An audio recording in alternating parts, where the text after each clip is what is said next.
TikTok, it's time to rock. This is a special occasion for the 5150 show, guys. We're happy to be here with you. I'm Andrew from the 5150 show. I've got the Rev here with us. We've got a couple of other cool cats ready to jump in. In fact, we've got some people in the green room who we're going to pop in. I've got no idea how the show's going to go. It's going to be controlled mayhem, controlled madness, but we're here because of one thing. We're here for one reason, and we're here for one thing only. Why are we here, Rev? A year ago today, in the lighter side of the world where you reside, the one and only Eddie Van Halen passed away. Shocking. Stopped time for me, and everything stopped moving for probably 6 or 7 hours before I wrapped my head around what happened. But Andrew had the great idea of spending as much time as we could today honoring the man, the myth, and the legend, Mr. Eddie Van Halen.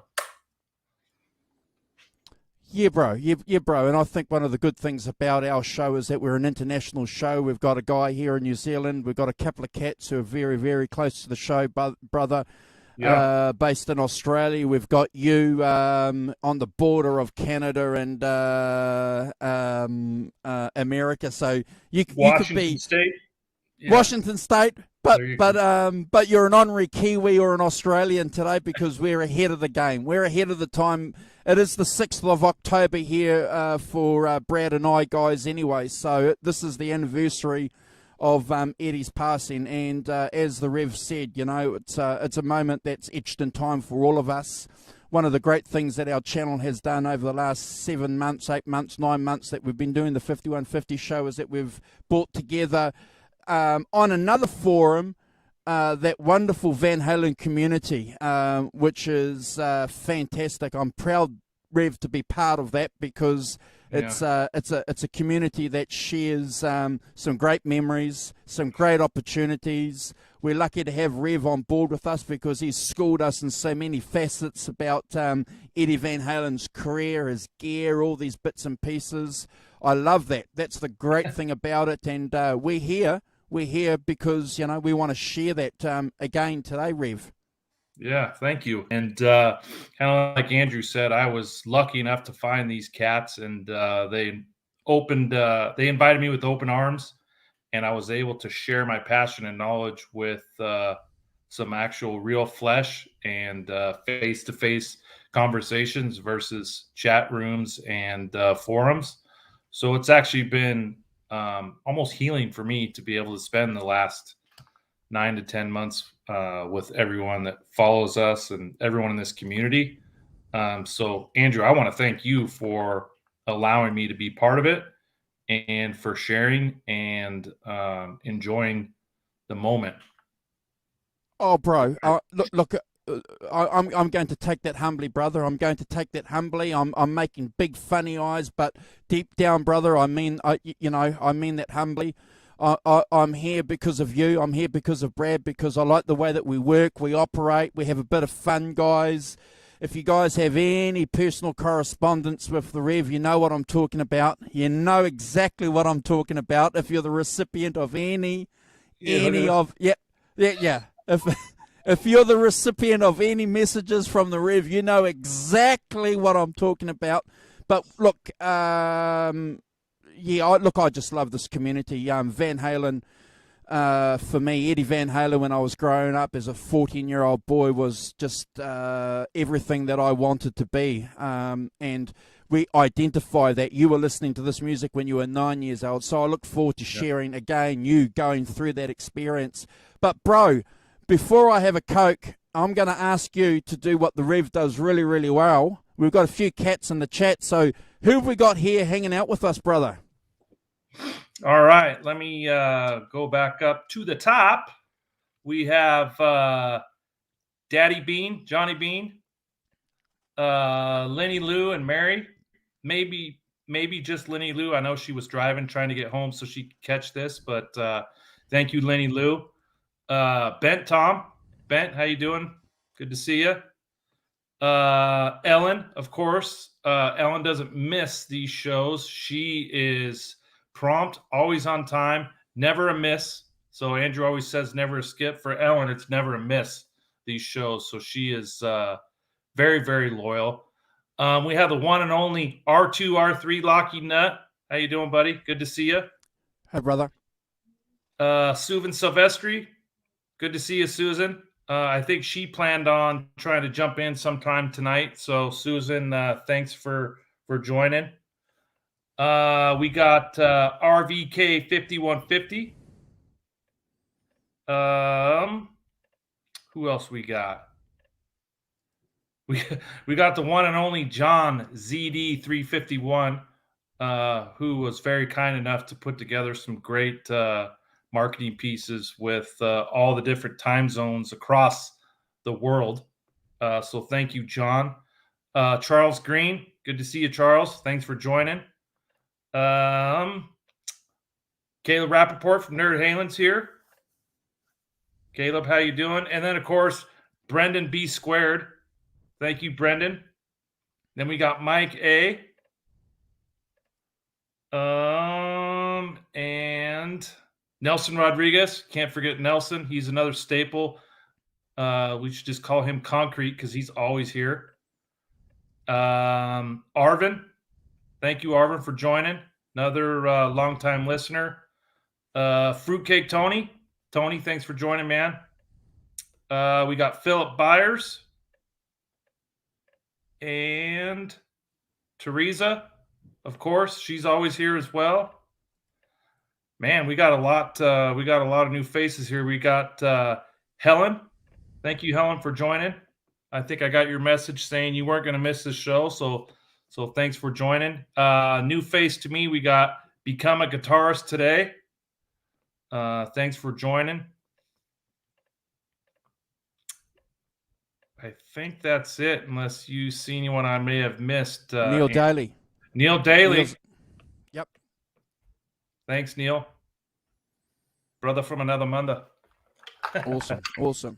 So, guys, the plan that we've got here is we're going to stream for 8 hours. We can have 10 people on the stream. So, we've thrown out a couple of invite links for people, and we have asked some people that are close to the channel to jump on. If anyone is in the chat now that wants to jump on later with us and hang out and spend 5-10 minutes with us talking about EVH, of course, you're more than welcome to.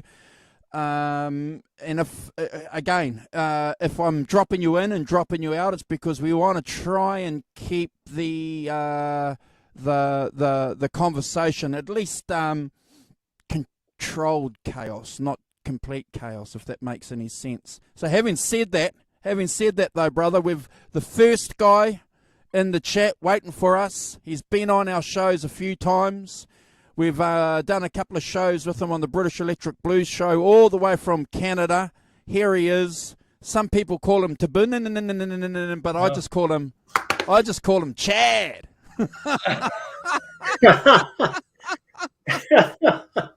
That works too, guys. Thanks for having me on here. You bet, man. How you doing?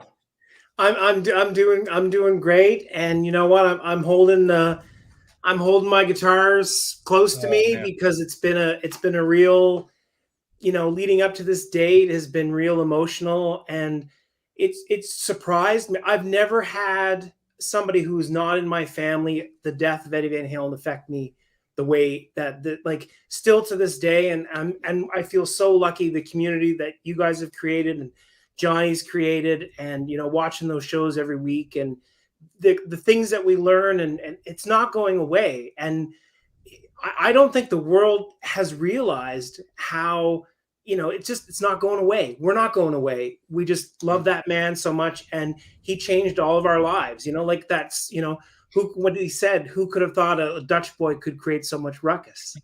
Do you know what I mean? Like, we're just, you know, I get emotional thinking about it. You know, it's just how lucky were we to live in a time where, you know, the release of a Van Halen record or a Guitar World magazine, and you would just read and scour those, you know, what's he doing? How does this work? And that music, I got chills just thinking about it. So it's so good to be here. And thanks for doing this, because for people to connect about this around this time, it's so valuable. I appreciate it, bro. And I've got a rap bag who we're going to jump in here. You guys know him. He needs no introduction. He's a legend in our community. He's a legend everywhere he goes. Here he is. Put your hands together, ladies and gentlemen, for Daddy Bean. Oh, my goodness. Hey. Hey now. Hey now. Hey. That's two bin in one. That's how do you do it, Johnny? Do it the right way. I've seen you in the chat for years. Yeah, do man. It the right way with the years mic. And years and years. Good to meet you, man. Good to meet you too, man. Dang. Isn't it's it crazy? Yeah, it was too bin. Yeah, it was forever. Yeah, that's it. Dude, you've been watching this stuff for years, dude. Yeah, right, Johnny. Right from like the start of, I think the start of those first little videos of you doing Van Halen tricks, and I remember seeing something in Guitar Player magazine, and just it was amazing, because I thought I knew so much because I read those magazines, and then every time I would watch the show, there'd be something I would learn, and then every week it's like that, you know, with both shows, like, you know. And 9 years later, isn't that something? Isn't that wow? No, actually, it's been like 11 years since some of those videos you're talking about. Wow, it's been a long time. Yeah, it's wild. So, Man. Chad, you're from Canada, you said? Yeah, I live in Nova Scotia, East Coast, Nova Scotia. I'm Okay. Yeah. All right, we got quite a few Canadian EVH lovers out there that really follow this closely. You know, the Steve Andersons. I actually sent a message to Jeremy White. Not sure if he's going to try to jump on tonight or not. You know who he is? Yeah, I know him. Yeah. There's quite a few for sure. Love it. Ben Coombs and Amanda. Yeah, Ben Coombs. Yeah. Ben Coombs' father is just from 5 minutes down the road from me. Oh, no way. Yeah. Small world. Wow. Yeah. That's awesome. Man. Well, hey, I have a few minutes. I got to be somewhere in a few. I just want to say, have a great time tonight, honoring the man, the legend. Just really quickly, I think probably most people watching this know I got the alert instantly when Wolfgang put it out, and I think I was one of the first in the world to actually learn the news because of how quick I saw it, and it was just by accident. 20 minutes later, we went live, and we were live like the whole rest of that day. I was on there for 7 or 8 hours. Yeah. And it was, I think it helped a lot of people that day. Yeah, I watched it from work, Johnny. In disbelief, actually. You know what it's like. You jump on your Instagram accounts and you have a look and you see pictures of Eddie Van Halen. And it didn't make any sense, really, because most of the people that you follow, what are they doing? They're posting pictures of either Eddie Van Halen, Eric Clapton, or Stevie Ray Vaughan, you know, so it didn't make any sense. And it wasn't until I think it was, your channel. Still here. You still here? Okay.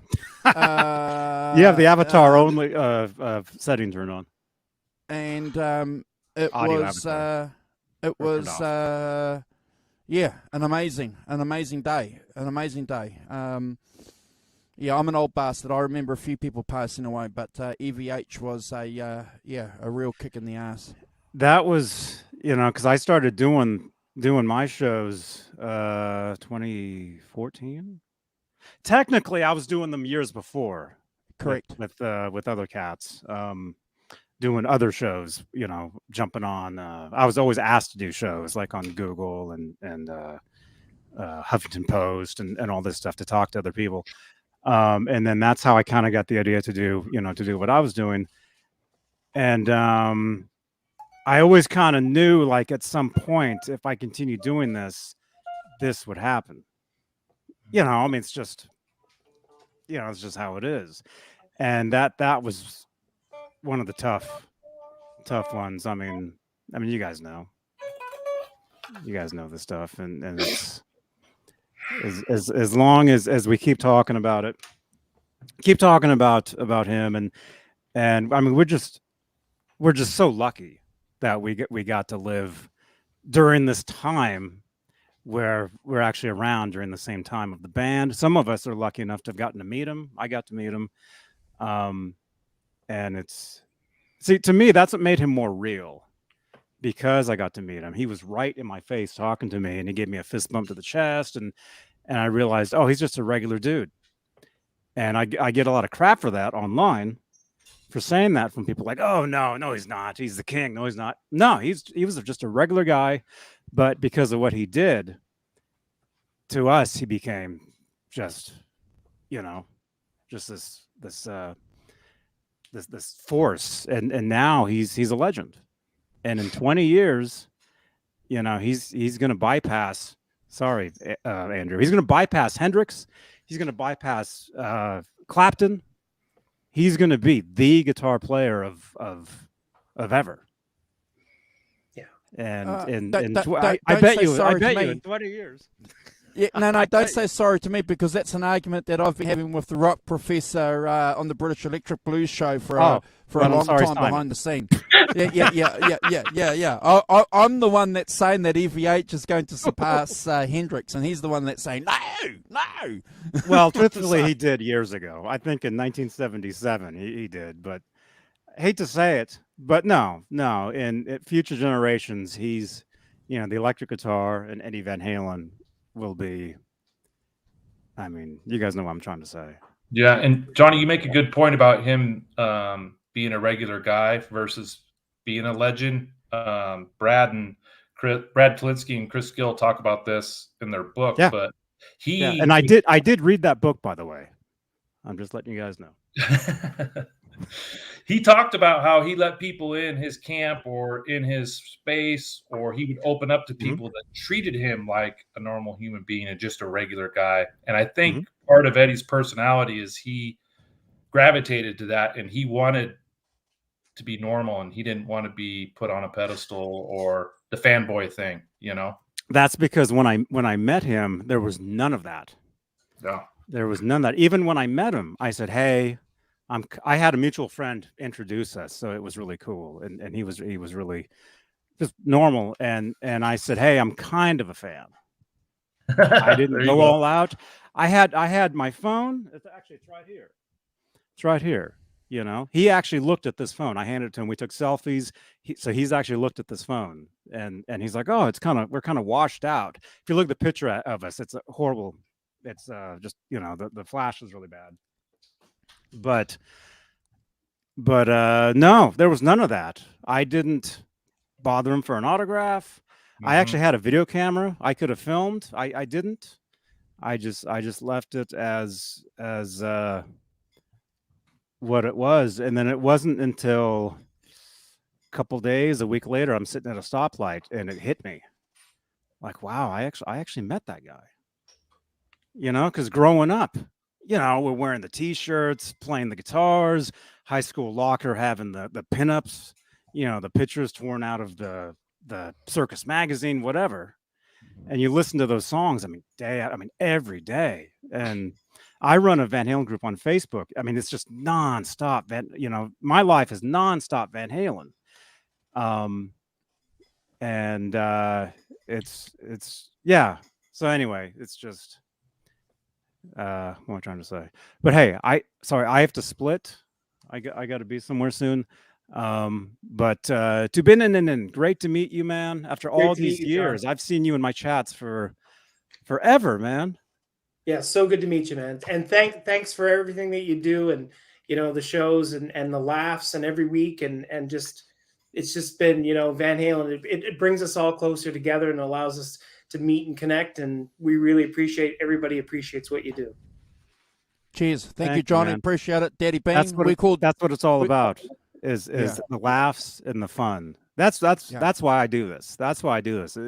Is I want to make people laugh. And entertain, and teach, I think. But that's the main reason. So cheers, Johnny. Right. Rock and roll, brother. Rock and roll. JohnnyB.com. See you, buddy. Yes, so guys, it's always a pleasure to have Johnny Bean on our show. He's the main reason that we started this channel in the first place. Back in the olden days when we were just talking about the Rolling Stones, Chad, and I think you came on and we did a Rolling Stones show with you, and I think in a Clapton show. So, appreciate it. And we were lucky. I'm going to keep saying it. We were lucky to get the Rev on board. And he's been part of the furniture ever since. So, we're just doing our own thing, guys. And I'm looking here.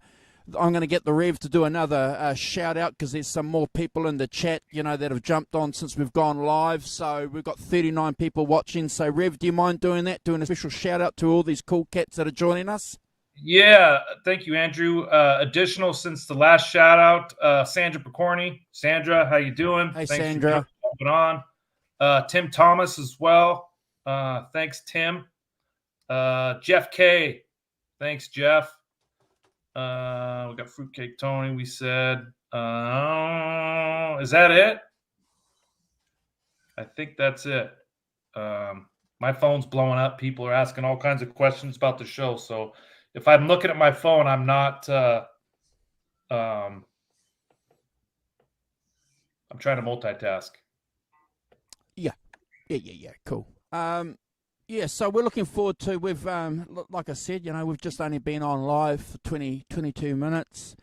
So we've chucked a few links out there to some people, we're going to be here for 8 hours. So if you want to jump on and spend some time with us, telling us what EVH means to you, you're more than welcome. We can do that.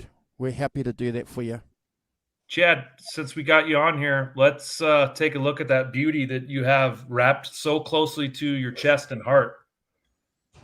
So this is a 1991, made July 9th, 1991, trans-red Ernieball Music Man, Eddie Van Halen, that I got in 2007. I was kind of lucky because it was kind of beat up a little bit, had some battle scars, which allowed me to kind of play it instead of kind of put it in a glass case or it became my main gigging guitar. And it's just the guitar that I've owned so many different guitars and I've sold so many different guitars, but this guitar is just the neck on this guitar. It's like that. You can just see the shape is changed. And when you just put your hand on it, it just changed everything for me. Like I had Les Pauls and Strats and Tells, and they call it the Ernieball disease because once you play the Ernieball neck, it's just hard to play other things. And this guitar has just been, and the sound of it, it's kind of like a Telecaster on steroids, and it has that front pickup that just is a Les Paul-ish tone, tuned so well and so warm and fat. And I was just so lucky to have gotten this guitar, and it's my favorite.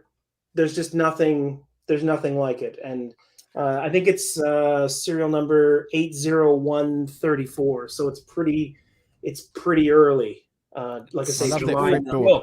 Some cool quilt. Chad is beautiful. Yeah, and it's got almost like a V, it's just it has a, and depending on how the light kind of hits it, it's a little bit different, but it's just, and I play it like I have never cleaned the neck, and it's it just the gets fretboard. better and better and better, and I could never part with this guitar. It's just That's beautiful. Like yeah, it Andrew just was saying, sounds. that fretboard's just broken in now. Oh just- man, Wow. it's and everybody who plays it, they pick it up whether they're into Floyd's or whatever. Everybody says the same thing. They're like, oh man, this neck. There's something about this neck, and that's him. Van Halen. He was so particular. You hear about those. This is the copy of the 5150 neck. Like, I mean, can you not be any more closer to? I wore out 2 VHS copies of Live Without a Net, because I would just, that sound and that thick sound. And this guitar was my first Van Halen guitar. And I was just so lucky. And I knew I could just never get one. And I think this came through Steve's Music in Montreal. And I believe Ernieball said that this was one of the first ones in Canada. I don't know if that's true, but somebody said that it's a very early one, even though it's July, because they were so hard to get in the beginning because the demand was up. But like I say, it's 80134, so it's got to be pretty early. I know the serial numbers are not in order. The plates were kind of used, from what I've heard, kind of just wherever they were. But I definitely. Well, speaking of Canadians, put your hands together, ladies and gentlemen, for another giant, famous Canadian in our community. Lives in a little island somewhere with a little tin shack with the Southern tip, with a coal-fired stove. Here he is. Hey, everybody. How's it going? good buddy.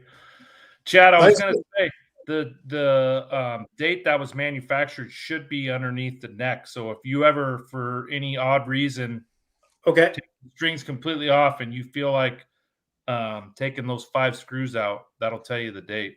And you can also, I think you I've look it never up. had the neck off, but Yeah. Awesome. Steve, Awesome. What have Hi. you been up to, Steve? good to see you, buddy. Have you guys had a COVID test yet? I sell COVID test kits, but I haven't had one.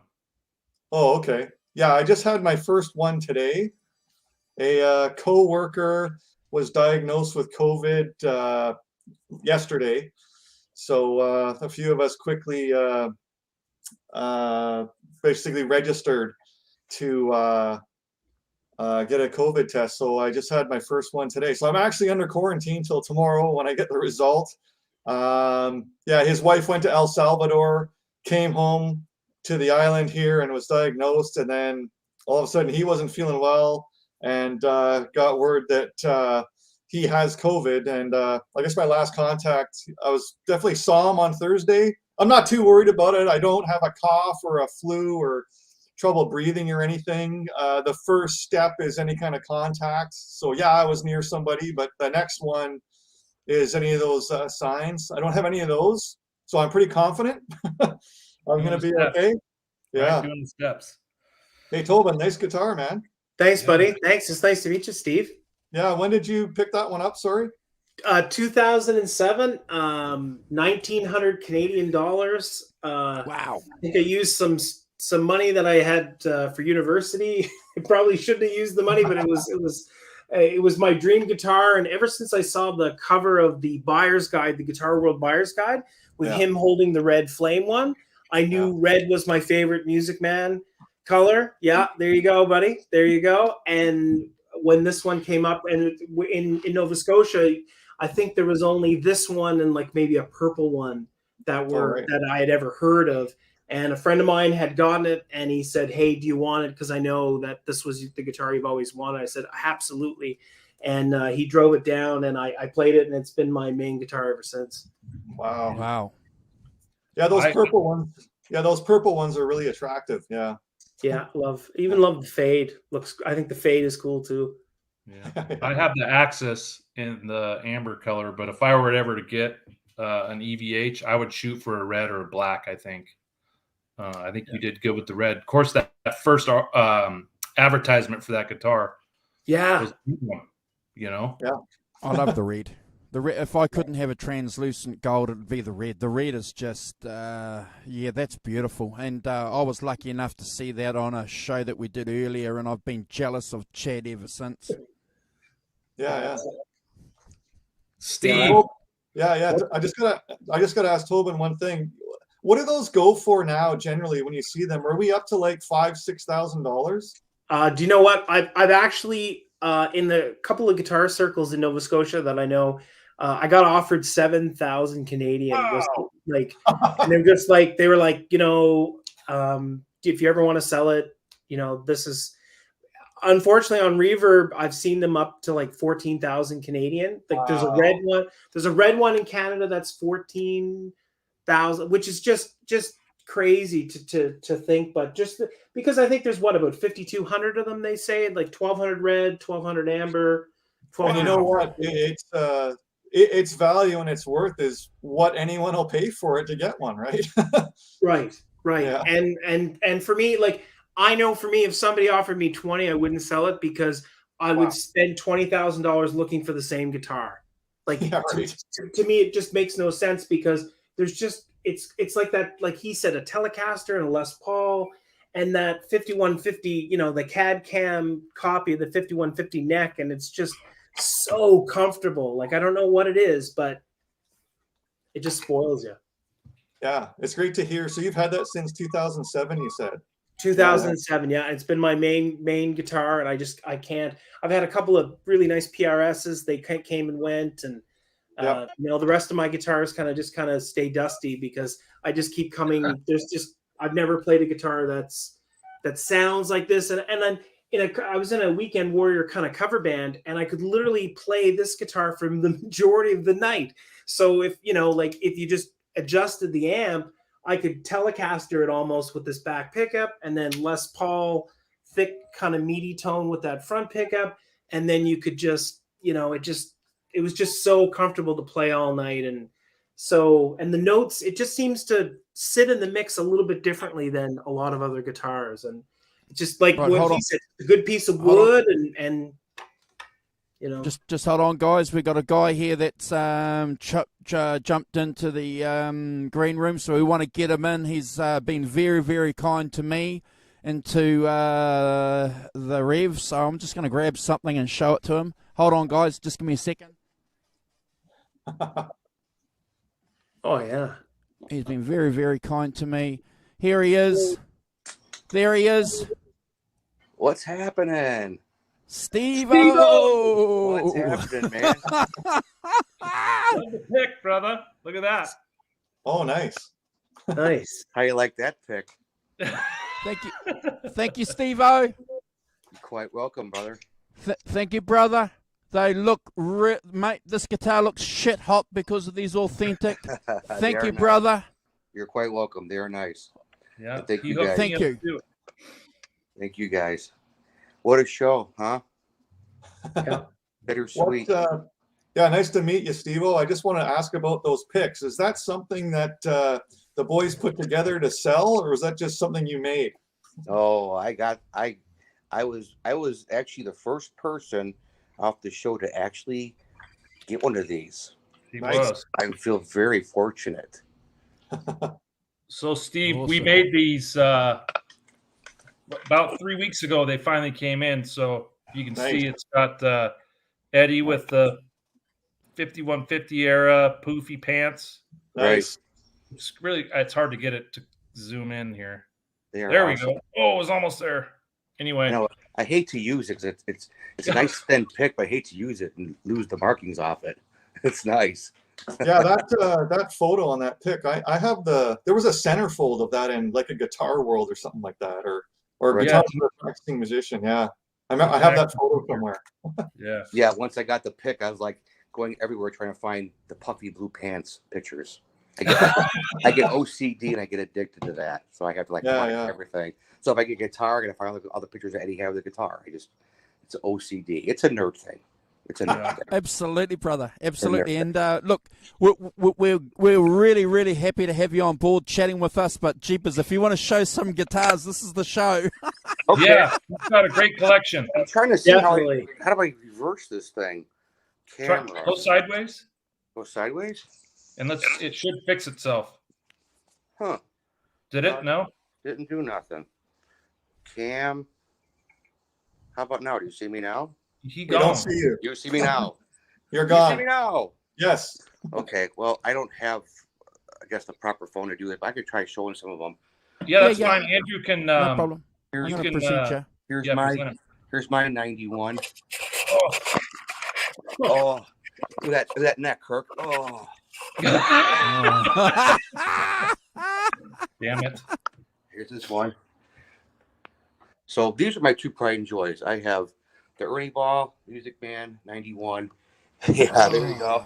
Oh, and one of my favorites. I'm sorry, but anyone who has not played a USA Wolfgang, you better play one, because I'll tell you what, this thing here plays honestly and sounds better than this. I hate to say it. Really? Shots fired. No, I really hate to say it. I hate to say it, but I mean, I've had this one, and I'm actually getting a cherry burst coming here in a couple of days, but the wife doesn't know about it yet. It's okay. We won't tell her. Okay. We won't tell her, but we do blackmail. Yes. So, yeah. The cherry burst is going to be just like this one here. Oh, awesome. Yeah, I finally found it. And I have this one. See, I like purchasing the guitars. When I find this one that has the A's played on stage. So that's the EVH, right? Yeah, that's the EVH. That's a Wolfgang special. Get back to Beautiful, it. Man. Here's one that I kind of bought and kind of reworked and kind of made myself. Yep. That's, of course, a tour relic. I like how you have the pictures next to them all. Yeah, I like that. Kind of gives it a little something, And Rob Johnson used to do that. I had got this one. Yeah, that's where I got the idea from. Is from Rob. Bingo. Yep. So I got this. It's his birthday, by the way. Is it really? Yeah. I'm actually thinking about selling this one. I don't know why. And then I have these here, the ones that I made. I made all these. So this is my Frankenmorph. Okay, I remember that. Yep. Yeah, I remember that. Frankenmorph. It plays okay. Not my favorites. I do love my B. Mm-hmm. Another Beautiful. B. Of course, I have the same exact drum as the Rev has, which was, thank you. That was a phenomenal pick right there. Let me see that again. Beautiful. Looks good, man. Awesome. Yeah. Oh yeah, I have the shoes to match too. Look at. I saw that. I actually had these shoes at my wedding. I wore these at my wedding. Oh, you stud. Yeah. Here's my Frankie shoes. Wow. Did you make that Frankie too, Steve? Yeah, I made the Frankie. Beautiful. And then my 5150 I made too. Oh. Cool. Yeah, so that's my. Oh, I got this one too. I like how you have the stripes on one side of the room, and then the. Oh, that's beautiful. Don't hit the fan. This is the one that Kurt bought, and he had his. Like, oh man, I gotta get one like this. These ebony necks are amazing. Yeah. Did you put the design down below? Yeah, I did. I found it on eBay. I thought it was super cool. And of course, I changed all mine out. I got the brass tuners and everything. I do is I change all mine with the FU tone big blocks, silent springs. Yeah. And you do all that work yourself, Steve? What's that? You do all that work yourself with the guitars, changing the box and it's super easy. I mean, I got one yesterday in the mail yesterday. This would be for the Peavey. The wife doesn't know about that. we won't tell her. Promise. Okay, good. That's great. Then I went and got all the titanium hardware for the tuners and everything. And I'll tell you what, this thing is a must. I finally broke down and bought one. Oh yeah. I showed one of those on the show. Dude, it works great. It works Steve. Great. I'm tired of watching If you stuff. don't have one of those, you got to get one. Yeah. It's a tool to remove the spring. They're great. I was always freaking out with using a pair of pliers or needle nose. Like I was going to scratch the body. I would tape it all up when I would remove the springs. That thing makes it easy as pie. Yeah. Here's my pedal board. Of course, I've got. Dude, that thing is sensational. Oh man, I'm glad you like it. That pitch box with the micro pitch eventide, it's sick. It's sick. Yeah. I mean, I had a hard time because all I've got is the 5150 by 3 cabinet. cabinet. Yeah. So I mean, it's super hard. It's super hard to get that tone out of a single cabinet. I mean, really hard. Oh, look at these. I got these too. Oh yeah. From this guy. Nice guy sent me these. What a nice guy. No, but it was super hard to get that sound with just one speaker. So then once I got that micro pitch along with your pedal, I call it the Kurt pedal. Wow. It just came to life. It was amazing. Yes, yeah, Steve, I'm not sure. And I thank you for that. Oh, you're welcome, man. That's what we're here to do is share. Funny guys, I can talk to you guys. This is great. I should actually see you guys and talk to you. This is awesome. I know we should have you on a show to in the future for sure. Yeah, it's not too late. You know, my old ass going to go to bed. Oh yeah. You're on the East Coast. It's always 11 o'clock midnight your time when you guys come on. I'm like this. It's like, okay, do I do bourbon or do I do coffee? Well, since the with daylight savings, I think we go an hour earlier, right, Andrew? Maybe if the yeah. But you know, if you ever want to get some sleep and hang out and jump on and do a show with us, Steve-O, you're more than welcome. We it's always great to put a face to a name. You know, we've messaged each other a few times, and new shirt look, see my new shirt. Oh, the legend. Hold on, I'm going to present you. Hold on. Yeah, this legend. God, sure is. Isn't that cool? So you've told us a little bit about your guitars and all that. Just tell us a little bit quickly. How old were you when you discovered EVH? What you were doing? You know, because we haven't had that story. Back in 1984, I was 13 years old. In '84, that was my first. That was my first album. I got on my bike and I rode down. And it was March or April. It was spring break on my Schwinn 10-speed. I drove 4 miles to Discount Records and Tapes to buy the 1984 cassette and my Sony Walkman because we're leaving for Florida vacation. So I had my earpods on, my Walkman speaker headphones on with yellow, one of the old yellow Walkman with my tape in there, extra batteries, and the foam. I remember taking off in the plane, and as soon as we took off, I hit play, and it was the opening for 1984. It's like, oh my god!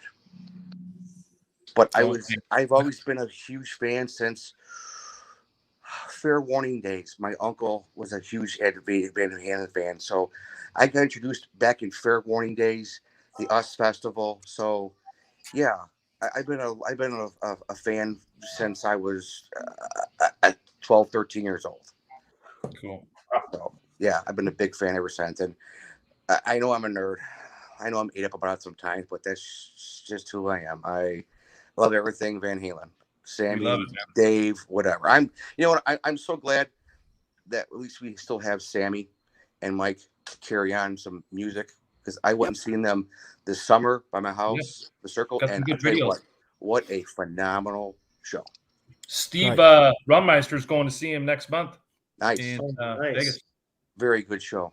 Yeah. Where do you live, Steve-O? I live in Northwest Indiana. I live 45 minutes south of downtown Chicago's. Wow. So if you fold the map of the United States in half, right down that center line is where David Lee Roth was born. Yes. How far away from where he was born? He was in Bloomington. Okay. He was in Bloomington, Indiana, and that was hour and 20 minutes from me. Yeah, hour and 20 minutes. Yeah. Yeah, so he's there. And Michael Anthony was a Chicago native as well. Mm-hmm. Where he was, I'm not sure, but I know he was a native as well. Yeah.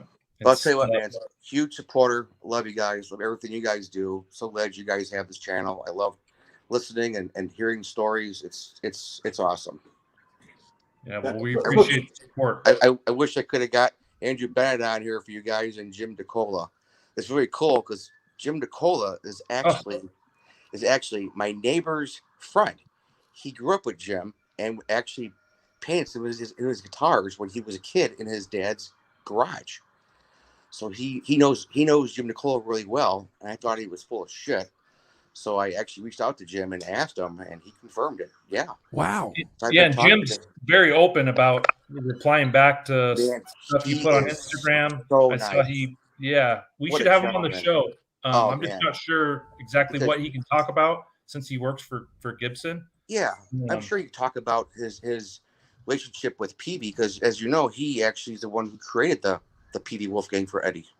Yep, he painted that striped one for him. Yeah, he's got all kinds of cool stories. Yeah, he's an amazing guitar luthier, master luthier.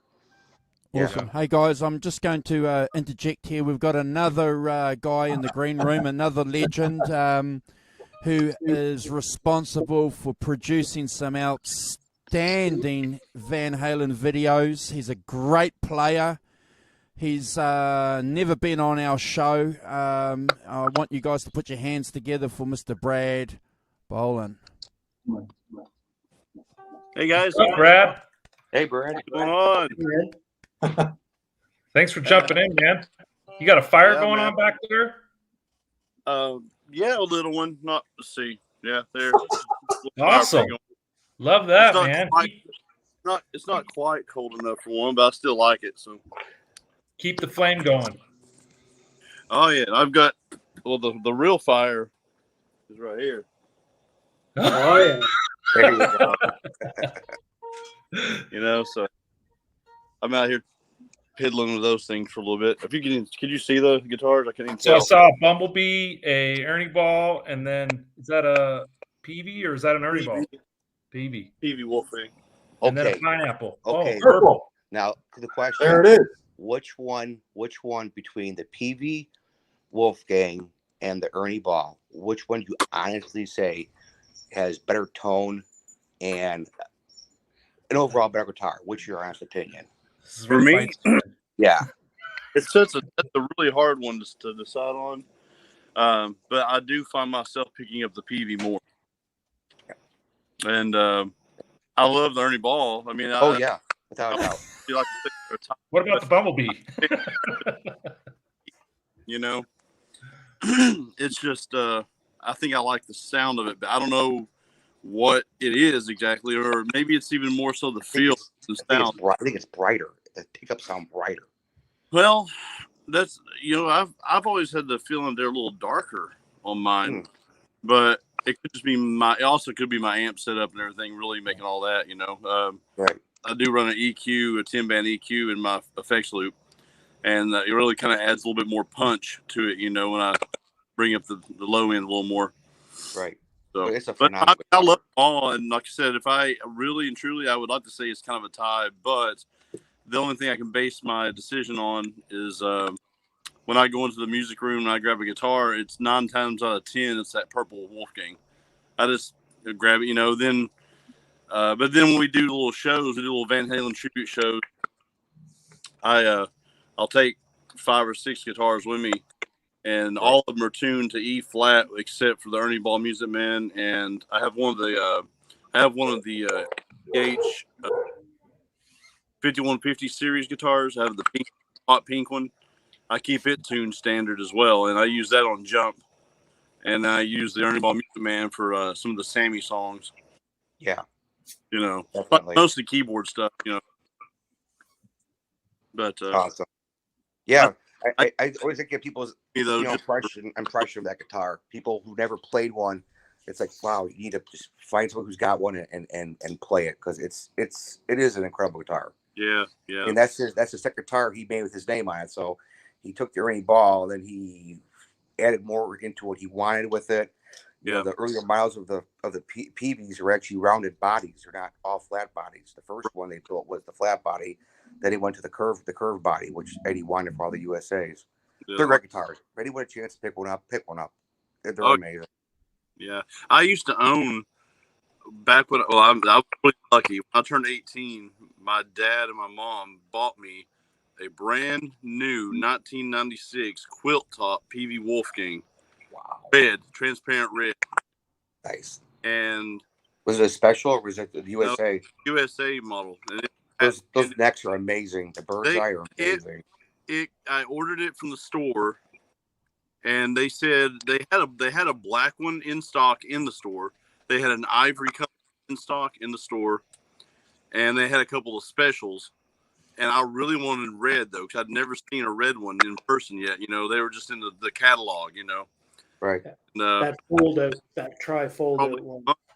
They said it'll be like a month before it comes in. I said, well, that's cool. You know, I can wait. You know, but and I think it was like $2,000, give it like $1,900, something, give or take, something like that with tax. Right. When I ordered it, it was like a week and a half later. He called me and said, "Hey, your guitar's here." I was like, "No kidding." So I was like, "Yeah." I was like, so I bought it, you know, played it, and I'll never forget it. You know, it was the coolest thing because I never had the chance to have an Ernieball Musicman because they were hard to find, especially. Oh yeah. Like I said, I wouldn't have had the Wolfgang if it weren't for my parents being so gracious and giving me this awesome ass birthday, you know. So I was kind of spoiled, you know. But I asked myself, how did you guys get it so quickly? And they said actually their rep called them and said he had one at the net. It was red, and that was the one I wound up getting. And they're not cheap now. No, here's the problem. The whole problem with the story is when it was like 2003, I think. I was playing more acoustic stuff. I still love acoustic guitar music and everything, but there for like quite a few years, I got the acoustic playing. I never even touched my electrics, and somebody offered me a little bit for it, and I just sold it. I thought it was a good deal. I thought, well, if I really want another one, I'll get another one later, you know. And I didn't realize at the time that they were discontinuing the quilt tops and only doing flame. And I had no idea. If I'd have known that, here's what I sold the thing, you know. But it is what it is. I think we've all done something like that. Maybe had a similar story where you let something go, but when you didn't want to, you know, and you didn't realize. But I do know the guy who owns it to this day. He lives in Alabama. He's a great guy, great guitar player, a professional musician. That's what he does for a living now. Nice. And it's been for years. And you may have seen him on some of the pages. He's from Alabama here, not far from me. His name's Jeff Goebel. And I don't know if anybody all know him, but he's on all the Van Halen pages. But he owns my red, and I've been trying to get it from him for years, but no help. Anyway, that's one of my little stories. I won't keep talking. My dog's back here barking. Sorry if you. So, Rummeister. Hi. Yes. You were building the Bumblebee last time I talked to you. How's the progress on that thing going? Do you have it close or no? I can reach for it, but it's not painted. That's fine. That's fine. That's the like challenge under the hood. No, the challenge for everybody, when you do these builds, the parts have to be right. And I'm definitely going for the summer of 1979, like Japan tour. And if you don't have the Schaller double tab tuners, you're not doing it right. So that's the challenge right now. Parts aren't as easy. I mean, building all the Kramer 5150s I've done, it was always the Gatto 90-degree tuners, and I could get those at the drop of a hat any day I wanted, but all of a sudden, those are hard to find. So yeah, I'm on hold right now, waiting for to find some Schaller double tabs. I can show you the body and the neck, though. Hey, Cobra. Nice to see you, Cobra. Nice to see you, Amanda. Thank you guys for jumping in with us. Metal Mike, you're awesome. So this is from divebombinc.com. Super nice guys. I can't say enough about all the companies and the service they provide and how nice everybody is, whether it's Musicraft or Dive Bomb Inc. So this is their version of the basically the Bumblebee from the late 70s. Here's the back. It's got the cavity sort of routed correctly. Yeah, it's all about this relic neck and the relic headstock. Yeah. The only And you know, I hate I don't like being negative at all, but they did advertise at the 10th fret here that they'd have the red paint mark, but that's the thing that it was missing. No big deal. You can do it yourself. Color pencil. Yeah, it's quite the job they did with the relicking of the headstock. So yeah, there's a few of these guitars sitting around that are just wood grain right now. I got a 5150 I got to build, but yeah, the battle's been parts a little bit. Yeah. There you go. Oh. The dive bomb guitar. That's exactly that's who made my B guitar here. That headstock is awesome. Yeah, so that headstock is so hard to get like that. That is perfect. Steve, you got to get one of these too. I know. All right. That is so awesome. Where'd you find that? I'll have to message you. The guy has 2 left. Really? Yeah, Brad's got one. Yeah, I'm in the club, John. man. I actually had 2 Charvel guitars I tore apart because I built my B. So I actually have an original Charvel neck on my B. I just couldn't see myself not using it because it's such a great neck. And also that from Dive Bomb Inc. at the time, I was able to get one of those relic prototypes. I think Steve-O showed one. That might be the same one. That one? Brad showed it. No, mine's like from '79. It's like a prototype. Oh, yeah, really early. It was one of the last ones they had. And yeah, I was able to get it, and then I looked again like a couple days later, and they were off the site. So basically, they put them up. I bought it. Okay, that one's taken care of, and then you don't see them again for a while. So yeah, you guys can online or on the chat there, you can check it out and see if anything's available as far as that goes. Where'd you get yours, Brad? That prototype? Dive bomb. Everything you on my guitars is from Dive Bomb pickup. that's awesome. But yeah, they did mine. That's what when I heard him talking about. I was thinking the same thing. I mean, they actually do. Kyle does a really good job on these things, and I had him paint mine for me. I'm not that great of a painter, and even though it's kind of a relic, it's still better than I would have done. But I was impressed. See, I didn't even know that it's crazy the detail that some of these builders can do, right down to the neck plate number, which is actually I didn't know there was a special one, 160 or 1801 for the 1601, I think, for the B was actually the number on Ed's. And they actually offered those up too, and but yeah, he did get the red on mine, but I don't know. Like I said, I had him paint mine too, so it was kind of he may have already had that. I've had this thing for I think a year now, or a little over a year now. Nice. But hey, Brad, where do you get the pickup ring from? Where'd that come from? Kyle made that for me. Nice. Yeah, I actually had bought, just a black pickup ring, and I didn't realize at the time. Like I said, I had no clue that it was different until he pointed it out. He said, "Hey, do you want me to make a pickup ring for you?" I was like, "Why?" It's shallow. This one's thinner on one end.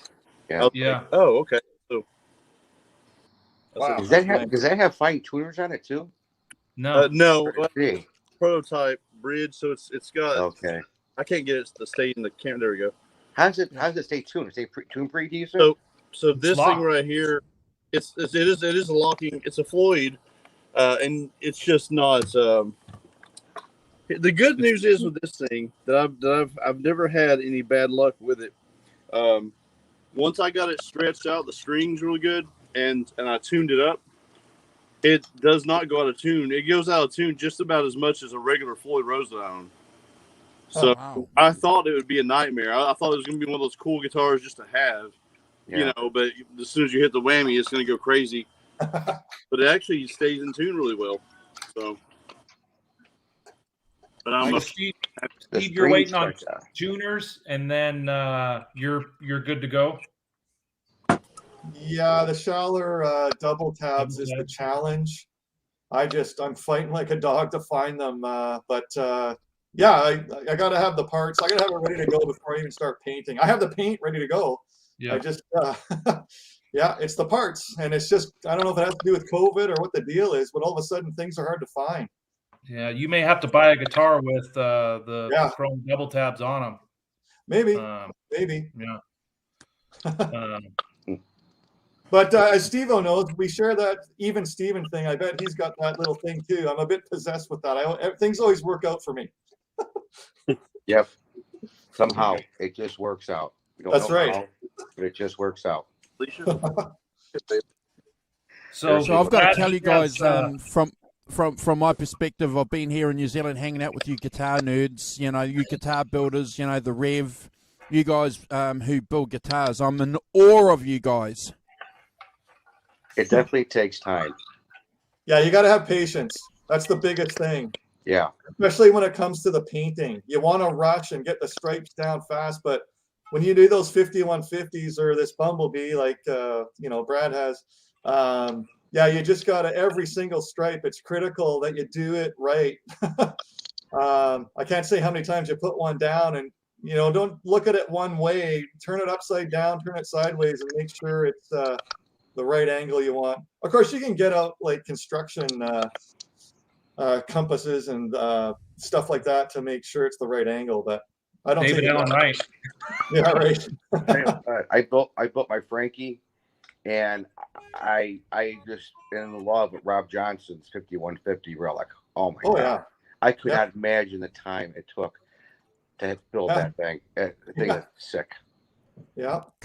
Kurt's got a beautiful 5150, so I think this might be 5150 times. So, Steve, can you grab your 5150 for a flop out? And do you want to grab your one, Rev? Can you grab it for us? Which one? Because I have a few here. Oh, well, grab them. All right. Out of 37. All right, I'm going to present you. Steve-O. Wow.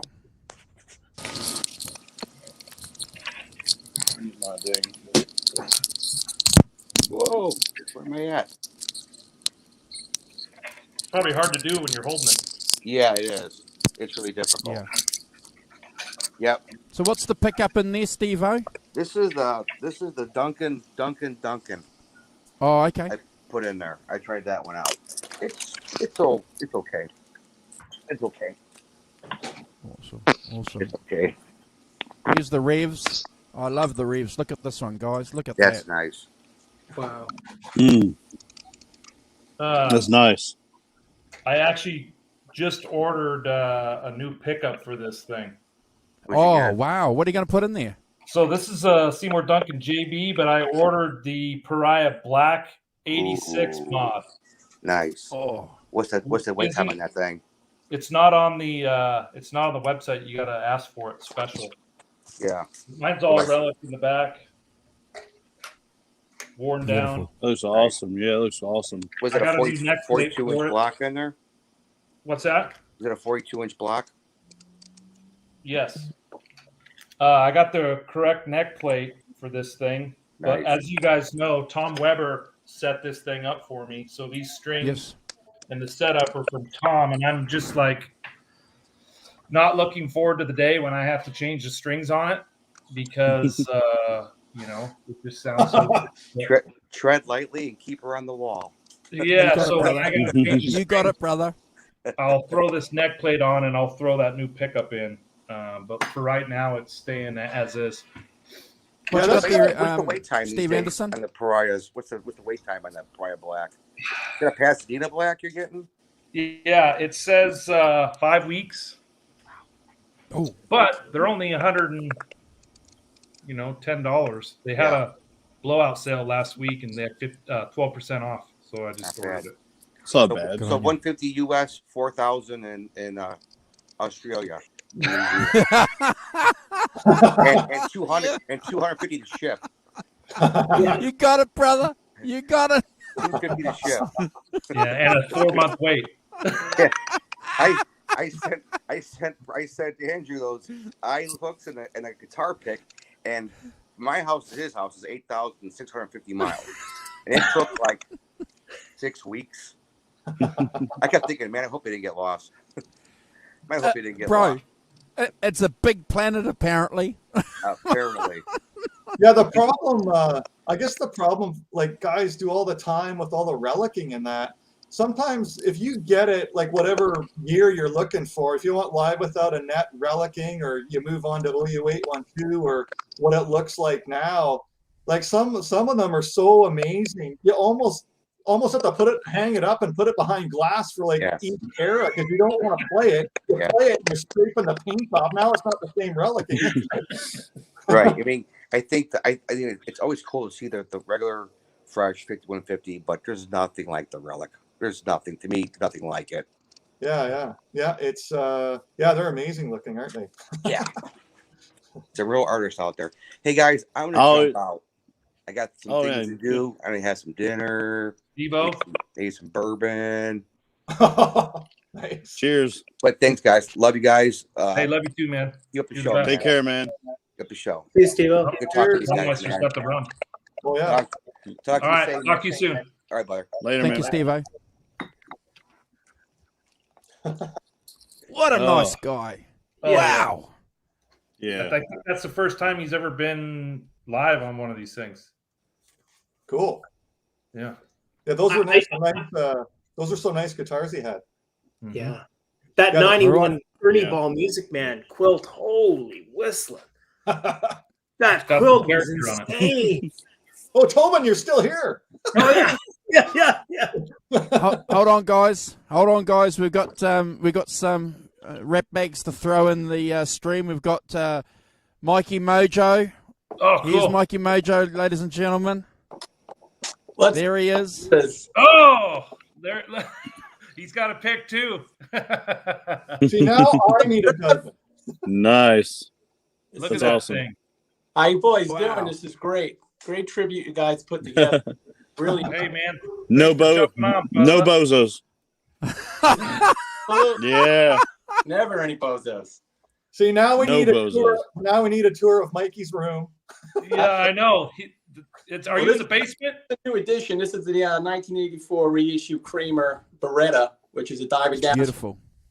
You're the first person I've known that owns one of those. Congratulations. Yeah. Thank you, man. These are hot, really hot. Comes with the Floyd trend, tune up, and a nice Seymour JB in there. You like the neck? Nice. Splits the coils. Yeah. Ooh, nice. That's awesome. How's the neck on that, Mikey? Dude, it's really thin. I would say it's comparable to one of those 5150s on the Ernieballmusicmanaxis. I played those. Right. And this is as slim as it gets. I mean, I have a Frankie with a really thin neck that was kind of specced out. I kind of built this one. And this neck was one of the thinnest I've had. And this Kramer is just insane. I mean, right out of the shop, the spec, it was perfect. I had it set up, but it played really, really fantastic. So what neck is that, Mikey, on that? On the Kramer? No. The one you were just holding. Oh, this one I had made for me to the specs of also the 5150. Who made it? One of the luthiers down near me. He had built it. You know, nobody famous. Okay. But I had the body. It was a boogie body. Wrecked after that. And what I did was I put in an EVH Wolfgang pickup. And I put this thing together. I did the paint job myself. And I'm kind of proud of this one.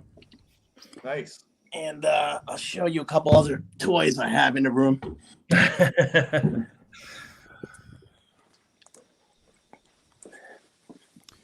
Hi, Ben. Thanks for joining us, brother. And what do we have here? This is a Bumblebee, a 79 Bumblebee.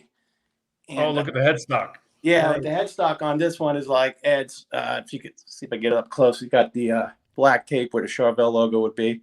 Oh, cool touch. Yeah, and then I went with the telly knob. I know Ed changed that later on, but I kind of like the way it looked. Yeah. With that was nice. Double whites. And then you got the fender trim on. Yeah, and the fender trim, which I was kind of debating changing at some point, but I might just get a traditional Bumblebee, an EVH model, and leave that one kind of stock. And then I have a black and white down over here. Mm-hmm. This is also not an EVH model, but another guy had built this one, and I liked his work. And this was made out of, it's not ash, but the body was poplar. And he said in like the early 80s, Ed would use poplar bodies. They were a little bit heavier. And he said some of those Kramers had poplar bodies on it. So I tried it out. It's a really heavy guitar, but it sounds great. You know, he angled the pickup. I'm just debating changing the neck. I was telling the Rev I might go with the bigger headstock. You can see the Gibson logo up there. That's awesome, buddy. Yeah. Mm-hmm. And then That's just cool. EVH head, Sterling. You got different eras on all these guitars where you can do your own little thing depending on what you can afford or what you want, you know? Absolutely. Yeah. Grab that Music Man. Grab that. You can't show a Music Man like that without giving a tease. A tease. Gosh. That's a crime here. Yeah. Music Man. Let's see it. But this is a great top. Oh, it's a Sterling, so it's got a great. Doesn't matter. It looks good. And the neck is nice kind of movement in it too. It's a little bit heavier than your EBMM traditional necks. It's a little bit thicker in the back. But it plays really good and sounds really good. And I just like the top. I thought the top was hot. And like the Rev said, until I get enough money together and the prices go through the roof. Down here, I'm in New Jersey on the East Coast in North America. And some of the ernieball Music Mans were about $1,600 for like a 90s, early 90s to late 90s Axis. And unfortunately, after Ed passed, those prices doubled to like $3,600. And now if you see a really nice one with a nice gold translucent top or a lot of movement, they're going for like $5, $6, $7 grand. Like they're almost untouchable. Yeah. So, you know, and I don't know if the market's going to cool off because, you know, you were saying your first guest, I'm sorry, I forgot your name, but someone offered you like 7 for it or 20 for it. And 7,000. And I can't. Like a couple of my buddies are like, go for it. I'm like, I'm never going to find another one. And it'll cost me 15 to get one that and I got it. So why would I do or save it for a rainy day if you had to, you know? I mean, these are comparable to 58 and 59 and 60 bursts, in my opinion, because this was the first run of Ed's prototypes guitars that he built. And how many of you said were out there? Like 20, 30 something hundred or something? 50 what I've heard was 5,200 of the ones with the Floyds. Right. And then 1,200 of the popular, 1,200 each of the red, 1,200 of the translucent amber, and 1,200 of the purple. And then think of a burst. There's only 1,800 bursts, 1,800 bursts, and those things are going for $250,000. Yeah. Oh, Brad's got one too.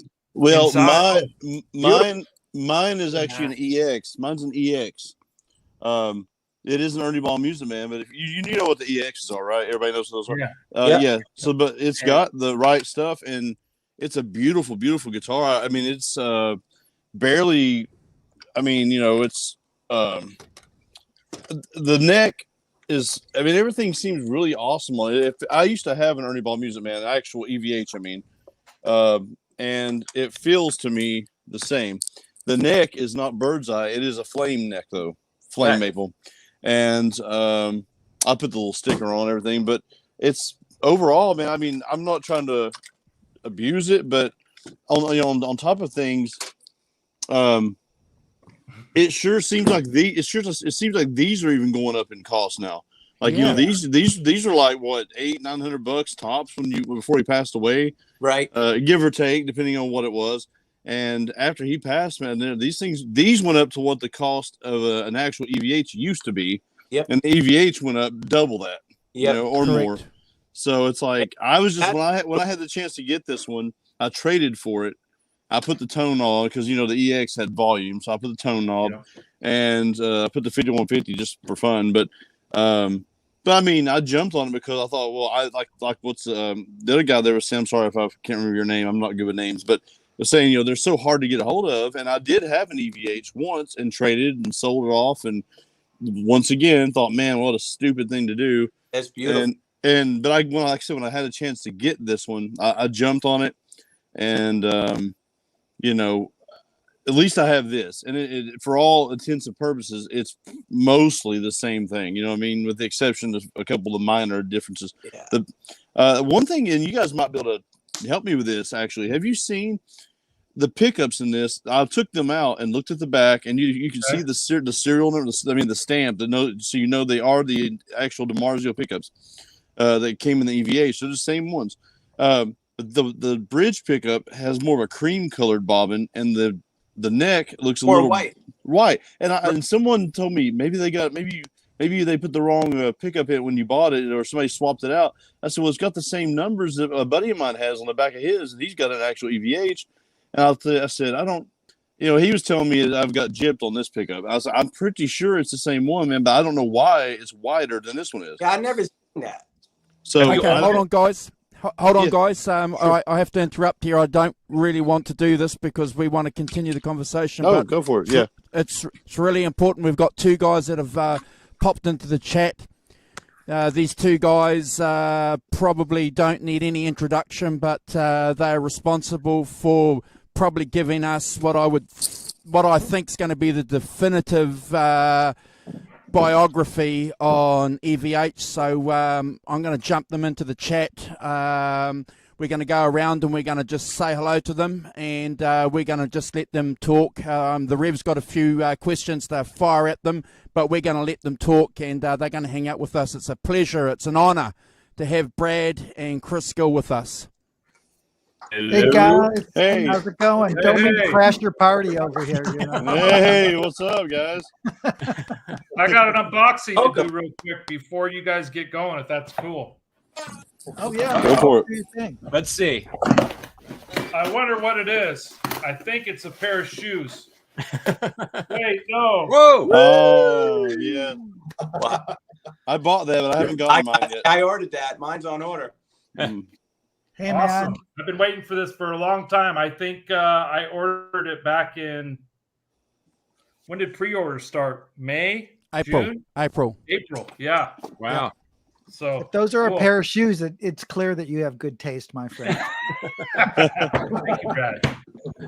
But Brad and Chris, it's obviously it's a pleasure and an honor, as I said to you guys when you were in the green room, for you to jump on and hang out with us Van Halen nerds. We're just a small community here, sharing. Obviously, here in New Zealand, it's the 6th. It's the anniversary of Eddie's passing, so it's a pleasure once more for you guys to be here. I've read your book, and I've just got the audio that was released yesterday. Wow. One thing I want to say before I pass it on to everybody else, your book is, you can feel the love and the respect in your book. It's we all know that you guys have the credentials to offer us this important document. Well done. Good work, and it's going to be, as I say, the definitive book for one reason only. You guys interviewed the man. You guys spent time with the man. Anything else that comes after, it's going to be a rehash of articles that you guys have done. So congratulations, Brad and Chris. I appreciate that so much. But, it's not just the interviews. I'll tell you that, too, is we did a lot of research going into this book and found out so many cool things, so many cool new things. We really tried to clear up some of those Van Halen mysteries, especially in the guitar nerd community, which clearly you guys are a part of. Yes. How can you tell? Alan. Hi, Chris. Hi, Brad. Hi, guys. Hey, how are you? The Rummeister. Cool.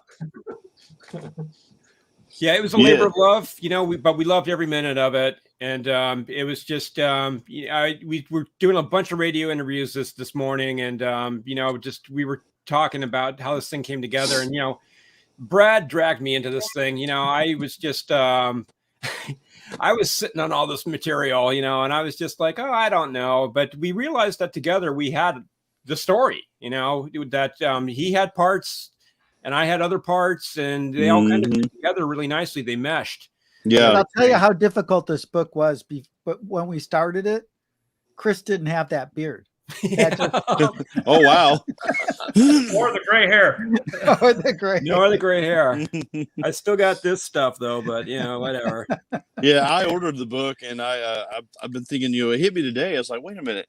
I bought that thing just for me, it's been a few weeks now. And it just dawned on me. I was like, wait, it hasn't gotten a mail yet. So I thought, well, I hope something's not wrong, because I went and looked on my tracking, and it says it's just arriving late, but it's on the way. I was like, it's the postal service. The postal service, and it's been a little off and on lately. So in the U.S., you guys are in the U.S. New Zealand. Man, I was just more concerned that somebody else got it. It got delivered to the wrong house or something. I was gonna go door to door and be like, did you get a Van Halen book? Yeah. Like, what? Okay, if you didn't, moving along, did you know? But, well, I got 2 of them. That's just because I bought 2 of them, though. It's not yours, I swear. It's your fault. That's why mine's late. There were only 10 printed, so you got to get them quick. Oh, right, yeah. I can't wait to read anything. I panicked this afternoon because I was looking at Amazon to see just, I kind of look at our numbers and everything from time to time. And on my page, it all of a sudden came up temporarily out of stock. And my first thought was, wow, we sold out, and but then it popped back up again. So I don't know if it was a glitch or somebody, spilled some hamburger grease in the server or who knows what. But yeah. Yep. Well, I mean, I can't wait to read the thing. I know it's going to be a real treat. So just looking forward to that, and seeing what all you all have to tell us. Cool. Well, we'll come back and answer your questions. So.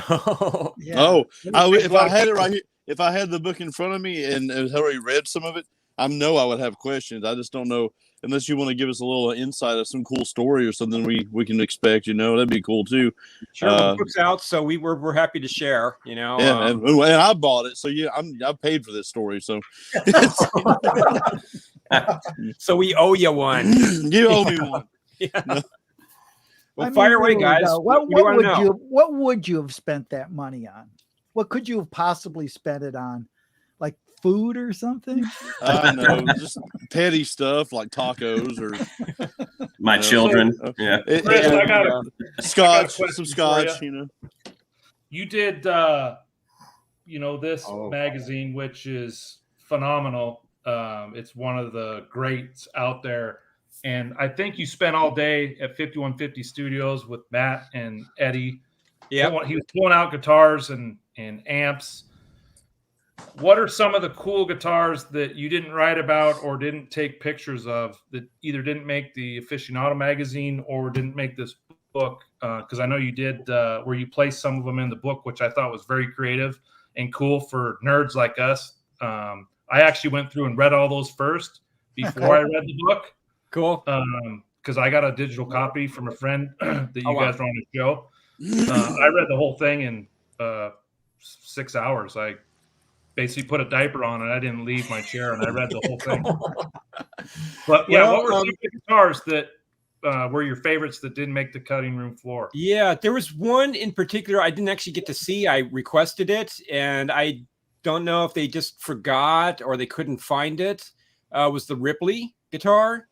I really wanted to check that out, and that just didn't materialize. There was 50 guitars that we went through, so it was already a lot. It was action-packed. It was like, the most awesome Christmas day a kid could imagine. Even if I didn't get to take the presents home, I got to play with a few of them, so that was cool. Yeah. But, there was that.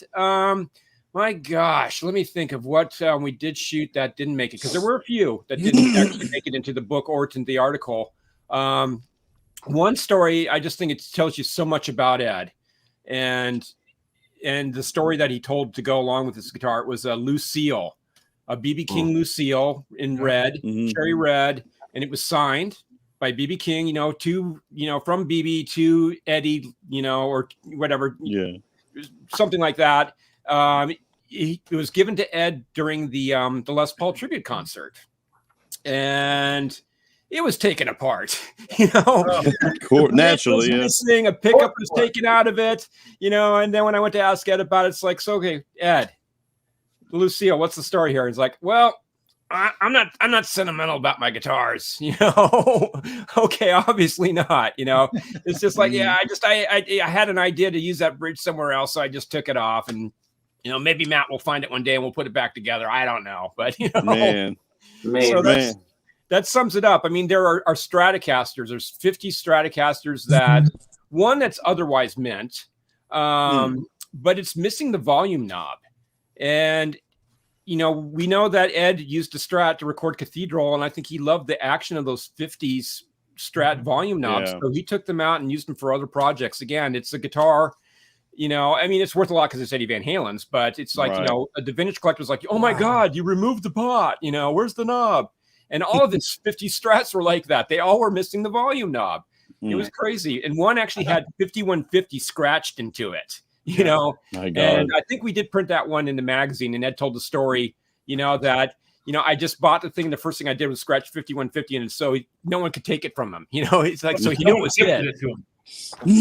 Man, there it is. Yeah, someone gave it to him. I think it Wow. was gifted to him, and he etched it in the backstage right in front of the person that gave it to him. Yeah. Wow. I think he bought. I want to say he might have bought that from Dan Martin. I want to say It was Dan Martin. He did buy it from Dan Was Martin. that what it Yeah, is? Okay, I may have a mistake. It's one of the Dan Martin guitars. Well, I'm going to ask you. That's the Strats are an interesting thing. I'm glad somebody Dan brought up Martin. that Chris brought up the Strats, because he recorded so many just plain Strat tracks. You know, they hear about it later. Intro, right? Women in Love intro, which is, you know, a 3 single coil, you know, 61 Strat and all that stuff. Yep. And then the When It's Love solo is, you know, it's hard to figure out which one is which. You know, he used one on Best of Both Worlds. Yep. You know, you got the one with the telly neck, and then you've got the one with the, you know, the 5150 carved into it. You know, and then I think, like you said, I think there is at least one mint Sunburst Strat somewhere in there. I'm trying to I can't figure out which one is which and which is used on which track. I don't know if we'll ever figure that out. I don't think Ed could even have told you, you know, because just in the heat of the moment, especially, you know, once he built 5150, it was just like, you know, whoever was there, you know, Matt in the 90s was, Matt, go grab me that guitar, you know, go over there and grab me something, you know, and he's got an idea. And that's how it was. It was just grab and go. Yeah, and I think when I talked to him around the Balance record, and I was like, Ed, you know, you have a lot of wah-wah on this record. What's the deal with that? And he said, I just saw it on the floor over there, so I started using it. You know, there was no master plan. There was always a certain amount of spontaneity in everything he did. Right. That was sort of the fascinating thing about Ed, right? I mean, some of it was, you know, he was an absolute perfectionist. Right. But there's this other part of him that allowed him to just like throw caution to the wind and just do something weird. Right. That's really what we love as guitar players too, as musicians, though, I think, is the fact that the spontaneity is really what we kind of live for. You know what I mean? Like just to be doing something, playing a song, and just kind of on a whim, just throw it out there and just have something that's like, wow, that was cool. And then, or, you know, sometimes you get the other effect where that really didn't sound good at all. I'm never doing that again. Yeah. But you know, those moments when it does sound awesome, and that's something he seemed to excel at more than not, was throwing stuff together or just throwing effects in there. You know, even songs that like, you know, that was on the albums when they play them live, that's why he would change things up. And I think there's also one reason he always said, if you come to a Van Halen show to hear everything note for note, you're in the wrong place. Right. Because it was interesting. This isn't Ed related, but I just thought this was such a great anecdote, and I just heard it the other day. A really good friend of mine, great, brilliant guitar player. If you guys read Guitar World, you might recognize his name. This guy named Andy Aladort, who did a lot of the transcriptions for Guitar World. Forever. Familiar, Yeah. He played in Dickie Betts' band for a few years from the Allman Brothers. He was like the second guitarist in Dickie Betts' solo career for quite a while. And he was on the road with Dickie, and this was like about, 2 years into the life of this particular band that he was playing with. And Andy said, I can remember this as clear as day. We went out and played this gig, and we were just killing it. Like, we were as tight, like there wasn't a note out of place. Everything was just, dead on. And I could even remember thinking while I was playing, is like, wow, this band is really on top of this right now. We are playing great. And then after the show, they're sitting in the bus, and Dickie comes walking on. He's got sort of a pissed off look on his face. And he says, guys, we got to talk. And Andy said, whenever Dickie said, guys, we got to talk, that was terrifying. and Dickie just got up in front of the bus and said, hey, guys, you played incredible tonight. You got every note right. It sounded just like the record. And if you guys ever do that again, I'm going to fire you all. Exactly. Yeah. Let me tell you, man, Dickie Betts is a scary man. Brad, I remember when I first started working at Guitar World, there was a story about Dickie Betts riding around the countryside on a motorcycle, and he's hungry, and there's nothing around. And he drives by this field and he sees some cows. So he gets off his bike, he goes to the field, and he slaughters a cow and starts a fire and cooks it. No way. Mickey Betts is a scary man. You do not want to piss him off. Jesus Christ. Yeah. I love them. Well, they don't build them like that anymore. right. Ted Nugent. Ted Nugent. Yeah. That's a great Is that a true Andy story, Chris? That is cool. Is that a true story? If you know Dickie, that's a true story. Oh man! You look at Dickie and you say, "There's no way this can't be true." You know, well, Andy told me that story. I can verify it. He told me that story too. It happened, and it's totally true. Wild. I mean, you know, Eddie's a great guitar player, but I don't know if he's ever killed a cow with his bare hands before. Maybe some fish. Yeah, maybe some true. Yeah. I want to show you guys something real quick. Give me a second here. I'm just going to walk into my little music room, my humble music room. It's nothing fancy, so it's bear with me for a second. It's going to get kind of dark till I get in there. Sorry. Yeah, one of the things I wanted to say while Brad's going into his room, those of you who haven't ordered the book in the chat or are watching this isn't a reprint of all the articles that Chris and Brad have done over the years. They actually had a motive on how they were going to put this together. They've done a bunch of additional interviews just for this book. There's stuff that hit the cutting room floor that they didn't put in some of the magazines. They're in this book, so I know we'll get into it. But there's lots of nuggets, lots of fresh stuff. Really worth it.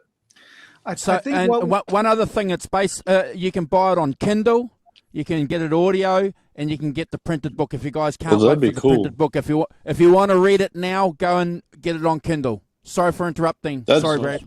No. Oh no, you're fine. That. I mean, the thing is in the year that we had to, people have been asking us how long it took us to write this book, and I always say about 30 years because Wow. you know, we talked with Ed often over a period of 3 decades, but you know, in the time that we had to write this book, I think Chris and I had a chance to really think about those experiences and the arc of Ed's life, and have brought so many more insights into it that were difficult to see when you're close to it, you know, when you were right there sort of in the heat of the battle and talking to him about stuff that we're a little bummed now that, you know, we walked away with a lot more questions that we would have loved to had a chance to ask him. Always something you think of after the fact, you know. That's how it always is. Yeah. But yeah, man, that's something else. You guys, I never got to meet him. I never got to meet him in person. I really, really, really wish I could have, as a lot of people do. I have gotten to meet quite a few of my guitar heroes and musicians and things, which is always cool. But Eddie, I never got a chance to meet him. I did get his autograph actually a few years back. When was it? 2017, I think, or 2018. 26. No, 27. Anyways, they was taking donations for the Amy thing. If you remember that by any chance, when and the first few however many people who donated, you know, Janie and Eddie would match whatever it was, $20 or, you know, 20,000. They would match it. So I donated a little bit that I could, and I was one of the people that got, you know, something from the swag closet, they called it, at 5150. And so, not thinking anything else about it, I thought, well, that's cool. You know, that's cool. I'll get something. And I came home one day.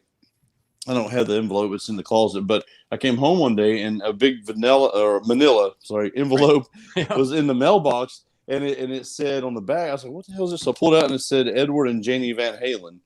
And I was like, "What?" You know, it's cool. And so, of course, that's like the highlight of my life. I could have completely forgot to put my truck in park. I could have just whatever, you know. I was like beside myself. And so when I opened it, it was a signed magazine, guitar magazine from Eddie, which I'll show you here. If you can see it there. Oh, cool! And, I love that issue. Yeah. Oh, that's a great one. It's silver marker, so it says all the best, Brad. You know, it says Eddie Van Halen. It has a date there too, but it's kind of hard to see in the lighting depending on where you're at. But Can I tell you that? Can I give you a little bit of insight on that cover? Okay, you see what it says Van Halen Rocks? Yes. Do any of you watch Flight of the Conchords? Did you ever watch that show?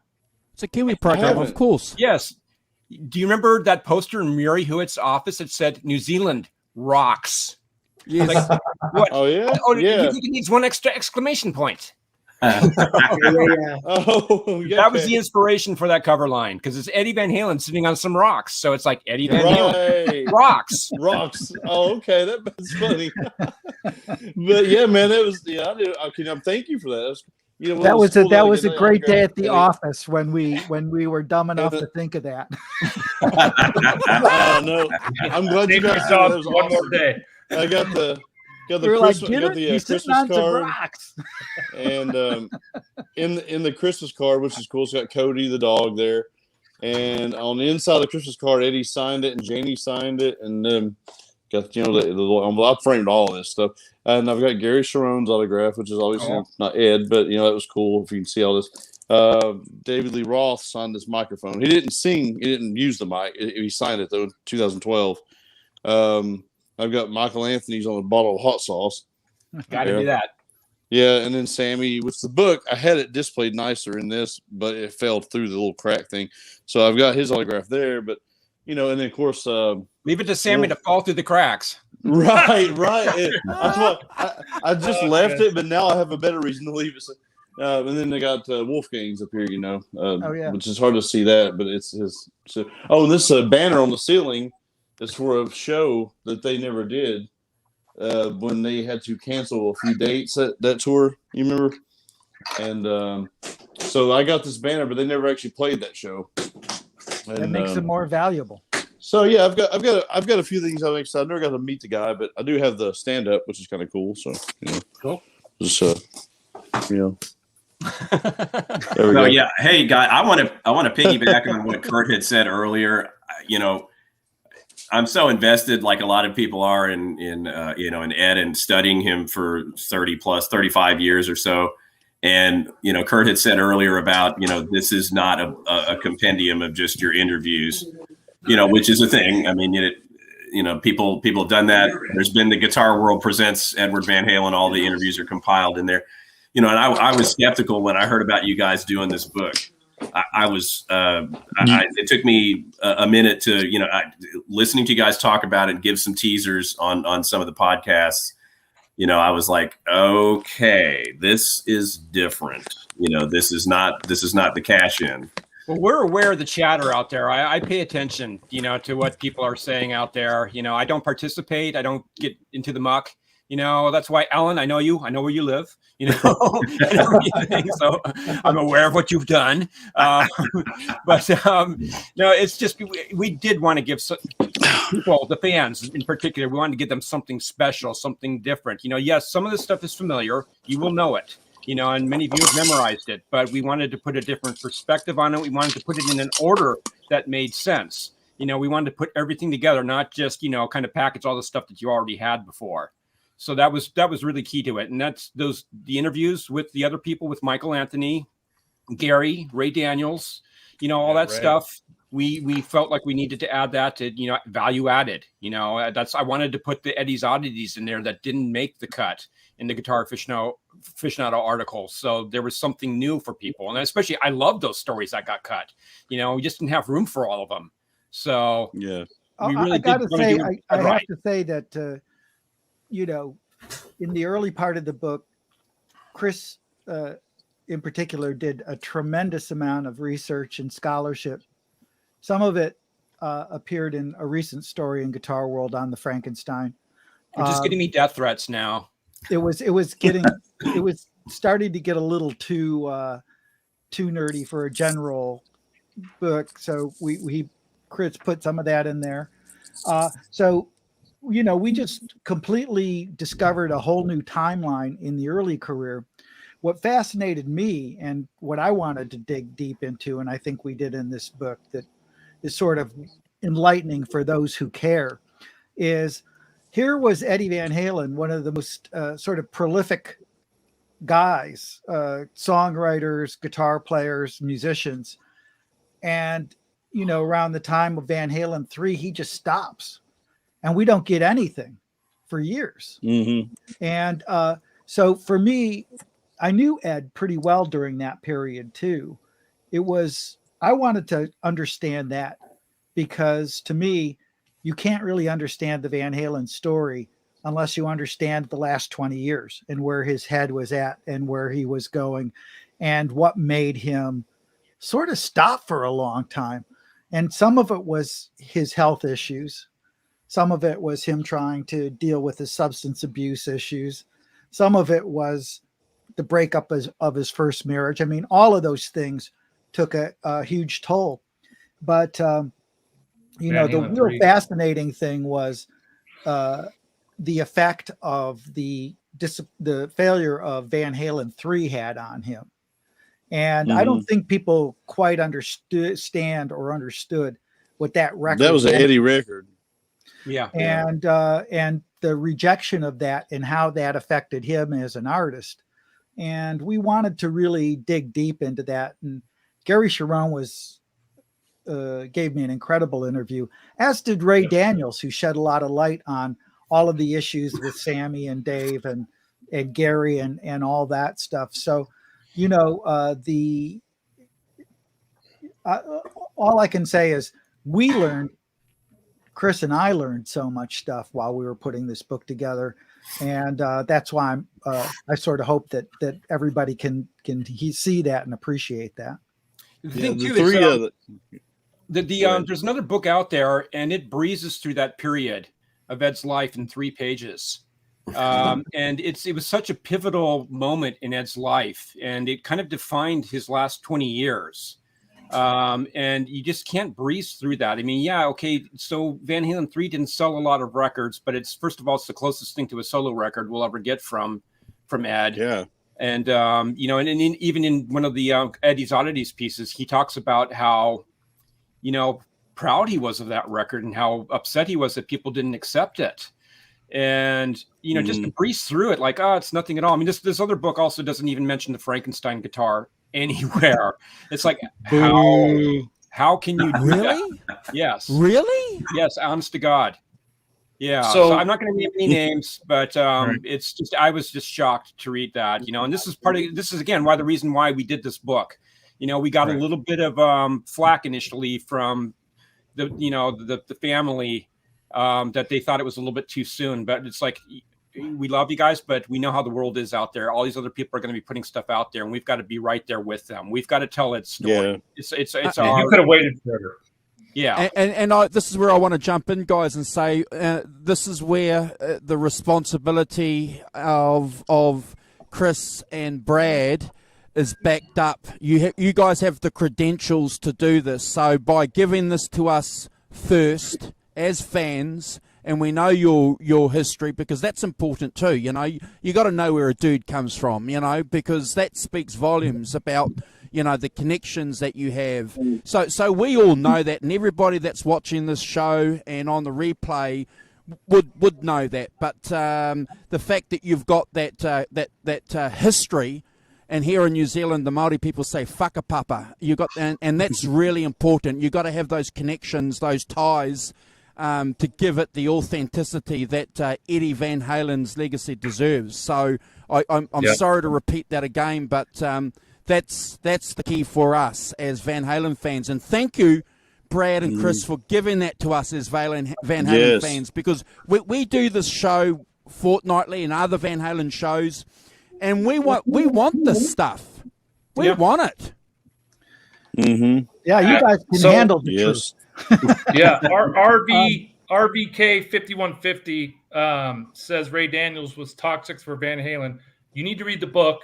That's all I have to say, because after I got done flipping through all the guitar posts, I went straight to the Ray Daniels section, and that was the first chapter that I read, and he was not toxic for the band. And order the book. Read the book. It's got it, guys. I would say just to your point about the history, and this isn't to, sort of brag or anything, but I heard something today that I hadn't heard before, and it really I don't know. It just really sort of got to me, and I don't know whether Chris, Nick Bocott told you this. Do you guys know who Nick Bocott is? He was a guitarist in this, seminal sort of metal band called Grim Reaper, but he went on to become one of the major guys at Marshall's and at Marshall amps, and now he's at Sweetwater now. And he was, but Nick told me today that when Fender, when EVH, wanted to do this collaboration. Wanted to do this documentary that you did, Chris. Eddie only had one demand, and he said, like, let's do this, let's film it, let's talk about it, but only on the condition that we either have Brad or Chris do the interviews. And that's the first time I'd ever heard that. I mean, Nick did tell me that today, yeah. Even though we had a great relationship with Ed, for him to, say something like that, it just spoke volumes about the trust that he had for us to be able to get it right. You know what I mean? Congratulations. Good for you guys. It was a crazy experience because we were there at the custom shop there in Corona, and they had this major Hollywood film crew like you wouldn't believe. They set up, the tracking, the trail, the little thing on the cameras on wheels, the dollies, and everything. And it was just, all this lighting, and they had this big crew and everything. And it was intimidating because it's like, oh my gosh, I'm used to talking to Ed, person to person, maybe Matt Bruck's hanging out too or whatever. But to have like these lights and these cameras and everything, I'm like, holy crap, man. This is like the big time. I still got to get a copy of the whole thing because I think they put like maybe 10 minutes or something there online. Unfortunately, I was like horribly overweight and had a bad haircut and everything. So it's like, but I didn't know that was going to be, my screen test. So, oh well. Man, that's some cool stories. Yeah, I'd like to see the rest of that footage.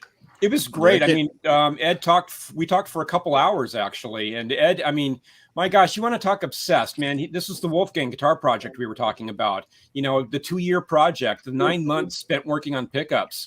And we went through everything. And it's guitar nerd heaven. I mean, Nick Bocott, I think, was kind of excited at the end of the thing. I had to kind of stand down the hall away from him, but it was like, it was really, it was intense. I mean, it was just like, Ed's just there and he's beautifully lit and he looks angelic and everything. And here he is waxing poetic about this creation, that he made. And it was just like, wow, this is, I mean, for a guitar nerd, it's just, this is a thing. It's like, I've always seen a lot of fans complain, oh, Guitar World stuff is too guitar heavy, this, that, and the other. And it's like, well, yeah, it's Guitar World.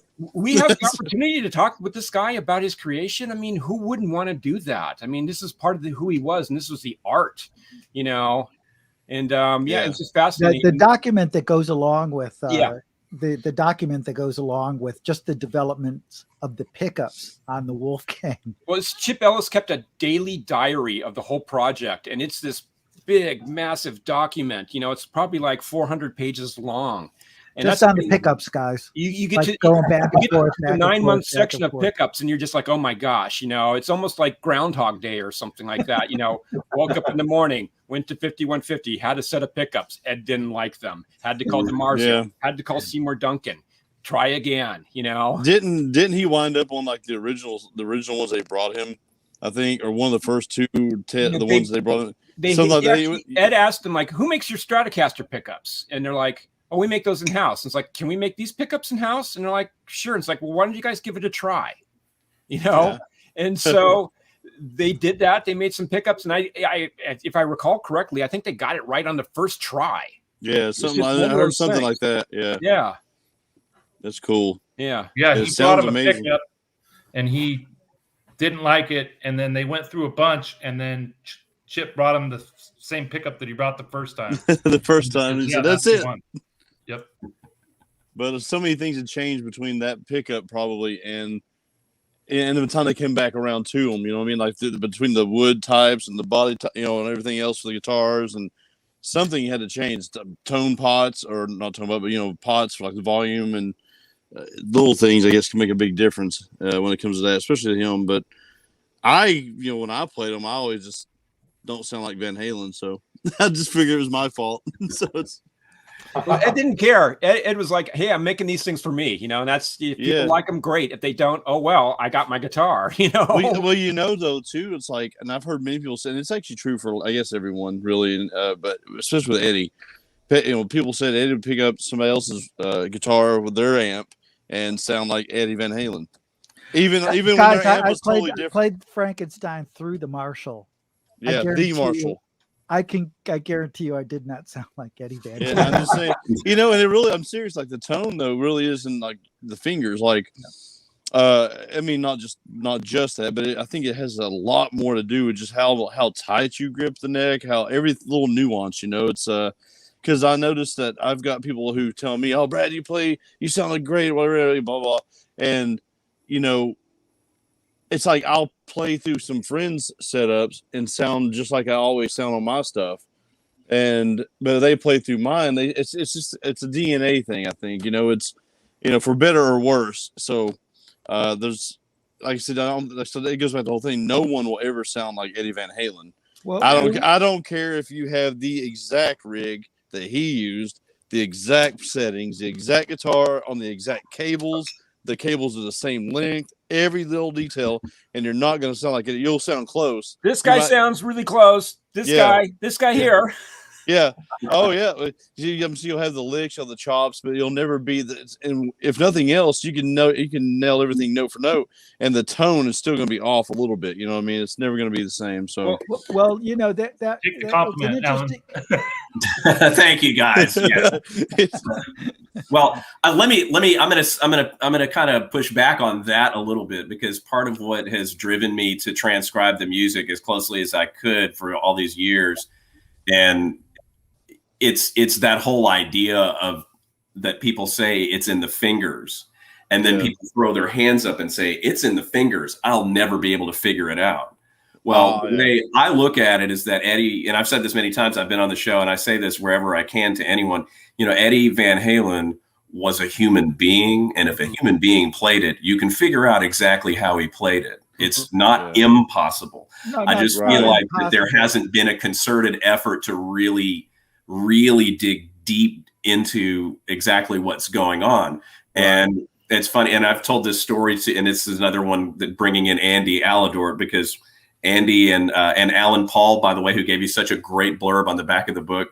Alan Paul was instrumental in helping me get my Eruption transcription into Guitar World. So a million kudos to Alan Paul. It was because of him that hooked me up with Jimmy Brown and got the ball rolling to get that transcription in there. Yeah. But Alan, basically, you probably have noticed this, that Ed figured out, generally, not always, but he generally figured out pretty much an easier way of playing the notes that he played. Like if you can figure out an easier combination, like I was amazed because I had learned certain ways to play it, and then I watched Ed play it, and it's like, wow, it's totally different. But the way he plays, it's like, oh wow, that's correct. And a great deal of that is that he will play licks, and I always talk about the influence of Clapton on his playing. There are so many really verbatim Clapton licks that sometimes Ed would throw in verbatim exactly like it was on the Live Cream stuff. He primarily went to the Live Cream stuff, but then what I found fascinating after many years, and it's only like I've only recently, like within the last 10 years, started, the pennies, everything started clicking when I realized that a lot of times Eddie would throw in a lot of silent hammer-ons instead of picking things. Yeah. And so he could take a Clapton lick and get this really super amazing legato thing happening and lightning speed. Why? Because his pick isn't moving back to try to pick the note. It's his left hand is already there and picking the note. And as a result, he's ready to start on the next lick. So when you listen to When It's Love, which is his most overt tribute to Clapton, I think, and as Eddie himself has said many times, I mean, I've diagrammed it out. I've compared the solo at the end of Sitting on Top of the World from Goodbye to a bunch of Eddie solos, and that little solo shows up in all kinds of Eddie solos from day one until the day he stopped playing. So, but what I did find interesting was that, so Panama starts off with some Chuck Berry things, but the way Eddie would play those Chuck Berry licks was directly related to how Eric Clapton played the Chuck Berry And then he would go into the sitting on top of the world licks, the really kind of blinding fast part that everybody can't really figure out. And I figured out that, oh my God, he's just doing silent hammer-ons and mixing that up with his, alternate picking and Clapton influence picking directions. And so it's like everything. So that is an example of how it's in the fingers, but don't throw your hands up. You can still learn from right. Yeah. But what I'm saying is this is like, if you sat right across from Eddie and he's unplugged and he's playing his guitar, like to me, vibrato, it's like a fingerprint, right? No two are exactly the same. And I sort of feel that way. Like you can certainly replicate a sound and you can catch those nuances and get damn close. But he didn't have to work at that. That was his natural fingerprint. I think that's a bit of it. But it was very interesting to hear him play, because at least when I was around him, he never played casually. Like he always played with intention. Like even when he was unplugged and he was just sitting there, he dug in. And he was making that string sound like he was playing an acoustic guitar. You know what I mean? Like, and that has to do with the the impact of his sound as much as the amp or the guitar or these other things. 100%, which is why he sounds like himself when he's playing the direct strat on the When It's Love solo, or if he's playing the Eventide harmonizer filled Frankenstein on Panama or whatever it is. It's like that stuff is all just, that's window dressing, but it is in the fingers and his choices that he made. And the mix of the silent hammer-ons is so fascinating, because it's like everybody just thinks, oh, I'm doing a regular hammer-on, I'm doing a regular pull-off, and then he started getting into that whole legato Alan Holdsworth thing. So by 1984, by 1981 through 1984, he started putting his impressions of Holdsworth, because Eddie couldn't play a Holdsworth lick if he held a gun to his head, but he got the vibe of Holdsworth. Exactly. And he kind of mixed that in with his Clapton stuff, and things started expanding big time, So, but my saving grace was playing Van Halen stuff, covers in a tribute band or whatever. My saving grace so far has been the fact that not even Eddie played anything exactly like the album. and I'm being honest, he never played like that. Even the solo to Right Now is actually better live than it was. Oh, yeah. You know what I mean? He's like, he figured something out, like, oh wait a minute, I should have done it that way. Crap, and Cecily played it differently. It wasn't so kind of held back. It was more in your face. So there was kind of a lack of perfection going on there a lot. Because, as an example, Ice Cream Man, he never once executed the main Ice Cream Man lick as I believe he intended it, which is how it came out on the record. And of course, he started out with that lick in I'm the One, and he was more fluent with it when he was younger. Although I will give him credit, towards the end, when he would sit on the drum riser and bring the neck up close to his face, he would actually come very close to nailing that lick, and he was trying. He was trying hard. I remember seeing him in 2015, and I thought his strap broke because I saw him live. Yeah, and when I didn't realize he was kneeling down to do it, which makes perfect sense because it's a reach, So but when it first happened, I thought, oh crap, his strap come loose, or come off the hook, and so and it may have, because it seemed almost like either he slid or tripped or he just went down hard. In his shape. That's another interesting thing about that particular lick, is that I in the course of studying the playing and figuring out, like I remember when I worked through the Ice Cream Man lick and a friend of mine helped me. Me and him went back and forth on it for like a year. Yeah, what I thought was interesting, just the opening pattern, But what was interesting that I discovered was that when Eddie would play that, he would get into that pose. Yeah. Right. The pose where he's got, he's using those particular fingers. Yes, that one. And it wasn't a pose. It was a means for him to execute the lick. And you cannot play that lick just holding the guitar normally. You can't. Point that headstock north, and you've got to get close in to do it. And it just so happened that Eddie had like this incredibly wide stance, cool pose, and he's got the bottom of the guitar notched in his crotch right there, and he's just going at it, but it's a means to a musical end. It wasn't a it had to be up. It had to be always up. I want to add Alan, to that. Alan, I have a question for you. Yeah. I'll tell you what is interesting to me is the songs that are on the the best of record with Sammy Hagar, and then going into Van Halen 3 as well. Do you feel like his approach to rhythm went to a whole nother place? Like I felt there was for better or for worse, an incredible evolution in the way he was approaching rhythms on those records. Excellent point, and I do agree with you. And what I found, to me, the way I interpreted that was there was a sort of a basic rock rhythm that he would engage in like everybody else. And I was talking about this with someone the other day. Unchained, it's Brown Sugar at the beginning of that song. It's just a Rolling Stones. It could be Route 66. But then when you get into the pre-chorus and you get into that really wacky, syncopated, bizarre stuff that's only because of Alex and Eddie playing together, I think that Eddie's approach to rhythm went more towards that thing of only him and Alex being able to do this. And he went further away from doing those typical rock rhythms, like you say. Yeah. So I totally agree with that. I great catch. That's true. I mean, I think it's fascinating, and it's such a education. It sort of turns it into prog rock because it never comes around the same way, even in between the verses. But Chris and I have talked a lot about how Van Halen 3 is really such a fascinating record in terms of the evolution of his playing and his technique. First thing when Ed passed, we were talking about the book, and Brad and I were talking. I said, Brad, go back and listen to Van Halen 3 again. Really pay attention. Listen to the guitar.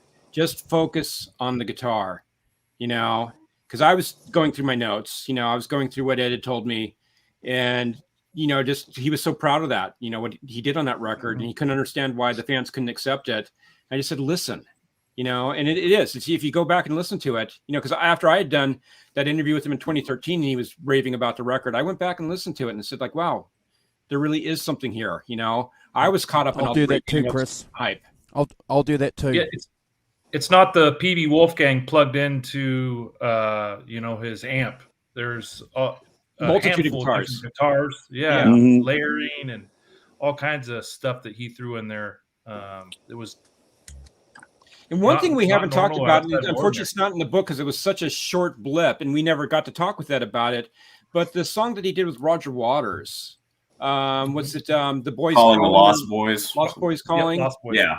That solo. It doesn't sound like Ed. It almost sounds like David Gilmour, but it's so expressive. It's so soulful. And it's just like, my gosh, if we had gotten more music from Ed during that period, what would we have gotten? It's like The Water Sings. Who was that he did that with? Have you heard that? The Water Sings. It's on YouTube. I can't remember the name of the person he did that with, though, off the top of my head. With Marconi? Maybe.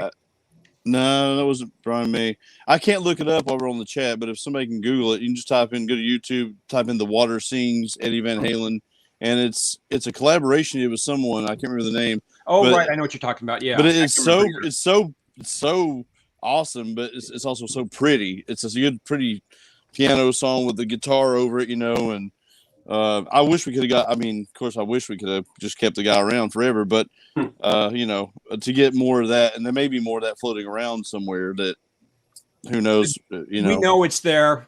Yeah. Open the vaults. Open the vaults. I mean, I fear that I'll be dead and gone before my daughter may get to hear it. Yeah. Well, that's a question we need to ask you guys. And we've done a couple of shows on it, and there's various opinions out there, Brad and Chris. So some people are saying there's not much in the vault as far as finished work, and then the Rev and I were talking on the show, there's a whole side of Balance. Balance was going to be, 3 albums, and, there's the album that they didn't release with Gary. So you guys have been there. What's in the vault, guys, please? More than you can imagine.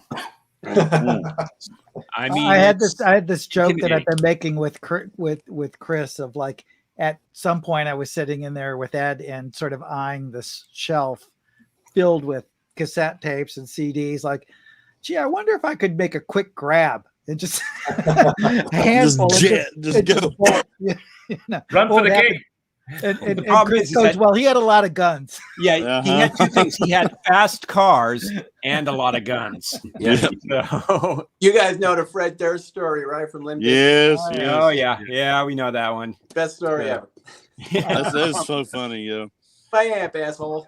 But I did hear some, that I guess a distinction is this is you're asking how much finished stuff there is.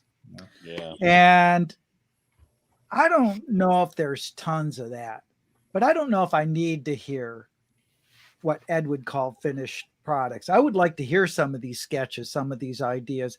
I mean, I've heard some of it. I've heard some of the stuff from the next cherone record. But even when I was talking to Steve Vai, Steve said he'd go over to 5150 and Ed would just play him, instrumental stuff. Yeah. And Steve would say like, "Hey man, why don't you put that out?" And he'd God, be I like, wish he would have. Yeah. He'd be like, "No, it's a Van Halen is a band. That's what I do. I get enough satisfaction out of what I'm doing within that context." But my gut is it's a little bit like the Hendrix Vault, there was a lot of cool stuff that Jimmy had created that wasn't quite finished. You know what I mean? It got close, so I think the vault's full of that, but we would love to still hear it. I mean, I'm intrigued by the extra cuts because Ed had told me in that interview that we did for A Different Kind of Truth that they had cuts like 30 some songs, and I know how they worked. It was the three Van Halens up there at 5150, and they were cutting all the instrumental tracks, and it just was up to Dave to pick and choose what he wanted to work on, and then he went down to A&M and he did his thing. And it's like, okay, when Wolfgang has said, "Oh, they're not finished," well, it's like, well, they just karaoke tracks, basically. Just get Dave in there. He's retiring, and have him lay down some vocals. That's what I would think is the condition they're in. I mean, I know how those guys worked, and I know that and they were so good, first of all, that even if they did one run through, that it's a keeper, so it's there. Dave in there to do a little zippity zoppity zoo. Exactly. Well, if for every like 7 or 8 songs, you'll have one that'll make the record. So yeah. So there's a lot of them out there. But then again, like Wolfgang Van Halen said, his dad released all the good stuff. So well, Gary played me a couple of tracks off the I would love it. I like the Gary Cherone stuff. I always loved it from day one. It was different. I mean, you got to think where we came from with the balance, and then for off carnal, and then everything before that to this suddenly like, well, okay, hold on. I had to listen to it. The second listen through when I first got the CD was when it hit me. I was like, wow, this is actually pretty cool. And then, of course, the guitar player, it was even cooler for me. But my friends who didn't play were like, this is nothing like Van Halen. What is this? I'm like, dude, you don't understand. Because I was listening to, the texturing, the layering. I was like, man, this is really awesome, actually. Like From Afar was awesome. The Dirty Water Dog was hilarious because you could hear him drop the broom and say shit at the beginning of it. I mean, so I love the solo in that song. Yeah, and then Year to the Day was awesome. Once has one of the coolest solos. I think he used a double neck. I don't know if it was guitar. Yeah, I don't know if it was ernieball because I think he was with. Well, it might have been ernieball on it. No, he was with Peavey then. I heard through. He had the ernieball there. Even if he was with Peavey, he still had the ernieball, and he was playing it. I also heard that he had though, and I've never seen him, but just from a very reliable source, I can say that he had at least 2, maybe 3 double neck Peavey Wolfgangs made, and so I don't know if he also had 2 Gibsons. Yeah, so the once was awesome. And the Kramer, he had a lot of double necks. 2 Kramer double necks. Yeah, 2 Kramer. I even liked the song "How Many Say I," even though he, like myself, is not the best singer ever, but it sounded great, and he got a lot of flack for singing it. But the music, if you just listen to the music, it's really pretty. It's really awesome. The chord changes and the dynamics and the. What do you play the cello on that song too? Yeah. I mean, it's so much Ed. It's like if you want an Eddie Van Halen album, to be honest, if you really want an Eddie Van Halen album, 3 is it. Yeah, that's true. That's You know Dirty what I mean? Water Dog guitar right there, right, Chris? Yeah. Oh, I did some covers of some of those songs for a while, and it wasn't until too long ago. Well, a year and a half ago, I did Fire in the Hole. I had a trans trim Peavey built. Wow. And I did a cover of Fire in the Hole, and I did a cover of Once using they weren't single coils, they were hot rail pickups, but I had a guitar that it was basically one of those that he uses, or not used, but just like it. I mean, basically. And anyway, it was I love that album. So I've done covers of those songs on my stuff, and it's just I'm glad that people. What I'm saying, I'm glad that even though after he passed, a lot of people are starting to go back and kind of revisit that album, and revisit the stuff he did in between there. They're starting to think, wow, that was really awesome. Well, I think as far as like an Eddie, go ahead, Brad. I'm sorry. No, I was just going to make the quick note that, after when you go look at the book, I think it'll intrigue people to go back and take a, revisit that record as well. I think that might be the whole thing about how he always said he didn't need to do a solo album because he got his rocks off in what Van Halen was doing. He said that over and over again, and probably by Van Halen 3, it was at the point where he really obviously wanted to take control. And kind of as you've alluded to, that may not be the greatest thing. I mean, you have to have, he has really, he shines best, I think, obviously, when he's got that foil, that person. And I think, that person could have been at various times, either separately or together. It could have been Landy, it could have been Ted, and it could have been Dave, and it could have been Sammy. And it was always him and Alex constantly through the whole thing. Or Andy Johns, Or Andy Johns. Andy Johns on a production level. Yes, I agree. But I think it's like, I think he had just a level of insecurity about that. Now, like, I think Eddie could have done an album like Jimmy Page did with Outrider, where he got some of his favorite singers. He got, Robert Plant and Chris Farlow and John Miles, and did a couple of great little rock and roll songs with great lead singing and a good, kind of short rock thing. And then he did his instrumental bits, and, I think Eddie could have done that, but I don't think Eddie had the, I just don't think he had the confidence to do it. I'm playing armchair psychiatrist. Well, that's true though. Cause I mean, with Van Halen 3, again, because the fact that it didn't do as commercially successful as he was used to, and that's the thing, is he did put a lot of himself out there. He played drums on a couple tracks. He played bass on a lot of the tracks. You had him singing on one track, like you mentioned. It really was the closest thing to an Eddie Van Halen solo album you could get. And the fact that people just didn't accept it kind of made him just go like, why bother? But the Gary, I mean, there were a lot of things going on at that time, right, guys? I mean, Ed was going through a lot of changes because he was just dealing with the grips of what was going on with his health, and a lot of different psychological things going on there. And I think the interesting thing about the interview with Gary Cherone is even Gary sort of saying, there were times he wanted to speak up and say, hey, maybe we should do this or do that.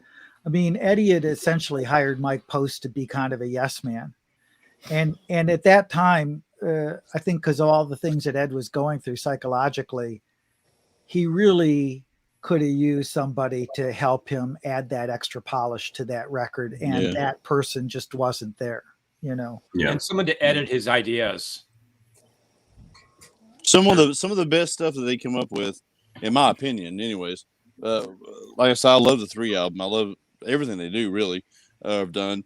But I think some of the best that they come up with, and I think this goes with a lot of people, is a little bit of conflict's not a bad thing sometimes. It adds a little bit of, a little pressure there, a little bit like I better bust my ass and get this done right, because they expect a lot of this, and some disagreements. And I'm not saying, knock down, drag out fights, and complete miserable, people, lingering around, but when you just have, like, if I have it just my way in my studio and I write all this music and I'm like, man, I did everything. It's amazing.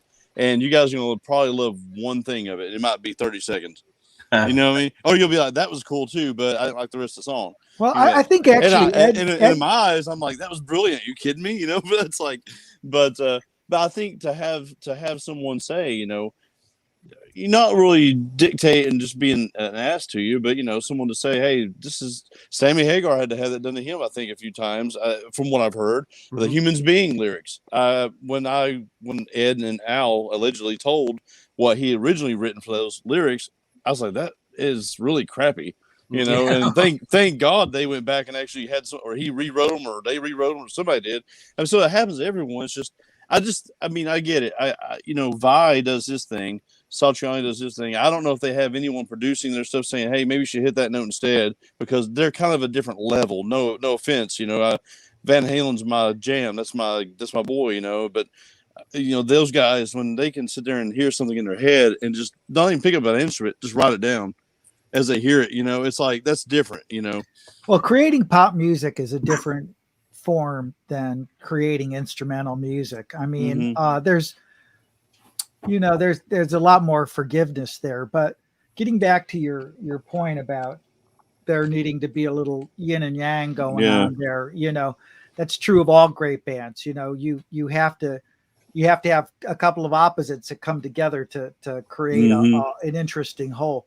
But I think the wonderful thing about, again, the book demonstrates is that Ed went down this terrible sort of rabbit hole, but when he came out the other side, the last 5 or 6 years of his life, he looked back and even he began to really, I think, appreciate the contributions of all the other players that had got him there.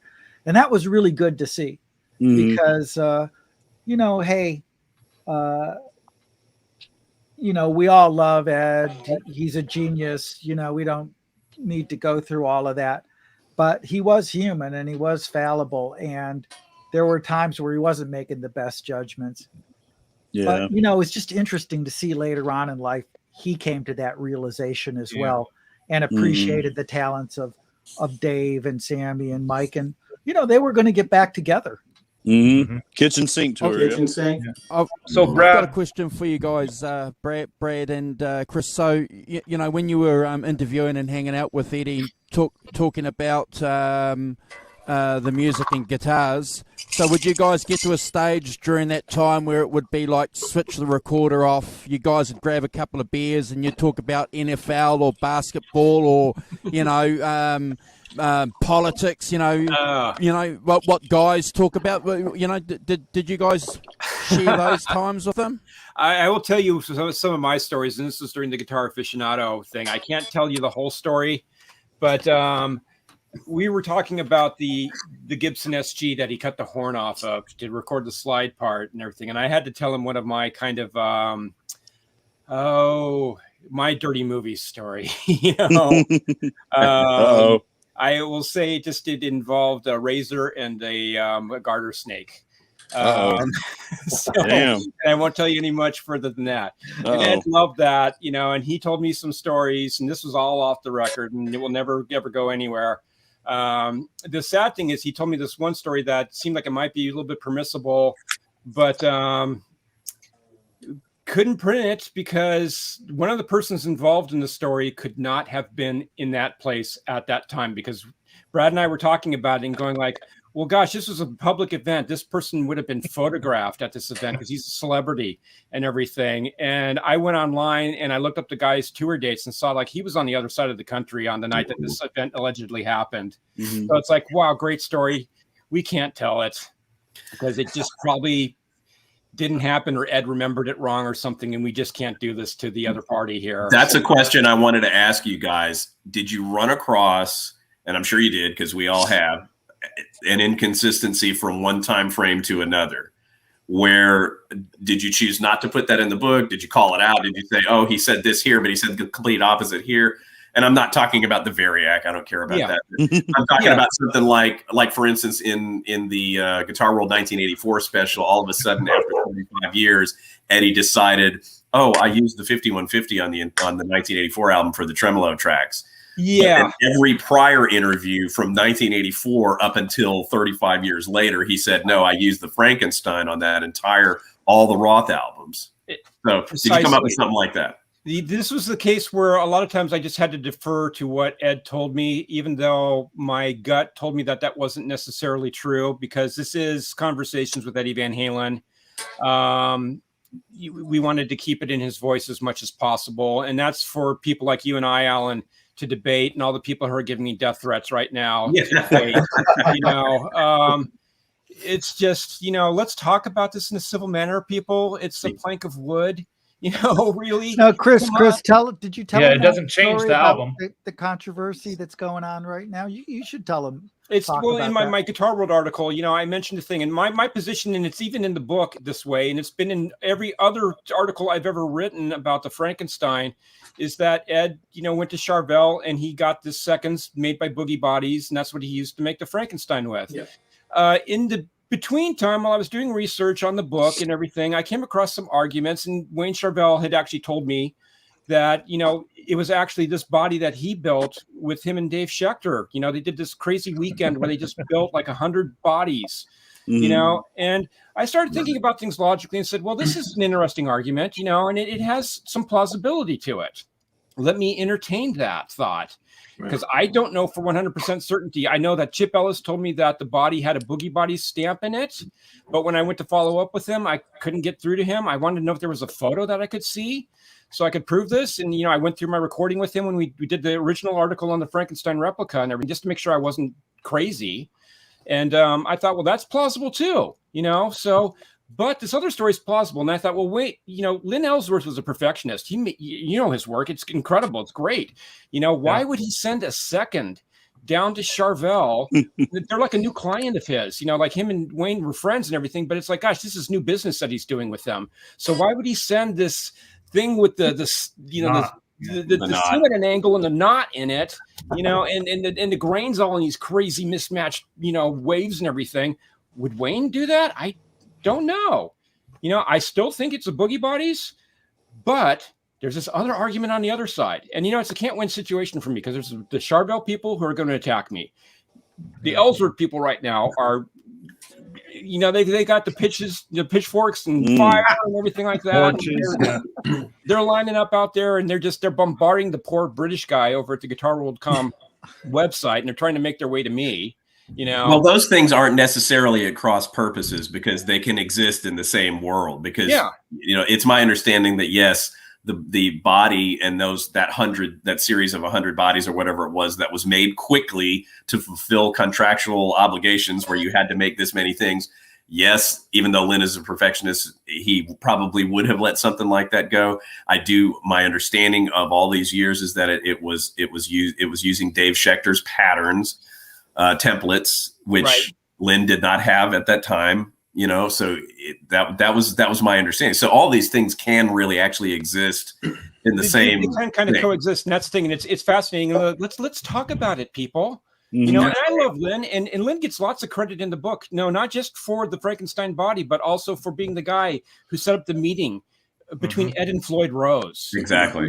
That's actually more important as far as I'm concerned. Yeah. So that's Lynn gets his due.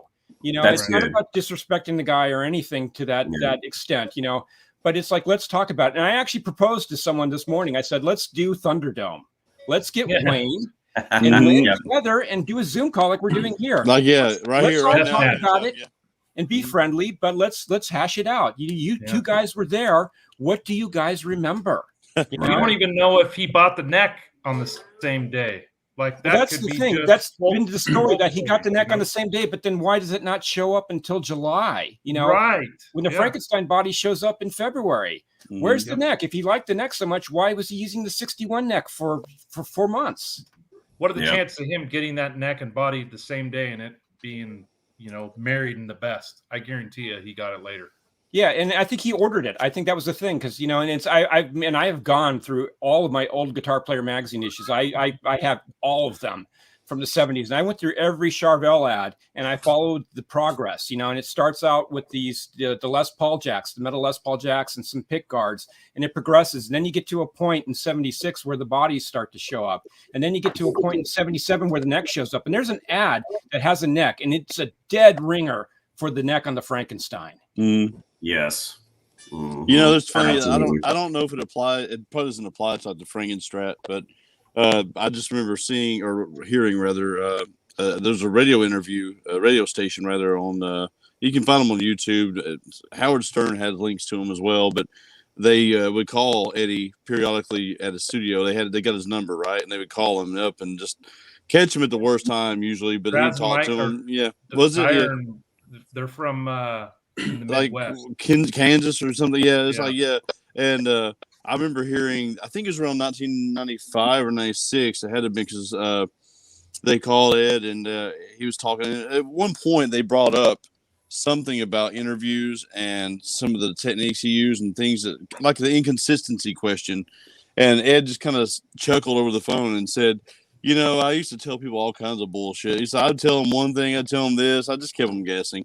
I was like, "Wow!" It's like amazing to hear him say that because he was laughing his ass off, but he was just like, you know, he said the thing is, and he actually admitted he's like, I can't, and honestly, I can't even remember half the time what I've done to this guitar or what I've done to that guitar. He said, but everybody wants me to tell them exactly what I did. He said, and it's just been, he said, I just do things and then it leaves his mind, you know. Well, you know, I mean, look, there's an interesting part in the book where Ed is talking about, you know, at the time when his fame was starting to really, you know, pick up steam, you know, and he would go to a local music store, local guitar store.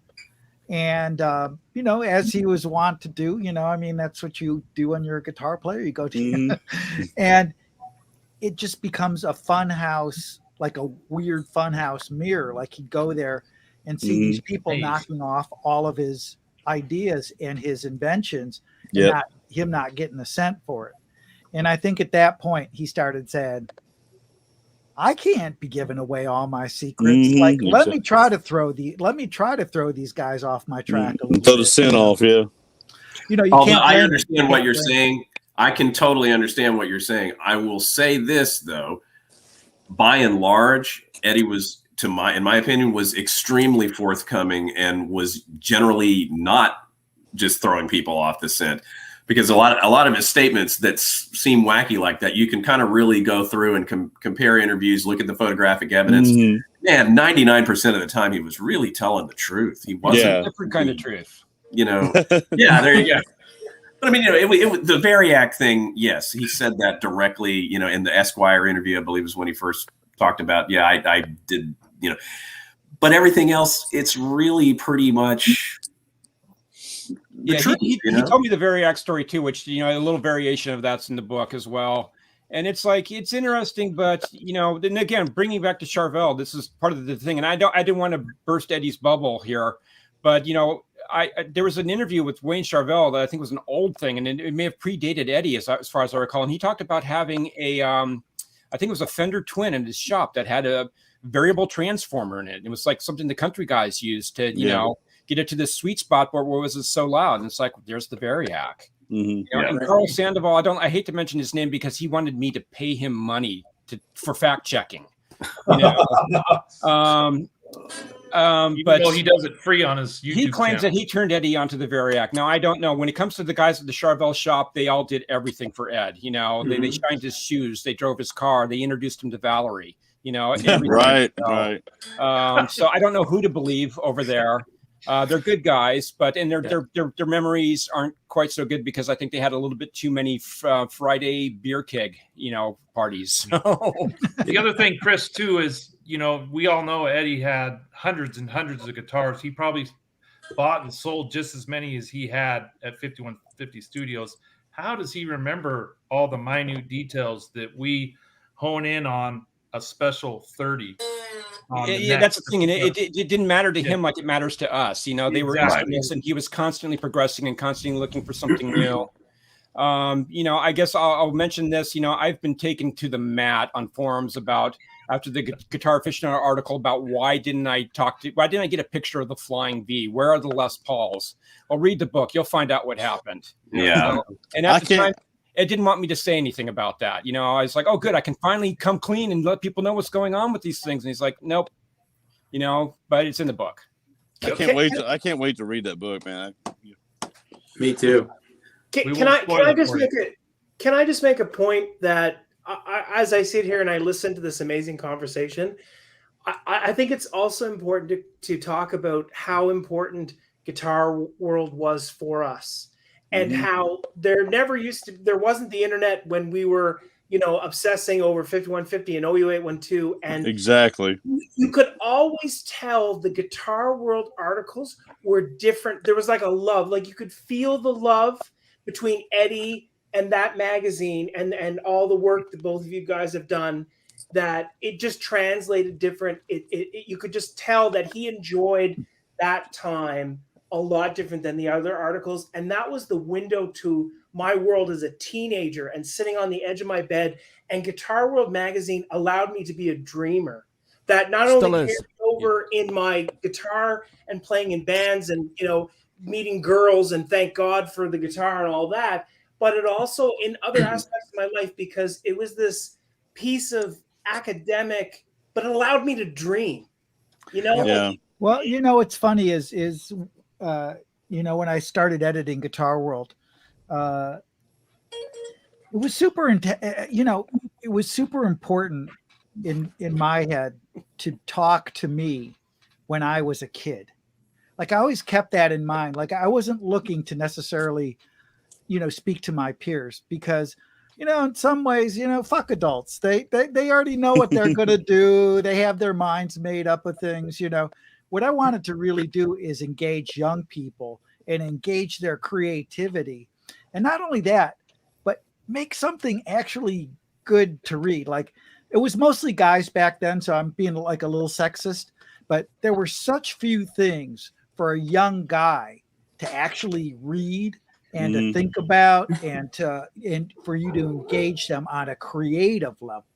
Like, there's plenty of shit about sports and all that garbage, and that's all cool too, Detroit Lions. Right. Yeah. But if I can testify here too, if I can interject, I was at Guitar Player magazine, and I grew up reading Guitar Player, and I got the job there, and I thought, man, this is it, and everything. But as time went on, I was looking over at Guitar World, because we were neck and neck in competition back then. We were trying to beat each other on getting this cover story and that cover story. Yep. And there was two things that caused me to go to the other side, whether you want to call it the light side or the dark side or the crazy rainbow colored side. Who knows? I had to be in the Guitar World. And there was two things. And one was their access to Ed. Like, they just seemed to have this clubhouse thing going on with them, this camaraderie, this brotherhood that we just didn't have over at Guitar Player. As great as Jazz Obrecht is, there still was something else going on at Guitar World that was beyond that. They had a real connection to him. And the other thing was, one of the first things I did, I had an inside with Prince, and I knew Levi Caesar Jr., who was his right-hand man at the time. And I did 2 interviews with the guy, and I was all queued up to do an interview with Prince. And Levi was pitching him on, hey, you should do some Guitar Magazine things. And right at that moment, Levi told me the story. Right at that moment, this fax came through, and it was from Guitar World requesting an interview. And Prince took it as a sign from God. And so Guitar World got my Prince interview. Hell yeah. Okay, the rug was pulled. I'm going over to these guys, man, because they've just got the psychic connection, man. Now, was that the issue that had Prince with the purple cloud guitar on the cover? It was. I think so. No, it was. Yeah. That's what it was. I mean, famous one.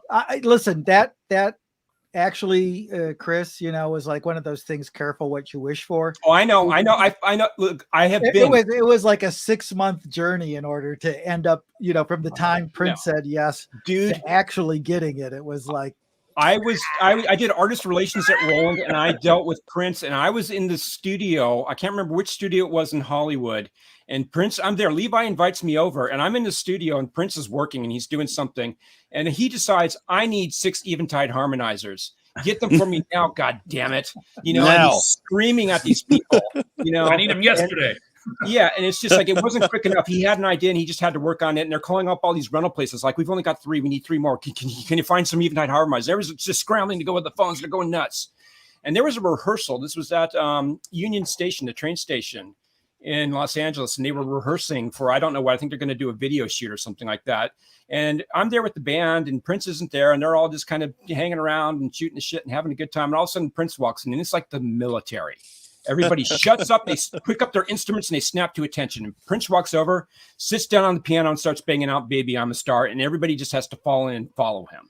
Wow. And it was just like he had those guys disciplined. And Levi said, like, I've got, I have to be 24/7 for the guy. If he calls me at 3 a.m. and wants me down in the studio, I need to be there. So, Brad, I fully know. Yeah. What no, I was getting into. But I have to say, like, Guitar World in general had so many like really genius people working there. And it wasn't just on the editorial side. The guys that you mentioned earlier, people like Jimmy Brown, Andy Aladort. You had these guys were next. These guys Randy are Coben, next level, and to this day, you can go and get all the garbage transcriptions you want. I mean, Alan knows this, and I have to say, issue after issue, those guys would nail so many great nuances that mere mortals would never catch. And it was also sort of fascinating because we were in the middle of creating what everybody now considers to be tablature. Yeah. We were actually having to create the language for how to translate all these exotic techniques into somehow the printed page. So it was You're great. treading new waters. Yeah. So it was great on that level. And then we had a great editorial team. And of course, as soon as I saw Chris, I knew he would, he was a total madman, so he would fit in. It was that's what I loved at Guitar World. I could indulge my madman, and some of my favorite things was it was encouraged to inject my sense of humor into articles. Because I just get frowned upon. I did a really bizarre thing over a guitar player was a NAMM report, and I wrote it as if I was Hunter Thompson. Loathing in Anaheim, basically, and oh boy, it went again death threats and hate mail. Oh man. But yeah, Brad indulged that. And I think one of my favorite things I did actually with you guys was the 100 worst solos issue. That was a classic. Yeah, I mean it was hilarious from top to bottom, and I really thought it was going to be our biggest selling issue ever. Because we took the gloves off and just just ripped everybody a new one. Talking about solos, it has nothing to do with Van Halen. Talking about solos though. I didn't realize till just a few years ago or a couple of years ago that James Hetfield did a lot of the lead work for Metallica. I know as dumb as it sounds. Yeah. I didn't realize it wasn't always Kirk Hammett. And that's why, no offense to Kirk, I mean, probably a great guy. I never was a big fan of his. And I was like, why does it sound so much better on the album? And I didn't realize that James Hetfield was actually playing a lot of the lead stuff on there. I don't think that's true.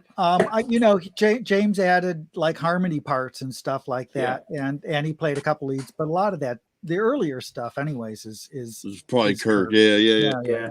He's got the distinguishable vibrato, Kirk, that it's him immediately. Yeah.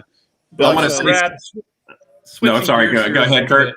Since we're here to honor Eddie. One of the things that intrigues me quite a bit is I think one of the biggest milestones in Eddie's life was hearing Wolfgang's album. Yes. Yes. And correct me if I'm wrong. The second was probably the Smithsonian.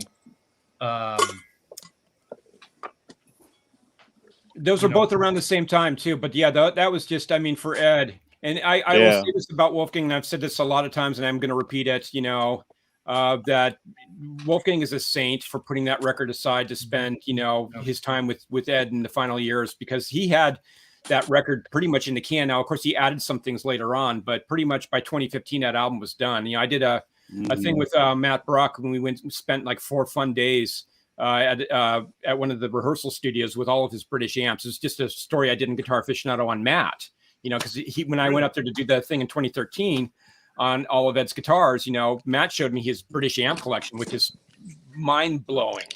But yeah, he was telling me about Wolfgang's album, and he said like, "Oh, we used this, we did that, and it's done," basically. And he's just waiting for everything to settle here. And then of course Ed got sick, and it was like, well, just the poor kid had to wait. I'm glad Kurt brought that up, because I wanted to say something about Wolfgang and about what happened with Ed in the last in the time that he actually for real got straight. And then of course he's dealing with the illness as he's really for real trying to come to grips with substance abuse and everything. But I feel like Wolfgang had an influence, probably the most profound influence on him. I felt like playing with him, starting back in like 2004, 2005, made Ed practice, made him actually work those songs together, and then eventually agree to the Roth reunion. Yeah. And Eddie was practicing and really working hard at it, and not just, at that point he was kind of lost and he was phoning it in, but I think it was Wolfgang that was cracking the whip. And then on another Wolfgang point, cracked the whip. Wolfgang, man, here's this kid telling his dad what to do. Correct. That was remarkable. And then the other thing I wanted to point right over here at Chris. Now, those amplifiers and those guitars, to me, represent the influence of Wolfgang, because those amps and those guitars are not what a classic rock dude picks up. It's not what a late 70s Van Halen fan would pick up. Those things are made for chugga 90s, early 2000s music that Guess Who loved and is still a proponent of to this day. It's Wolfgang. That's my take on it. I feel like that stuff sonically and the practicing, and I think just the tones, and I think Wolfgang opened up Ed to a lot of music that he wouldn't have cared about. That's partially true. But it's also, you have to also bring Matt Bruck into the equation too, because Matt was also there by Ed's side throughout this whole process. And Matt has a really great perspective on what's going on in the wider music world too. Okay. And so I think that's also, his role needs to be mentioned as well in that. But then again, Ed, we didn't hear what he was recording at the time, and he was also expanding on the textures and tones that he dug, and everything. So there's that side too. And I'm sure there's some recordings we're going to hear eventually out of 5150 where we especially hear that third channel, and some pretty intense, heavy stuff coming from it. Absolutely. Ed was definitely, he put that channel there for a reason. And the extra drop tunings. He went to the drop A on Good Enough on 5150, but he did the Drop to Hell bridge. Yes. And he was getting into that thing. And that is so 90s, early 2000s. Right. The music that hit Wolfgang when he was, like all of us, when we're about 13, 14 is when it gets us. And that stuff stays with us for life. And that's the music that Wolfgang's got a great palette, and he listens to the stuff that his dad listens to, that his dad turned him on to. But he has that stuff that he loves, that he is doing. There was one song that they, in 2015, before they came on to do sound check, that they would play over the sound system kind of to check it out. And it was one of the songs that Wolfgang chose. And I can't remember the song, the title of the song, but it was by Muse. And it's a super, super heavy Muse song. And that just gave the subwoofers a major workout, And of course, Ed hears that as he's walking up there, and he's milling about the stage and checking out his pedals and his guitars and everything like that, and noodling around before they're going to fire into it. But that was kind of the ritual on that tour, is that song. So yeah, Ed was aware of this stuff. Yeah, as much as he claimed to not be aware of music around him, he was being influenced by stuff all the time. And it wasn't just Peter Gabriel's So, and it wasn't just necessarily the Brand X record. That guy was hearing stuff. And it was filtering in, Well, the other thing is that he was always looking for producers. And there was some discussion about Max Martin, when he did the Chuck Klosterman interview for Billboard. And it's like, well, he must be listening to other stuff because he knows who Max Martin is. Right. But he was looking for producers. That's the thing. So he probably got a reel. Of songs from Max Martin. So he knew who he was, because it's like, John Shanks, how did he find out about John Shanks? I'm sure he was pitched, somebody said, like, hey, check this guy out. He seems like a good producer for you, whether it's Irving Azoff or whoever, or David Lee Roth, or Wolfie, who knows? Right. Yeah. Yep. So it was interesting. Really quickly, you made a great point on Wolfie. I was watching some footage today, going through some stuff. The 2004 tour, we know how rough that was for Ed. He was in some dark times, but watching him when Wolfie comes out during 316 in his solo, there's a moment in one of the shows where Ed just looks at Wolfie and he starts crying. You probably know the clip. I forget what show it's at, but Wolfie saved his life. Not only so did Janie. Yeah, Janie deserves a lot of credit because absolutely they both played a major role, but Janie did the bulk of the hard work, the heavy lifting. And I think Wolfie was the inspiration that got his spark back to playing, like you said, and practicing. And that music definitely did rub off on Ed, because Wolfie would take him to Tool shows and shows that he wouldn't necessarily listen to, and he dug it. And like osmosis through Wolfie, it got into Eddie, and it got into a lot of these amps. And ultimately Tremonti. Right. Yeah. You know. In the book, I think, we have a couple of different interviews that we did with Ed and Wolf. And it's really interesting to sort of see the dynamic between both of them and the influence that Wolf has. It's almost a reverse role sometimes. Yeah. Where, it's sort of cute. Wolf is just sort of saying, "Oh, Dad." You don't know what you're talking about. Did you guys catch the tour for Guns N' Roses? It was phenomenal. Wolfie was I didn't get a chance. It was great. I caught him at MetLife here in Jersey, and it was phenomenal. He sounded great. He was happy, and I wish he would have went on a little bit later. I caught the whole show, but he went on early, about 6:15. But the band is killer. And I really hope he's got a great band. That kid knows what's going on. I mean, that's the thing. I call him a kid. He's 30 years old. Yeah. He's a grown ass man. He's a kid. I have to stop myself from doing that too. But he's I hope there's more great things to come. Yeah, but I do have to give props to Janie. Janie, we all have to thank her. Because she gave us more years with Ed. Because Ed was on a very self-destructive path, and then she came into his life, and she turned him around, and she, he was still struggling for a few years, with his addictions. And Janie's the one who just basically put him on lockdown and said, like, you ain't going nowhere, bud. And she's a stunt woman.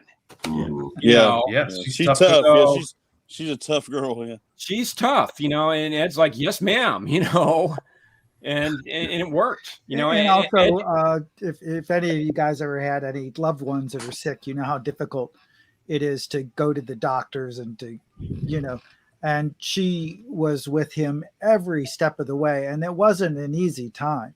He was getting, all sorts of different, chemotherapies, and it was hard, and she was at his side.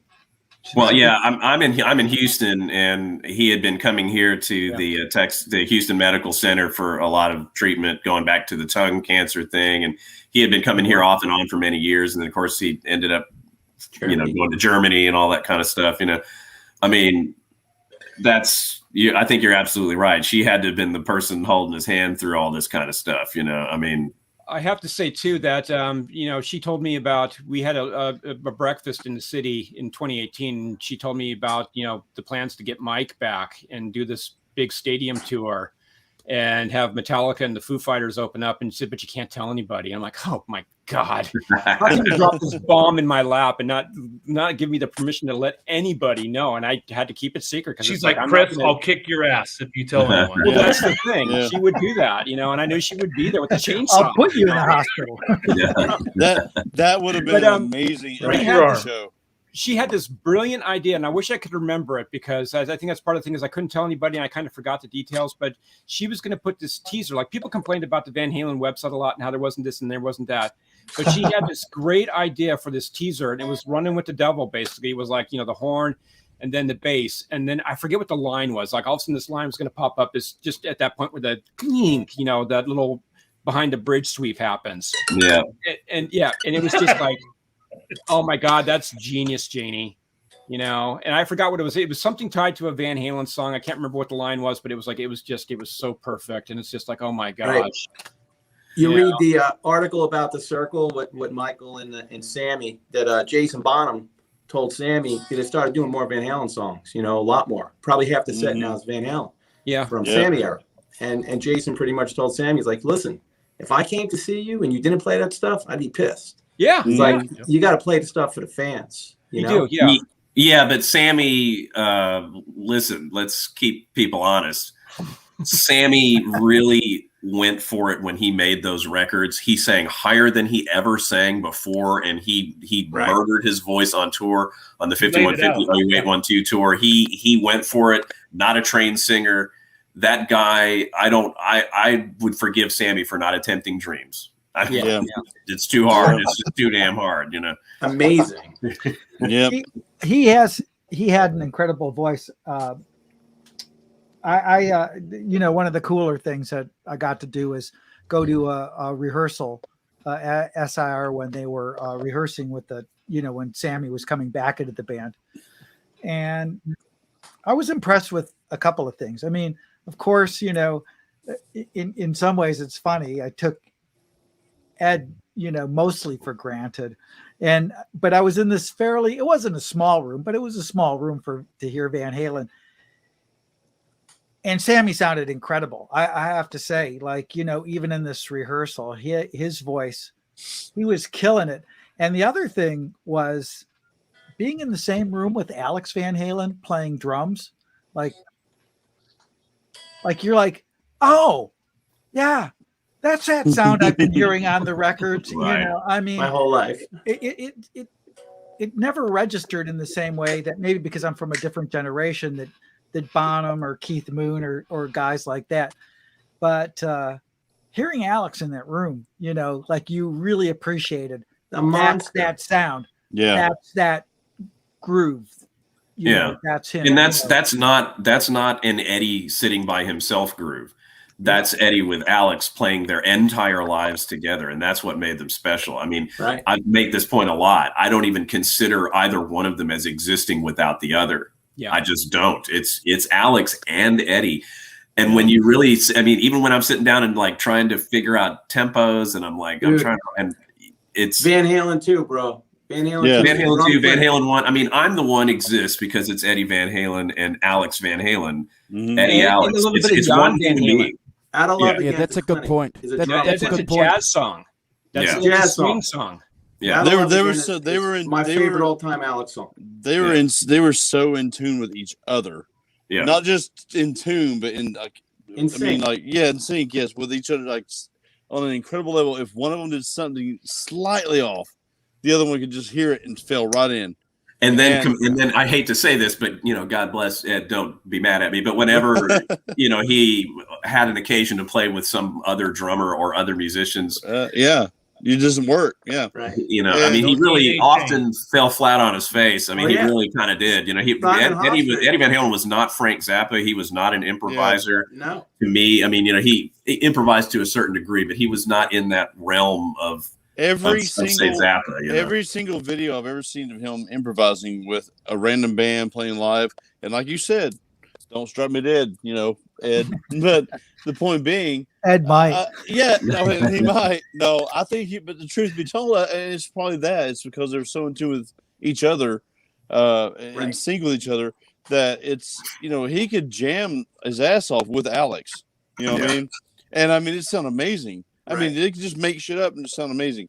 And then I'm glad that you guys have brought Alex up, because there's a wonderful clip on YouTube. They've been interviewed by Dutch TV, and Eddie's playing the guitar and Alex is sitting next to him, and the smile on Alex's face when he's looking at his brother playing Eruption acoustically. Oh gosh, it just makes only a brother can know that smile. Yeah. Mm-hmm. The other thing is Wolfgang, you know, was inevitable. You know, when people kind of took Ed to task for having his 15-year-old son in the band, but I saw that happening back in 1994 when I went there to interview Ed on Balance, you know, and Wolfgang was all 3 years old. And Ed was just like, man, he saw my guitars the other day, man. And he was like, you know, he said, Dad, when I grow up, I want to play guitar, you know, and he's just like, oh, wow. You know, it's just like, okay, it's like, let's see who can go.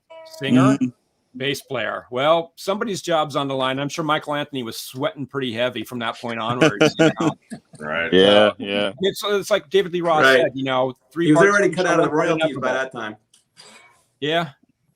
Yeah, but those guys got tight like that when they were kids, because I mean, when you learn how to play music, but the way that Eddie did, and you know, people freak out when I mention this, but you know, it's fairly clear to me that Eddie had no clue how to read or write music at all. Definitely. He knew no theory, to my knowledge. I mean, or at best, basic theory. But the thing is, when you're coming up and you are learning all of Cream Goodbye note for note, all of Wheels of Fire note for note. You're learning all of Live at Leeds note for note. Yeah. And that's, the first time Michael Anthony ever heard Ed and Al play, it was when Mark Stone was in the band, and he went to a high school fair, and they were playing like side 2 when he walked up, and they played it all the way through, and it sounded exactly like the record. And that stuff's complicated, and that they locked in to that weird. And there's an antecedent to Eddie and Alex, and it's kind of like the Who as a whole or Cream as a whole, because they did play with time, and they did bounce off of each other in a weird way. Well, but if you grew up playing that stuff, you're going to lock in like that. I was sort of thinking when you were talking about Ed without Alex and Alex without Ed, Keith Moon could only play in the Who somehow. Yeah. Like supposedly whenever Keith just played in some other band, it just didn't work. I mean, it was from the years that these guys had played together, they knew how to, it became an organic sort of unit rather than. I also want to bring up a recording. I was there October 6, 1979 in San Diego, and there's a great YouTube video of that. It's a soundboard recording, and they do You Really Got Me towards the end of their set, and they just stretch that thing out. And that's one of the rare opportunities where you really get to hear that Live at Leeds type of dynamic, where it's just Ed and Alex going off of each other and improvising and just having a great time. And, and Mike's along for the ride too, right? And it's like Brad and I were talking about that, like, gosh, where are the instances where they really stretched out? Like on the records, the solos are kind of tight and concise and everything for the most part. Right. But we know that they could jam. We know that they did. And then I was just digging around, and it's like, oh, I was at that show. Let me check this out. And it's like, wow, there's one of those examples, It's so awesome. That's what Gary. Was that the show where he lost his equipment? He didn't have his equipment? No, that was that's funny you mentioned that, because that was actually the first Van Halen show I saw. That was in July of 78. They played the San Diego Sports Arena. Didn't it also happen at the Texas Just got Jam some news there, guys. My book's been shipped. Awesome. Brad. It's just been shipped. Got the notification. Thank you. Cool. Awesome. You'll get it next month. Right. You're lucky.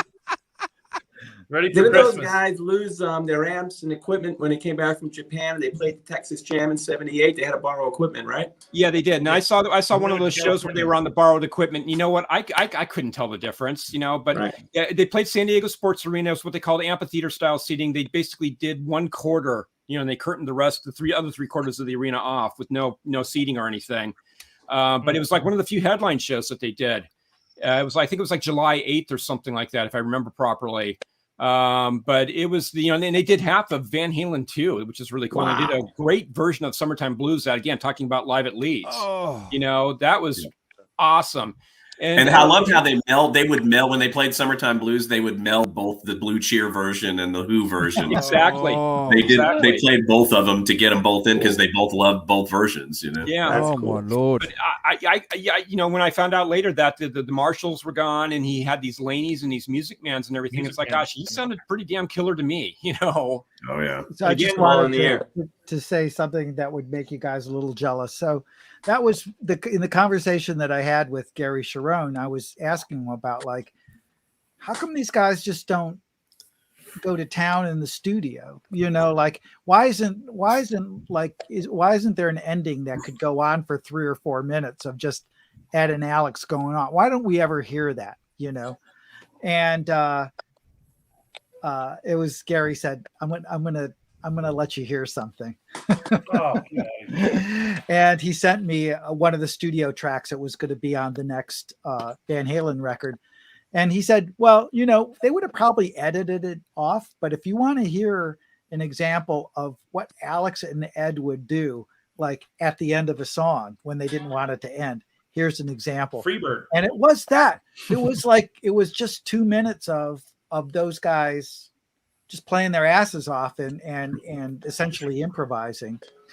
You guys know this. I'm pretty, I'm got a critical ear. Like, if it was just garbage, then, I would tell you, but it wasn't like, when Ed got into a situation where he wasn't comfortable, you'd get beep, yes. It just wasn't that. I mean, it was like, some kick-ass improvisation that had, you know, that sort of vibe that would be on Her Warning or something. Yeah. It was really wow. They had really some cool. moments that I think were kind of representative of that, which they trimmed and kind of made tight. But I mean, Girl Gone Bad is an example. The Ride Out solo of House of Pain is an example. Exactly. You know, but it's edited clearly, Right. and Well, they've made it compact. The unedited Yeah. version's on that bootleg where it sounds like it's just Ed and Alex, and they're working out Girl Gone Bad. Right. And it's like 15 minutes long of them just going over and over again and trying to just work it out. And that's a great recording. Again, it's like, yes, okay, this stuff isn't finished, but for us fans out there, and just put it up so we can download it. You don't have to press it up with a fancy cover or anything like that. Just make it available for download, you know, low cost. Well, what was cool about that bootleg for me was that it took me a very long time to comprehend the drum guitar duet thing that happens, and it's kind of complex, and there's kind of a weird combination of hammer-ons and pick notes. It's just kind of an odd thing, right? Well, I mean, when you listen to that, you hear that they didn't have it either. They were screwing around. They couldn't, you know, they had to work to get it tight, and you hear them tightening it up in that bootleg. Because you can hear them. They're making mistakes all over the place. Exactly. Yeah, you know, it's great. But you know what they ended up coming up with, and they got it so tight that they could just toss it off like that. And then they had already had that worked out by the time they went to the US Festival. Yep. And they started playing those riffs from Girl Gone Bad in it. They had been that cassette. That bootleg had to have been made before they went to the US Festival, because they had that guitar drum duet thing in sync, I mean, perfectly. Yeah. Guys, It was a great guys, jam. I gotta jump off here. I just want to let you all know. Thank you very much for having me. Thanks, Brad. Yeah, I just want to let everybody know, Chris, Brad, you guys, congratulations on the book. Look very forward to getting it and reading it and finding out all kinds of cool things about it, you know. So I hope so. But yeah, man, thank you so much for that. And guys, thank you again for having me.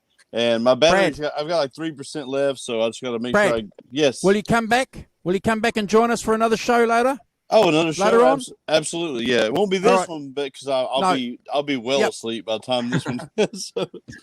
But God yeah, bless, brother. Hey, thank you so much for having me, and you guys have a great night. And God bless Eddie Van Halen. Cheers, Brad. Thank you. Cheers, you, brother. Yes, sir. Are we talking too much? Are Chris and I talking too much? No, you're not. But it's Brad's been a very close friend of the channel for a long time, Chris and Brad, and for him to jump on, obviously we've asked him a few times, but you know, for him to jump on because this is a big day for EVH fans and to participate in the chat with you guys too, especially, I think made his night, made his week, made his year, because he's a if you check him out, I'll give you some links to his YouTube channel. He's a pretty good guitar player. Cool. Yeah. So, Brad, one question about the Smithsonian. We touched on it lightly. How exciting was Ed to do that whole, I think it was one of the greatest days in his life, to be honest with you. And that's not an exaggeration. Really? Wow. He just felt that, you know, he had come here to the U.S. from another country. And for his accomplishments to be celebrated at the Smithsonian in his own country, to be honored, you know, for his invention, to him just blew his mind. I mean, he loved, you know, and you guys have all seen the YouTube interview, you know, that he did afterwards. I mean, he was on, you know, he had really thought about everything that he was talking about. And it was significant. Was it you? No disrespect to that interviewer, but you know, and we're just guitar nuts and guitar heads, but it would have been nice to have some of those really detailed questions being asked. We missed an opportunity there, guys. Yeah. We both actually, Brad and I, you know, Brad was supposed to be the MC, you know, was supposed to do the interview. They decided to go with a little more eye candy, but we both had input into the questions that were, you know, presented there. There's one point about that video that I'd like to share with you guys, or that interview that really, really struck me. Was the interviewer was asking 3 times, I think, about Eddie's relationship and being inspired by Jimi Hendrix, and Eddie got a little bit agitated there, and he said, "No, it was Clapton." You know. So, and I went, "Oh, this is a bit spicy, bit of salt and pepper early on." Yeah, definitely. Yeah, there were a couple of like little awkward moments at that time, but all in all, I mean, you know, it was a super mainstream event, and they got somebody Okay, who good was, point. Good point. Mainstream. Who was a super professional at that. I do I want was to add very that excited initially about the prospect of interviewing Ed for Yeah. that, but you know, she was a little bit more polished than I would have been, probably. Oh, you're handsome. You're a handsome fella. I do want to add, I talked with Ed afterwards, you know, one of the interviews that we did and about it. And the way that he put it to me that was so eloquent was he was talking about how much better this was than the Grammys or a gold record or a platinum album, because, you know, those things happen all the time. You know, the Grammys are every year. There's a new Grammy every year. This is a rare thing. You know, this is a unique event to be acknowledged by the Smithsonian, for them to have you as a guest, to take your creation into its collection. That is an achievement. Yeah, that was a big deal, and it was an unusual thing for Ed at that time. I know at the end of the question and answer, you know, I guess it was maybe Matt and Chip were there, and you know, one of my best friends that I go back a long ways, Kevin Dodds, who wrote probably the first ever Van Halen biography, self-published. He did it many, many years ago, but he and I have been Van Halen freaks since we were in like 14 years old, and I'm still friends with him to this day. Well, he met Ed that day, and with his sons, and both of his sons play guitar, and they play in punk bands, and they make records to this day. I mean, but that was that was so not like Ed or his handlers to even kind of do that. I mean, you know, he would be at NAMM, and, you know, the craziness of that, and, you know, but at Smithsonian was a whole other thing. That was a celebration of that guy and Alex and Jan and Eugenia and the whole life story. And I just found it interesting that he was kind of open enough and going through all he was going through to just kind of sit and take pictures with fans. I mean, that was so crazy, but that had to have shown where he was at. He was feeling good. He just loved it. He just loved that day. And look, you also have to see where he was in his life. I mean, he was, you know, at that time he was pretty healthy, but he was still struggling with his health issues. And, you know, I mean, he never said this to at least me directly. He might have talked to Chris about it, but I mean, if you're a human being, right, you're thinking about your mortality and your legacy and all of those things. And for me, that and the Met show was a huge affirmation to him, as that he had really accomplished this, you know, this goal in his life of being more than just another guitar player, but being this inventor, furthering the instrument, all those things that he set out to do as a very young person. I totally agree with that. There's something that I did want to kind of touch on quickly and get you guys' take on it.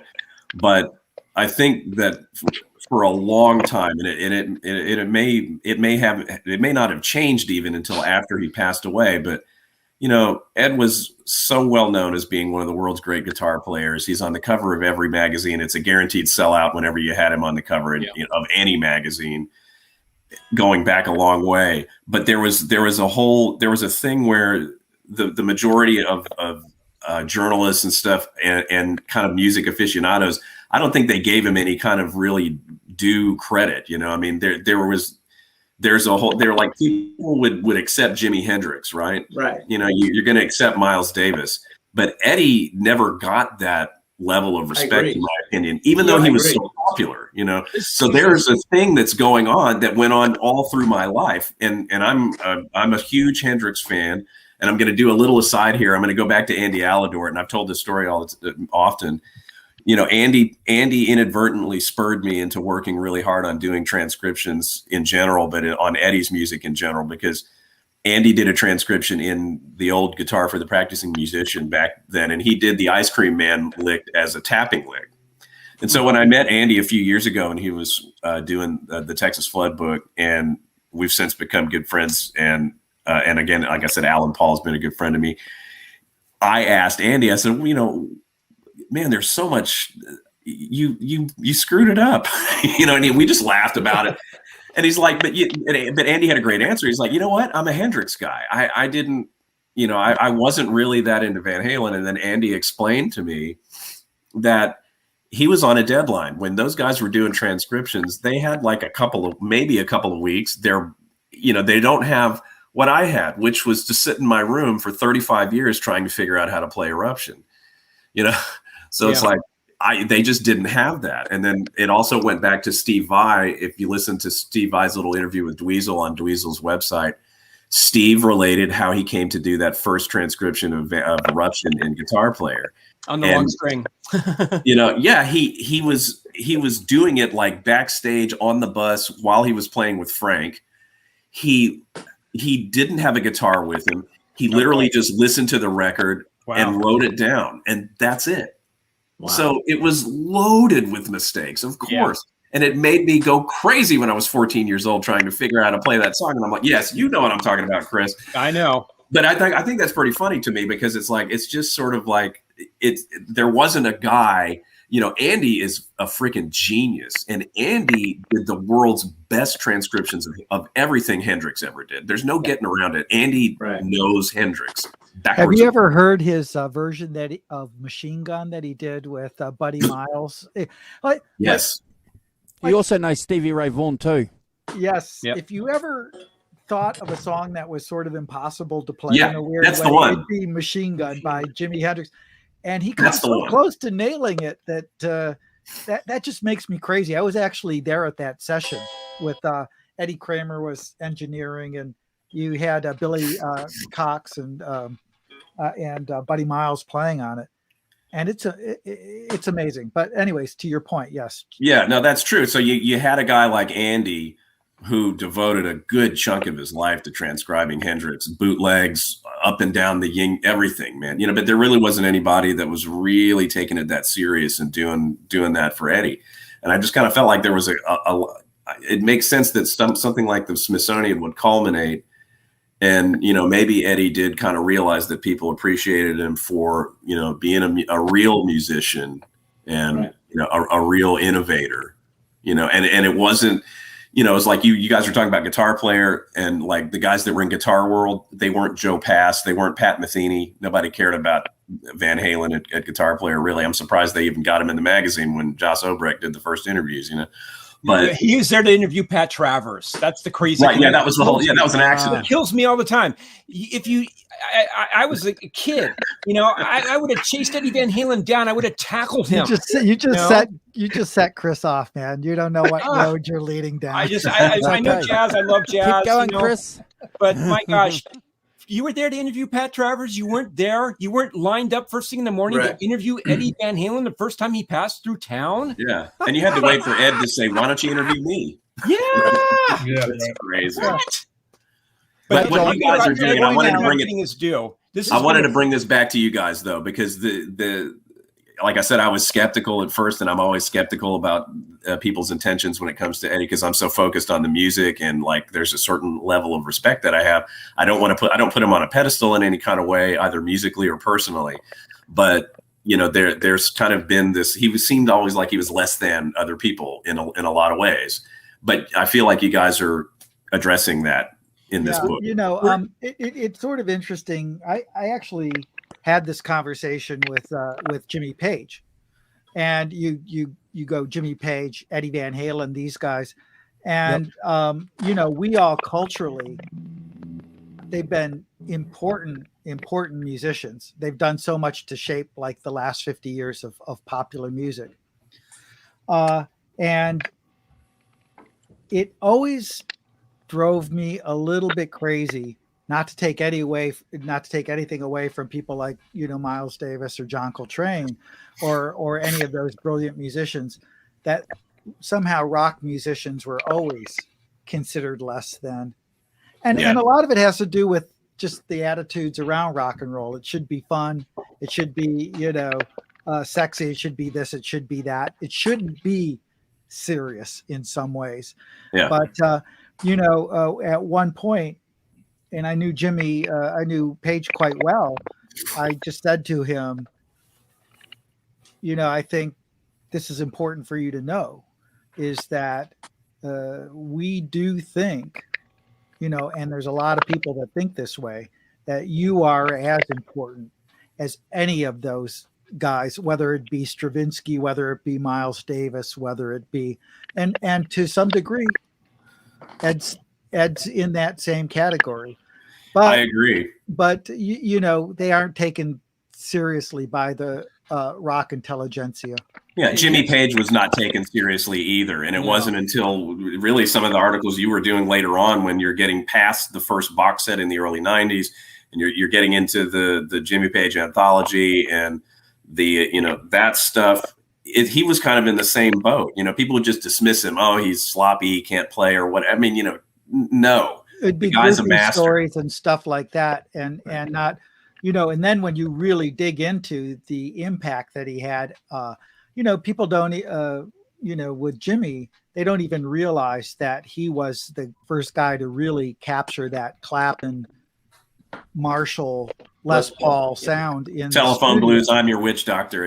Yeah. Which is essentially the beginning of the modern rock guitar sound, So anyways, I agree with you. Ed should be celebrated. The Smithsonian was sort of an affirmation of all of that. And that is a very, very important point about our book, is we wanted to take Ed seriously as a musician, as an inventor, as a guy that really shaped, 30, 40 years of popular music.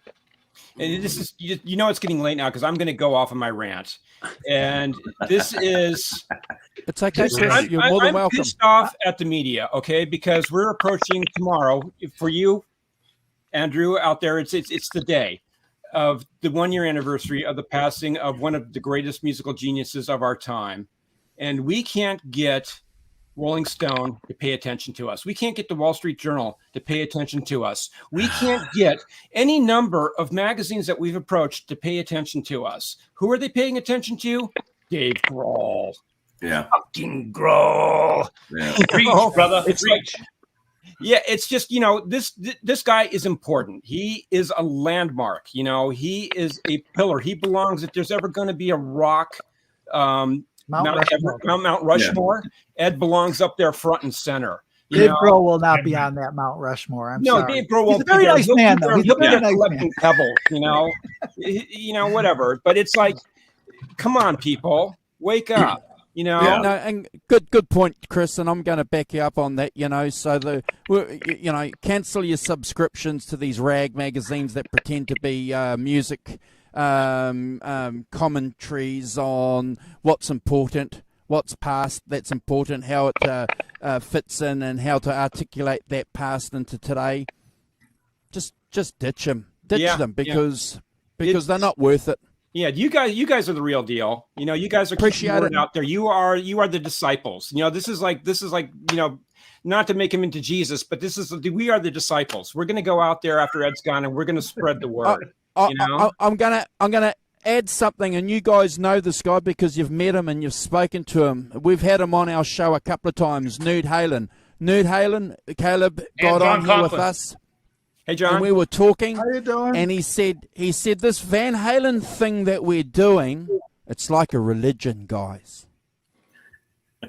It's more. And when he said that, a couple of months ago, it was like an epiphany for me. It's because there's nothing sacrilegious about that. But if you are a religious man, you know what he means by it, because it should. Yeah. So I won't go any deeper other than agree with what you guys are saying. Thank you for saying that we are the disciples, because that's a title, I think, as fans that we've got to wear and respect with some gratitude and with some honor.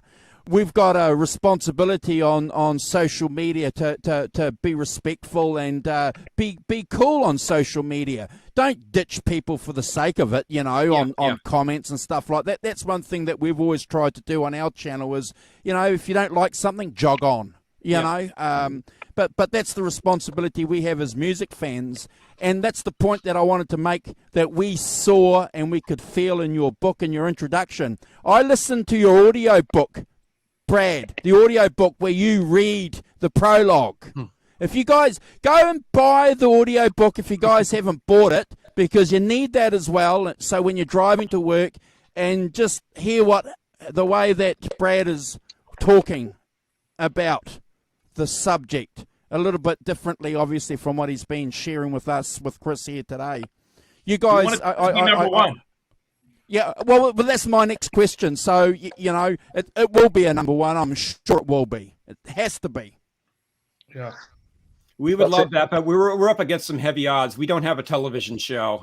There's a guy who wrote this music history book on major labels that I can't figure out what it's about, but he's got a spot on CBS Sunday Morning or whatever, and his book just rocketed past ours. It was nowhere, and all of a sudden he just goes bing right past us because why? He's on TV. This is what we're up against. We've got to educate the world. We've got to let them know. We got to get the word out there.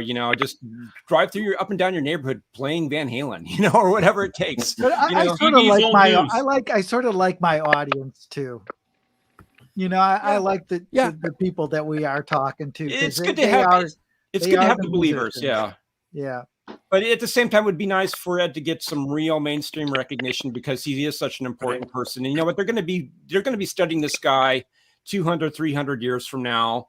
He's going to be in the book, in music theory and music history classes are going to be studying the guy. They're not going to be studying here's a story that I like to say. So I've got this book here. It's called Songwriting Secrets of the Beatles. It's a great book. It's 700 pages and it's academic. It's great. It's full of nerdy shit, guys. I can't wait for this Van Halen book to come out like this. Yes, exactly. And Alan's going to be part of it. And the Rev, you guys, this shit's going to come soon. And we want it. We want this technical stuff. Exactly. And people... I'm gonna jump and ask you guys a question, and maybe you have some insight. I believe that the Brian Kehew remasters got shelved because of the Roth reunion tour. Do you know what happened with that, and why they bothered doing these ridiculous?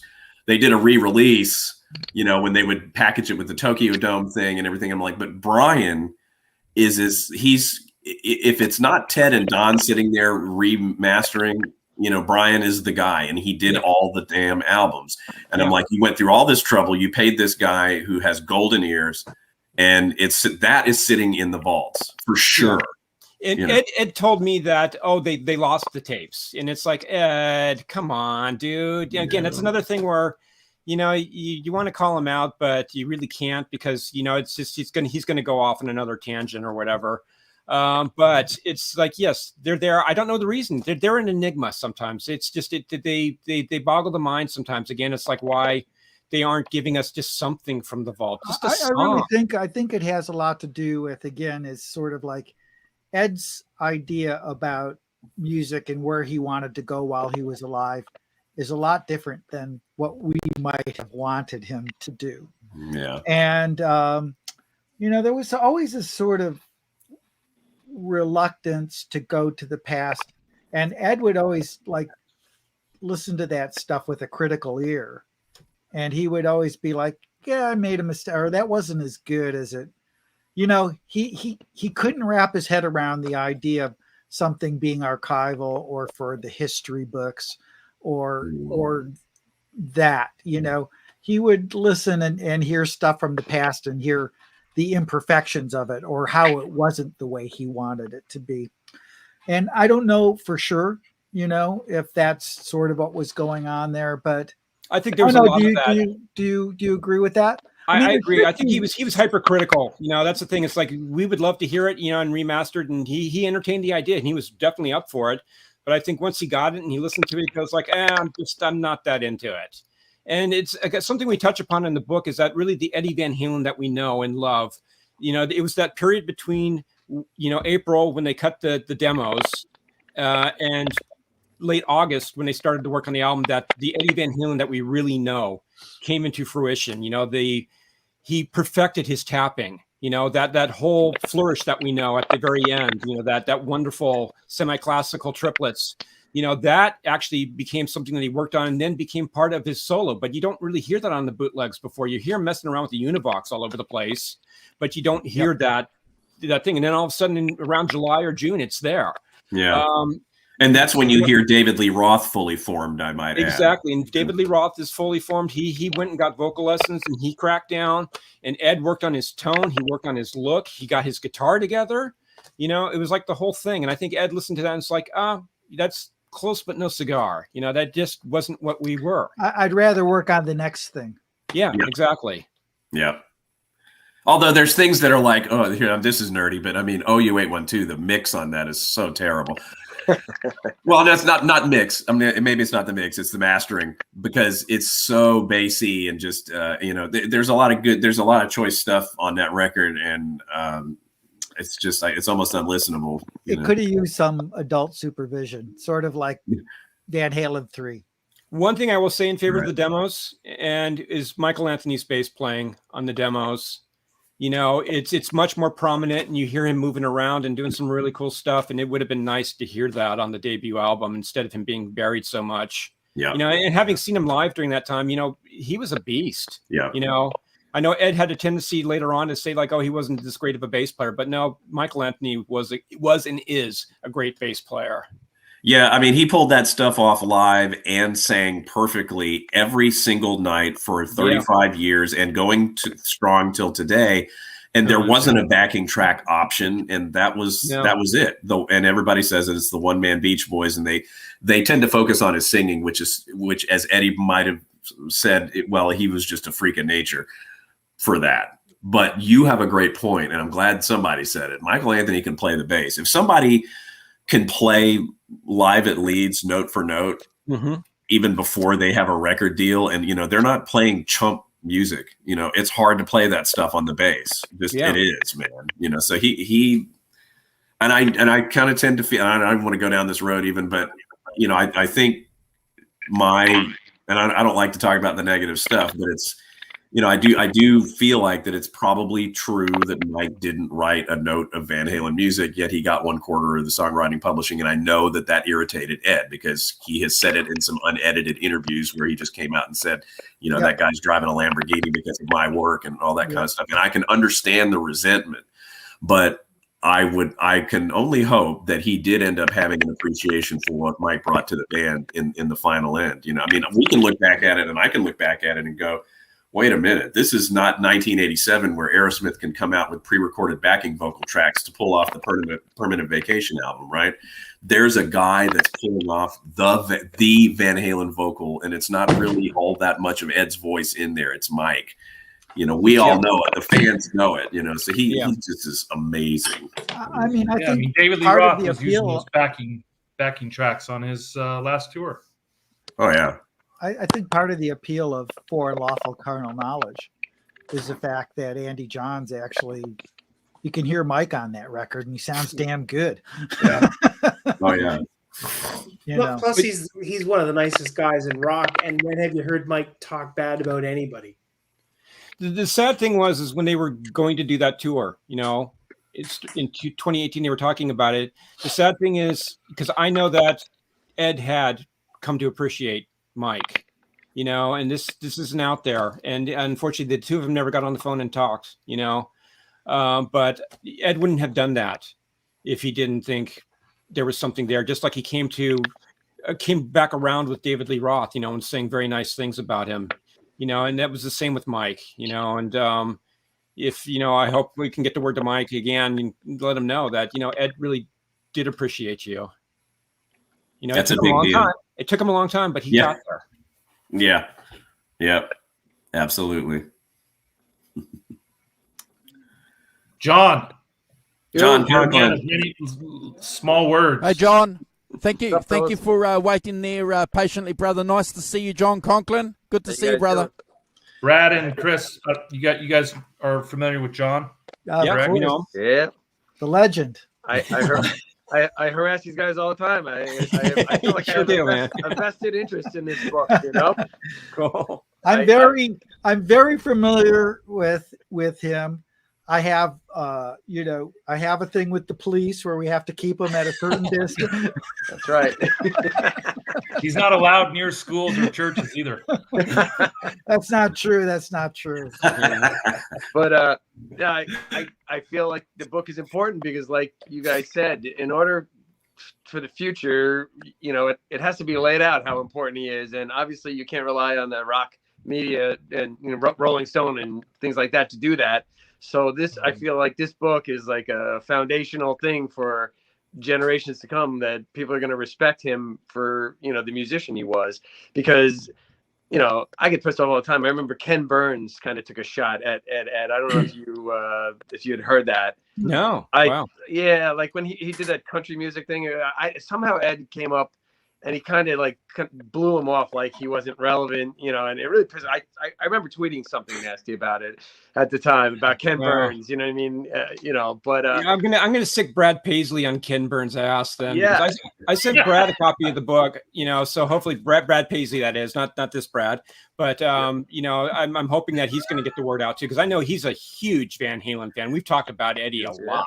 That's something that should be mentioned. Let me tell you something right now. I've got some friends that are top Nashville session cats, okay, and just top guitar players. Nashville is a city of Van Halen fan guitar players, okay. Well, how many country shows do you see with these things in the back line? Hell yes. How many Wolfgangs do you see on stage at country shows nowadays? Yeah, that's awesome.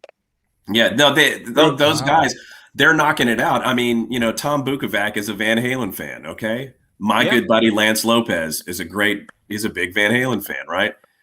People that are like blues rock people, country people. I mean, man, Van Halen is a big deal to these guys. That is now the center of the music industry. And it's like every guitar player in that town, and it's the hot spot, they are super huge Van Halen fans. The producers as well, man. I mean, you just name me somebody, I can guarantee you they're so into Van Halen. It's not even funny, There was they're that different age group even. Younger guys than me. I'm going to be 50, and it's like there's a whole wave of younger guys that are like Brad Paisley's age and a little bit younger and stuff, it's a big deal, man. There was a song that Hank Williams Jr. did in the 80s. It was called We Are Young Country, and he mentioned we love Waylon, we love Van Halen, we love country, we love rock, we love ZZ Top, Yeah. And country fans, a lot of them really love Van Halen. So it's but that's the thing. We got to get to those people. We're trying our best to reach out to them, and it's an uphill battle. We're fighting for them the whole way. And everybody out there, tell your friends. I mean, I said to some people, said like, oh, they're cashing in on Ed. We're not making any extra money off this book. We got paid. If you know anything about the book business, we get your advance, and that's really what you get. But this is where I'm going to jump in and say that you guys aren't cashing in, because in our introduction, when you guys jumped on, you guys have that connection, that whakapapa, that history with Ed. So no one can accuse you two for cashing in. No, that's and if anybody does say that you're cashing in, well, get out of here. Yeah, that's how we feel, and that's want to kick your ass, out there, man. But anyways, Campbell on him. Let's pay Eddie a tribute, and just we would love it to see Eddie's name in New York Times. If we can't get the New York Times, from them writing about our book or reviewing our book, let's get there on the damn New York Times bestseller list, people. Yeah. And go out there and burn your Dave Grohl books. Take Stanley Tucci's book and shove it up his tushy, or whatever you want to do, and get a Van Halen book. Buy them by the stackful.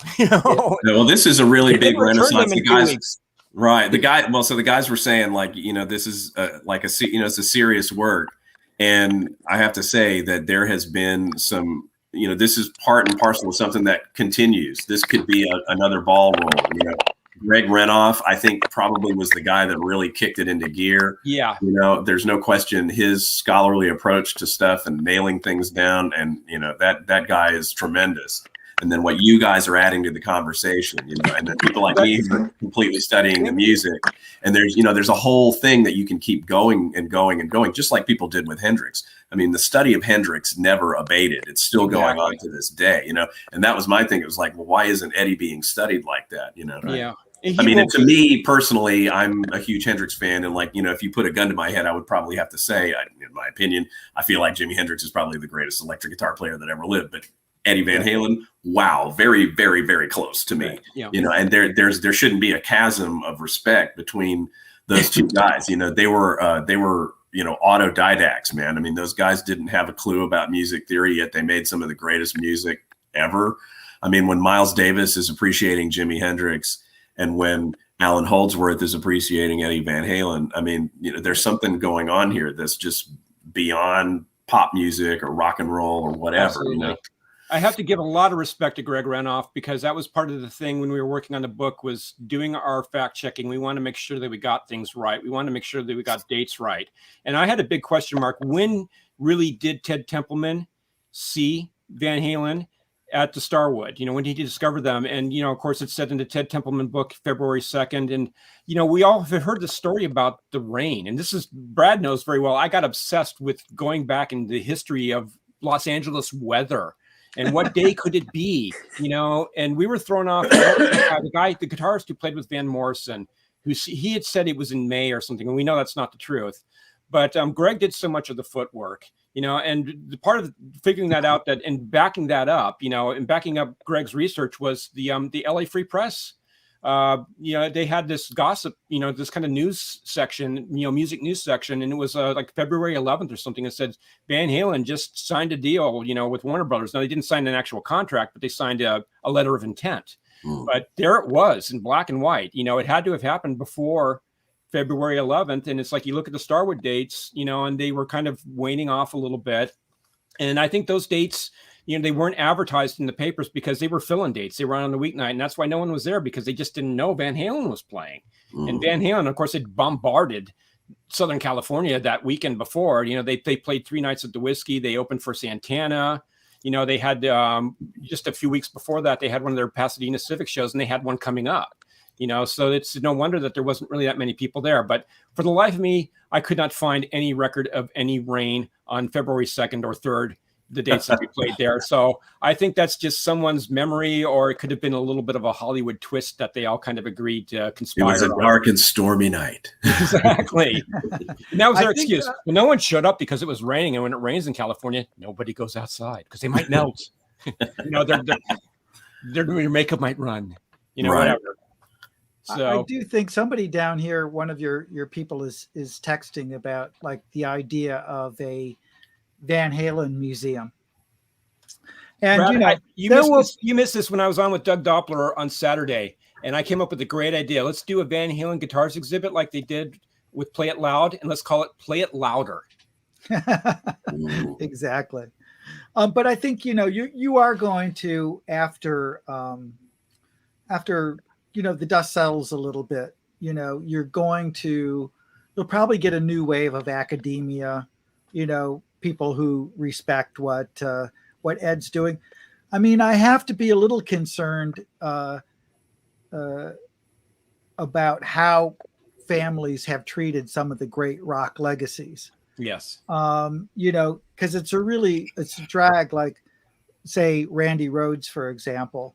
The Rhoads family, it's very frustrating because they are so sure that anybody who tries to do anything with Randy's legacy is going to try to rip them off, that they do absolutely nothing to preserve it.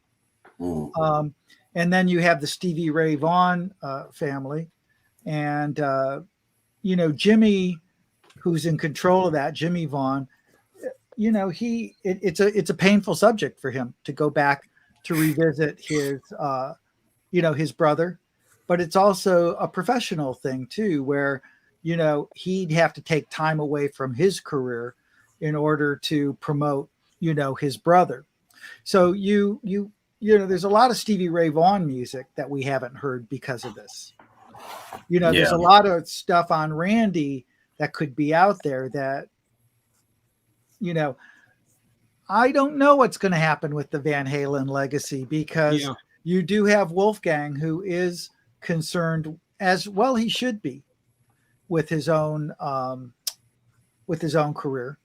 And I do think that Wolf and Matt are more focused on the guitar company than they are, say, necessarily preserving Ed's legacy. You know, I think that will end up telling the tale. Like, you know, the Hendrix family, for better, for worse, and they've had their ups and they've had their downs, but they've done a lot of great work. You know, for every misstep, there's been 10 steps in the right direction. Yes. And that's why we're still talking about Jimi Hendrix to some degree, is because his sister Janie Hendrix has managed that estate and managed his legacy so well. You know, one just has to hope that the Van Halen family steps up, or they hire maybe somebody like Chris and I, or Alan. I have to add what Brad's saying, because I've seen so much stuff happen where stuff just gets thrown away and goes into the waste bin. This happened with Les Paul. Really? This happened with Les Paul. Tom Doyle I know very well. And there's, you know, the family does not like, or the estate doesn't like Tom Doyle. And he said that, you know, Les just lived a few miles up the road from me. And they said, like, you know, he showed up at the house after Les passed away, and there was 3 huge dumpsters out in front of the house, and they were just wantonly dumping stuff. And he dumpster dived and he pulled out all this important stuff. He said, here's Les notes about pickups. You know, here's some of his handwritten music. Here's some project he was working on. And he grabbed as much as he could, you know, and filled up his car, drove to his house, came back and got as much as he could. But they were just throwing stuff away without any regard for its historical importance or what it was. I saw this happen. This is another crazy thing, going back even further. Lloyd Loar. Do you guys know who Lloyd Loar is? Yeah, the mandolins and the whole thing. Exactly. The Master Series, you know, the F5, the L5, one of the early electric guitar pioneers. I went with this guy, Roger Siminoff, to this house in Los Angeles, which was some descendant of Lloyd's, and had passed away, and there was an estate. And they, again, same thing. They were just throwing stuff away. Roger went livid on this woman because she threw away a bunch of Lloyd's music in his notes again. Same thing. They were just papers to this person, but this was important historical artifacts. There was a prototype of one of the very first electric pianos in the garage that they were going to dump in the trash, you know, and I don't think that'll happen with that. I don't want to suggest. Yeah, I'm not going to say that's going to happen, but we don't know. Something could happen to Wolfgang, and we don't know who's next in line. You know, things happen, and it's like we really need to be conscious of how valuable this stuff is and to preserve it all. Yeah, that's a good point. That's a good point. We need a safety net, and we need several safety nets out there, because life can throw weird curveballs your way. Yeah, true.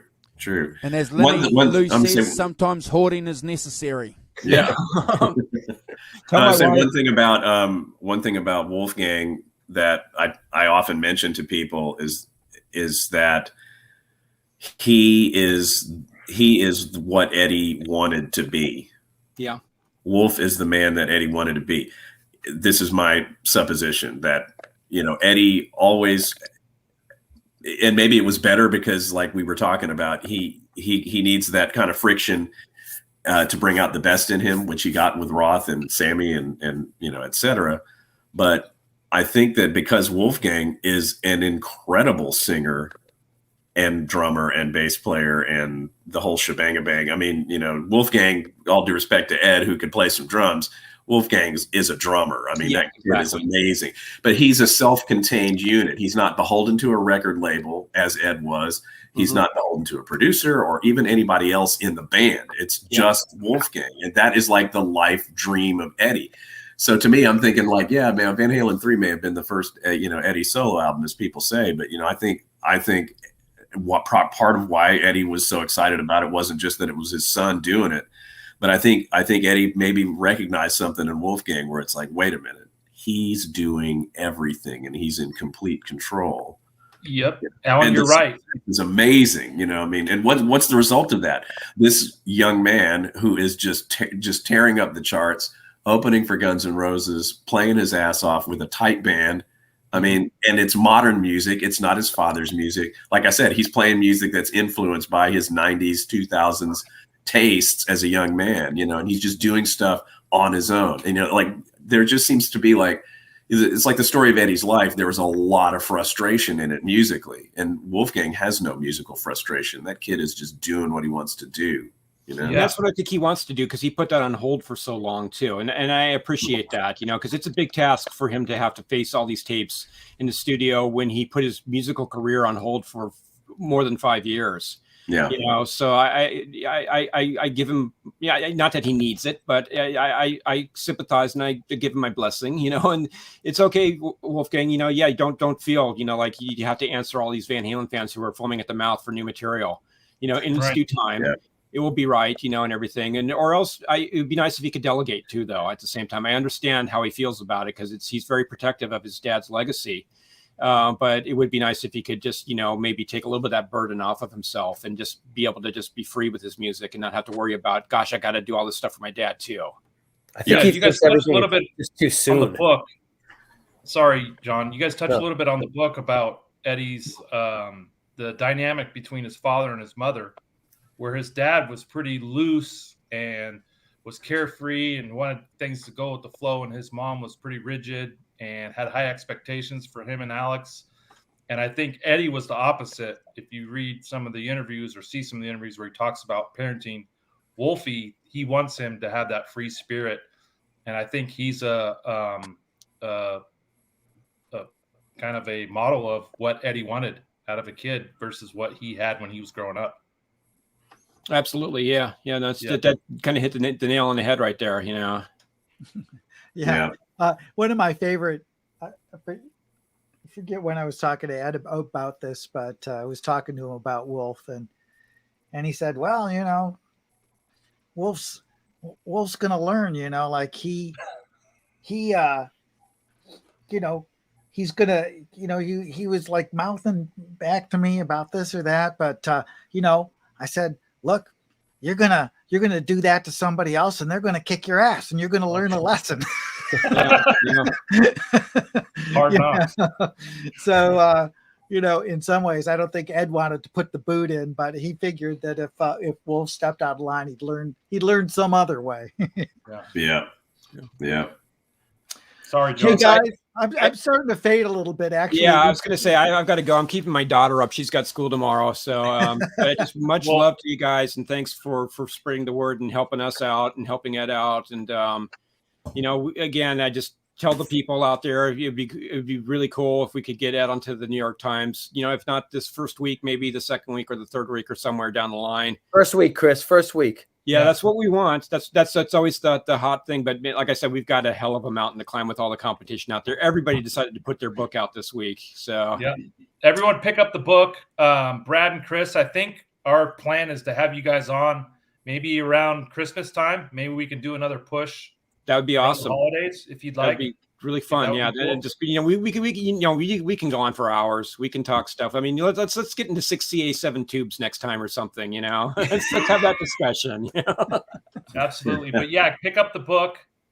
This is a must. It's a must for the Van Halen fans. Must for if you're wanting to know more about them. Pick it up. A lot of us on here have read it, but thank you guys for joining. Important book. You guys coming on. And then it was cool to see you, John. To you virtually too, see you, Alan, to talk with you. To talk with you. I've read so much of your stuff online. You don't know, but I'm a fanboy. So. Oh wow! You have got to get a life. Yeah, I know. Man. When it's anybody that can see through my tuning threads. I mean, that's right. Andrew, thank you so much for having us on and saying such nice things about the book. You guys have got a great show, and please feel free to reach out to us if you have a theme night or something that you think we can contribute to it. I'm sure Chris and I'll be more than happy to come back. And, maybe and next time I'm going to have a nice. I'll have a Guinness or I'll have something next to me. So we should have a Metallica in Therapy Halloween shirt night. Look, I appreciate you guys jumping on with us. It's been Hawaiian informative, entertaining, and And again, more than that, though, more than that, it's the true stuff. It's no bullshit, you know. And you know, we've all got as music fans, musicians and guitar players have good bullshit detectors. And you know, I think it's working well with us. We picked it up in your book that it's sincere, and go go and get the audio book and read the audio book in conjunction with your Kindle version and your hard copy version. It's outstanding. We're going to do everything we can, Chris and Brad, to promote your book, The 5150 Show.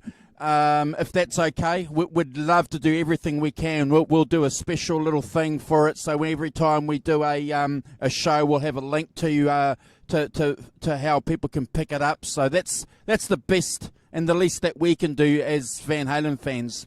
Andrew, thank you, Chris. If you can have us down to do a tour in New Zealand and you can introduce me to Lucy Lawless, I would really appreciate that. You're more than welcome, brother. Come to New Zealand, and you know, and we're brothers. Look at us. We're brothers, man. We're another mother, and we are.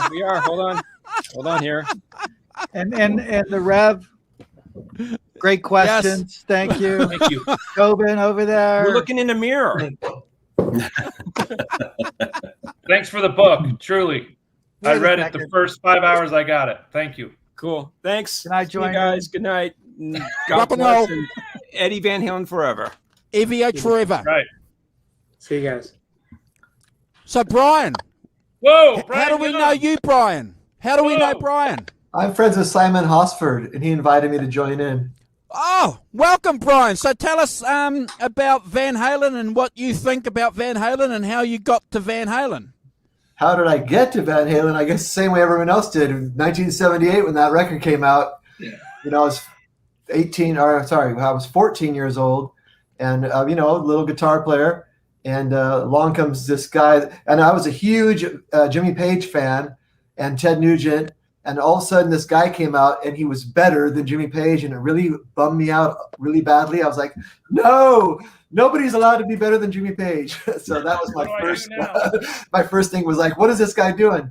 And you know, of course, some people say they wanted to burn their guitar when they heard Eddie, but it made me just want to practice harder. And so I did get to see them a few times back in the day, and I saw them at the US Festival. And I didn't know that, you know, 20 years later, I'd be playing with David Lee Roth for 6 years. So that was kind of cool. So Awesome.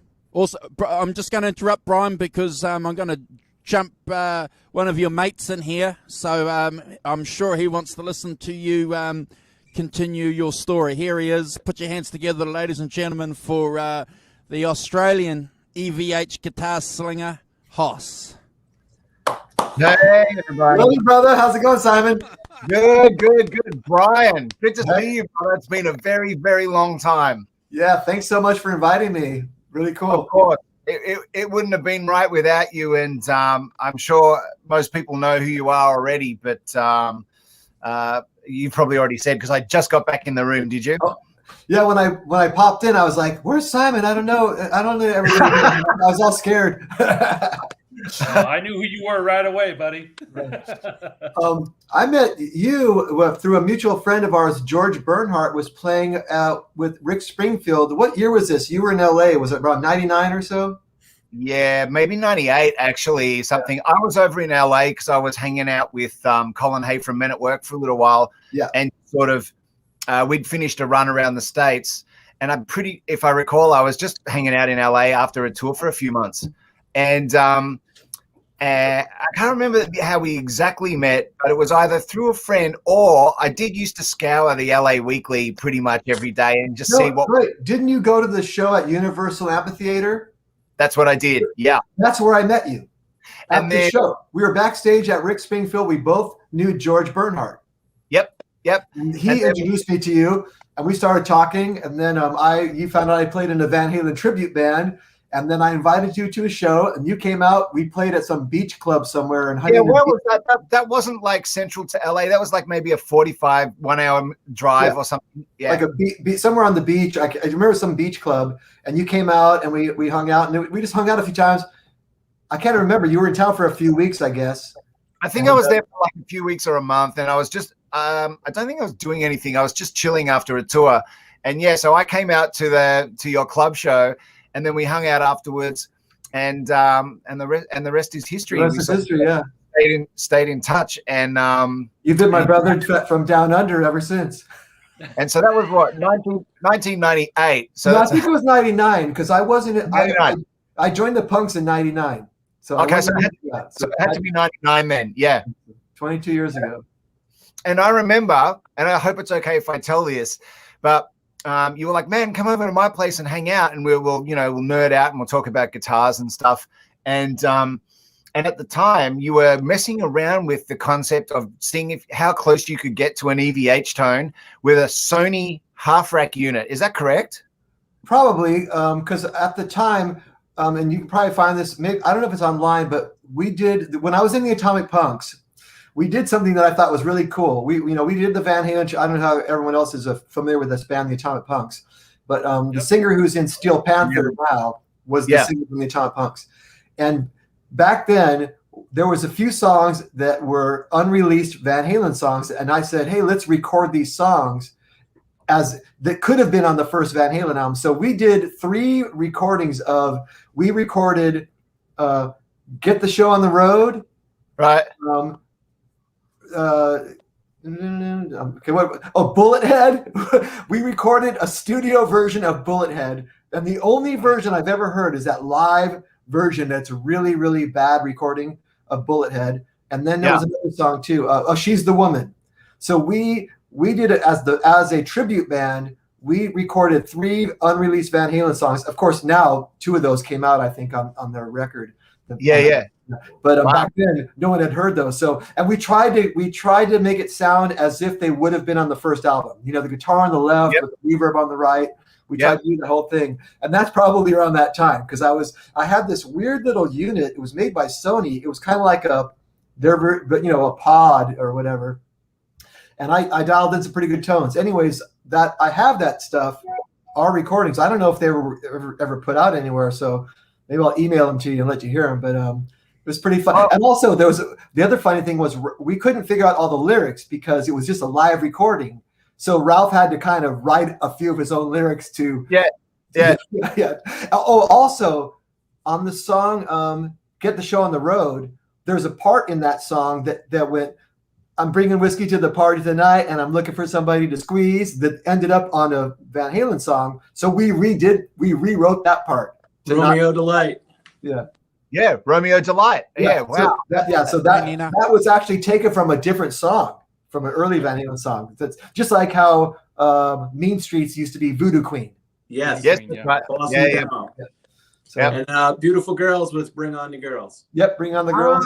Okay, Bring On the Girls. Yeah. That's great. All us bootleg collectors. You know, back in the day, it was all about all the bootlegs you wanted to do. Every single possible recording Eddie Van Halen ever did, or anything that was recorded at a party or at a gig. You know, people were trading those tapes, and it was the funnest stuff ever. We knew a guy. Do you know who Mike Wolf is? Sorry, what was that? Do you know who Mike Wolf is? He's a guitar player from LA. He did a bunch of those. He was like a big instructor, heavy metal guy, and he's from Pasadena. Right. And we're talking in the early 80s, me and my friend Tad, this guy Mike Wolf had all these Van Halen bootlegs, tons, and he only collected stuff that was recorded before they got signed. That was his whole thing, was only Pasadena parties, club gigs. And he started transferring them when DAT tapes came out. He started transferring his cassettes to DAT to try to make them sound really good. And the deal was we could go to his house and listen to anything we wanted to, but we couldn't have copies of anything. Right.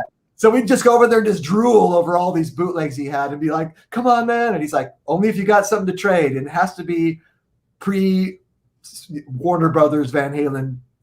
So it was pretty funny that back then, it is. No one wants to trade their secret bootlegs and stuff. That's right.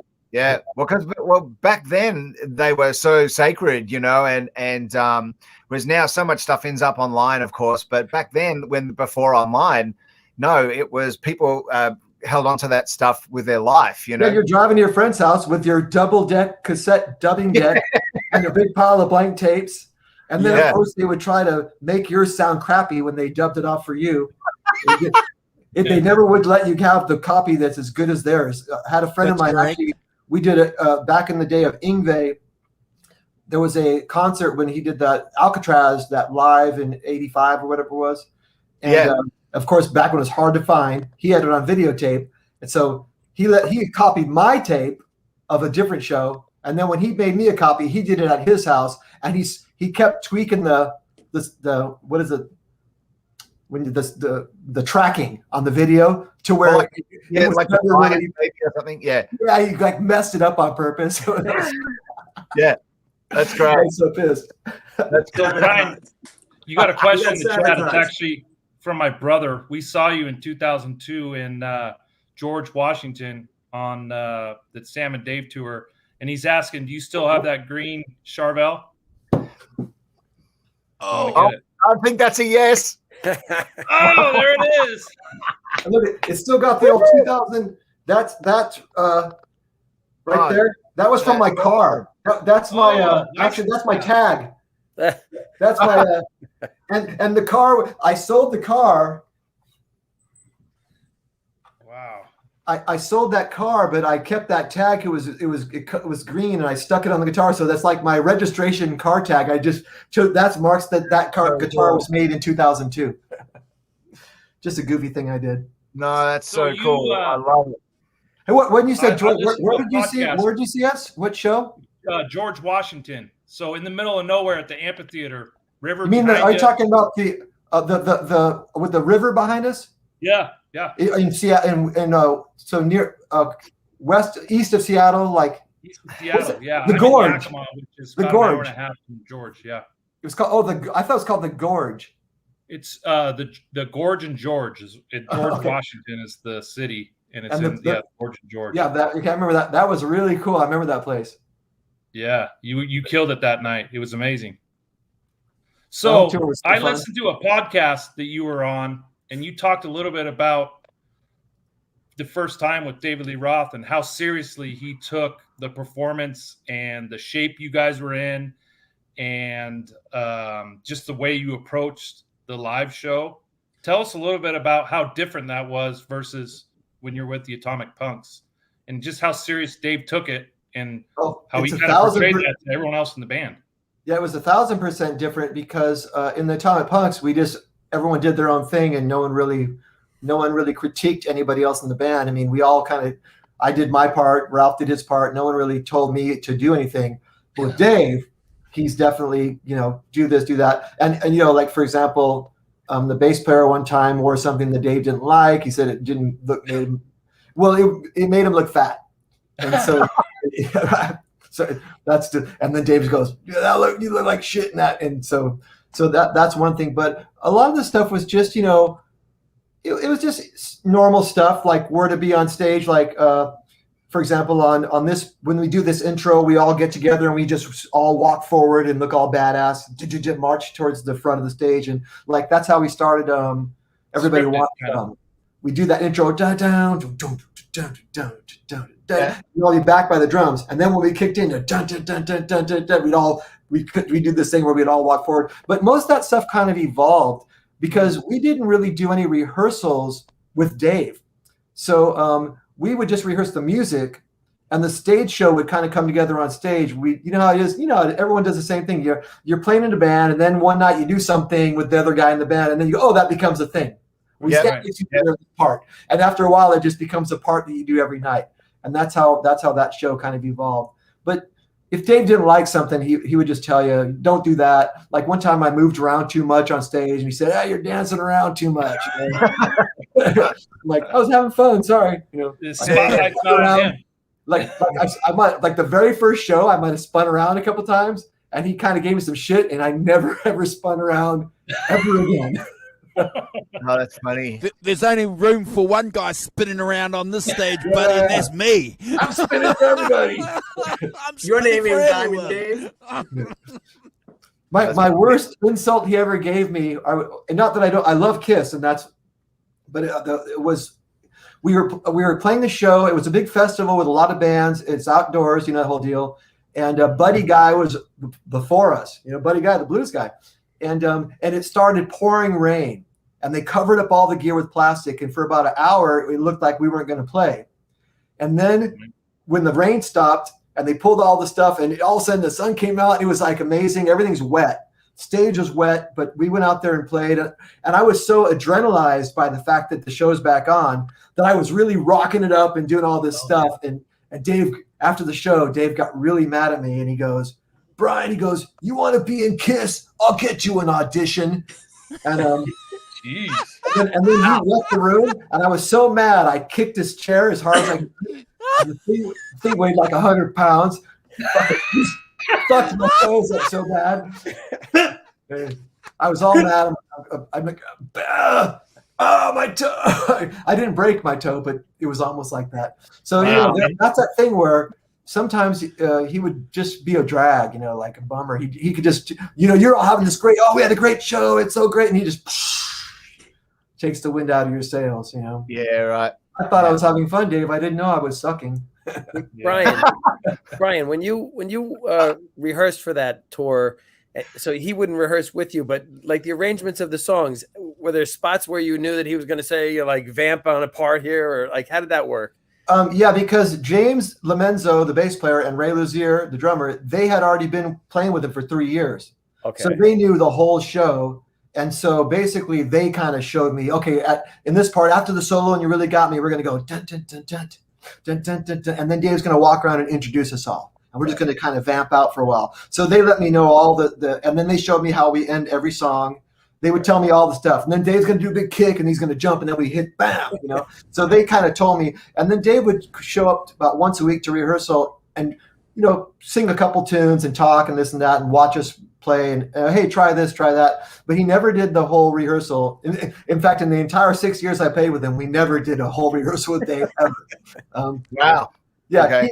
It's like, whatever, he does his thing and he knows what he's going to do. So, but Ray and James schooled me on all the moves and all the things. And the funny thing was, the very first show, literally the first show, we're like 10 minutes from going on stage in front of 30,000 people, and I go, hey Ray, am I allowed to stand next to Dave? I don't even know yet if I'm allowed to.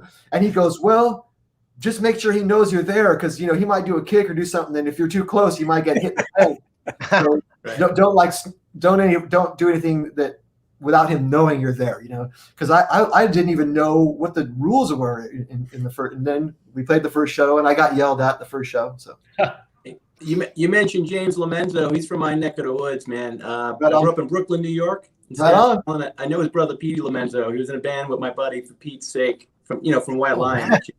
Yeah. Awesome shout out. Vito Brado also went to my high school. Hey, I almost did some really. Mike Tramp called me. This is around probably in the early 2000s. They were going to do some European shows, and Vito wasn't in the band. I knew Jimmy DeGrasso. I think Jimmy DeGrasso, who was playing with White Line or with Mike Tramp, and somehow Mike Tramp called me to do these gigs, and I was going to do it. It was going to be Mike Tramp and James Lomenzo and me and Jimmy DeGrasso from Megadeth. But what happened was it was a European festival thing, and when they found out that there was only going to be 2 original members, they weren't going to pay the dollar amount, and it just didn't happen. They wanted at least 3 guys from the original band. So I don't think Vito plays, right? He's got the I don't know about his. I didn't know he couldn't play, but I know that he really kind of disappeared, after White Lion. And yeah, his parents both got sick from stories I read. His dad and mom both passed. He stayed some time at home, and then he developed a carpal tunnel, and he really couldn't play. Oh man, I didn't know that. Yeah, he fell off the scene totally. Yeah, he was great, and he had a cool tone and everything. Dude, in high school, we used to call him Vito Van Halen. Vito always had his own thing to me. He was such a beautiful melodic player. Beautiful lines, melodic, beautiful lines. Yeah, his solos are like little orchestral pieces, They were. Yeah. The solo to Wait is one of my all-time favorites. Yeah. I'll tell you another great one is Little Fighter. If you've heard that, that is a solo. Yeah, I learned. Those are the only 2 solos of his I actually learned, because those are the ones that I learned the solo for Wait just because I always thought it was so cool. and then I learned it, and I did it. I remember during the first 2 weeks of COVID, I did a bunch of YouTube videos, or in my Facebook. I did a bunch of videos of me just playing guitar along with songs I liked, and one of them was the solo for "Wait." And then my sound man from my band out here, he's like, "Hey, you got to learn the solo for "Little Fighter," and so then I learned it just to show him. Yeah, that's a really cool solo too. That is. Yeah, that's a really Ed inspired. Oh. It's my understanding that when Vito walked away, he was cool with it though. He was like, I guess he was done. He felt like, I don't want to do this anymore. I did it. Yeah, it's kind of cool to be able to do that, to walk, to be able to say, hey, I'm cool. But that's kind of weird though. You wouldn't think that, right? But right. I got nothing else. So I there's a lot of people who they can do a thing for a while and then they can go on to be like a computer engineer or start a business or a winery or whatever. Right. I got no other skills. None that can make me any money. I surf and I play chess. I'm like, well, I'm not good enough to make money at surfing. I'm not good enough to make money at chess. All I can do is, I can get my butt kicked in chess and have fun, but I ain't going to make any money doing it. So somehow I got to pay the bills. So we're happy that you play the guitar, Brian. Good. Thank you. Yeah, I knew a guy here in Melbourne, Australia, who was huge in the Melbourne cover band scene in the early '90s. Had a massive band, and now he's the executive producer of movies in Hollywood. It's like totally other thing, It's funny. Yeah.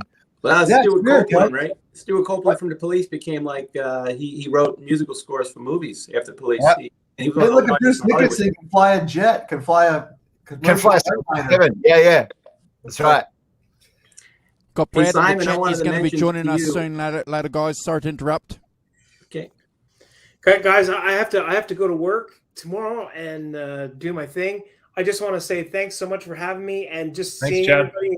And it's what a night. And God bless Eddie Van Halen and God bless you guys for what you're doing. Oh yeah. Thanks so much. God bless you too, brother. Thanks, Chad. All right. We've got a Johnny Bean raid going on here too, guys. So thank you guys for raiding us. If you haven't hit that subscribe button while you're here on this day where we celebrate the life and legacy of EVH, please do that. All subs to our channel, guys, get an automatic sub back if you're trying to build your channel. We promise we'll do that. And we're going to have Brad. He's in the chat. He's going to be on with us later on, and some other people are going to be jumping in. Sorry to interrupt, guys. Continue having a chat. Yeah. I have a question for you guys. Okay, Simon, what time is it where you are?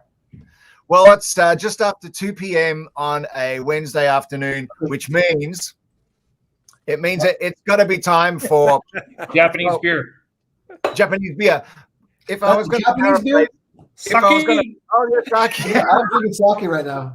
Oh, Brian, I am a sucker for sake. Yeah, I love premium cold sake. Oh, dude, you are the man. But to quote someone else very famous, I guess it's my favorite part of the afternoon, my favorite part of the whole evening, where I get to sit down, grab myself a nice cold one, and listen to the greatest YouTube podcast in the world, the 5150 Show. Oh, thank you, Sandy. Hey. Thank you, Hoss.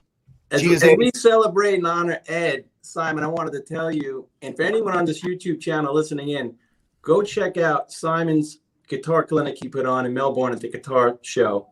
They did Van Halen 1 in its entirety, Mean Street. One of the best things I've ever watched or witnessed in my life. And the only thing that made it better, when you were on the show a few weeks ago and you said you did not get a sound check, you guys went on and you went through a rig that you didn't even think you were going to go through. I thought that was just amazing. And that show and everything you did in that show, the whole band was just, I mean, I take my hat off. It's he nailed the tone. It really is. Yeah, but your tone was perfect. It was just everything about it, man. It sounded like Van Halen 1. Your singer, that guy was great. He was just that guy was awesome. The singer from the band, he was just Dave Bowers. So obviously, because he's Dave, it's perfect because he's our Diamond Dave. And he had a total vibe to him. It was great. You guys are far too kind, but really, it was. Dude, come on, Simon. I'm telling you right now, dude. You play this stuff better than I do. I'm not kidding. No. I've heard you play it years ago and everywhere in between, brother. So no. But look, that one. But that's what's beautiful about it is everyone plays it with their own heart and feel. Everyone adds their own, whether they mean to or not. Everyone has their own personality inside of it, And I think that's the beautiful part that everyone gets to connect with Eddie in their own way.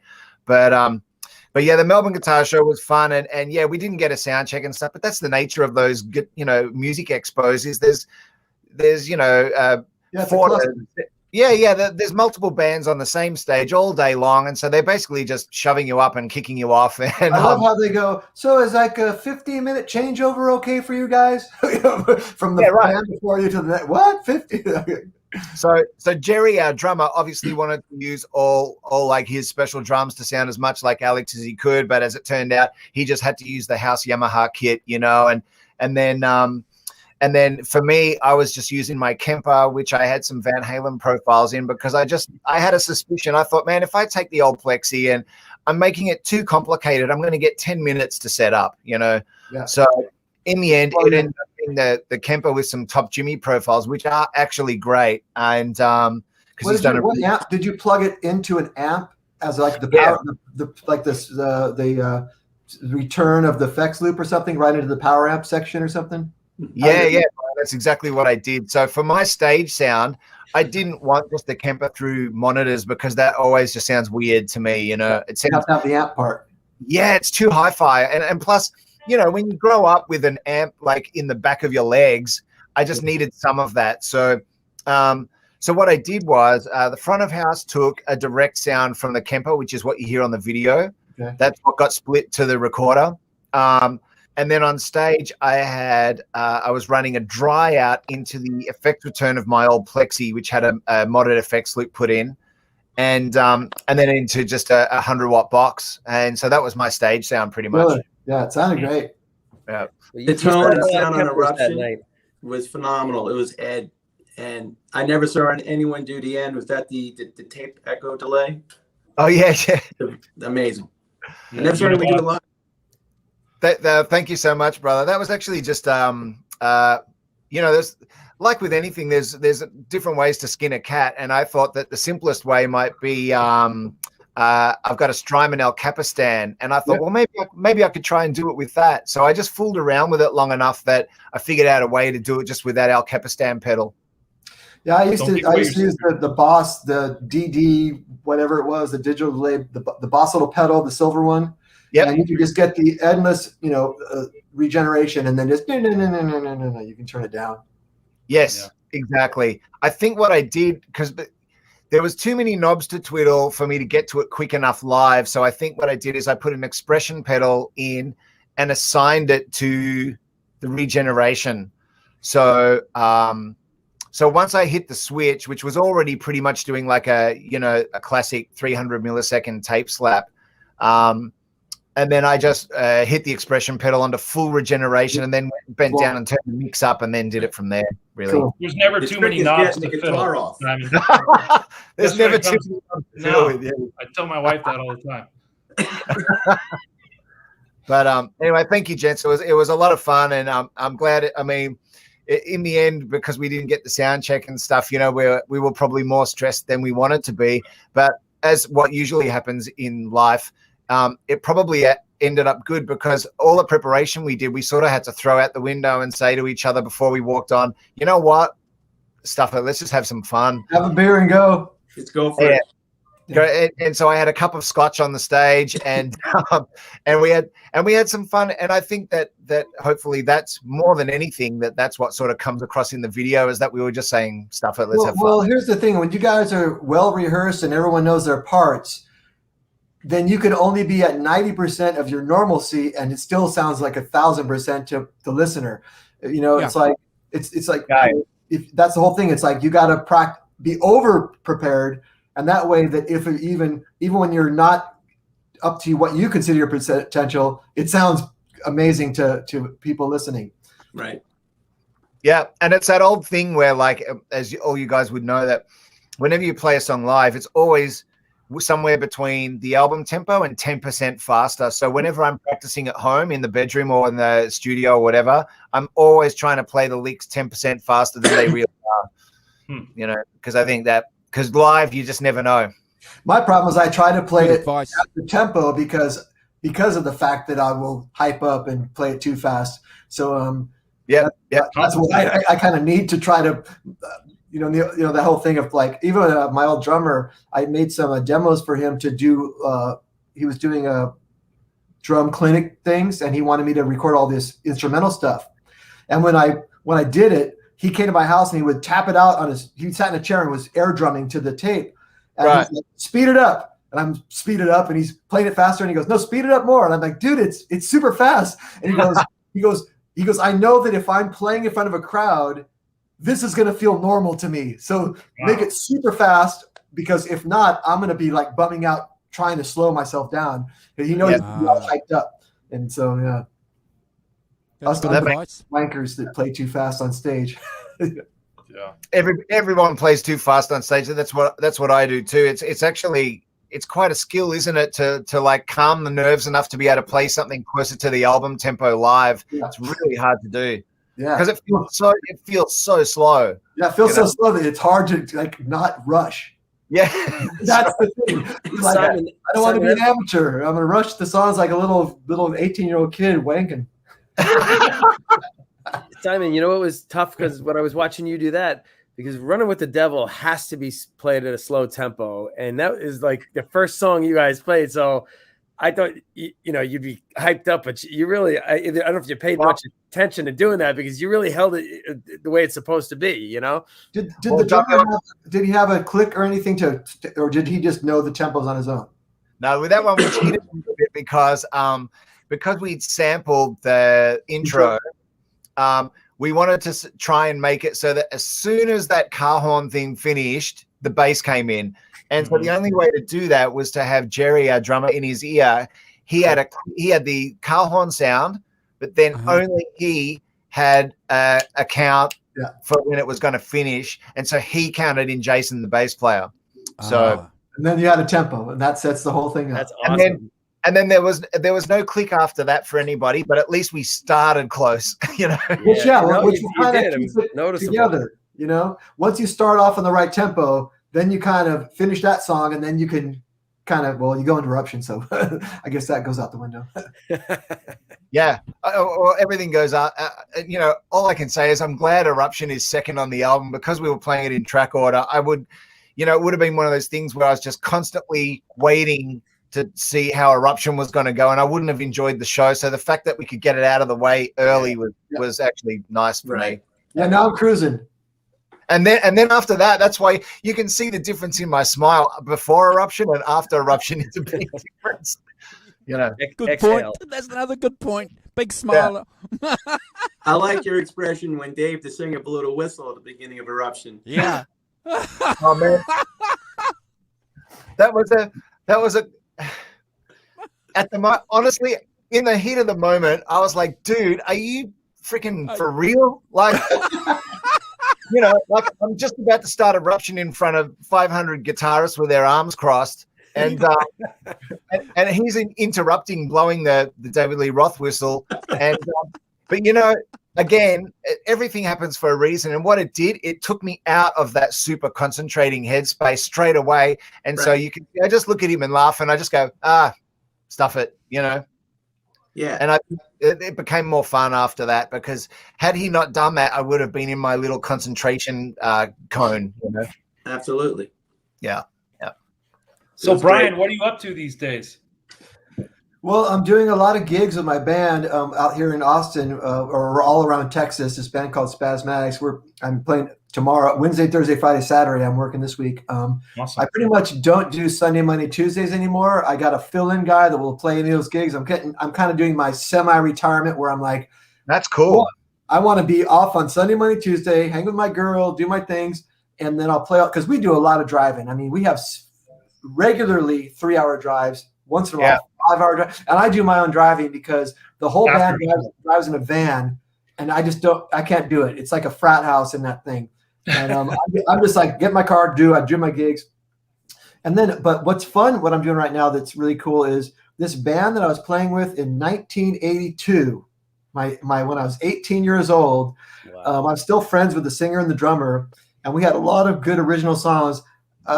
We were heavy metal, but I can't really explain the style of music. We weren't like Metallica. We were like, but we had the same kind of, if you think about the first Metallica album and those like simple, naive riffs, just, with their own little, we had a thing going back then. And so anyways, we're redoing. We never had any money to record those songs back in the day. So now we're doing them now. So we've already got one in the can, and we're going to do 10 songs. I'm basically going to make a CD of the band that we were in 40 years ago. Oh, cool. Wow. And so, like I said, the drummer now, I'm 57, the drummer's 56, singer's 56. We don't know. No one can find the bass player. We haven't seen him in 20, 30 years. But so I'm playing the bass and the guitars. So that's kind of a project I'm doing, like for love, just like. And what's funny is the songs are really good, and so it's going to be a cool. So I'm hoping that we can get it done within 6 months. What are you going to call it? Better late than never. That's exactly the title for the album. It's called Better Late Than Never. Right? What else can you call an album that took 40 years? Yeah. What's cool is that. We're from Ventura. I don't know if anyone here knows Ventura, California. It's about an hour. It's between LA and Santa Barbara. It's about an hour west of LA on the beach. It's a beach town, and that's where we grew up. And that was our band and all the clubs we played. Now we did play Hollywood. My first gigs in LA were at the Troubadour and clubs like that in like 1983 with this band. And we're gonna. But tons of my friends in Ventura still, the people that used to go see us back then, I'm still friends with a lot of them on Facebook. So I'll probably pay my own money to print up 1,000 CDs and just get them to our friends. Yeah, that's cool. And then, you never know. I do have a friend who does a lot of movie stuff, and he does a lot of horror movie stuff. So he has us doing some songs right now for a movie. We're going to do a remake of Ozzy's No More Tears for like a movie, the opening credits thing. Badass. So when I told him I'm doing this, he's like, oh, cool, because it's that for some reason horror movies and that stuff, heavy metal songs seem to work really well. So I'll pitch him to a couple, and it'll be like budget movie stuff, nothing like not Warner Brothers or MCA, but B movies. Yeah, it's all fun. It's all fun. It doesn't matter. And I didn't care about money on these things. I'm just like, man, if somebody will listen to it, I'll be happy. Yeah, right. That's awesome. So, anyway, so that's what I'm doing right now. That's my main. I should say main. It's one of the 5 things I got going on. Awesome. I'm doing a lot of stuff with this guy named Mr. Scary. He's out of Arkansas. He's putting together a bunch of songs with all these different musicians from everywhere. And I did a song a few months ago with me on guitar and Ray Luzier. He's been Korn. He's on drums, and Steve Morse is the other guitar player. It's wrote the song. So I got to put a solo down. There's a Steve Morse solo, then a me solo. So I'm like, we need Steve Morse on the same thing. So that's pretty cool. Right. Yeah, and so that's it's not going to come out for at least another year though, because everything's been pushed back because of COVID. So that's just another guy, and he's letting me mix. I started getting more back. I was back in the day in the 80s and 90s. I was the only guy in the band that always had the studio. So every band I was in, I was the guy that engineered and did all the recording and all the mixing for every band I've ever been in, all the demos. And then for the past 10 years, I haven't been doing that because I've been so busy gigging. But now I'm back into COVID. Basically, made me get back into recording. So I'm doing a lot of stuff with people overseas and different. Just projects and fun stuff, and this guy started sending me stuff to mix, and he's digging my mixes. So I'm getting back into my studio engineering stuff. Cool. So when I'm old and my fingers don't work anymore, I might be able to be an engineer.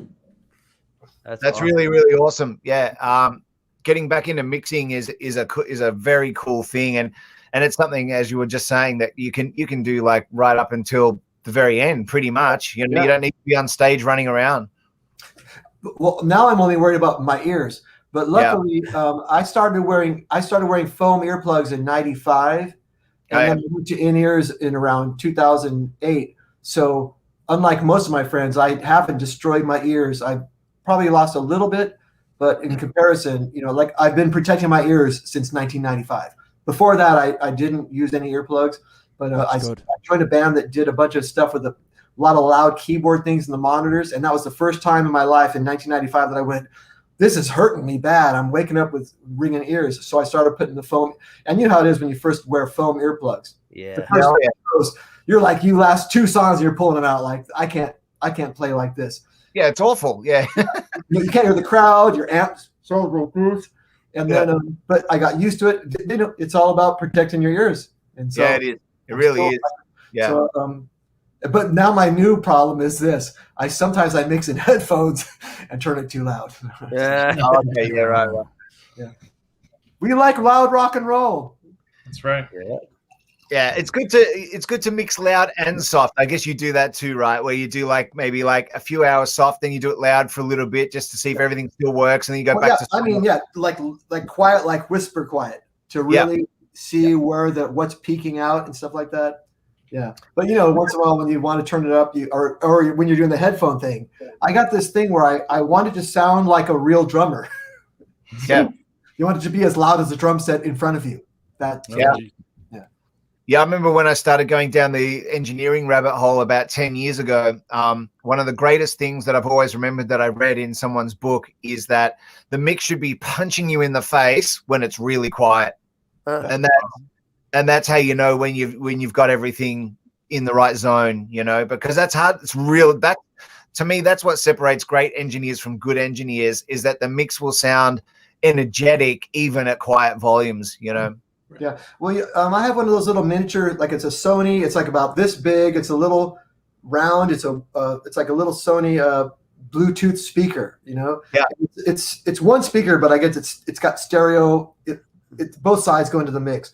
And I'll go to the pool and I'll listen to some real music through this little speaker that's this big. It's like, and you hear these the Eagles or whatever, and you go, I can hear everything. Yeah. One, and then I go, my mixes suck. Yeah. This sounds as good as it sounds out of anything, and that's when they're winning, when they can make it sound like you can focus on the drums, you can focus on the bass, you can focus on a background vocal. And no matter what played through. You go, I got no excuses. If this can sound this good out of this 2-inch speaker. At a 1970s analog equipment.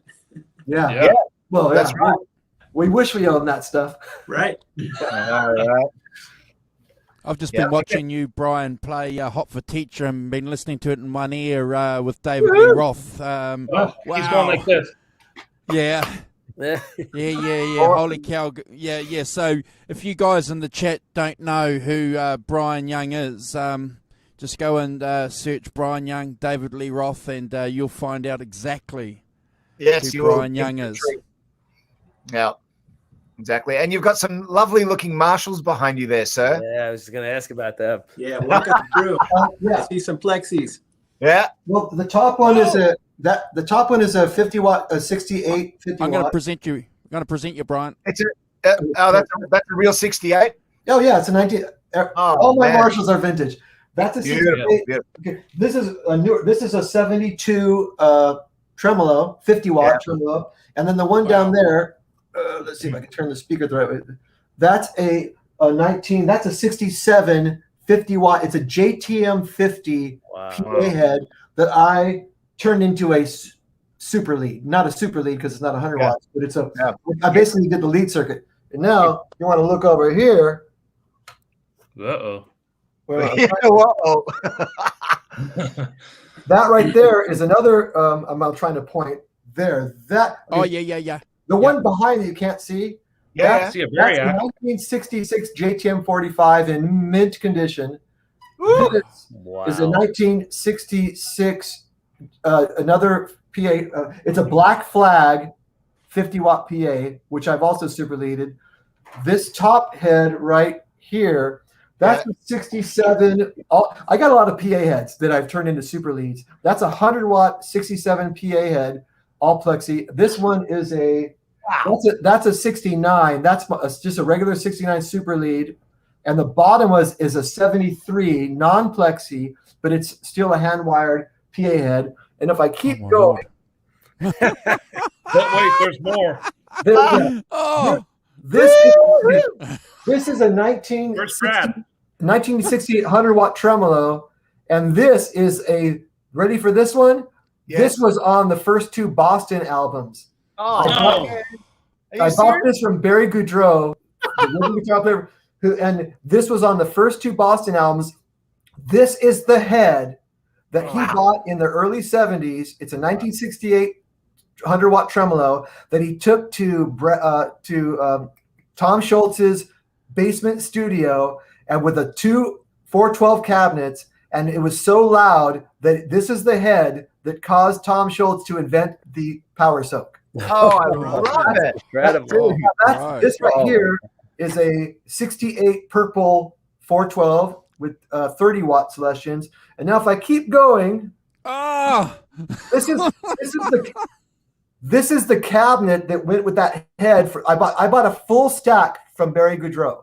So this is the top cabinet, and that right there is another 412 with 25 watt selections. And if I keep going, you're the Joe Bonamassa of Marshall. This is the other, this is the other cabinet. So these two cabinets that I'm trying to point at, these are the two cabinets that went with this head that I got from Barry Goudreau. So this was a full stack and these two cabinets are, if you look at videos of Boston Live in 1976, these are the two cabinets that Tom Schultz is playing through. Oh, now this bottom one here, that's a 1967, the end of the pinstripe era. That's a pinstripe right there, with the 20 watt selections. Wow. So, I got this now. If we go over here, so much room for activities. Hey, Brian, before you move all the way over to the electrics, did I see the back of an Ovation Classical or something leaning over there? Yes, you did. Yes, you did. Okay, ready for this? Okay. All right, hold on, gentlemen. We're going to present them again. Is that like a late 70s Spanish Fly kind of vibe? This is so funny. This is a guitar that my girlfriend bought for $60 and gave to me in 1986. Oh. It's not an Ovation. It's actually the Applause, which is their It's a cheaper version. It's too much sake. Too much sake.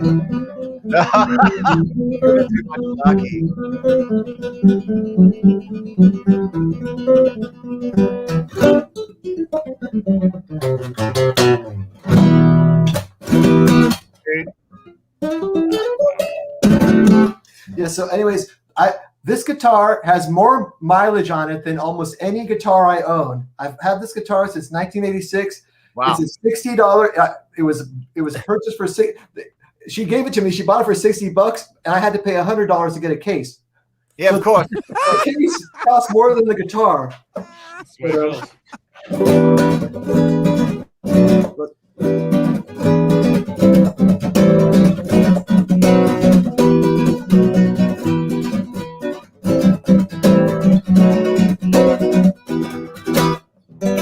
Anyways, that's my little fake flamenco stuff. Nah, dude, that is awesome. So obviously the Applause is kind of like is it licensed by Ovation, but it's like it's kind of like it's like Epiphone to Gibson. Yeah, right. But that would have been, but that, especially since you got that in the 80s, that would have been pretty similar to what Ed used for Spanish Fly in the late 70s, right? Because he had a 78. I don't know. I don't even know what he played on that song. That's Ovation. It was an Ovation? Yeah. Like, I've never even thought. You know, it's funny. My dad played classical guitar, and he had a Ramirez. Yep. So whenever I heard Spanish Fly, I never really I just assumed it was a Ramirez because I was so used to Ramirez classicals. Sure. The cool thing about that was he tuned it down to D. I know. Very cool. When you try to play Spanish Fly tuned to E, it is so hard to play because the strings are so tight. But when you tune the guitar down to D, it's actually a lot easier, and then it makes a lot of sense. And then you can hear when he's picking so hard, you can hear that attack. Yeah, that's right. And then he broke that guitar. Him and Alex were fighting in the tour bus. And really? You know how I broke most of my classical guitars?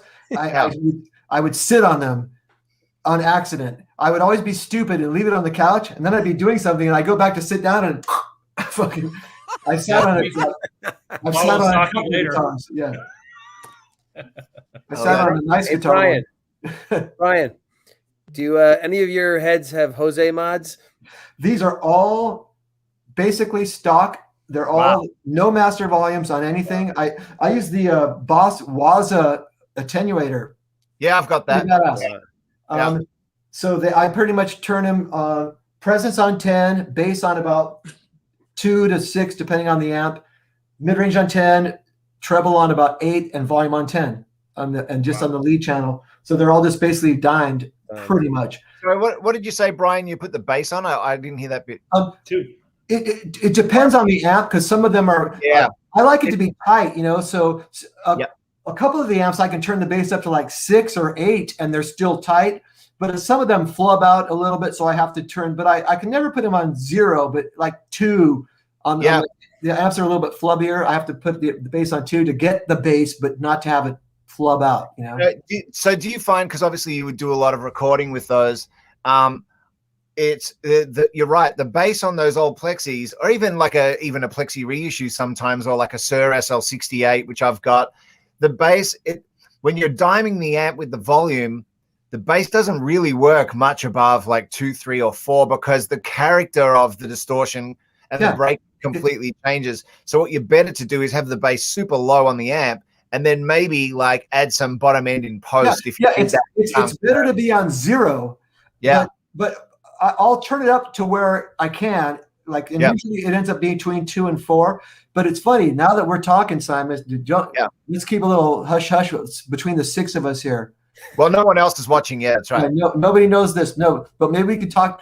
It's almost like somebody should figure that out, right? Maybe use a different value capacitor or something to make it to where you can turn that bass up. Or maybe it's just a beast that won't happen, because when you're sizzling that hard to get that searing lead, I guess you just can't get that bass up, because then you go back to the rhythm, and it's. Yeah, and the bottom end is just not happening at all. It's not good. I mean, I guess it depends on the style. Like maybe for some really like old school stuff, bluesy stuff. That bluesy. Here it is. I think I got it, Simon. Tell me if this. I've never thought of it this way, but this made me think of it. Sure. It's like the everything else on the amp reacts quickly, and the bass reacts slowly. Yes. And that makes it to where it's not working on certain things, where that tight thing where it's like everything going bam, it's snapping, and the bass is like a half second behind. It takes a second to do its thing. Yeah, I think so too. It feels like the thing that suffers the most, which is I actually personally believe that one of the most important things that separates the sound of different rock guitarists is the attack of the note. It's all in that first few milliseconds. It makes such a big difference to whether you're Eddie or your Malmsteen or your whoever else, right? So, and I think that when you turn the bass up on those old plexis, when they're dimed, it's the attack that suffers the most, and it just homogenizes the whole thing, And when you think of Ed, man, it's like the first 10th of a millisecond. Boom! It's like it's that attack is right there. And we call it the clanky. It's like that. And correct me if I'm wrong. That clank, to me, almost if you slow it down half speed, you can hear a very high pitched little squeak. And apparently, because he was using soft picks, a good example would be say, "Running with the Devil." And he does those little arpeggios that oh, that's a Running with the Devil. What am I thinking of? The end of the solo in Somebody Get Me a Really Love Tonight, Simon. Okay, so that's a good example. Really Love Tonight. If you slow that down, you can actually hear that there's a squeak, a really high pitched note. That's very similar to the Ace Frehley squeak. Right. You know what I'm talking about? It's almost like the pick. It's the thumb thing. It's like that. It's a little bit of that. That's that thing when if I play that song and if I get that to happen, it's like I'm stoked. Because you know what I mean, right? It's one of those things that you don't notice when it's a bright shiny spark off the note. They're like sparks off the pick, and I think that a lot of that is, I mean, I've never been able to get that sound ever with a master volume amp, but with a dimed plexi, I can get it sometimes. Jimmy Here's my baby. She wants to come and also. say hi. This is Cammy, everybody. Say hi. Hello. Hi. Hello. Hi. I heard something going on. There's craziness happening in here, baby. Yeah, she's checking on the amps. Make sure the Yeah, amps she's are making sure that she owns everything. It's all her stuff. I just ask her if I can borrow it. So everyone, Brian, everyone only has 2 more questions. What's your address and when are you not going to be home? She has a gun. Yeah, I was gonna say, Brian, you're in Texas. Everybody's got guns. Yeah. And she's a Texas girl. She's born and raised in Texas. Yeah, forget it. We're not messing. I mean, you guys know Joe Bonamassa, right? You're like the Joe Bonamassa of Marshall. Ever see that guy's house? Yeah, right. Yeah, it's funny. It's like I saw something recently on a Facebook page. There's a guy in Germany that has some Marshall museum. Johann. Has anybody heard about this? Oh, Johann, yeah. yes. Not Johann Sedgborn. Oh, no. Oh, it's not him. No, not him. Guy. No, Johann, another guy. Yeah, because Johann, to me, I always think that he has a few friends and he has access to tons of stuff, and he probably has a ton. But there's a guy that actually in Germany that has a Marshall museum, and we're talking literally like 2-story building with different rooms, with walls of different eras of Marshalls in these rooms. I'll have to look it up and show you guys. Is it open to the public? What? Is it open? I don't know. I just stumbled upon it like last week on Facebook, and I friended the guy because I'm like, what the hell? But he's got like an area with like a bunch of colored Marshalls. Then he's got an area with the old plexis. Then he's got an area that's all just the 70s. Yeah, so I've seen it. Yeah, that I don't know what but it's in Germany. That's all I remember, and it's called just some Marshall museum. Very cool. I think I want to call mine the Marshall Preservation Society, even though I feel a little guilty because I have done slight modifications. But I think taking a PA head, remember the PA heads are like the channel 2 of Marshalls. They don't have the bright caps, and so to me for guitar they're kind of worthless. But all you have to do is take channel 1 and then add the bright cap and just do a couple of little tweaks, and it becomes basically a lead. You turn it into the lead channel.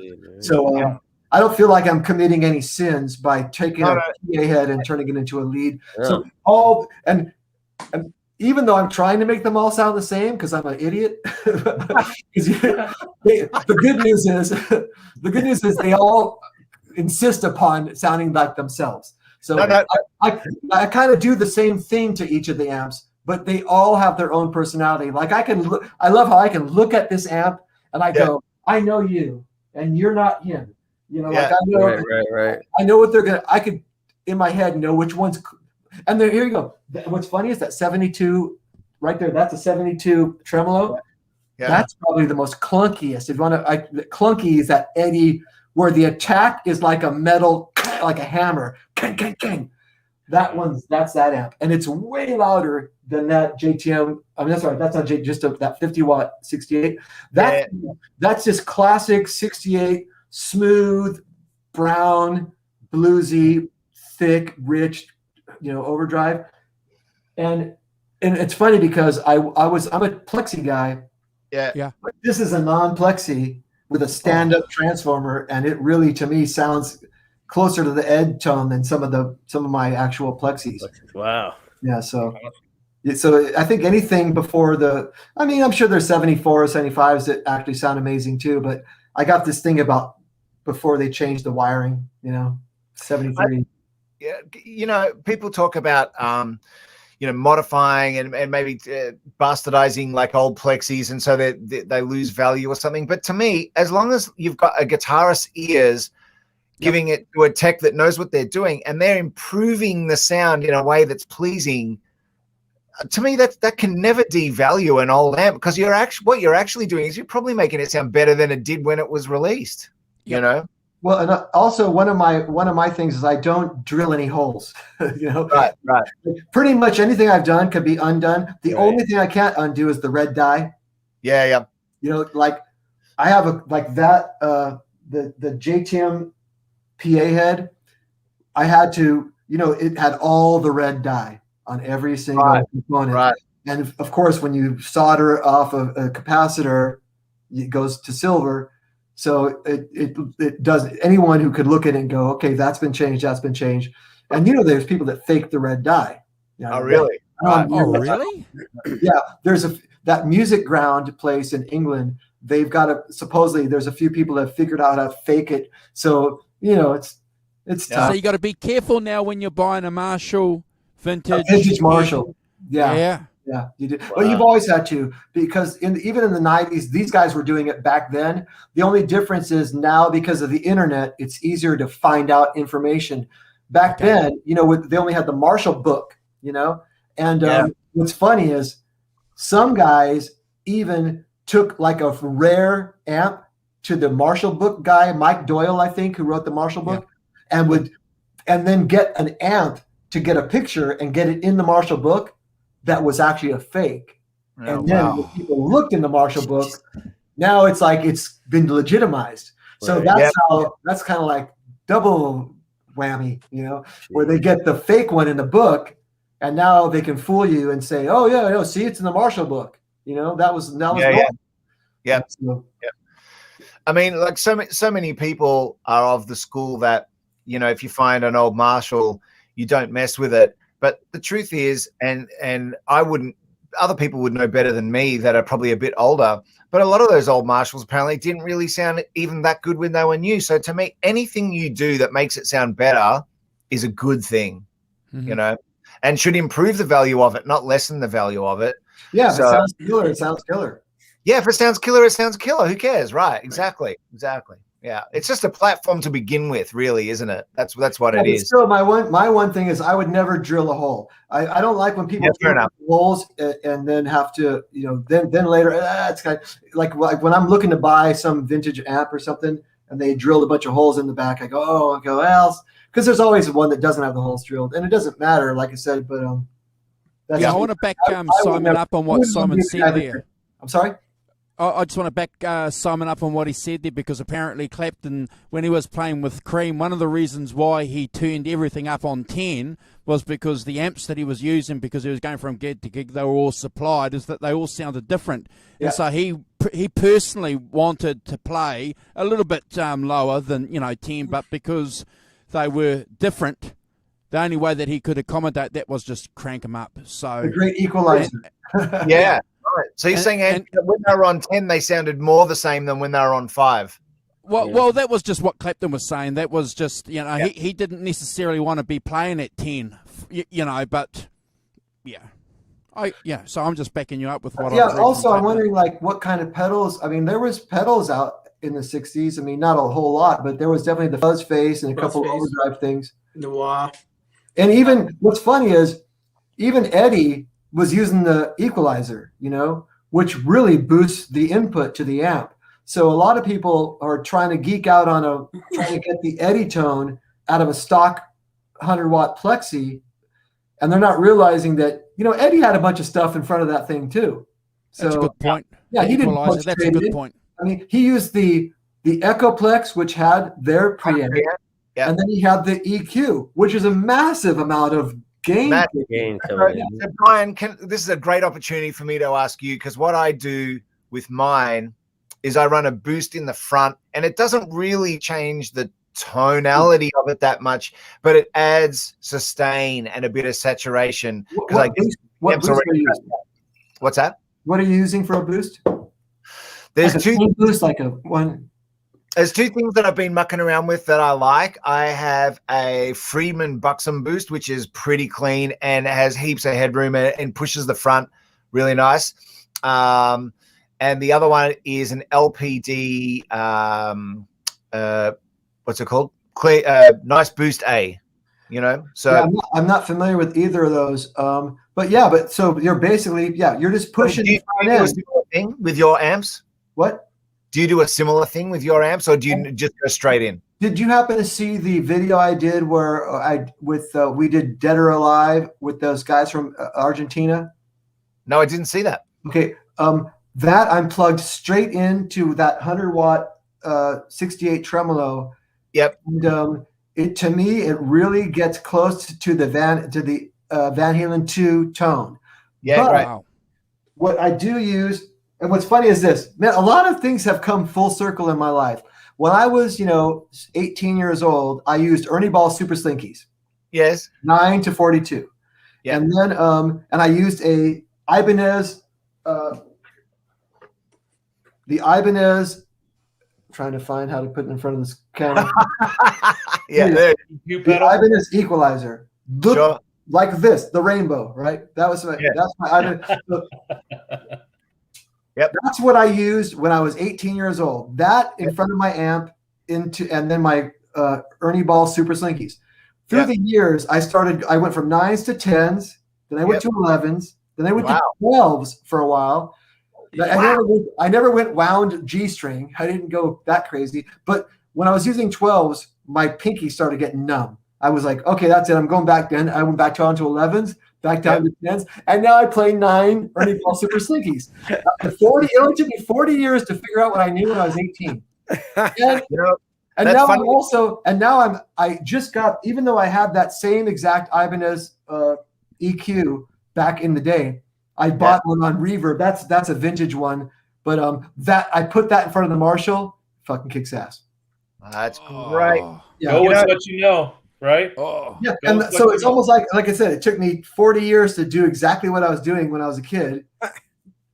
And also, when I was younger, everyone was talking about, and all the guitar magazine articles and the books that I was reading and stuff like that, it seemed to be that people were saying that thicker gauge strings add to more tone and more sustain. So gradually what I did is I did the same thing as you. I never went to 12s because to me that's what I put on an acoustic guitar. But anyway, I did put 10s on everything, and then on some guitars like my Les Paul I put 11s, and I fooled around with that for a while. And then it's weird. And then in the end, I just thought, I can't express myself with the bends and everything the way I really want to effortlessly. And I thought, I'm defeating my own purpose because, maybe like the tone is like slightly thicker, but I'm struggling more to play it, which means that my playing is slightly worse. Yeah. So I'm back down to 9 to 42s now, except for a couple of guitars. I think I've got 10s on one of my tellies and 10s on a Les Paul. But even if it's like going to be a shredder Les Paul, like a John Sykes thing, I'll put 9s on it, no problem. Yeah. I did that. I went through that same thing.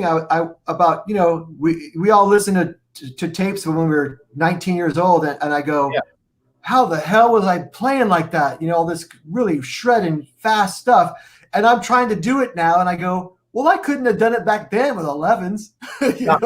I'm like, so I was trying to. I realized I couldn't play the way I played because I was using two, and also I'm 5'6". I got tiny little hands.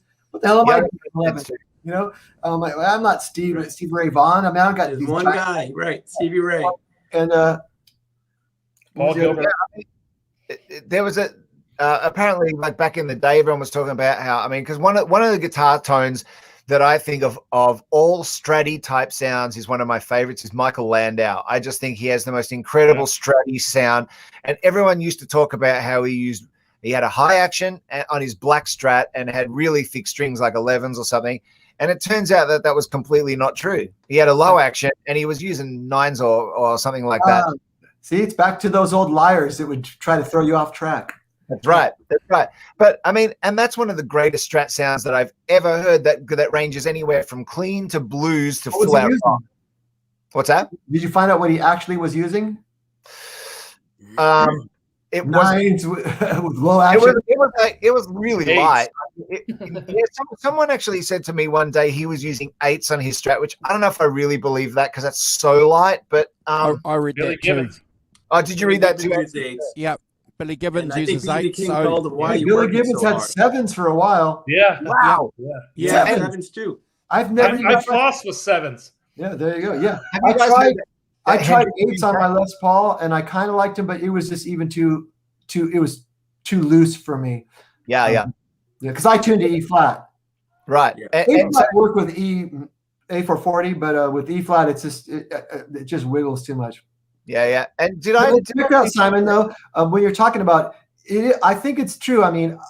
When I started really getting into tweaking amps and learning electronics, when you think about it, you're moving electrons. Okay, so the thickness of the string, the distance from the pole piece, all these things are going to really will make a difference. So I found that if I'm playing thinner strings, I just have to get them closer to the pickup to be I mean, no one's going to accuse Billy Gibbons of having a thin tone, and the guy's playing eights.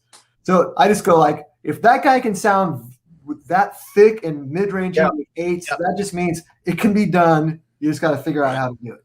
Yeah. Absolutely. And did I read somewhere, if you guys heard that Hendrix at one point was using eights?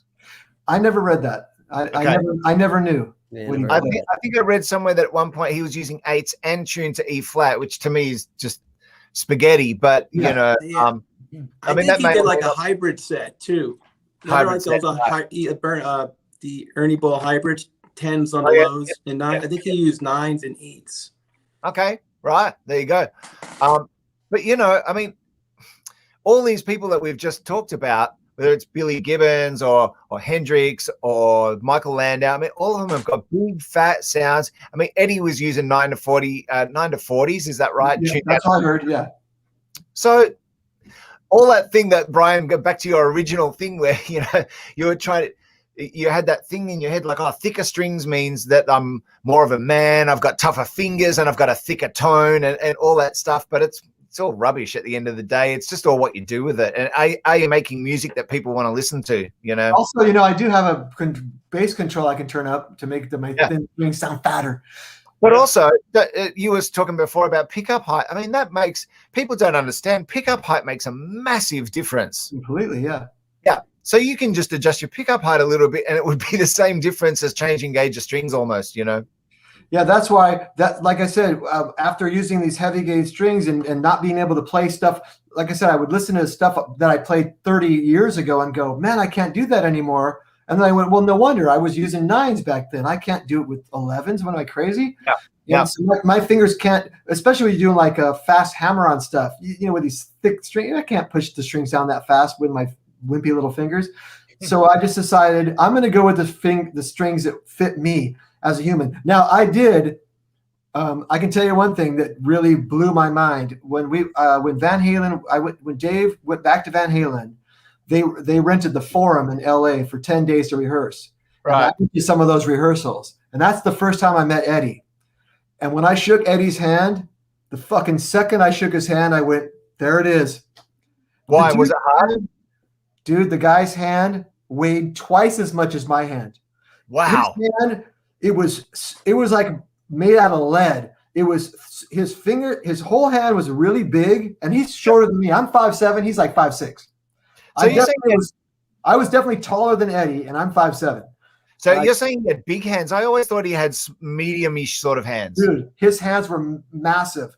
And not only were they big, but it felt like it was shaking a guy with a metal hand. I mean, like it was made out of stone or iron or something. It was an instant feeling too. I remember just right when I shook his hand, I went like, "Holy fuck!" And I was hearing, you know, the tapping. I went, "There it is." I go, "No wonder his fucking index finger is like my second finger." You know, as far as the size. So his index finger was gigantic, and so I can and rod of steel. It's like the weight. So you go now when you hear him tapping, I go, "Fuck, there it is." Brian, it's a Dutch thing. It's a Dutch thing. All the Dutch guys I know have got huge hands. It's a Dutch thing. I'm sure of it. Egon's got a photo there. Hold on. I crushed his hand. He was pissed at me. Really? Eddie, yeah. See, look at his hand right there. Look. Wow. I don't think he was very happy with me because I just crushed his hand. Yeah, he was pissed. Oh, no. Yeah. But did you notice his hand was huge? I thought his hand was about similar size to mine. He says in the new book by the guys that were on before, by Brad and Chris, that he doesn't have very large hands. And hey, but I'm telling you right now, it was not just the size, but the weight. Yeah, you know what it is? I mean, it was like it was solid, and I remember it going like. And so when you're doing that, the tapping, or just hammering on your fingers on the neck, I go with that kind of weight behind your fingers, you're gonna pound it down way harder than a person. I 100% agree with you. I think that's the key to his thing, because when you hear him play not even plugged in, you ever see some YouTube videos? Yeah. And you could just hear that the force which he hits that fingerboard with his fingers. Or the nylon strings. Right. And I think a lot of that had to do with playing the Marshall all the time. You know what I mean? It was just Yeah, it could. You know, it could be just the strength that he has from all those years. Right. You could maybe feel the muscular strength. All I know is this: I just noticed something about his hands, and I go, "Man, these are just like mega hands." And I just they were pretty wide. From. And that's why any other guy could plug into Eddie's amp and not sound like Eddie. Yeah, and Eddie could plug into anybody's amp and sound like Eddie. You know. I think he hit with a lot of force. 100%. And I think from his pinky to his thumb, I think like the width of his hand, I think he had a long stretch for a small guy to be able to do like the ice cream man stretch like that. And make it look as simple as he did. And for, like you said, he wasn't a huge guy, but I think he had a huge like distance between his thumb and up here, like or his index finger and his pinky, actually. Index Spider. Yeah. For anyone that's ever tried to play that intro to the Ice Cream Man solo, that is a stretch. Yeah, exactly. A lot of guys cheat. They tap. They kind of tap it and stuff. He's got Alan Holdsworth hands. Yeah, exactly. Right. That stretch, where you can go like from the 12th fret to the top of the neck. Oh man, guys, I'm taking off. I'm in New York. I got to get up for work in a few hours. John, it just thank you for joining us, brother. Yeah, great time. Great time. I had a great time talking to you guys. Yeah, you too, bro. Long live Eddie. Long live Eddie. EVH forever. Simon, it was a pleasure. Keith, it was a pleasure, man. Rock and roll. Rev, Andrew, thank you so much. Thanks, Mike. All right, guys. Good night. Cheers, brother. Bye-bye. No bozos. That's right. It's officially Wednesday the 6th in the East Coast now. Okay, let's see. For me, it's still Tuesday. So what are you celebrating for? Nothing. What's it like being in the future? Tell me what's going to happen in one Wednesday. I've tried to get him to buy me lotto tickets. It doesn't work. I've tried to organise it so that we can split the take-ins, but no, we can't work it. But Brian, you're fascinating. There's a key comment down here that Keith is saying. So bone density from practice in regards to the hand thing that you're talking. Could you really change your bone density? Well, I don't know. I think it could be like all your bones so they can fly. What about your tendons and muscles on the fleshy part? Anybody who works out, you're going to build up your arm, you're going to build up muscles. Yeah. Obviously, you build up stuff in your hands. I don't think you can change your bone density. Brian, my dad's an electrician, so he handles wire and cuts, and he uses his hands all day. And he's 70 years old, and you go to shake his hand, and he'll crush your hand. It's the same thing. He works with his hands. He uses them every day. Eddie's the same. Had to have been the same way. That's what I'm thinking. All I know is that all I can say is I noticed it. I just remember when I felt it, I just go, there's the tone. That's that tone. And he probably had calluses like we wouldn't. I mean, the guy had a guitar strapped around his body all the time, So his calluses on his fingers were probably, twice as much as you guys. He played twice as much, Yeah. So you met him one time? Just a couple times at the rehearsals. That was it. That's the only time I ever met him. That's pretty cool. He was kind of weird at the time. Was he? Like what? In what way? Well, he was still, remember he was kind of an alcoholic before the tour, and he had some problems. So did you meet him at one of the periods where he was sort of going through maybe like a bit of a rough time? 07, 08? It was 07. Yeah. Right. So he definitely he came off a little strange, and he said some weird stuff, and it was just weird. You know how it is. I just go, oh, well, it's the way he is. I mean, everyone's who met him at different times and different points in his life are going to have a different impression, but that was just the time. And then because just before that, this was after the Abandon reunion tour. I don't know if you guys remember this. They were supposed to go out earlier in the summer, and Ed didn't even show up. He showed up for a photo shoot so wasted at noon that within an hour or two, he was gone and nobody knew where he went. And there was Live Nation was paying all this money, like $100,000 for this big thing, all the promo for the tour. And Eddie just disappeared. And then Live Nation pulled the plug. They just go, the tour's off until Eddie goes to rehab. So then that's because I was still with Dave. I mean, I was still Dave was still paying me weekly salary to be his guitar player, even though we weren't doing anything. And and then Eddie went to rehab, and I was going to Dave's house to do studio session stuff. And I still remember, that big mansion where the big stairway, Dave's stairway with the Van Halen picture. Dave's we were house. sitting on that stairway, me and Dave was all bummed out, just going. And I go, what are we going to do? I said, are we just going to go on the road this summer? And he goes, no. He goes, I'm going to give him a year. Right. And I was like, okay. And I was kind of bummed because I'm like, I wanted to go back on tour. Sure. And Dave just goes, I'll give him a year, Wow. And then that was like around, May or June of 07.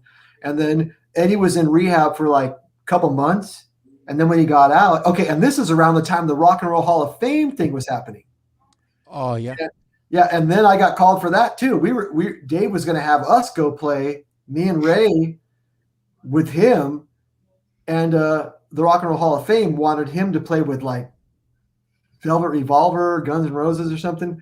It was this weird shit was going on, and Eddie. So they ended up doing this Rock and Roll Hall of Fame, inducting Van Halen. Eddie's in rehab. Yeah, it was the weirdest shit. Dave didn't even go. It was just crazy. That would have been weird. Yeah. Yeah, it was like really a bummer. And so Eddie and then when he got out of rehab, nobody heard from him for like about 6 weeks. So Dave was like, well, supposedly Eddie's out of rehab, but he ain't calling me. So it was a very slow process.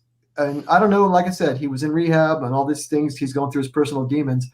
And then at some point it came back together, and then they said, hey, and then they started rehearsing. So when I met Ed, it was just like 2 months after that. So it wasn't like the funnest time. So I've got a question then for you, Brian, and the Rev and Hoss. So how important then is, with this information that you're giving us and we're discussing, and we mean this nicely because we're all EVH fans here. We're just, we've got to call it. But how important then is a different kind of truth as an album, given that history that you're talking about? How important is that then? Who wants to go on that one? I'll go first because mine will be brief. I actually, at the time that it came out, I didn't really take to it, probably for all sorts of reasons that I can't fully remember now, but I just know that I didn't.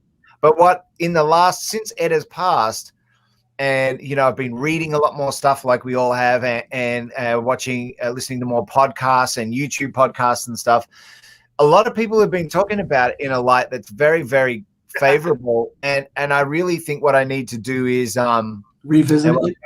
Yeah, what I'm going to do is actually revisit that album. But seriously, I mean, like, put an hour aside, put headphones on and with no distractions and the phone off, and listen to it like I would have listened to an album as a teenager, and now that all the things that were important to me then, like maybe hanging on a bit too much to the old Eddie, the Eddie of the 80s or whatever.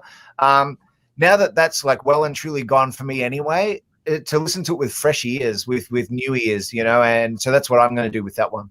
Yeah, that's very similar to my, when I first heard it, I was kind of like, eh. I mean, I literally kind of forced myself. I don't even know if I made it through the whole record. I kind of like, well, I got to buy this record. It's Van Halen. I got to listen to it. And for me, remember, I had already was pretty familiar with She's the Woman, and was Bullethead on this record? I can't remember. Yep. Yep. And Big River.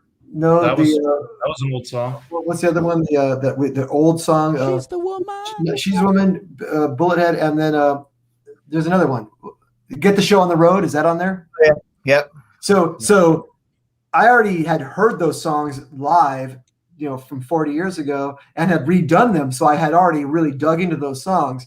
So I honestly, I didn't like the sound of that record. It sounded like somebody who mixed it, tried to make it the loudest possible record you could ever squeeze onto this much space in a. Do you know what I'm talking about? Did you feel like it was so fat and so huge? It was just too much, and it didn't have that tone. It didn't rock. I mean, it was like it was compressed too. Yeah, it was like they stuck everything they could into this space on your Logic Pro or whatever you're using. Yeah, it was weird. It looked. I pictured the whole thing being like a stripe. You know what I'm saying? As far as when you look at the recording on your Pro Tools, you see the waves. Go up and down. I pictured it was just a flat stripe of paintbrush. Everything's up. It was as pressed to the edges as it could possibly get. That's how I heard it, and I remember going like, "Man, what are they trying to do? They're trying to just make this thing the loudest." That's probably a Dave thing. It's got to be the loudest record that's ever came out in the history of the universe. I'm not kidding. That's the kind of thing he would probably do. And so, so we got Jerry in with us, guys. Jerry, so he's gonna introduce himself before the Rev gets to answer that question. Hey, Jerry, good to meet you, brother. You too, guys. It's quite an honor to be let in on this little gathering, being a non-guitar player.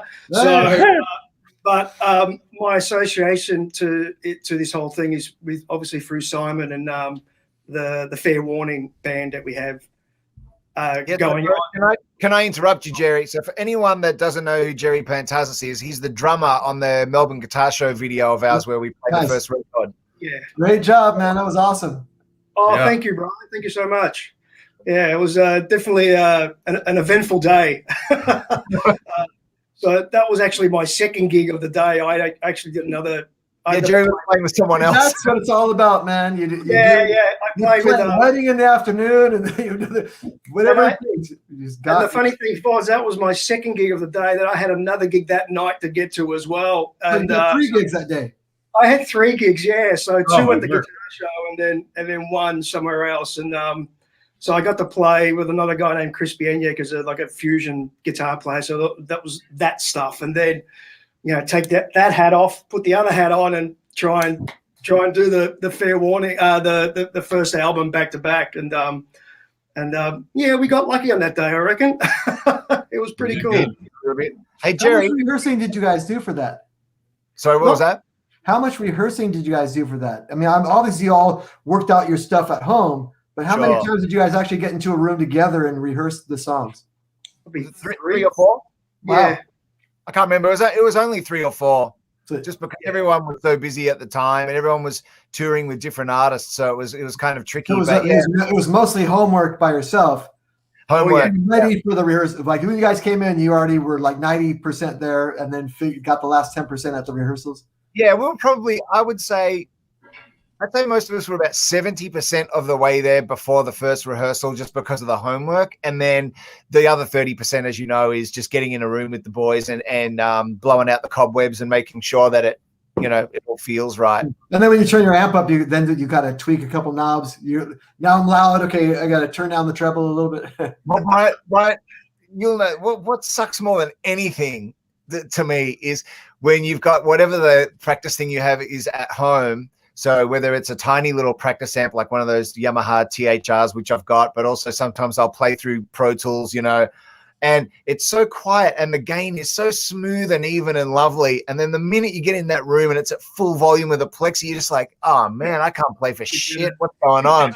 Yeah, because it's like now there's a reaction from the speakers to your fingers. And it's harder. I mean, it just is harder to play at that volume. I mean, it's true because it's like at a quiet volume, it's like everything's so simple, and then you get loud, and suddenly your fingers are being vibrated off the fretboard practically, and the reaction is different. It's a physics thing. It's impossible. It is. Yeah, it is. There's no way on earth you can get that studio in your home monitor's tone and then multiply it by 1,000, and then it's gonna be the same. Somehow it's like driving your fast car at home, and then they put you in an Indianapolis 500 car. I'll drive this one, and then you suddenly realize I'm a big pussy. Yeah. I've got an F1 simulator in my house with a PlayStation. It's like that, and then if someone put me in an F1 car, it's like a completely Also, you can crash the one on the computer like 5 times and still be alive. You can only crash this one once. That's right. Hey, so Jerry, is that the same for you? So when you're practicing all like Alex's drum parts, and then you get in a rehearsal room, it's like totally different on the hands. The drums feel different. Yeah.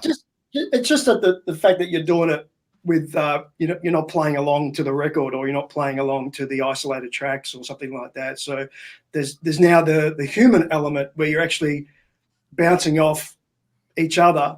So I think it's probably a little. I think it's probably a little closer for the drummer because you're actually hitting it. You probably hit harder when you're in a room with a bunch of amplifiers, but it's still totally closer than what we're doing because we're doing like fake amp to real tubes, and you're already hitting your drums pretty hard. Yeah, that's the one thing I was trying to avoid throughout the whole rehearsal or lead up to that was just to not burn out. You know, I'm of a certain age now where I can't go into a rehearsal and go turn it up to 100% and just go. So I need to get the parts down first and work on the sounds as best as I could. You know, there was a bit of homework involved with that as well. But yeah, once you get in the room, a lot of that stuff gets thrown out the window because there's an emotional attachment to playing. So you may think you want to cruise through the rehearsal, geez, but we found ourselves like really going for it at some points, and we realized, okay, well that's the level, you know, where we're going to peak at. But the interesting thing about that record is that there are so many dynamics in that in each one of those songs. You know, running with the devil has got. That's not slamming all the way through. It's like the intro, the verses. Alex is actually playing really quite reserved, and you know, no rim shots sort of vibe. And when he gets to the chorus, you know, and that's you can hear the tone of his drums kind of open up a little bit more, you know. And it's pretty evident on that whole record, or the way Alex plays, that he's got that sensitivity in his playing. He's always had that. So to bring that into the rehearsal room was always a major goal for all of us, to not try and play loud all the time, because those songs weren't recorded that way, and they weren't played live that way either. And sorry, go on. Oh, hold on, ladies and gentlemen. I want to. We're going to drop another rap bag in the chat. There he is. While you guys are dropping something, I'll be right back. I gotta go. I'm dropping rap bags in here. Go drop and something center. in the bathroom. Hey Jerry, can you put that light on your face? Here he is. I'll try, man. Who's Johnny? Hey! Hello. You come to the party, brother. Come to the party. We can hear you, brother. Wait. Brian Young's on the show? He is, but he's ducked out of the room for a second, but he'll be back. Probably a toilet break. He had to go take a steamer. The Brian Young, brother. The Brian Young's on the show? The Brian Young, yes, indeed.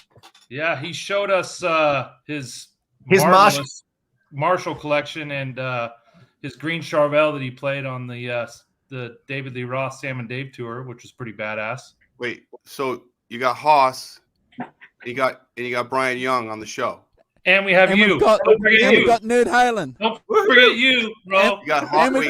And we got Jerry, the drummer from Fair Warning, on here too. Yeah, oh, I gotta go. Very cool. I believe that's called comedy timing right there, mate. Well, you guys hold the fort for 1 minute because I need to replenish my beverage. Go get another one. Caleb, jump back in. I need some American help. Jerry. You're all good. Hey, Kurt, one day we got to get Brian and Rob on at the same time. Oh, would he dig his collection? Well, because we got Brian with all those vintage Marshalls. And we got Rob with all those guitars. Yeah. Today's Rob's birthday, so of course, he's in Boston, so it's like midnight where he's at. Wow. So I tried to get him on. That was good. That's good comedy. Caleb, I need another American. Don't leave me. Okay. Yeah. I'll be right back. I'm getting another beverage. You're being outnumbered here, Kirk. Well, yeah, I know. I really enjoy the shows, guys, that you put on. It's for me tuning in and just listening to your banter and stories and experiences and stuff like that, which we don't know. We never got a lot of that down here in Australia. I mean, they toured in '98 I think it was, and they did one gig in Sydney or something like that with Roth, which was just a flyby, I believe. Right. So I missed both of those. 98, I had every intention of being there, and I was on the road doing some gigs, and it was just couldn't match it all up, which was a real shame. But right, you know, we live vicariously for you guys that have met, you know, that have seen so many of the shows and all that sort of stuff, which is fabulous. You know.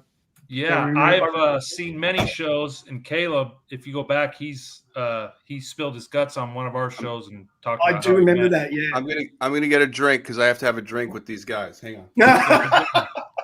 But yeah, I've seen them. Man, between Sam and Dave and Van Halen, 12 times maybe all together. Yeah, wow. That's 12 times more than me, man. You know. That's 11 times more than me. Are you geared up for the drumming show in a couple of days, Jerry?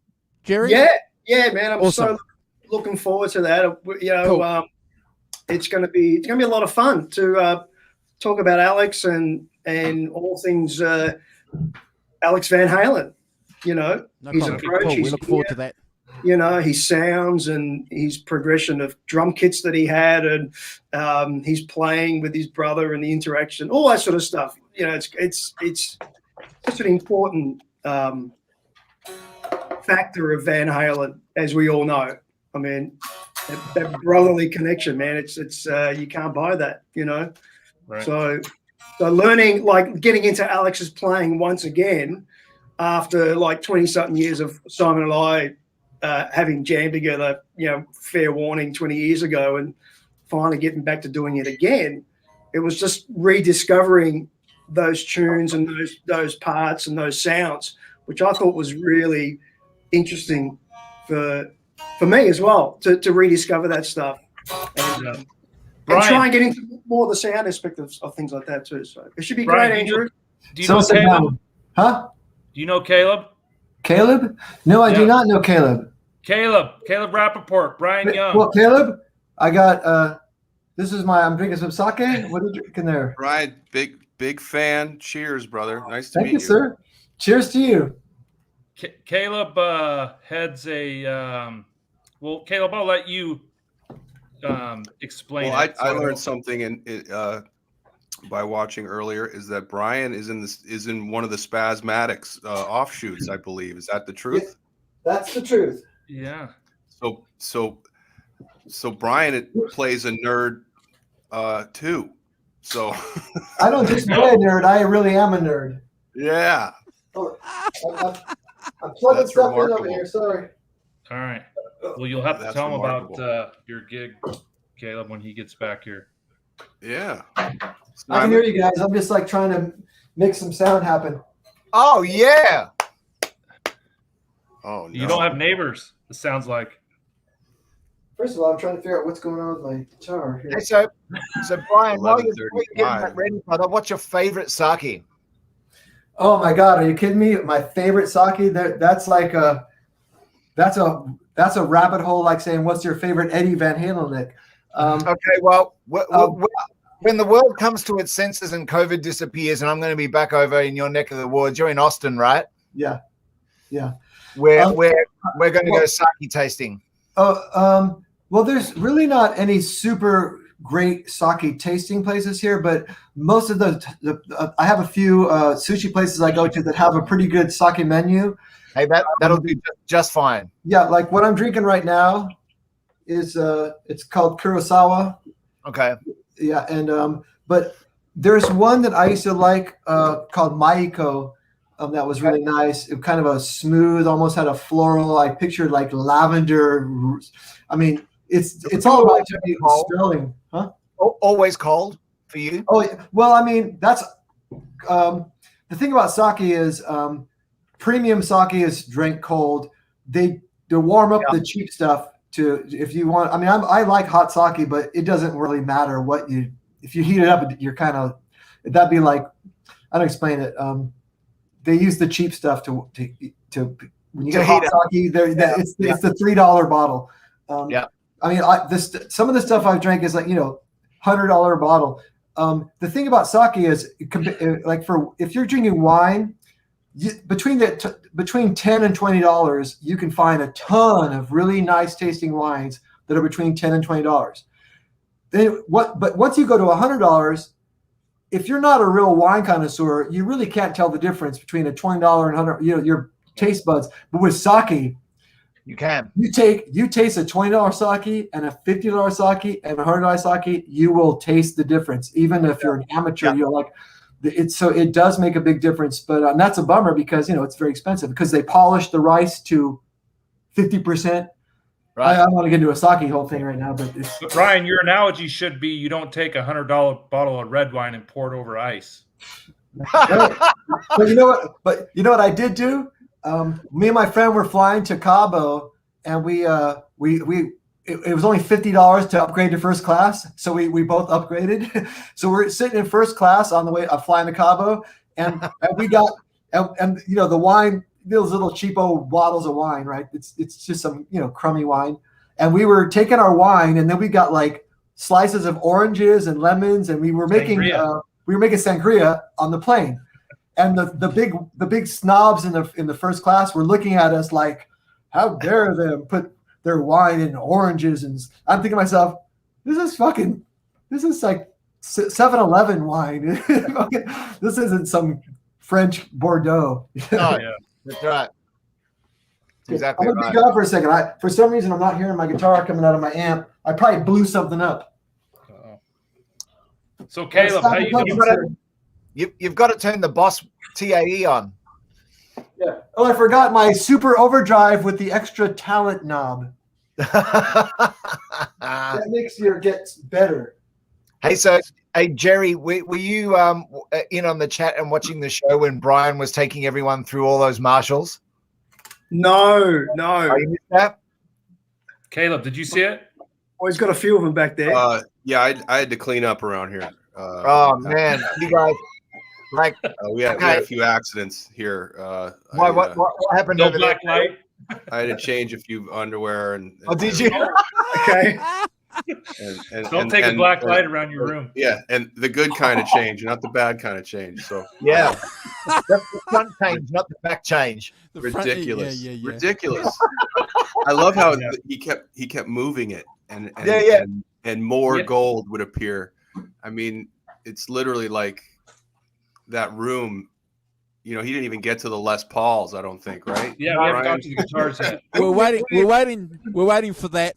I saw some Les Pauls hanging there. I'm like, oh, if he's You got didn't those even get amps, the guitars. That's right. he's got those amps. Just imagine He what did kind meet of his Les. girlfriend though. She was nice. So Caleb, when Nerd Halen goes on tour, you know where you're getting all your backline from then, yeah? Well, I mean, dude, the gig I have next week, I have to use the head rush. Not that it's bad, but where's that one? All these places are like require it. They don't want any amps anymore. Oh, really? Oh man. They don't want any speakers on stage. It's fucked up. Hey, can I run by you guys? Who all thinks that front of house guys have become complete wimps in the last 20 years? I don't think it's the front of house. I think it's like the actual rooms. They want to control. They want to control the sound. Noise. They want to control the levels, and they realize they can't do that with a. Hey! Oh, hey now. Hey now. Well, we're gonna get flagged. We're gonna get flagged. Now let's go back to what we were talking about. I'll jump in and make noise. You're talking about front of house guys being big pussies. Yes. Yeah. I mean, how many of your gigs you're not allowed to use amps on anymore? None of them, because I'm still I'm just using a 18 watt Dr. Z with 112 on my gigs. So, I'm playing like just loud enough to keep up with a drummer that's not mic'd up. So most of my gigs now are clubs, and so I'm not cranking a Marshall. And clubs are still cool, but the casinos now, none of them are going with speakers. They want. Are you in Vegas? They want you in it. I'm not in Vegas, but we're doing a casino in LA area next week, and they don't want any speakers. They want in-ears and yeah. Wow. So are you talking like those desert kind of gigs, or We're at Yeah, this Casino is San Manuel Casino, or it's now they just changed their name to. Yeah, I didn't know that, but I can see. It seems like I bet this is something that only could have happened because after COVID, like let's change everything now. But most of the time I'd use combo amps in those kind of gigs, anyways. But are you talking about like a metal band with a 412 cab kind of thing? I'm talking about most of the casinos now, and this is what I'm hearing. They want everyone to go is required to go in ears. There's no monitors on stage. No amps. And there's no amps. Wow. It's all direct. They want to control the volume, like it's going to be like the volume's going to be lower, for the audience. And don't you guys all feel what front of house? I mean, I know the venues are probably mostly to blame. There's definitely a lot of front of house guys that I've worked with recently. I know Jerry can speak for this as well. That it's like they want to be mixing a CD. They want to mix like they're in a recording studio. They almost want nothing coming off the stage. They want perspex around the drums. They want guitars under the stage what size venues and audiences are you talking? 1,000 people, 500 people? Nah, Brian, that can even be small. That can be like a 700-seat theater, and they just want this sense of. But to me, that's okay. You can some gigs that you can do that. But what you miss is this alchemy between the musicians on stage that can all hear each other just organically in the room. Where your instruments are joining each other. I mean, the drums and the guitar and the amps, they're melding into a sound on the stage. Yeah, they meld. That's right. Yeah. What I've found is with the guys who've mixed us, who just were part of the venue. Yeah, it was almost like they were very excited to be able to mix this sound because it's a Van Halen sound, so they can really test their rigs, and really put it through its paces. And so every guy that I've run across, except for next week, has been really excited about having a lot of volume and a lot of air. They're excited about having volume on the stage. That they don't care. I mean, they just were like, wow, that's fun for me. That makes my job fun to have a band like you guys. The sound man that we play with out here that works with us, he's about 65 years old, and in the 70s and 80s, he was a guitar player playing through Marshall plexis on 10. So he's a total guitar guy who loves loud. In fact, he's so he no matter how loud we are on stage, he manages to still bum people out in the audience by making it too loud.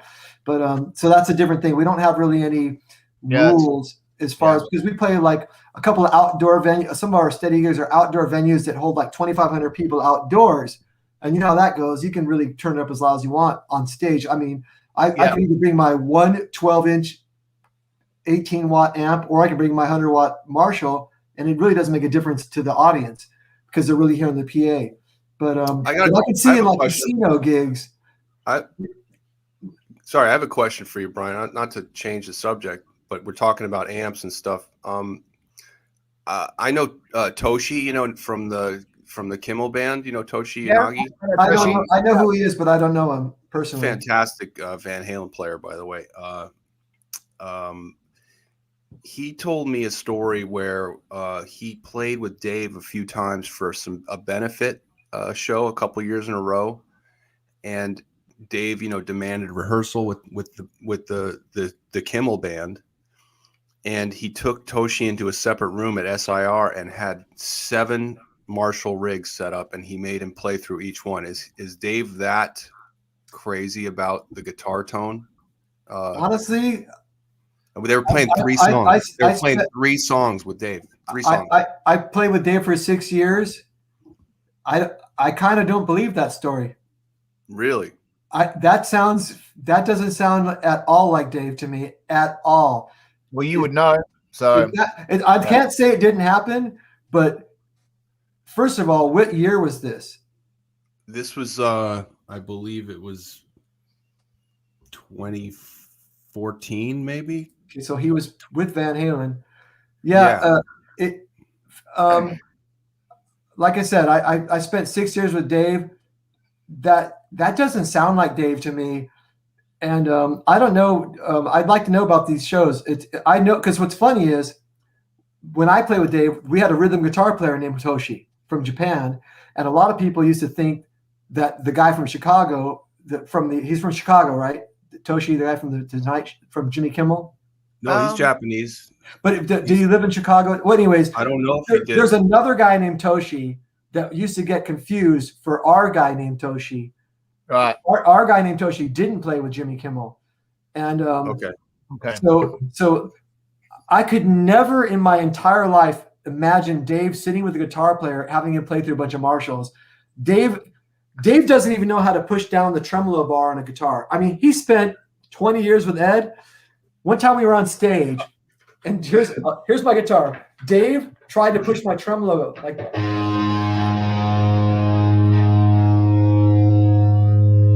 And he tried to push it this way.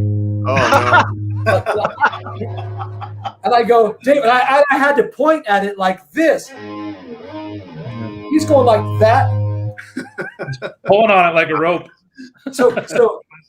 I remember going like, after all these years with Ed, you don't even know which direction you have to point the tremolo arm to push it down. So Brian, he never like had an interest in your tone. Only one time when we the first year I played with Dave, I was the only guitar player in the band. So I just joined the band. I did my thing, played with my tone. I did have to play through the rig that was assigned to me, kind of. It was my 5150 heads through their Marshall power amps, through a whole bunch of power amps into 7 412 cabinets. The only time he ever paid attention or told me what to do tone-wise was when we did get Toshi, our Toshi, the different guy, Toshi Hiketa. There's two Toshis. Very good. And I'm seeing if he's awake. We were on stage and in Canada, and Dave, we were playing this big arena, and Dave, it's 4:00 in the afternoon. It's an empty arena. Dave sits in the 10th row in a seat, and he starts telling me, I want to hear the guitar without the PA. So imagine a bunch of Marshall cabinets, full blast, and there's a guy sitting 50, 60 feet away, not anywhere near the speakers, in a giant room with no PA. Not because to me, you want to hear the tone, you put your head by the amp. What's coming out of my amp is my tone. Marshalls are very directional. You go 20 feet to either side, you're not going to hear the tone. Dave was 10 rows back in the middle of this giant empty arena with my amps not in the PA and trying to get me to dial in the tone to his specifications. And it was the worst shit I've ever been through in my life. I mean, he had me twisting knobs up and down, treble, bass, this. And by the time he liked it, it was like the worst guitar sound I ever had in my life.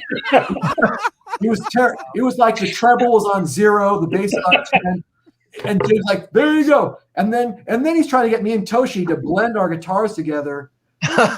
I wanted to quit the band at that moment. If I had any other job, I would have. I mean, I only go if I could only afford to. If I was independently wealthy, I'd pick up the guitar and walk off the stage and never come back. So that was I'll be honest with you. Do you know this guy personally? This guy Toshi? Yeah. Not. For some reason, I kind of doubt this story. I'd like to hear it from him. It's just 7 Marshall stacks and plugging into each one. Where do you get them? I don't. It doesn't sound like anything I've ever been through with Dave. It was at SIR. So yeah, I know, in LA, right? That one. Yeah. Yeah. So maybe it wasn't 7. Maybe it was 4. But well, whatever. Even if it was 2, he was definitely searching for a tone. Yeah, but yeah, it's a very. I would say I'm suspicious of this story. I'll be honest with you. I know this guy's the real deal. He's a badass guitar player. He plays on the Tonight or the Kimmel. Yeah, he's badass. Yeah, he's good. Yeah, but I would love to talk to him about that because I would be able to tell if he's talking to me because something's fishy. I just messaged him, so we'll see if he's still up, and then we'll get him to jump on. Toshi? Oh, no way. That'd be awesome. There it is. Toshi, I hope I didn't out you. Sorry.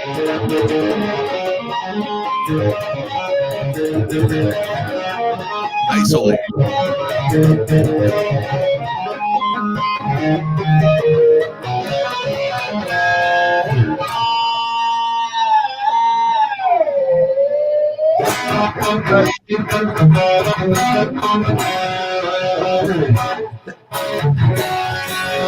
This is through my 50-watt head. Yeah, right.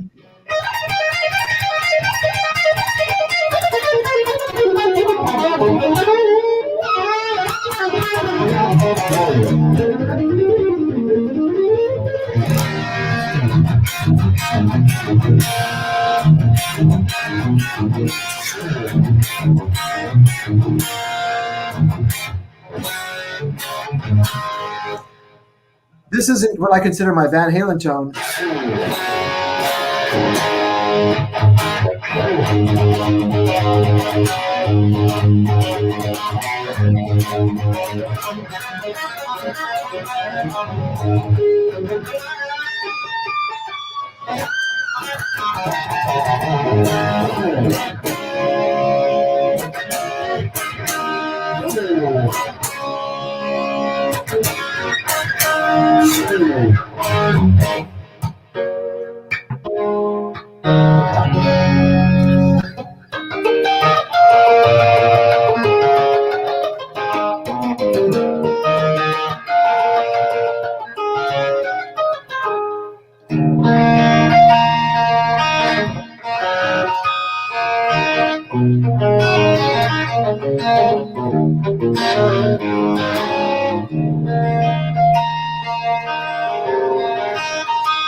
I couldn't wait.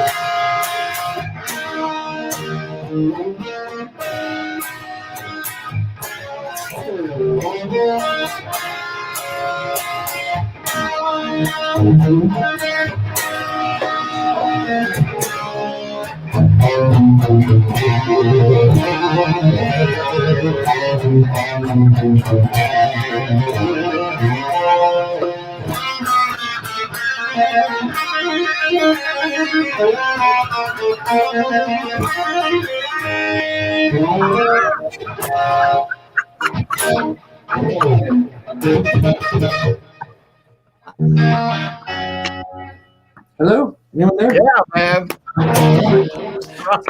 This is through my 50-watt head, which, I mean, this guitar, this is the, this pickup is the Lindsey Freeland,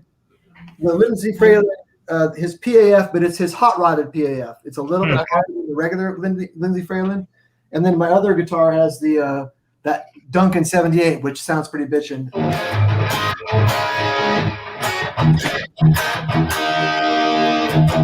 So this is basically 50-watt, everything dined, well, except for the bass. And I'm using the, are you familiar with the EP, let me see.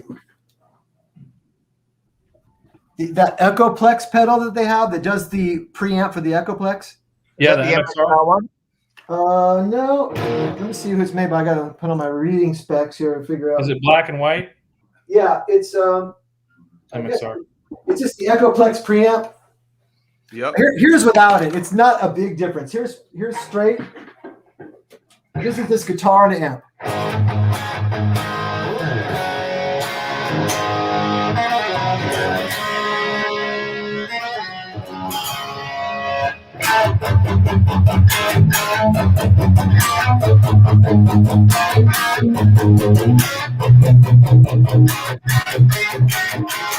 Oh, I got that. There's a chugga chugga. You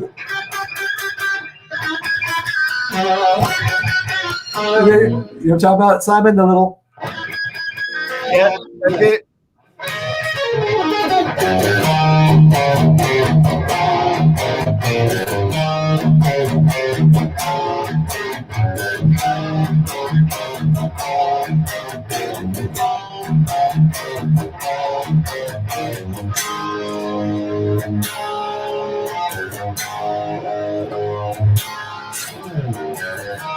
I can't wait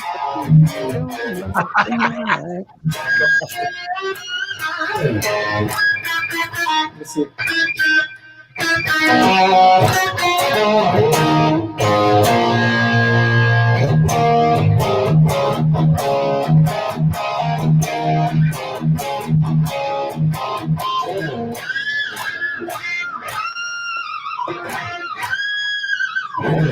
So this is straight in. Yeah. Now here's with the boost. In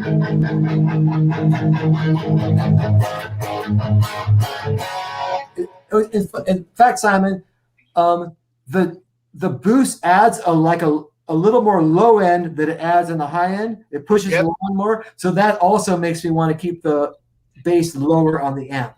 Yeah.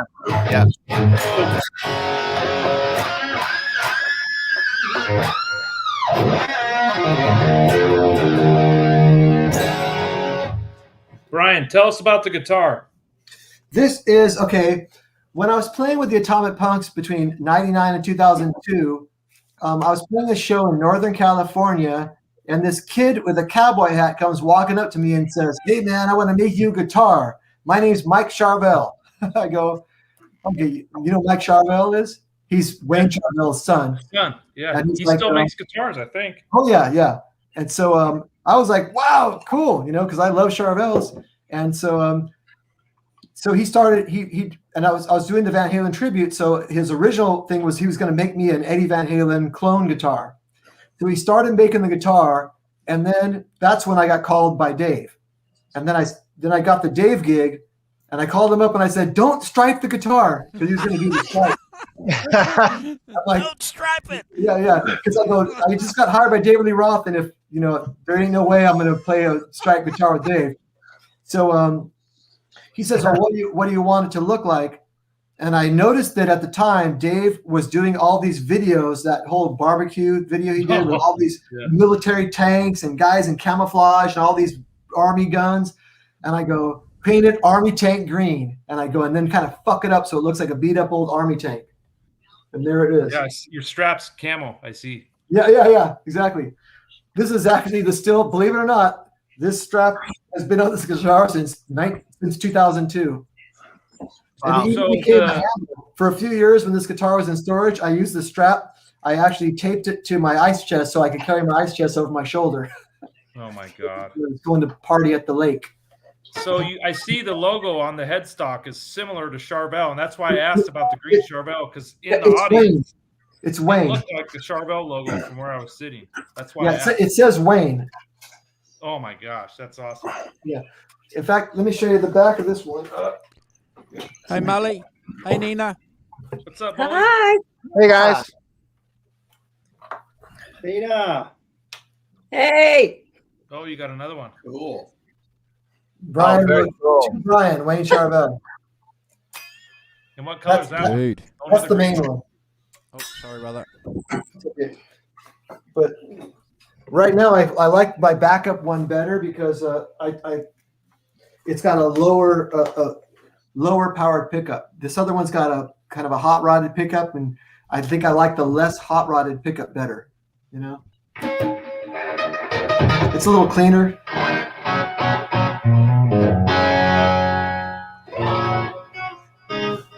So, Caleb, do you have your headrush hooked into your computer? No. This sounds pretty good through the stream.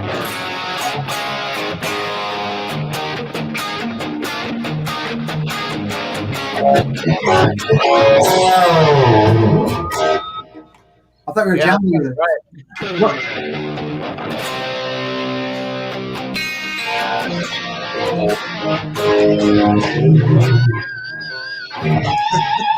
So what are you using? Are you using a computer thing?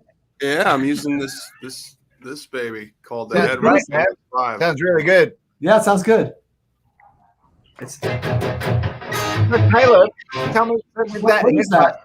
Is that a profiler or is that something else? Yeah, it's like their small version. They've been making bigger pedal boards for a while, but they made just a new one that's real compact, and it's really cool. You know, it's got like 80 heads in it and every effect, and you can build all kinds of rigs and people share rigs all the time. So there's presets. People like Tracy Guns and Steve Brown are making rigs, and you can go download them and stuff. It's pretty insane. It sounds great. Is it like a Killer or a Quad Cortex where it profiles amps, or is it something more like X effects? Yeah, it's more like that. You can't copy anything from it. That would be sick. But it's $400, so it's great. Man, you can't beat that.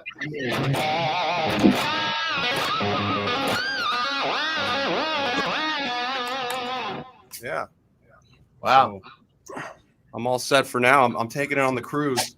So cool. That's great. That'll be my rig on the cruise. So we've got in the chat with us. In the chat with us, guys, we've just got a couple of people. We just want to do a couple of shout outs to Brian. So we've got Mali from Japan with us, and Nina. Hello, Nina. How are you? But I'm not really Japanese. You look Japanese to me, brother. It's Molly who's in Japan? Molly in Which one's in Japan? From Cincinnati. You're in Japan? Yeah. That's cool. Do you live there? Are you teaching there or something? Yeah, I live here. I've been here 30 years. Wow, killer. That's cool. Yeah. Like I said, Hajime Mashite, Brian does. Arigato gozaimasu. Mari desu. Totemoishi. That's awesome. And for anyone that doesn't know Nina Ferro, she is the singing wunderkind that is going to be doing some of the Sammy Hagar stuff in the second half of our Van Halen show in January. Killer. Wow. Yeah. And exactly. Come here. I'm still freaking out about it, but it's going to be good. Well, I'm lucky enough. You gotta say hi to David Lee Opie. What's that? Nice. What a dude. David Lee Opie. Hey, babe. Did you get him? Huh? Over here. And we've only just begun. There's the green sweater to match Brian's guitar. Yeah. Guys, no joke. When we got him, when he was just the first time we took him to get him groomed, he was, he still had short hair and he was just a puppy. And no joke, I gave the groomer this picture, and I said, our goal when he gets older is to look like this. Yes. and the groomer kept that picture, and now we've got this. That's awesome. That is so awesome.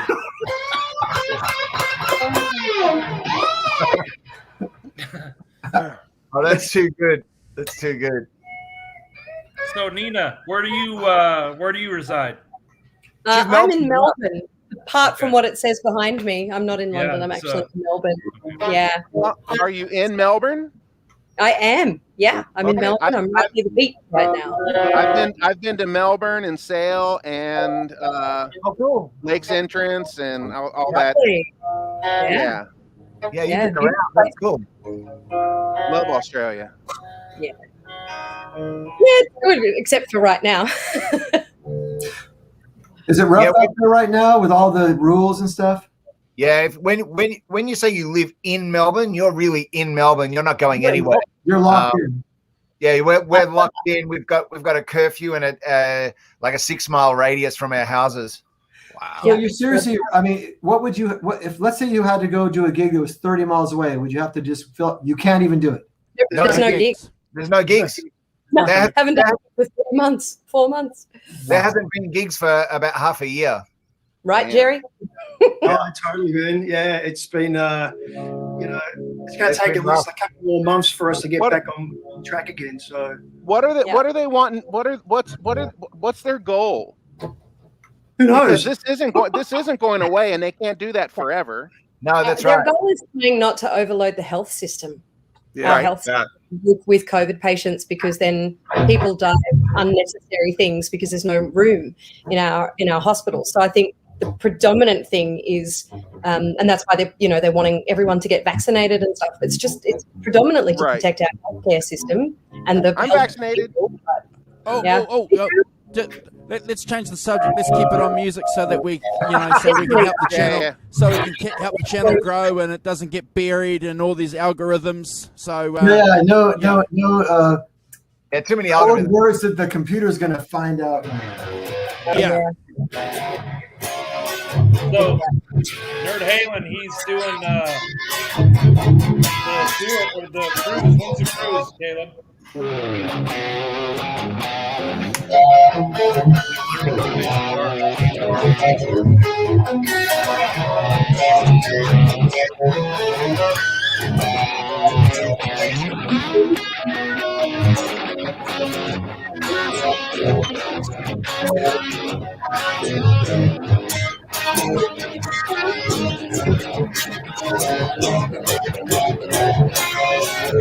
Hey, how much latency is happening? Is it possible? Are we able to play, like, if I go 1, 2, 3, 4? Yeah, there's about a second. Pretty cool though. I'm jamming with Brian Young. Sounds like a chorus. Hey, what city in Japan are you in? I'm in Shizuoka. Where's that near? I'm between Tokyo and Nagoya. Oh, nice. Okay. Yeah, right on the coast. Yeah, what I was going to say about the sound, it's going to be nice when the internet catches up with being able to do sound. Yeah, I'm just wondering, is it one of those things that's going to be is physics? Is it going to be possible to be like instant? I mean, we're on the Earth, so we're within 20,000 miles of each other. I know that there's always going to be latency. So for people to actually play live together from these distances, is it always going to be? Is it a speed of light thing, or is it a speed of what can go through a wire? I mean, I'm wondering if that technology, if it's possible. I'm thinking it is, that people will be able to actually play live from other parts of the world in time. Well, it's got to be, right? Because I'm just speaking now. I'm in Japan. Where are you? I'm in Austin, Texas. Well, let's do this. I'm going to go. Texas. I'm in Japan, and you're moving your lips. The feed is originating. Sound is matching it. Yeah, the feed is originating in New Zealand. Let's try this though. Let's try going. You and me. Let's try going. I'll go 1. I'll start counting, and then start counting along with me and see if we're in sync together. Okay, ready? 1, 2, 3, 4, 5, 6, 7, 8, 9, 10.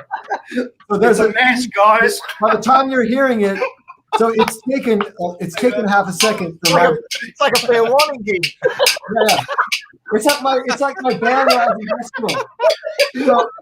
I mean, when we're talking. 1, 2, 3, 4. 1, 2, 3, 4, 5. So, even though we can talk back and forth real quick, there's still a half a second to where we can't actually play in time. Hi guys, I'm really sorry. I have to go teach. I've had like 10 minutes to spare. Oh, thank you for joining us. You're working Nina. right now? Well, thank you for I'm working. Come back, Nina. Yeah, you're going to come back. I think Brad's going to film the gig that you guys are going to be doing or something. He's going to be doing something on location with you guys. So, yeah. I'll leave it to. He's talked about it. He can talk about it more. But I just want to say thank you for having me. I'm here as a proxy for my brother, who's a crazy, amazing EVH fan, and he's got a great story about meeting the band in Melbourne one day, and Eddie Van Halen walking down Chapel Street. It was a very funny story. So one of these days I'll tell you. How much time have you got? Can you tell us the story or not? 4 minutes. No, it's not. It's a. Okay, all right. Come back. God bless you. Stay safe in Melbourne, please. Be safe. Bye, everybody. I gotta go get it. Bye. And I gotta go get a shower. Let me give you a story before I go. Hey, Okay, I got to go get a shower, guys. So let me give you a quick story of an Eddie story before I go. Okay, brother. So we're at sound check at the Budokan, and they're out there, they're up there doing their thing, blah blah blah. And Eddie stops and he says to Alex, he says, "Hey, what are we going to play? And you really got me tonight." And I don't remember what song Alex said, but he blah blah blah this song, and Eddie says, "But that rhythm doesn't match." And Alex says, "It will tonight." And they didn't practice it. They didn't go over it. So I'm at the show. I'm like, okay, I'm waiting for this train wreck to happen. Here it comes. They didn't set this up or anything. And I'm watching. It's like smooth as silk. Like, God damn, they're professionals. And they're brothers. It's in their blood. Yeah. I mean, there wasn't even like a little glitch or anything where like Eddie was watching him. I mean, it's just smooth as silk. Awesome. Like, wow. I mean, obviously, I know they're pros. I don't mean, you know what I mean. Yeah. Only you would have known to look for a mistake, and no one else would have known. Yeah, and I'm watching for it and couldn't even see it. Yeah. Yeah. Cool. So that was cool. That rhythm doesn't match. It will tonight. Yeah, because that was the song that they would, yeah, that was the song they'd always go off and do another song with, right? Was it "I'm So Glad" by Cream? You know what? I've got the DVD from Yokohama Arena. I bet it's the same song list. I should see what they play in that. Yeah. Can David Lee Opie stay on? Yeah. That's funny. Yeah. Okay, guys. Well, Molly. Thanks, Molly. Brother. Love Yes, you, sir. brother. Thank you. Be cool. Thank you, man. Yeah, guys, since I don't know how you guys are, but since Ed's passed, like I can't watch him. I can't listen to his music. I mean, I start bawling like a baby. Yeah, it's rough. It is hard. Yeah. Even this morning I posted a bunch of stuff up on Facebook, and my mom leaves a comment on there, and as soon as I saw her comment, I just started getting tears in my eyes. I was like, Jesus Christ. Yeah, it's really quite incredible how much his passing has affected everybody, around the world. It's really quite amazing. Yeah. Yeah, he is missed. Yeah, he is. All right, guys. Well, thanks for having me in tonight. Thanks, Molly. Thank you, Molly. Have a Cheers. good day. Now, how do I get out of here? Oh, there we go. You just leave. We're watching. Wait a minute. I see stop cam. I don't know where's the. Just walk out of the room. Yeah. Don't I'm take not your wearing pants pants. off. I can end it for you if you want. And No, I got it. Silly Willy. I know I got you it. have. All right. See you guys. Yeah, man. Yeah. Yeah. Here we go. Here's another rap bag I'm going to drop in the middle. Who's that? Hey! Hey, Brad. How are you, gentlemen? Hey. They finally let you out, huh? They let you out? Finally let me out. How are you guys? Good? Good to see you, brother. Likewise. What's been happening? Oh, nothing. Just an anniversary. Yeah, just an anniversary. An important We've just one. been drumming our fingers on the table waiting for you to arrive, fella. So it's good that you're here. Hey, have we done this yet? What was everybody doing when they heard? No, we haven't done that yet. Let's go. We're at the top I'll tell you left. right now, I work from home in this office 40, 50 hours a week, and I can tell you exactly where I was standing in the hallway. I just stepped out of the bathroom when the feed came over Twitter, and like I just sat there for 2 to 3 minutes, and my wife walked by and she was like, "What's wrong?" And I said, "I think Eddie Van Halen just died." And then I came in my office, I shut the door, and I don't think I left this office till like 11 o'clock at night. So Johnny Bean went live on his show. I was on there for 8 hours. Molly showed up. Caleb showed up. But I posted something on Instagram today. Since his passing, I think I've thought about him every single day since October 6th, which is rare. Every single day I've either posted a picture of him, thought about him, listened to some music, done something preparation for our show. It's been a hell of a year. Yeah. Next. Not me. I was actually driving in my car in Austin, Texas, down a beautiful highway with mountains and hills and green trees on both sides, and my phone rings. It's my brother, Tim. And I answered the phone. I go, "Hey, what's up, Tim?" And he goes, "Dude, Eddie Van Halen just died." And I go, "Hold on, let me call you back." And I hung up, and I had to go online, and you know how it is. Yeah. You have to search and make sure it's. I go, maybe it's just bullshit. Let me look, and then I went online, and while I'm driving, of course, and there was enough stuff happening at the same time to where I go, it's true. And then you just go numb. You're like going. I mean, we all know he had cancer issues and things that were, but it was still, even people who were close to him didn't know it was that bad. So when he died, it was kind of like, what the fuck? You know, that can't be real yet. Mm-hmm. So it took a while for it to actually implant into my brain that it was actually real. You go through this kind of phase where your whole life is like, I've been on this planet with this guy and he's part of my life, and you're like, you kind of hope that there's somewhere it's a lie or a fake story. And then the more you look, the more you go, okay, and then it just starts. It takes a while to sink in. You don't want to accept it. Yeah, it's true. It's true. Is that me next? I guess I'm next. Yeah. I was actually just at home in the studio and just fooling around, and then I got a text from someone, and it was actually from someone that wasn't like a super close friend, just someone saying, "Oh, did you hear Eddie Van Halen died?" And then because I didn't hear it from any of my inner circle of Eddie Van Halen people that I like grew up in high school with and stuff like that. I didn't believe it because I thought, I would have heard by now. So I did the same thing as you, Brian. I went online, looked at it look at all the social media, and there it was. So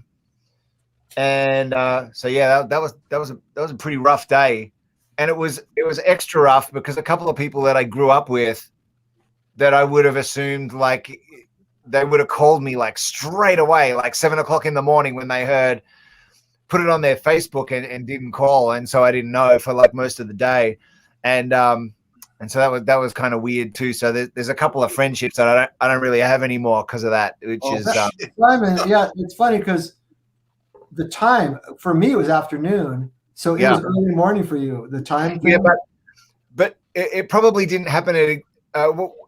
In other words, because of the time difference, but it still wouldn't have been at exactly the same time for us because I probably just wasn't looking at social media. So it was probably like long after he'd actually passed away and the news was out. It was like 11:45 Pacific time that Wolfgang tweeted. That sounds about right because it was. I'm 2 hours later than that, so 1:45, and I probably heard it around 2:30. So about 45 after the news broke. My brother probably heard it. He called me, and he's the one who told me. So he probably heard it. The time of death was 10:14. Wow. Yeah. Pacific time. Yeah, I was definitely behind because I didn't hear it till, probably only like what would have been exactly a year ago, only a few hours ago from now, which is late at night for you guys. So, yeah, because you're like 15 hours ahead of us or something, right? Yeah. It's like 4:20 p.m. in the Wednesday afternoon here. Wow. Yeah, it's only 12. It's only 12:20 for me in Texas. Yeah. So you're. But so yeah, just like all of you, it was hearing that news and then having it confirmed on social media. That was and also Melbourne was in a full lockdown where we weren't allowed to leave our houses and go and see any friends or any of that stuff. So it was really rough. We couldn't even go and catch up with a friend and drink a beer. We couldn't do anything. So it was allowed. Yeah, that was a rough day. Yeah. Yeah, Jerry. Yeah, it was the same with me with Hoss. I mean, I kind of woke up to the news, and not only was it all over social media, but it was actually sort of mainstream media too here in Australia. Made the morning shows and things like that. They announced the news, and I thought that was a great thing. It just goes to show how much, Eddie's music really touched everyone. You know, the fact that the mainstream media here in this country bothered to actually spend some time. Yeah, he's not some Hollywood celebrity. He's a rocker, and they still noticed. So that was kind of, but yeah, I woke up to the news, and like Simon, I think we were all sort of numb to it, and the rest of the day was, and consequent days after that was pretty numb, and sad, just sad. Like Simon said, we couldn't actually get together and have a beer and or anything like that. So it was all phone calls and such. And but boy, did we give! I gave every album that I had, gave it a blast. Cranked it all up. And it's just the fact that we'd never get to see anyone like that ever. So I thought that was a real sad thing. But in the same regard, like you said, Brian, he was ill and he had his health issues, but he left us so much music, man, far out, and So stuff much, that we haven't heard yet from, the stuff that he's recorded in the vault. That's all that 50. If you guys want to hear some fun stuff, look up the 1984 rehearsals of Girl Gone Bad. Have you watched that? Oh yeah, I've heard some of that. It's just audio, right? Yeah, it's like 15 minutes. Yep. And, Yeah. That whole, Yeah. you can tell it's still they're working. In fact, when they were playing live in the 1983 Diverdown tour, I'm not sure if it was during Eruption or during the drum solo, they would start messing around with that. It was in the middle of Somebody Get Me a Doctor. That's true. Yep. Yeah, that's right. Yeah. They did it at the US Festival. Yeah, and so you're hearing chases that. Yeah, that tape you're talking about is phenomenal because you can hear his process. You can hear him actually like trying to get to some place that he hears in his head through his guitar. Like you can hear him trying to get there. Yeah, and that's something you don't hear a lot from any artist is how. And you can hear how badass his tone is no matter what he's going through. And then when he's doing the pick slides, it's just fucking kick ass. And then even when he's doing a solo, which he's improvising, there's a part where he's just jamming along doing a solo, and then he goes back into the rhythm like 4 bars too soon, and then he goes into it again, and like because they're like I said, they're working it out, but he's still always and his timing is just badass, and it's so like I've listened to that like 20 times probably just because it's so fun, and then when you hear the finished product,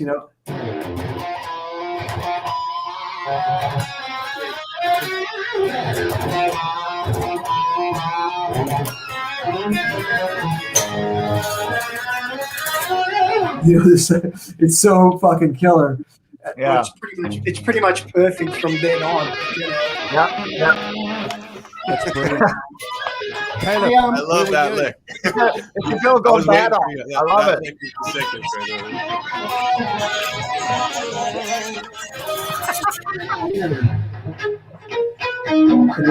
Hey, we gotta welcome Jason to the show. Huh? Yeah. We gotta welcome Jason Vorher into the chat. Hey guys, Jason at Anthony Cafe. So, for anyone that doesn't know Jason Vorher, he is the bass player of the Melbourne Guitar Show video that we did. Okay, right on. Yeah, killer man. Thanks for joining, Jason. We've got the Yamaha BB bass. Hey! Yay! We're going to get to you soon, Jason. Caleb's going to tell us about where he was with when Eddie passed, and then we're going to jump to you if that's okay. Cool, Andrew. No worries at all. Okay. And that's when I'm going to leave. No, I'm kidding, Jason. I have when the bass solo starts. I have a young child. He was 7, I guess, last year, and so I was up early that morning, and I noticed a text from a friend who's I guess in the camp or near the camp, and it was a text that said all it said was EVH with prayer hands, and this was probably at 8 a.m. and I had no idea what that meant, but I had a good feeling, because I'd known for a long time that he was ill, maybe over a year, 2 years. In fact, a friend of mine had a massive heart attack and went to Westwood Hospital here in Los Angeles, and he was in a coma for 4 days. He fully recovered, by the way, but it was pretty scary because we didn't know how he was going to come out of his coma. But I would do the night shifts of all the friends of his. I would spend the night in his hospital room. And the first night after I woke up, I went to leave, and I saw Janie and Alex downstairs at that hospital in the courtyard.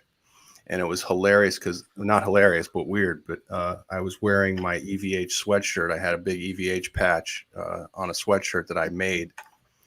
And I remember looking and I go, wow, that looks like Janie. And I go, and that's Alex. And then they look at me and they look at my shirt and they're like, who the fuck are you? And what are you doing here? And I went over and talked to them for like a half an hour.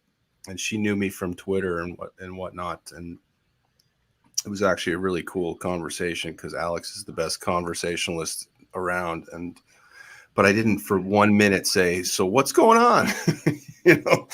But I had a feeling that he was upstairs, and I think Wolfgang confirmed that he was getting his gamma knife surgery on his brain around that time, and his brain cancer that he had in 2018. So I knew he was battling, and then there was a time early in 2020 where I heard that he was very close in February, so we were expecting it then, but nothing happened, and time went on.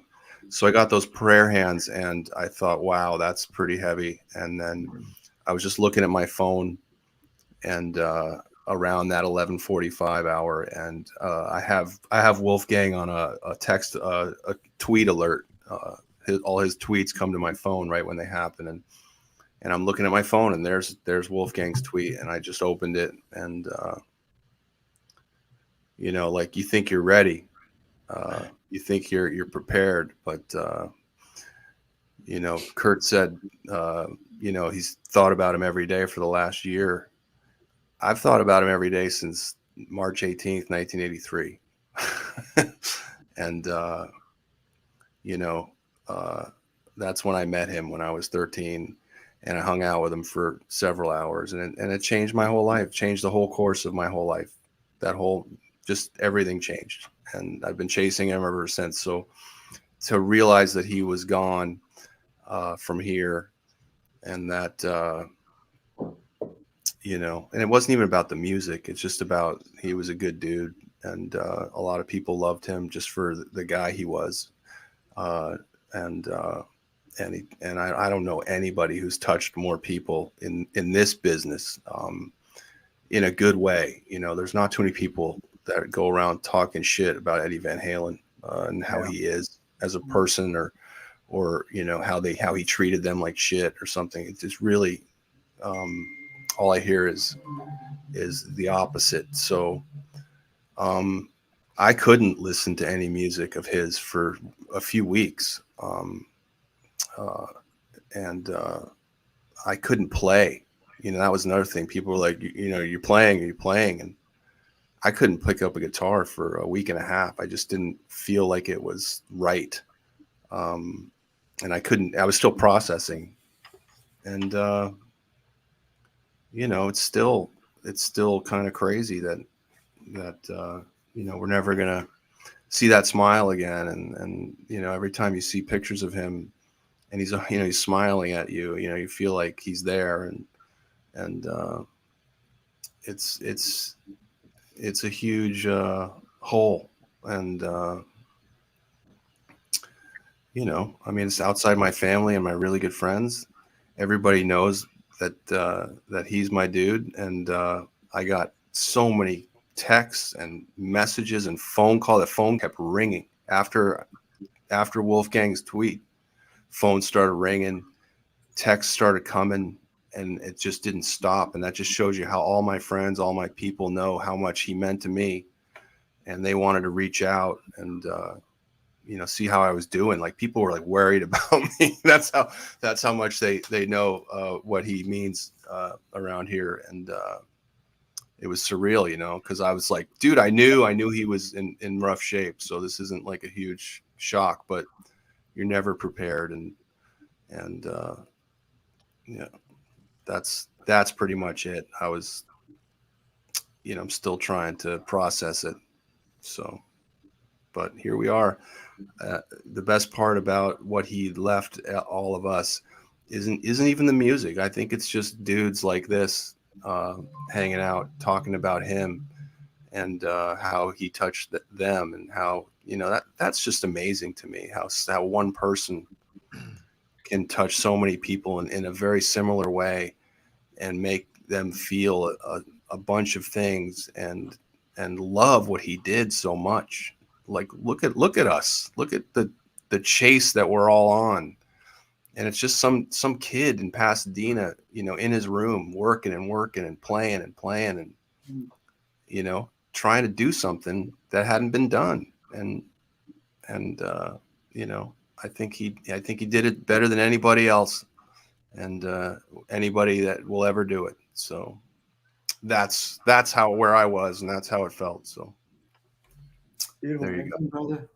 Yeah, thanks. Right. Jason, if you want to tell us, Caleb, God bless you, brother. God bless you. Yeah. What do you mean about Eddie? When I found out when he passed away, I think it was. Well, you knew he was sick for a few years. He had the tongue cancer, and but it just because Eddie was such a high achieving sort of guy, he got over that. And I remember listening to an interview on the Howard Stern show. I don't know if you guys ever heard that, but he was talking about the tongue cancer and how, I'm on this alternate therapy, and it was nothing to do with smoking. It was all the guitar picks, the metal guitar pick thing, and seemingly he'd beat that cancer, and that was kind of the last you heard of it. And then you saw the reformation of Van Halen with Wolfie on bass, and I got to say, at the time, I didn't really like that. I thought I felt sorry for Mikey, but in retrospect now, I'm so glad that he got to play with his son. Yeah. So I'm so glad he got to do that. Yeah. And then, but yeah, and you heard rumors. Oh, look at Eddie's, because you always heard rumors about Eddie going into rehab for this and that, or that tour he was sober and that one he wasn't, and so you kind of. And you, as a fan, you really didn't get that much information out of them. You wanted more. You really wanted more behind the scenes stuff that you never really got. Until now, you're seeing a lot more videos that come out. So about a year ago, when the news came, I woke up and it was social media, Facebook, whatever. It was a real shock, because you couldn't believe it. You go, no, he beats cancer. He's the sort of guy that gets over cancer, So it was, it was a very sad day.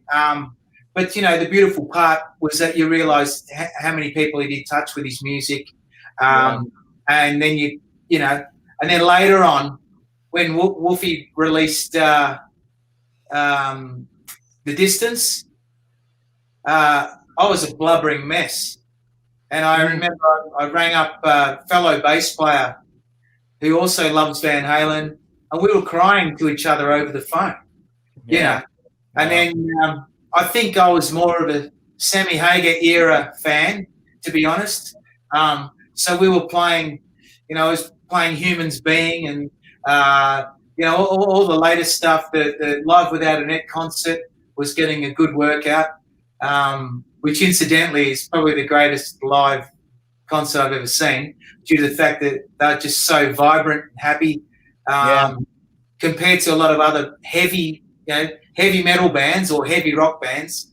They seem a lot more serious, whereas Eddie was a serious musician, but he did it with that cheeky smile, which was what drew you in. And I'm not a guitar player. I'm a bass player, but never really wanting to learn how to play like Eddie. Just admired the guy so much. From the first film clip I saw would have been Panama and Hot the Teacher on a show here called Countdown.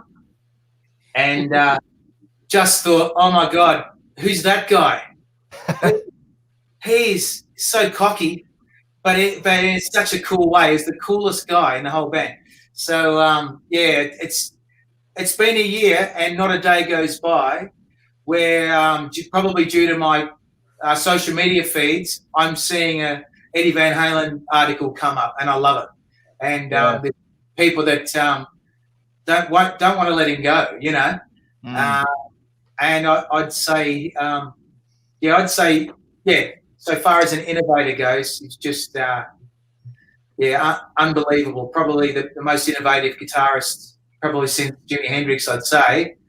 So I was very sad actually hearing of, because it was the finality of it. We'll never get to see him. You know, I heard Jerry before saying, unfortunately, being in Australia, Van Halen's only really been here twice. But I was fortunate to see them in 1995 at San Bernardino. It was the Balance Tour. Yeah, right. And that's cool. And it was Mikey's birthday. So they were having a big one for a change. Well, yeah, that's right. But Third Row was the support band, you know, and then Van Halen came on, and just to hear that vocal blend between Mikey and Sammy live on top of that guitar tone was just mind-blowing from a guy from Melbourne, you know, because the first I was on my honeymoon in America, and I wasn't worried about the honeymoon. I was checking the gig guide to see where Van Halen's playing. Good boy. And lo and behold, you got your priorities right. God bless you. That's right. Well played. So we're in Anaheim, and I had to hire a car to drive to San Bernardino, which was like an hour and a half north or something. And there's no GPS, it was maps. And I'm shitting myself because you hear the news. On the news in America, it's all about, tourist takes wrong turn, you know, ends up getting shot in a South Central. So the panic just getting there, you know? So, and when we arrived at San Bernardino Blockbuster Pavilion, we're in the car park, and it was like one of those American rock and roll movies where guys are in the back of their pickup trucks with Van Halen blaring through their ghetto blasters. And this is the shit, you know, like we don't have this in Australia. Yeah, it would have been cool. Just how it was just like those teen movies that I'd seen, you know. And whenever you see Van Halen referenced in one of those old movies, it's really cool. It's such a cool thing. And yeah, it was just such a blowout, you know. Wow, to see that this is actually a thing here in the States. The radio station was just playing Van Halen, nothing else. Oh, that's awesome. Was it KLOS or KMET? Oh, well, it's 1995. I can't remember. It would have been K. Yeah, no KMET then. I'm from. Oh, it's already gone. Yeah, because I'm from Southern California. That was my childhood you're talking about. Mine too, bud. Yeah. It was just like guys in the pickup trucks and girls, you know, like hot chicks, and just the ghetto blaster and you know, running with the devil blaring out of it or whatever it was. It's just a moment. So I'm glad you were married, Jason, because you wouldn't have come back. So that's great. I'm glad. And he's still married, surprisingly, after that. Yeah, but Jason spent most of the time looking at the ground, though. Maybe not after this revelation, though. So thankfully, I was given the green light, but not until after that. It would have been 1998. I think Van Halen 3 came. And at Rod Laver Arena in Melbourne, I had the greatest tickets, but I wanted to love it so bad. I wanted to love it. I didn't care. You know, it wasn't Sammy Hagar, it wasn't David Lee Roth, but we got to see Van Halen in Melbourne, and Mikey sang "Somebody Get Me a Doctor." He was the lead vocals, and just the vibe that those guys had.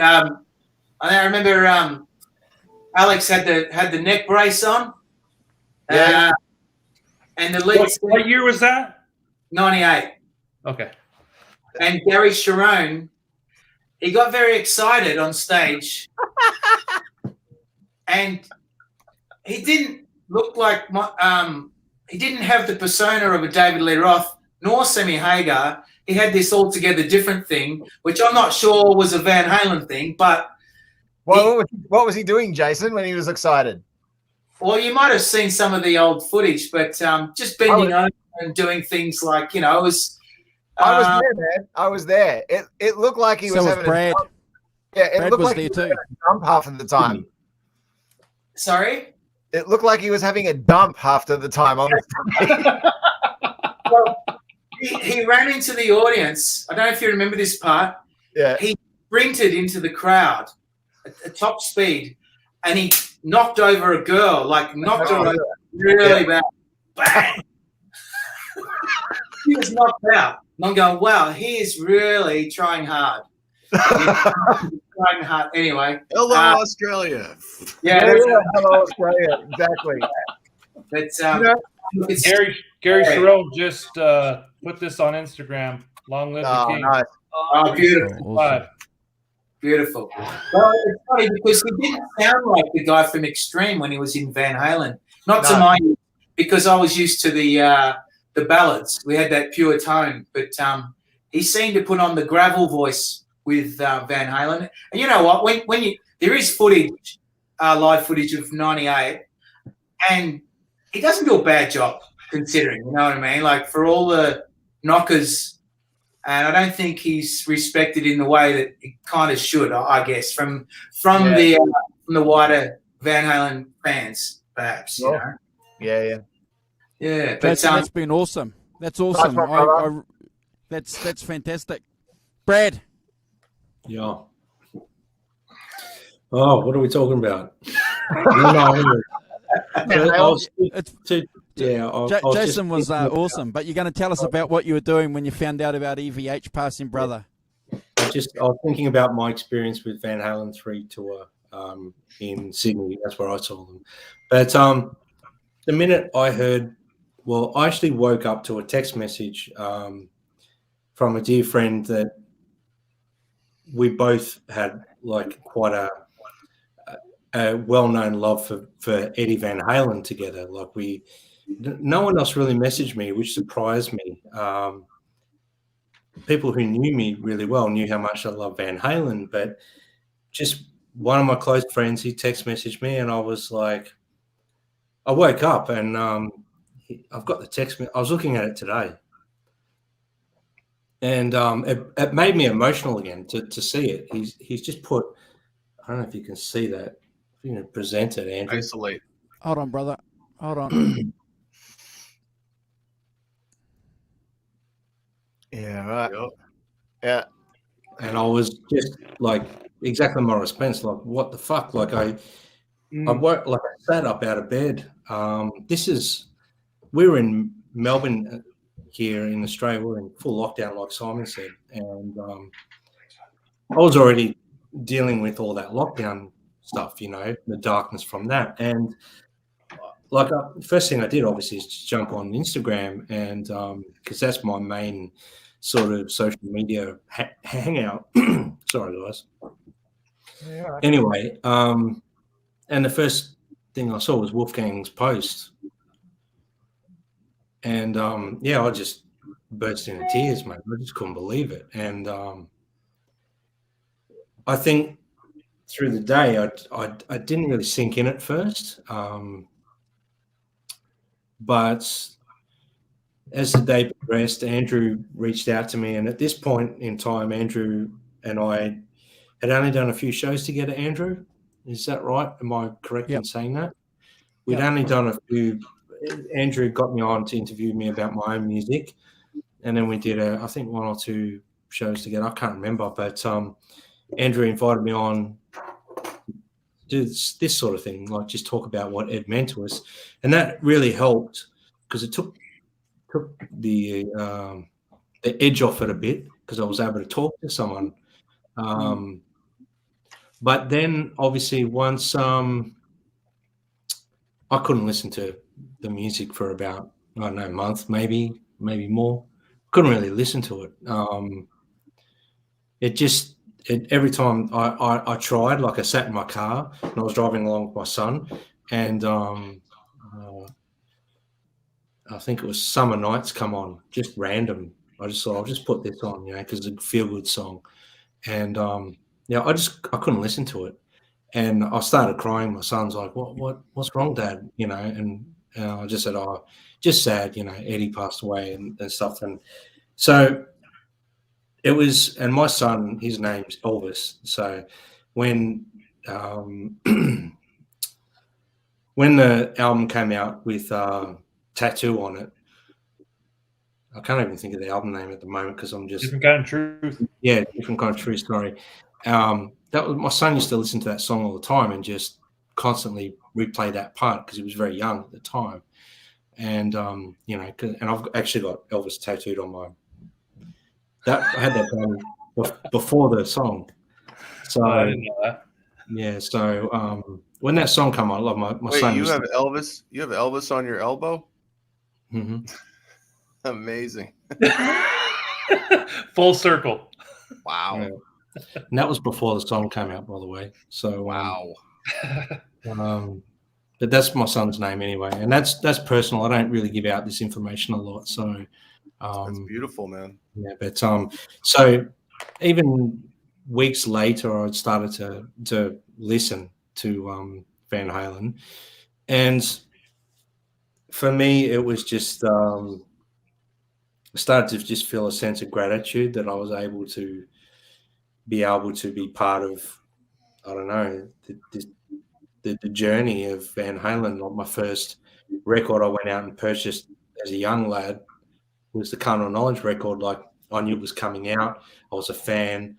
The album's release date, I went to the album store and I bought it and had to sit in my car and read the liner notes listening to it on a CD player in my car. And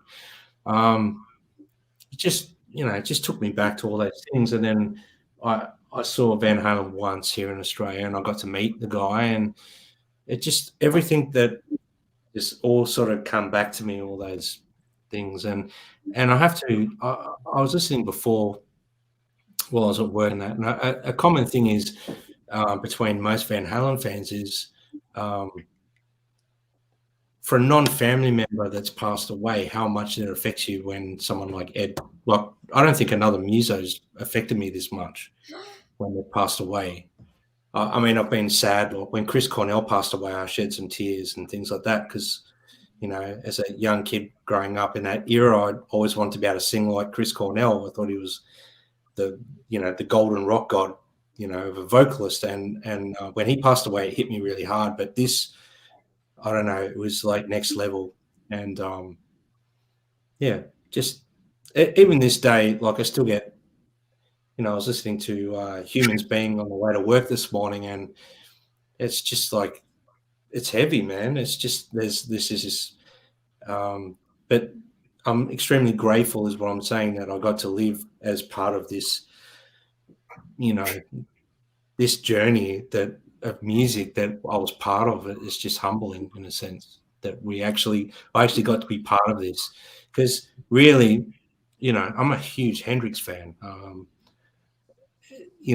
And Ed is the same to me as Hendrix. It's the same. I don't have better or worse. It's just I'm a music nut, but Ed Van Halen always was right up there for me. And him passing really, really affected me. It did. I'm just being honest. So I was trying to write music at the time, and I couldn't write anything. I couldn't play guitar properly. I couldn't listen to the music. It was just hard.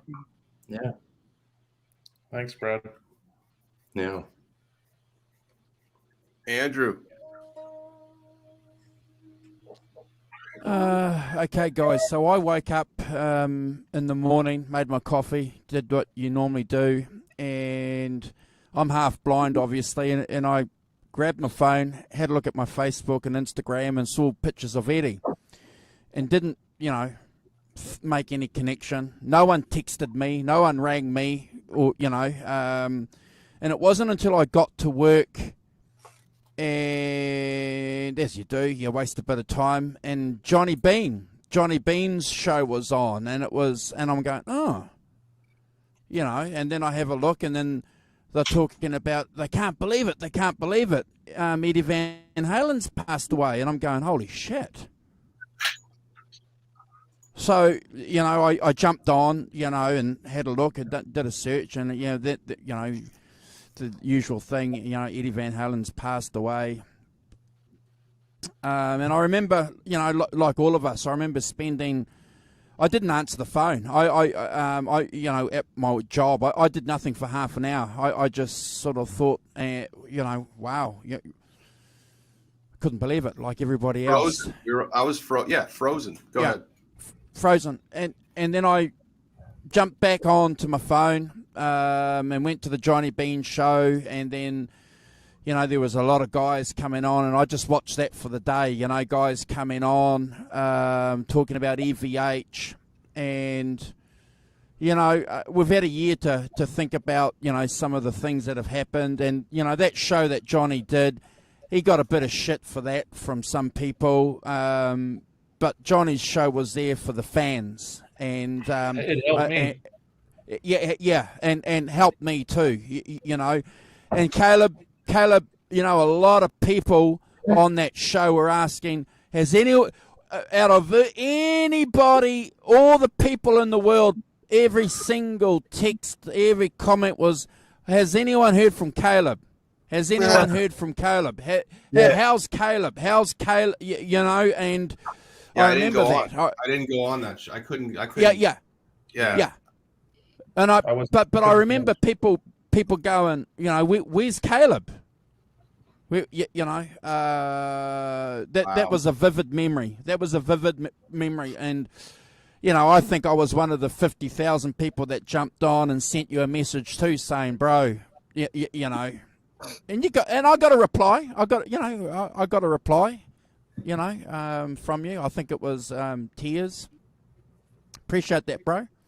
Yeah. But I'm not in it for the replies. But it took me. Then obviously, I've always got the Van Halen CDs in my van. So I was I spent the whole 3 or 4 weeks, guys, after Eddie passing, just listening to Van Halen. I just had to. It was my way of getting over it. And then, because Brad mentioned earlier in his discussion piece with us that he'd been doing a couple of shows with Simon and I on the British Electric Blues show, and Brad and I had connected over Van Halen.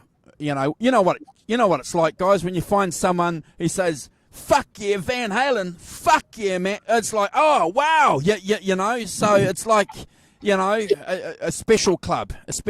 So we developed a connection there, and we became like fast friends.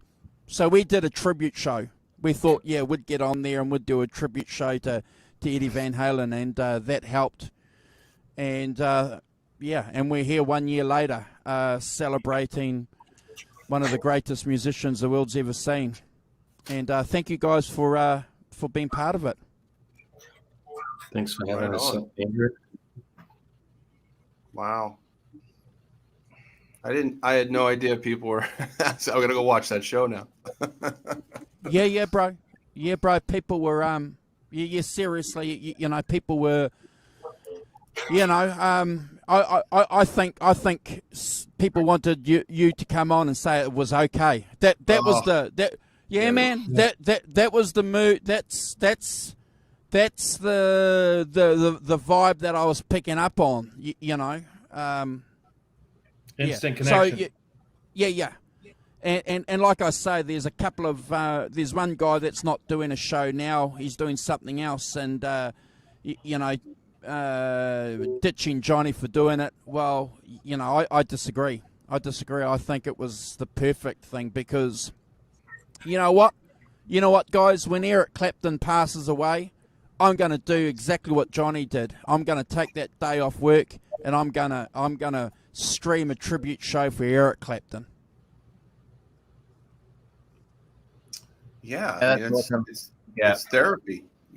People need this. They need to gather. It's just like it's an internet vigil. Everyone goes to like someone's house and lights candles and stands there, together. That's what the Johnny Bean show was that day. People had to come together and just, talk about it. Johnny wasn't trying to get views. He was trying to process, just like everybody else that watched it. I mean, I don't know if people know this, but I'm a real like kind of quiet Tom Petty, huge Tom Petty head. Yeah. I love Tom Petty and his music, and and I saw his second to last show at the Hollywood Bowl, and I even could tell there was something wrong, and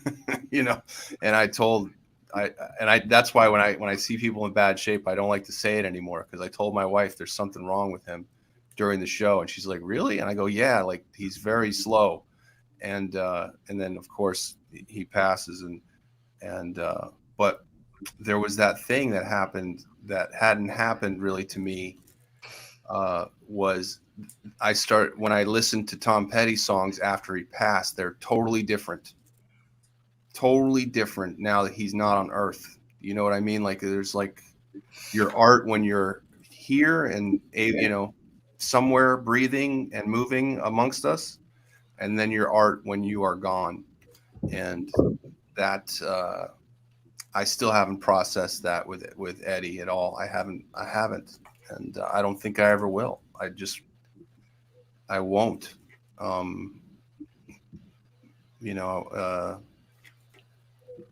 It's crazy. It's crazy, and people are fallible, and I mean, anybody who saw 2004, they were worried back then. Worried big time. I refused to go to that tour, that show at Staples. I knew what was going on. We had the internet at that time, and I got to see every night what was going on. I was at that show. I know what you're talking about. Yep, and I just Staples can't. Center, 2004, I can't handle it. And I saw 5 shows on the Reunion with Dave tour, and the one at Staples was pretty good. And then I went to Fresno the week afterwards and sat 6th row, with my wife. It was our first date, and it was a magical night. He was in great shape that night. But then 2 weeks later, we went to Anaheim, and it was the worst thing I'd ever seen in my life. And I walked out thinking, like, he's not going to make it. He's not going to make it. And then he continued for another 2 months before they pulled the plug on the tour and put him in. And then he came back, and then I saw the Vegas show and the Madison Square Garden show in May of 2008, which was just the most incredible thing ever. And just to know he'd recovered and had it again, it wasn't, mouth gaped open and slumping and struggling. Like, imagine trying to be Eddie Van Halen when you've completely, cut off one of your arms, basically. It's like, and that's what he was doing to himself. And so he was back, and it's been a journey. It's been a journey. So we got to Madison Square in late 2007, Madison Square Garden.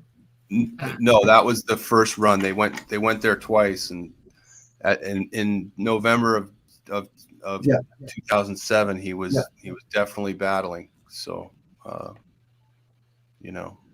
all through most of that tour, if you I saw 3 of the dates on that tour, and I happened to see Good Nights. Oh, that's good.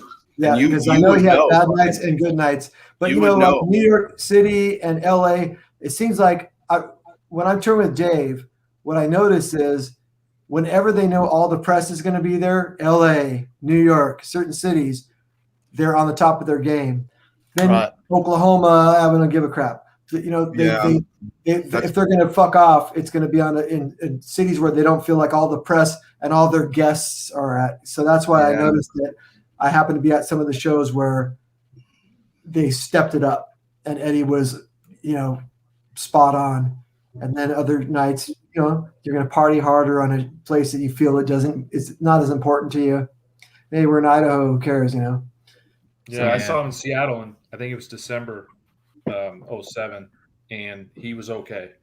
Yeah. But in 04 in Seattle, it was a disaster. Yeah. When I was at the Staples Center show in 04, and he had his back to the audience half the show. He was literally just looking at Alex. Well, that's because he didn't want to show you his technique. I'm just Yeah, kidding. I already saw it, Ed. I saw you a long time ago. No, it was like that thing where he's the guy. I don't know if you guys know Matt Sensio. Matt Sensio was, when I was touring with Dave, he was Dave's manager, and when Dave went back to Van Halen, Matt was their manager, co-managing with Irving Azoff the first couple of years, and so he told me a lot of the inside scoop on the first couple of years. And he said that Eddie was super nervous, and Eddie flat out told him, because he was hiding bottles of Jägermeister on the stage and in places, and because they were trying to keep him sober, but he would drink. And he just flat out said to Matt, he goes, I'm nervous when I'm sober, but I feel good when I'm drunk. And he just goes like, and the bummer is that he plays better when he's sober, yet he felt more nervous. So he would drink to feel better, and he felt better, but he didn't play as well. He played more sloppy. So that's that weird demon thing where when he was ripping on the guitar and just ruling totally sober, he wasn't feeling good. Yeah. And then when he got some drinks in him and felt, oh, now I'm flowing, now I'm feeling good, now he's not playing good anymore. So, well, and he could get away with it, you know, back in the day when he was a kid, like well, when he was young, this helps. doing everything under the sun, but he had all that fire. And well, I used to say, people say he was doing a ton of blow. I said, no, if he was doing blow, he would have been playing better. Because that's the difference. Like Coke makes you go, shots of Jägermeister, you know. Yeah. So and the smile, you know, you can tell the smile's gone, you know. Yeah. Smile's gone. And that, hey, so can actually, speaking of all this stuff, can I throw a question to everybody, which is, I know for me over the years, and especially since, you know, I discovered like drinking at gigs pretty young. I mean, there's obviously there's a line in the sand, you know, there's that invisible line that you can cross where all of a sudden you're playing not as good. But does anyone feel like they play better than completely sober after a few looseness, even if it's psychological, or not really? Yeah, I don't play well if I've had 2 drinks. Okay, so Kurt, you're better sober, right? Mm-hmm. Okay, cool. I'm better sober, but through the years, I definitely in the 80s, I would usually have a couple beers throughout the night, and you know, so not enough to really affect my playing. Yeah. I guess I'm not really talking about drunk. I'm just talking about sober as like no drinks to like having a few drinks before a show. Well, there was a time period in the late 90s where I would really get fucked up at gigs. Yeah. I mean, like we're talking, I would do a double shot of tequila and a beer before the first song. That's not fucked up. That's just starting out. No. Yeah. Like I said, before the first song. Yeah. No. Yeah. I mean, Okay. I was playing 3 sets a night, and I never remembered the third set. Like literally, I was being carried out of the bar after the show. Okay. When you wake up the next day and can't remember the last set, then I would wake up the next day and I'd open up my suitcase to see if I actually had my pedals. Like I would be like, seriously, I would literally go, let's see what I lost. And I'd open, oh, my shit's in here. Now it looked like a big pile of fucking crap. Nothing was rolled up. But what's funny is the band would tell me I couldn't even tell because I was on an autopilot. But You're on autopilot. So I would be blackout drunk. But probably though, you were having a great time, and so your energy on stage was probably awesome. Dude, it was bad. I mean, he's going to go and close the door, ladies and gentlemen, so he doesn't get hurt. He's going to share us some information. And can I? We're not on the internet. My baby. No, exactly. And John, she thinks I was a virgin when I met her. Oh, I'm kidding. No. My girl doesn't like to know about anything I ever did before her. Good. I mean, and John, he says, give him a break. He's not Australian, so there is that. It won't leave this group of. It won't leave this group. Yeah. These were the days of like literally, having sex between the second and third set in the bathroom type stuff. It was bad, and like I said, I was not driving. The bass player would drive. We would go from LA to San Diego every Thursday, and every Thursday I would come home and literally not remember the third set at all. Wow. And I did that for like a couple of years. So I went through some, but the music was not super demanding, so I could be on autopilot. And like I said, the drummer would go like, sounded fine to me. I couldn't tell. I'm like, wow, dude. I'm like, I don't even remember the last set. He's like, I couldn't tell. But so as far as but no, I didn't play better. That's for sure. I would say my best playing was when I'm sober. But I also went through that. I've been through that phase too. That was fun. Yeah, I think a few shots before is not a bad thing. As far as not to keep drinking during the show. Maybe a beer that runs the show. Yeah, I agree. A few shots can really kind of loosen you up and give you that. Well, my first year with Dave, I would never ever drink at all before the show until after the show. Like I would drink because I was like, it's my first year with David Lee Roth. Everyone's watching me. Everyone wants to see if this fucker can play the shit right. So I was spot on. And then after the show, drink some wine, drink a shot of vodka, whatever. We get a buzz on, but it was always after the show. Then the second year, then I'd have a beer and I'd have like Dave would have the bottle of Jack Daniels, and once in a while he'd pass it around. I'd take a swig. There wasn't iced tea in it. No, it was Jack Daniels. we would, but we weren't guzzing. So it would be like we'd get a little buzz and we'd cruise it through the show. You keep kind of like on a path. So it was like I was loose, but not that little heat. That little heat. It was loose, But like I said, the earlier thing with that in the 90s was literally just being like, it was drinking to get fucked up. It was like, I don't like this gig, so I don't want to even know I'm here. And it was like double shots of Cuervo fucking all night long. Yeah, that's a different thing, isn't it? I agree with Caleb. I think a couple of shots before a gig, if you don't keep drinking during the show, can loosen up your nerves and your self-consciousness or confidence, whatever you want to call it, enough that it's just like not quite being like a deer in the headlights. But it's a fine line, because for me, if I have a couple of shots of tequila or something before the show, there's nothing to stop me then when there's a bass solo or a drum solo going off stage and having more tequila in the band room. Because once you've broken that seal, then it's all on. Well, it depends on the gig. I mean, like when you're doing the Virgin Donati stuff, I mean, come on. You're not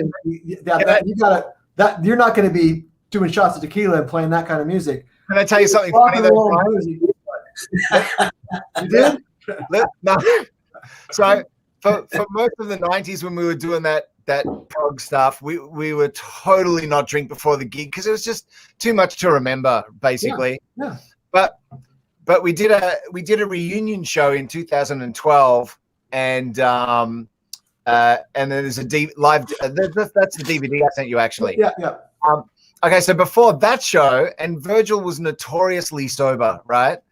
But at that time, I was notoriously not sober.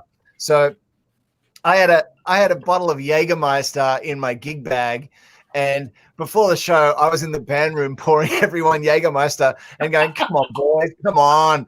And so even Virgil Donati before that show had 4 shots of Jägermeister, and I was like, yes, "Rock and roll!" Still going, counting 13/7.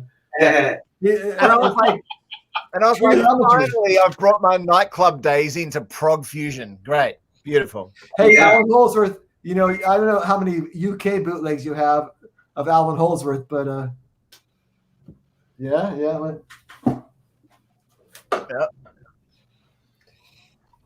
Wait, sorry. Yeah, it's set wrong. Come on. Hey, look at my son's rubbing out too, but mine's the early script one. Hey, can I ask both you guys?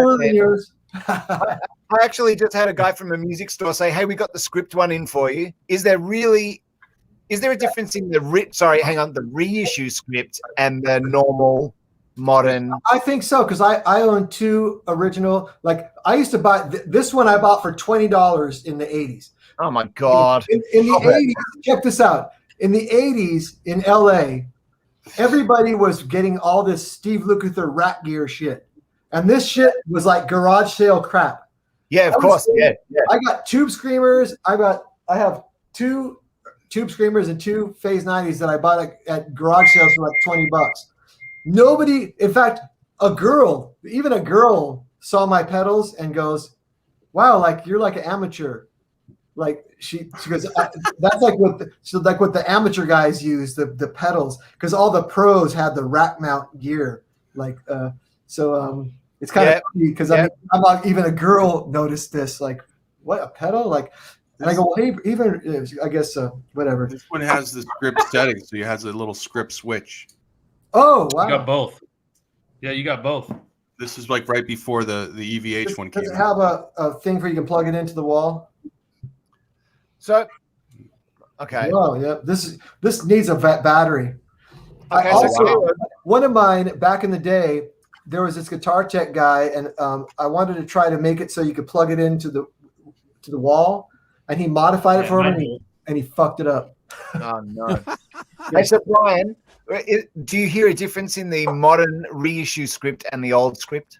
Yeah, you do. This one, they're like hollower. I don't know the way to describe it. I actually have the Eddie Van Halen one also that's got the switch for the script allegedly, and they're a little bit more deeper. They have a thicker, like a more thickness, right? Yeah, right. And so these ones are very thin sounding. They make it sound a little. It's a kind of a cool, like that. Feel Your Love Tonight kind of solo kind of tone. Yeah, that's smoother, smoother. I just call it thinner because it's a little thinner. It's maybe a tiny bit brighter, tiny bit thinner. The other ones are more warmer, and they have like a little bit more of a punchier, low mid kind of thing to them. They're cool too. They sound, you know what? Remember in the 70s when all those jazz guys like Philip Catherine were playing through the neutron phase shifters? Yeah. That vibe of the prog guy in the 70s with that kind of phaser, those ones sound more like that. They're a little bit more fatter. In fact, these ones are so subtle that sometimes you can't tell if it's on or not. Yeah, but I kind of dig that because some of those early solos you actually can't tell almost. Yeah. It's only like a certain part of the sweep that you can hear. Yeah. Sometimes, how many times I had to turn it full blast to hear it go, oh, it's on. Well, okay, because the reason I'm asking you guys is because I've had the plain modern one for years, and that's all I've used. And I just had a friend of mine recently say, "Hey, I've got a script one, but I don't think it's an old script. I think it's a reissue script." Yeah. And so I was wondering, like, is it worth the cash because I'll probably just keep my other one. I won't bother selling it. So do you think I should do it? Well, I play through it because they're all a little bit different. Yeah. Okay. Cool. I'll play through it. No two sound the same. And the EVH one on the button pretty much nails it. So yeah, it's so close that the dollar amount for what is it? What do they want for like a script one, like $500 or something? Yeah, come on. Yeah, the EVH they're $90. Yeah, $100 for that one. It's the difference is not $400 worth of difference. No, I understand. Yeah, I mean, even the regular modern big font one that I've been using is fine. I mean, if you're not going to split hairs, you know. Yeah, yeah, and that's the thing. It's like when you're cranking loud and everything's going on, and like I said, sometimes this one's so subtle you almost don't notice it. Like that's the thing about when it doesn't have a light. You're like, is it on? Is it off? You have to turn it. Yeah, on. You need to hear it gurgle. There you go. That's the one. That sounds reissue. That's the one on the head rush.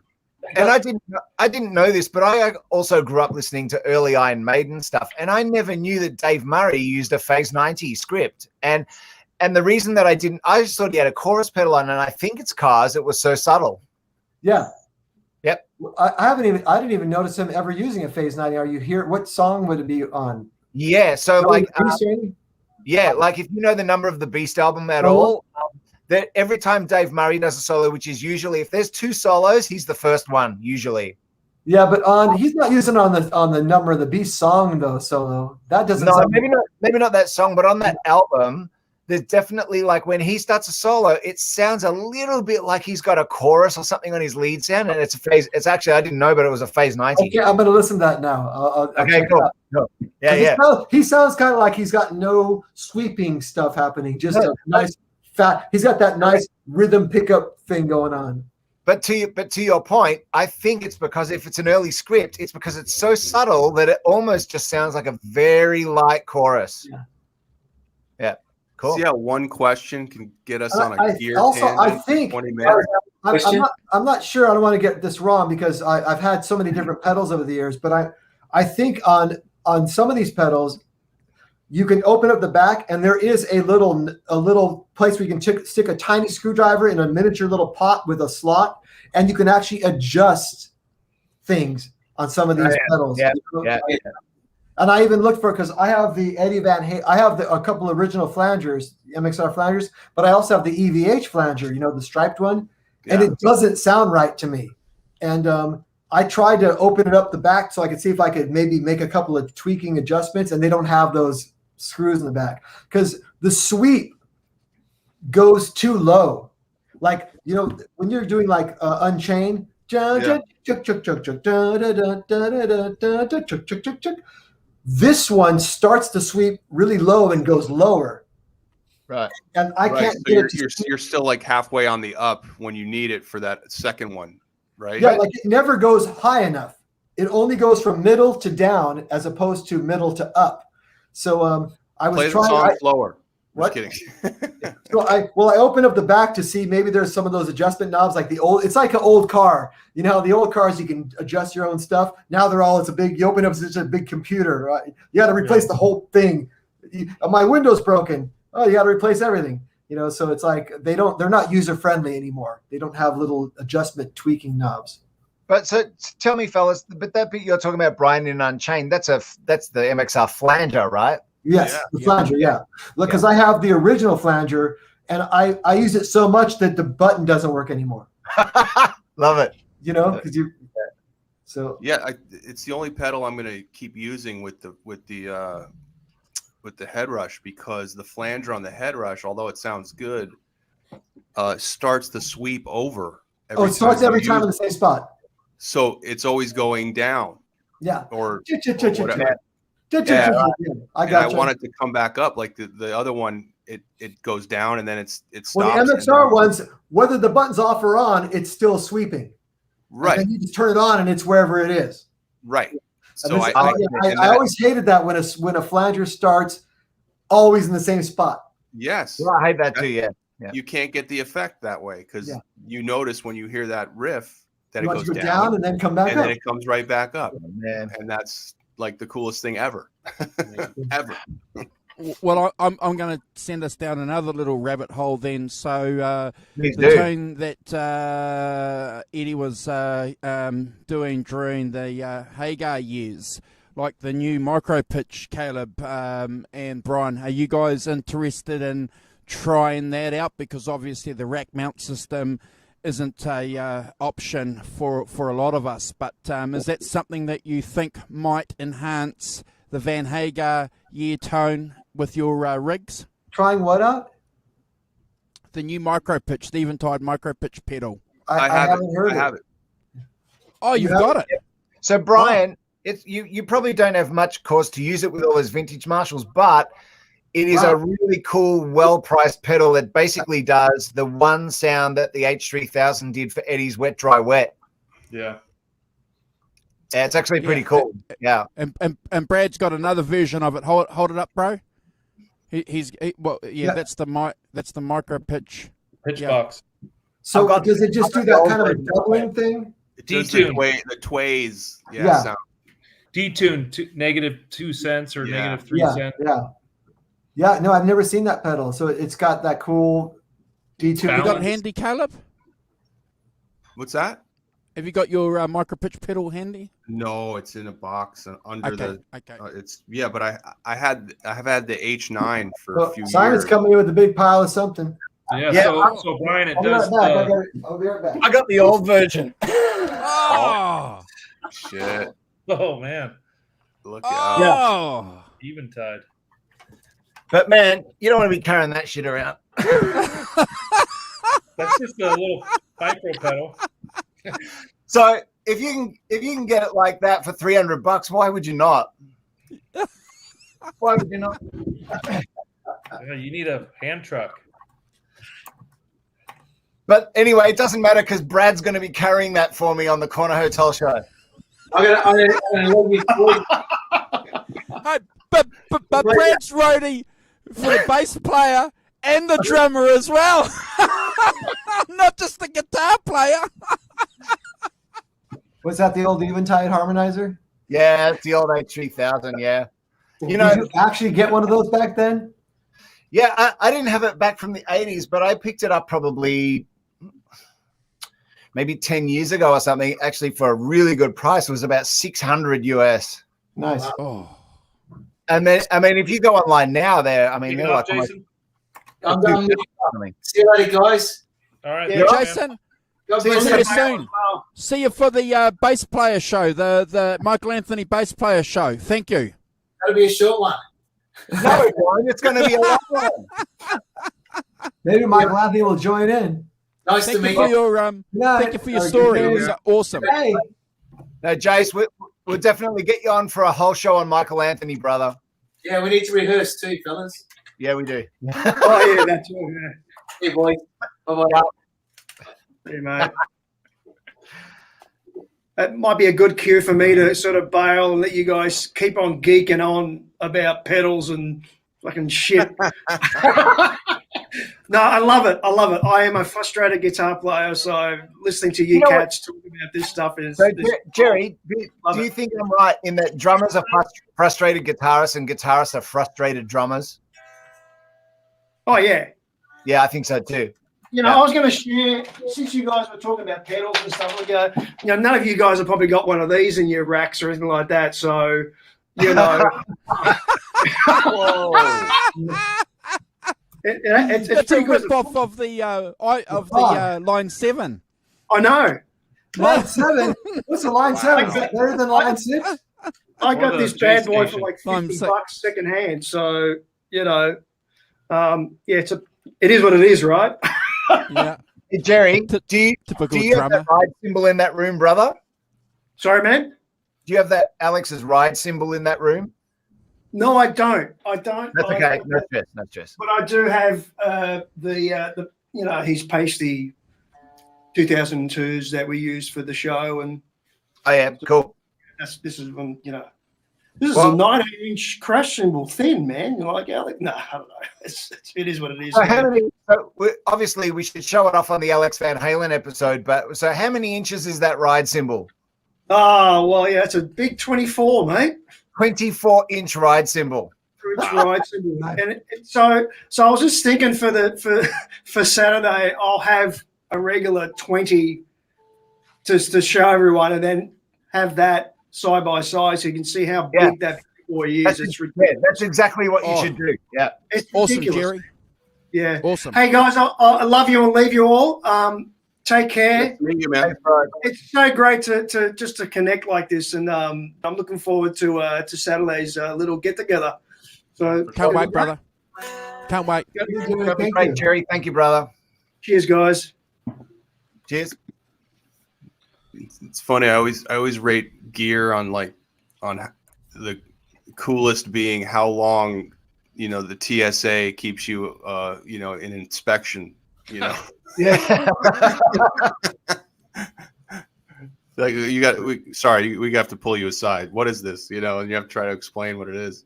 What's funny is for us, it's our in-ear rack, which they think it's some kind of bomb. Yep. I have a little mini pedal board. It's got like a couple of micro pedals and a couple of regular pedals, and that thing goes right through. But our in-ear rack, they start freaking out because they literally made our bass player who carried that unscrew the back, open it up, take it apart. It was craziness. Yeah, I bet. Wow. That's why we don't like to fly to gigs anymore. They've ruined all the fun of flying. Yeah, they have. Yep. The other thing that they make drummers pull out all the time and they freak out over is wire brushes. Really? Oh, yeah. If you ever flown with a drummer that's got wire brushes in his drumstick bag, man, they freak out over that shit because I guess under the their sort of X-ray thing, it just looks like all these wires in a bomb machine, but it's just a wire brush, Yeah. A bomb machine. Wow. Sorry, Kurt. I'm glad you don't know your bomb lingo. That's good. No, I don't. I don't know my bomb lingo. I've got to brush it. The algorithm will pick He's it up. playing dumb. He's a pro. I'll just call it bomb stuff. Bomb. So they'll think I'm like the bomb. I'm actually trying to throw you all off the scent. I know the lingo better than anybody, unfortunately. Yeah. Oh, So man. how long are you going, Andrew? I'm going to go. How long can you stream for StreamYards? Is it 8 hours? We've been going for 7 hours and 20 minutes. Nice work, brother. Wow. Yeah, that's good. Get some hot sauce. we were lucky. We were lucky, Caleb. We had Chris and Brad who wrote that outstanding biography on, and they spent a bit of time with us, hanging out with us and talking with us, and it was as close to EVH royalty, besides you, of course, and Brian. That we had, so yeah, it was cool. Brian, have you met her? Have you met Ed? Yeah, just when Dave went back to Van Halen, they did some rehearsals at the Forum, and I went to a few of the rehearsals, and that's the only time I ever met Ed at those rehearsals. Oh, I think it was before you guys, I kind of told them already. It was he was still a little bit weird at the time, not super friendly. So I didn't get him at the best time, Right. So. And he knew who you were. Well, yeah, because Dave introduced him as, here's my band, because we were still playing with Dave. So it was me and Ray Luzier and Toshi Hiketa. So when Dave introduced us to Ed, he actually introduced us as his band. So wow. Yeah. So, and also, I don't know if Eddie ever heard this, but I recorded with Sammy Hagar in 1989 on a demo, and I never really found out, but I remember thinking to myself, man, maybe Eddie will hear this and Eddie will hear me play, because I got to play on a Sammy Hagar. It wasn't a Sammy Hagar, well, it was a Sammy Hagar song, but it wasn't for a record. It was for a movie soundtrack that never really ended up in the movie. So so I got to, so it's online. If you just type in Brian Young, Sammy Hagar, the song's called Dangerous Curves, and I'm playing through I'm just using plugged straight into a Fender Super Champ in the studio. Oh, rad. With a 10-inch EV speaker. And hey, EV.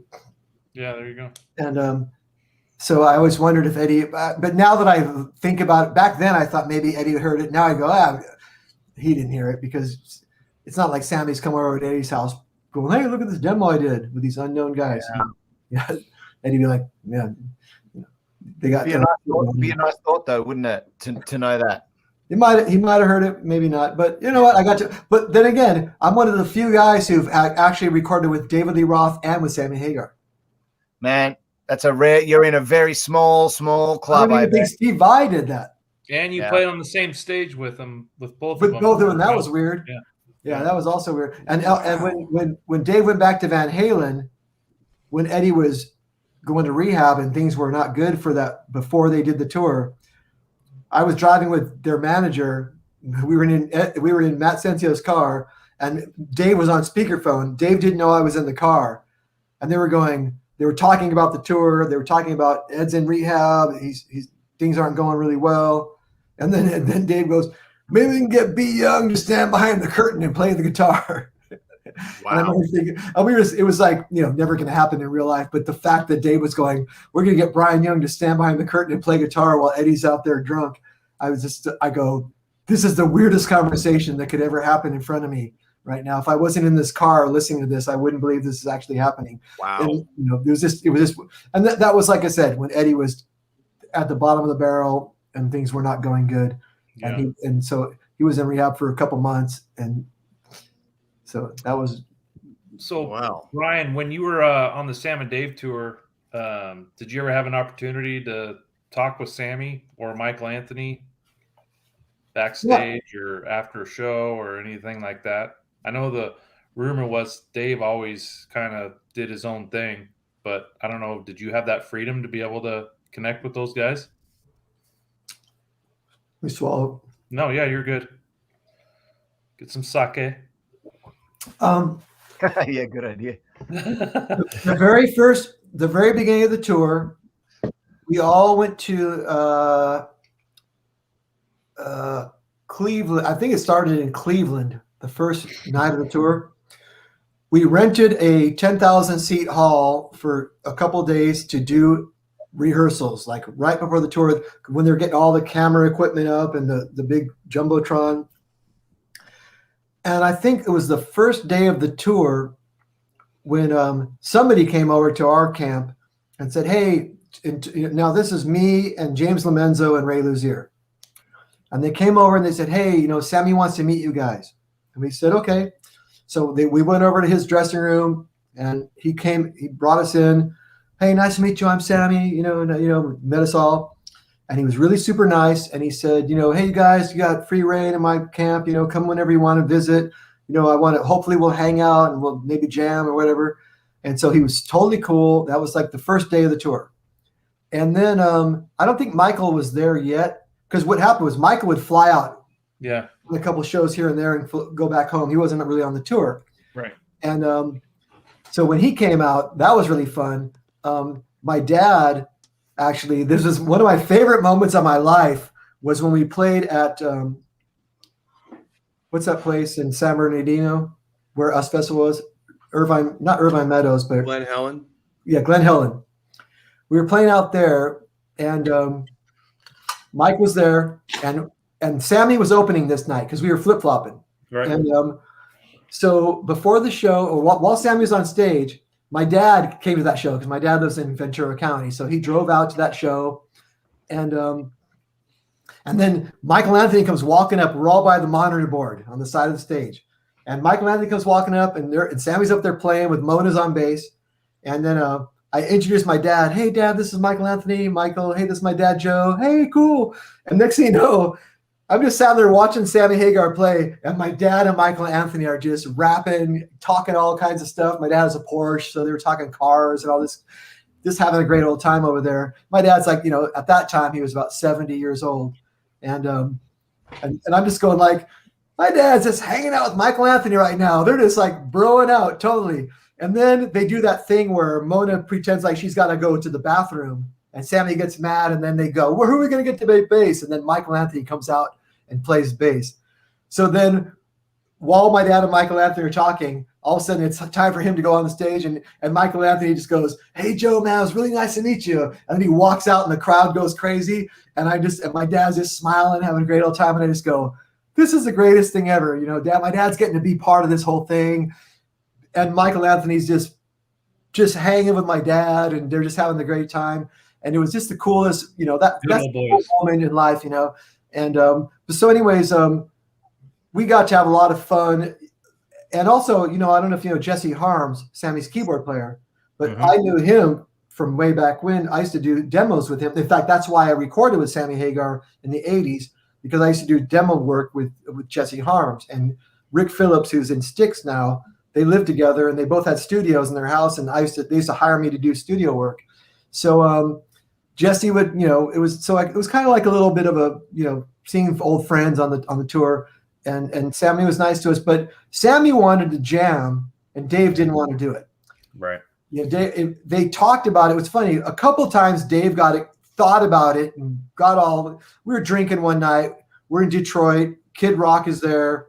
Me and Dave and Kid Rock are in a dressing room, just the three of us, just doing shots. And Kid Rock's going, Dave, man, you should go out there and jam a song with Sammy Hagar. That'd be so cool. And Dave's like, yeah, man, that'd be awesome. And they start talking about it. And then it's like, Dave's like, yeah, we're going to do that, man. We'll do an encore together. And then he just kept drinking, getting fucked up. Next day, Dave walks in the fucking dressing room before the show, just hungover. And he goes, there will be no jam tonight. Like it was one of those things where he got all wasted and got all these great ideas. But then the next day, it was like, no, that ain't going to happen. It was just Kid Rock got him all wound up because he's young. Can I ask you a question? They were talking about the kitchen sink tour. Yeah. They were trying to put that together. David Lee Roth, do you think he would have gone for that? Do you think he would have agreed? Are you talking? That was before they reunited with Dave with Van Halen, right? This was in 2019. They were trying to get this off. Like they were trying to get. That's when I couldn't tell you because Dave doesn't like Sammy Hagar, and I know the truth is, man, we all know Sammy sings better than Dave. So there's a thing where Dave's cooler and is more badass, but Sammy can really sing. And that's where Dave doesn't want to get together with him because I don't think Dave wants to be outsung. His kicks and stuff, and he can't. You know what I'm saying? It's a different kind of. It's a wrestling match between two different style of fighters. Yeah. And Dave would never sing a Sammy song. You saw Sammy do Dave songs on tour, but you'll never see Dave do a Sammy song. You're not going to see Dave singing Summer Nights or any of that shit. And I love those songs, but Dave wouldn't do them.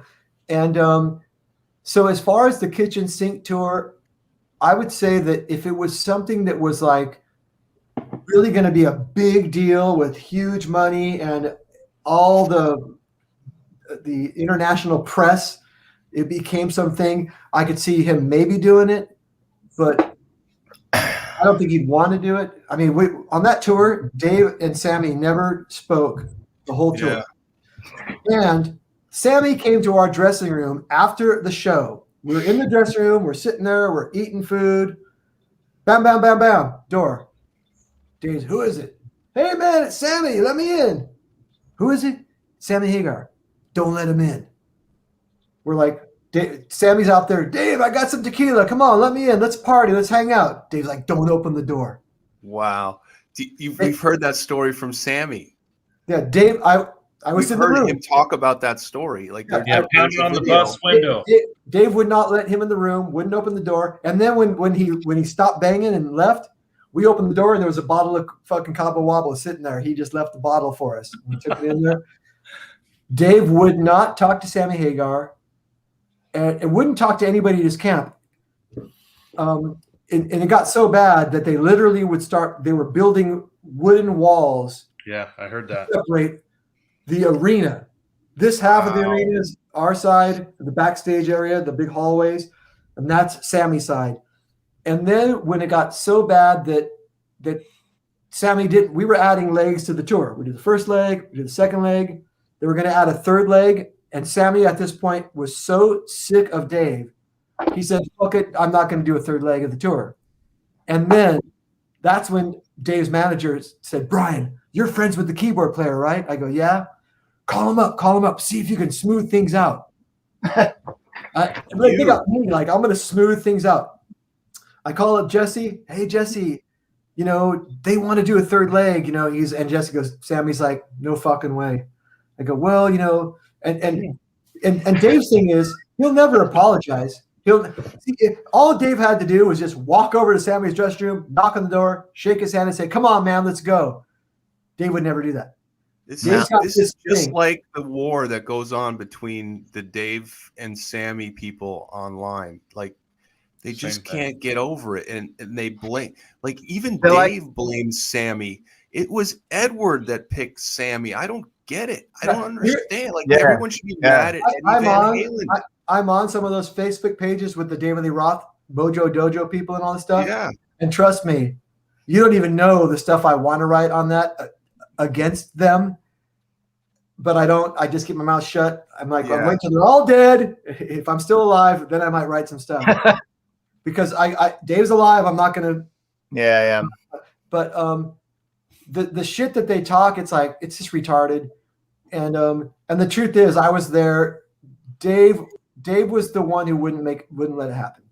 You know, I mean, Sammy would have walked on stage any day of the week and sang a song with us. We would have done "You Really Got Me," passed the mic back and forth, drank on stage. It could have been a fucking summer blast festival. But Dave's thing was just And that to me, that means the kitchen sink thing would have never happened. It just it If wouldn't happen. they started, it would have ended really quickly and badly. Yeah, because they wanted. We were. They were gonna do 2 and 2, like 2 songs and then 2 songs. Like and Dave can't leave the stage and make way for someone else. Like that's not his style. He's not generous in that way, like an actor that's generous or whatever. It's the fans and the music. Like, get over it. We're old. Yeah, you know? Dave Well kind said, of said it. He goes, we were on Howard Stern, and Howard said, "How come you guys just can't get along?" And Dave just goes, "Oh, you know, 2 big dogs, 1 dog bowl." Yep. And there he goes. He's like, and then another time we were doing a live radio show. We're playing acoustic guitar, doing songs on the radio. It's like our morning show, and Eddie Money called in on the show, and we're on commercial now, and they're going, hey, Dave, Eddie Money wants to talk to you. And then he goes, "Don't put him on." And he goes, "This room ain't big enough for 2 egos." Wow. So his thing was like, at least he gives Sammy credit for being a big dog, right? yeah, whoa, hey, yeah. He'll take that one back. 1 big dog, 1 little dog, 1 dog bowl. Hey, John. Hey, buddy. Hey. Is he frozen? He looks Is a he bit frozen? A bad connection. He had the spinning wheel of death. John. There you go. I think this has just died in the ass. Tell you the truth, guys. What a great opening sentence to a live show. 7 black squares. Yeah, John Z. D. Woo! We can hear you, brother, and we can see you. Your image is frozen. That's all. Jump back out and jump in again. See if that. Yeah, I remember Dave. Technicalities. I think I'm going to have to jump out. Sorry, guys. Oh. Yeah, I remember Dave saying, "There's Sammy banging on the bus window every night trying to get in with Cabo Wabo in hand." Yeah. It's sad. Well, it only happened once, but it really happened. It's sad. That was a good tour, though. I enjoyed that show. It could have lasted that tour could have lasted 2 years if Dave wasn't the way he was. And that's the bummer is that, well, you know what ended it was, I don't know what city we were in, but Dave Lowry, Sammy's drummer, whenever he'd greet people, he'd go, "Hello, ladies and gentlemen," or no, he'd go, "Hello, boys and girls." He would just say that. Hey, what's up, boys and girls? It was no big thing, but Dave was never around. Like Dave, if we're on at 9:00, Dave would walk in at 8:45. I mean, he would be he had his own bus. He was separate from everybody. We wouldn't even see him till like right before the show. So we're in the dressing room, and there's a long hallway with some other rooms. This is before we got separated, and I'm kind of hearing this from the distance, but Dave walks in with Animal. You know who Animal is? Mm-hmm. Dave's 400-pound security guard. Yep. And Matt, and Dave was walking in, and Dave, whatever, the drummer from Sammy Hagar, he goes, "Hello, boys and girls." And he happened to turn and say, "and girls," right when he got eye contact with Dave. It was just one of those, "Hey, hello, boys and girls." And Dave looks at him and goes, "Fuck you." And that's what I heard. I heard Dave go, I just heard the hallway. I'm sitting there doing my scales, warming up for the show. And I hear Dave go, "Fuck you." And I hear, "Fuck you, fuck you." And I just hear a bunch of people saying, "Fuck you." And then it kind of quiets down. And then a few minutes later, I just hear all this noise in the next room, like shit's breaking, tables are flying, glass is breaking, all this shit, people are screaming. Then the manager comes running into the dressing room, hands me a little videotape, and goes, "Hide this." And I fucking put it in my guitar case, and I don't know what the hell's going on. It turns out that after Dave Lowry said "fuck you" or said "hello, boys and girls," that Dave took it personally. He thought he was actually calling him a girl. He didn't know that it was just. He thought he was like, "Hello, boys and girls," like looking at Dave. Wow. And then Dave took Animal and Matt Sensio, and they went and crashed into Sammy Hagar's dressing room, and they were in there on a long table with like 12 people eating dinner, with people filming from like a TV show. We're filming them having dinner, and they went in there and fucking dumped their tables over and destroyed the whole room on film. Then they grabbed the cameras, took the film out, and ran and gave me the film to hide. Wow. So they literally like just imagine if you're having a nice dinner with your wife and your friends and your band. And nothing's happening. Two giant guys running in. We can see you. We can hear you. So anyways, they did all this. Bread. And then I can't hear you. That's how the tour ended. That was how they go, "That's it, we're done." And we still had to finish about 12 or 13 shows, but that's why they wouldn't add another leg to the tour. Tell me you still have that tape. You know what? Here's what happened. Oh my God. So I put this tape in my little duffel bag, and I forgot all about it. And a couple weeks go by. We're still on tour. Like I said, we're finishing up the tour, and they're trying to get me to. And we're in somewhere. We're on a beach on the East Coast, Virginia Beach, or I don't know. We're at. It's me, James Lomenzo, Ray Luzier, and Matt Sensio, Dave's manager. 4 of us are sitting there outdoors on a promenade in front of the ocean, ordering sushi. While we're sitting there, they bring us a bunch of drinks. Our drinks show up. We're waiting for our food. And Matt Sensio is going, "You got to call that. You got to get us back on this tour. You got to call that." And I said, "Dude, I talked to him. It's over, man. They're not having it." I go, "Dude, you guys trashed their dressing room. It's over." And then Matt goes, "What's the matter? Are you their friend? Are they friends of yours?" I go, "Yeah, they are friends of mine." He goes, "Well, you got to be with us or with them."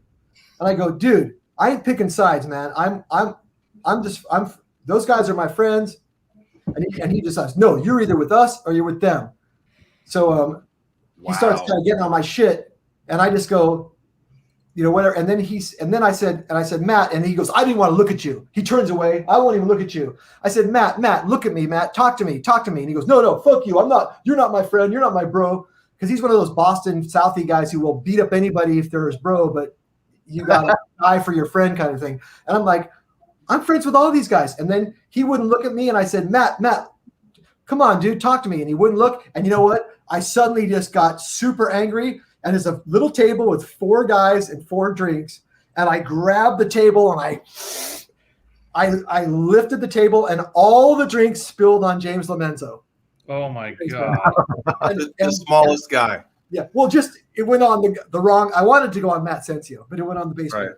So, and I threw the table, and then I ran because I knew Matt was going to beat the fucking shit out of me. And then I ran away. This is what I do on David Lee Roth tours. So I run away, and I'm calling my wife, and I go, I'm calling her. She's in LA. Baby, I'm fired. It's over. The tour's over. I just dumped the table on Matt Sensio. He's gonna beat the shit out of me. And then while I'm talking to her, here comes the call waiting. It's Matt Sensio's name. I go, fuck. Hold on a second. Matt picks up. I click over the phone. Matt Sensio goes, Brian, you better fucking get over here and suck my fucking dick right now. And I go, hold on, click. Hey, Nancy, I got to go suck Matt Santio's dick. Click.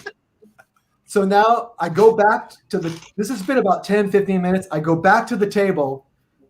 James and Ray are sitting there with all our to-go boxes. They've just brought the food to go. James is soaking wet from about all the drinks were on him. Matt's gone. And they just go, dude, he's going to kill you. He's going to fucking kill you. And so I go, so where's Matt? So we were, there's this trolley, like a little train car trolley that drives on the road that takes you from hotel to hotel. So Matt's like, I'm at the tour bus. Meet me at the tour bus by the hotel. So I hop on this fucking trolley, the three of us, and it's the slowest thing in the world. It's taking forever. And I'm just going, and I'm shitting my pants. I'm just like, this guy's going to beat me up, kick me off the tour. It's all over. And then we go, I finally get to the tour bus. We get on the bus, and there's Matt. And the first thing he says is, get that videotape. And I had forgotten all about it. That's all he cared about. And I should have said, I threw that away. I should have said that. But I went to my bag, pulled it out, because he knew I had something. Save your tour. Man. So I gave him the fuck. I was just scared. Like I said, this dude's a fucking. I'm not a fighter. This guy would have beat me to a pulp. And he just goes, get that videotape. So I went and got the tape, got it back, gave it to him, and then he just fucking lays into me for like 20 minutes of just, you're a fucking pussy, fuck you, And I'm just scared as hell.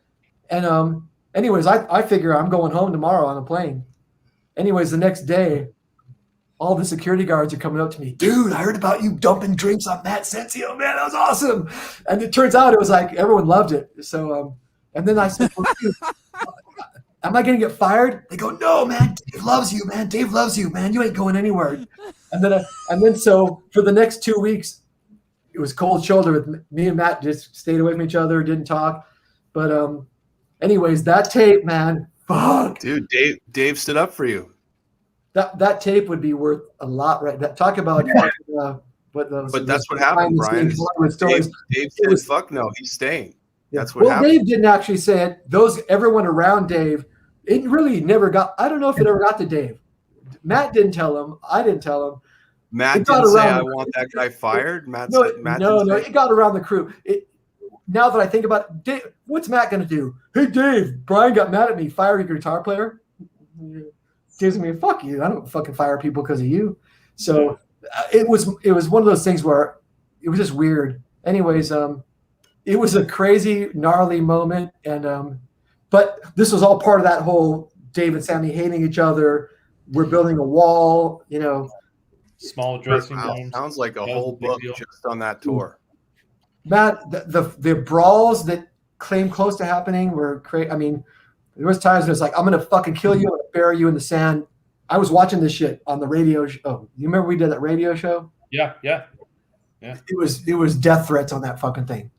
It's interesting because Dave's martial artist, but Sammy's a boxer. So it's like who gets inside there, That's an MTV death match right there. I think that Dave would probably win back then. Not now, but he was in kick-ass shape and he was training hard. But what I think the truth is, Dave's a guy who he does martial arts for the skill. I don't think Dave would ever want to fight a person unless he was actually in danger, like he had to. He's not out to beat people up. That's not his thing. No. Well, most martial artists, they're not in it to kick ass. They're in it to just let you know that they can handle it. So, yeah. Also, I think they're in it for the personal. The zen. Just get your body in shape. Be able to make these movements happen. Do this stuff. It's for yourself. It's like it's not for like let's go beat people up. I'm sure there's people that do that, but that's the wrong reasons. Well, the Cobra Kai does, right? Yeah. Dave's a loner. He's a loner. Dave loves to study. I mean, he studied chess. He studied martial arts. He learned how to fly the helicopter. He loves to learn. Right. He just learns for the sake of learning.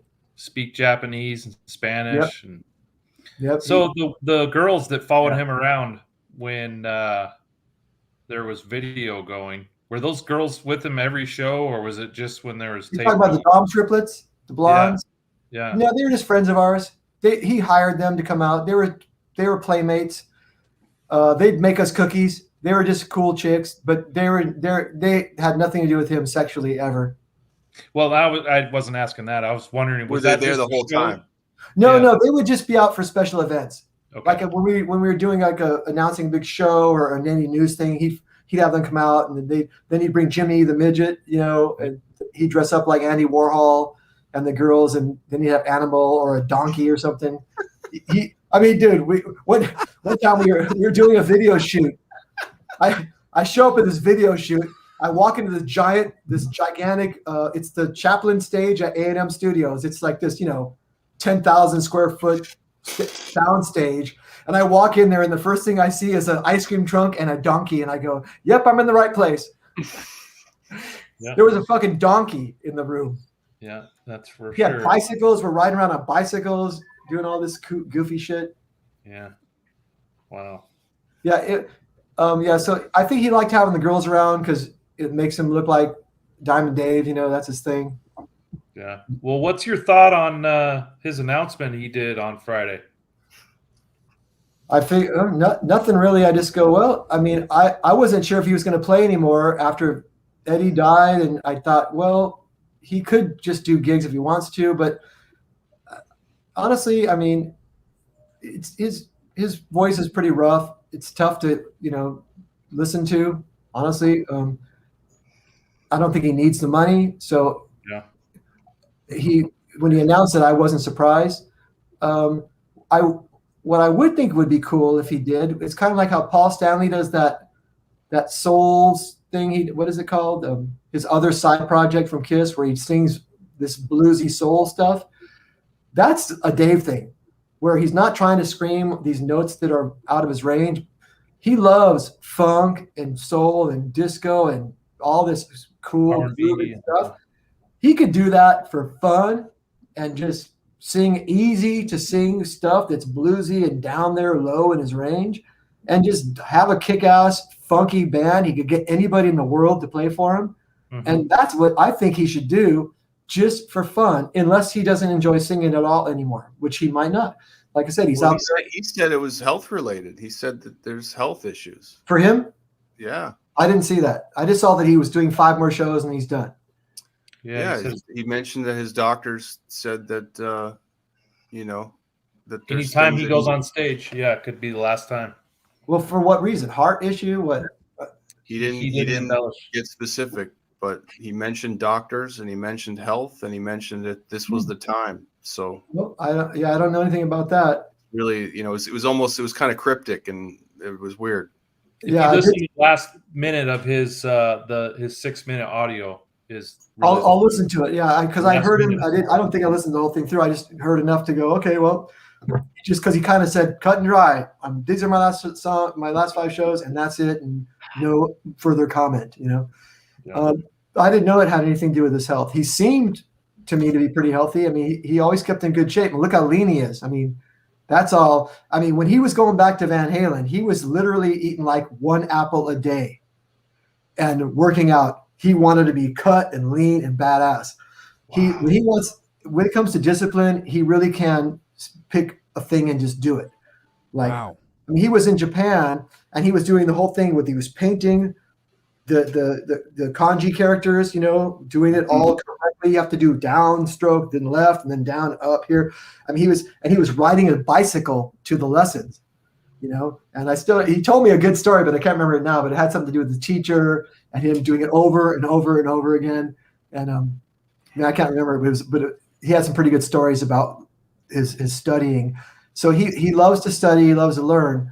I didn't know that there's a reason he couldn't get on stage. Obviously, if you want to just sit there in a chair and sing easy stuff, I don't see maybe they talk about if he's doing a rock and roll show. Right.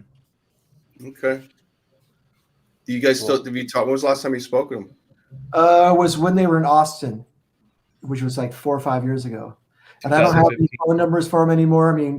I have 3 different numbers. His number changes about every 6 months. So I'm about 8 phone numbers ago. My last one I got. I would usually have to call his assistant. Yeah.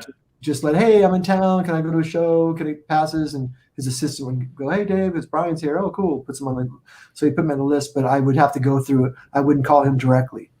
So yeah, they say he doesn't have a phone, or that's what he told Joe Rogan, that he doesn't have a phone. That's probably true. He has somebody with a phone. Yeah. He doesn't do. He's the most untech guy you'll ever meet. I mean, he can barely start a CD player. Oh, he's trying to get a CD going. Here's what he does. He just starts banging on shit till it plays. I mean, he doesn't aim for a particular button. I've watched it happen. I'm like going, man, it's like, dude, just look for the word play. You don't have to just go, it's weird stuff. I mean, some of the stuff you kind of go, man, he's a genius in some ways. And then in other ways, he's like, doesn't know. Brian, I got a question from my experience when I've met and worked with guys that have embraced Japanese culture. There's another aspect of it that they tend to clutch hold of as well, and that's the spirituality of the Japanese culture, whether it's Shintoism or Buddhism. Did Dave touch on that part of Japanese culture? Did he meditate or anything like that? Was that was that an aspect of Dave that you saw? No, I never saw that, and I don't know. I was with him for a long time. We've had lots of discussions, but we never went there, so I don't even know his beliefs or anything.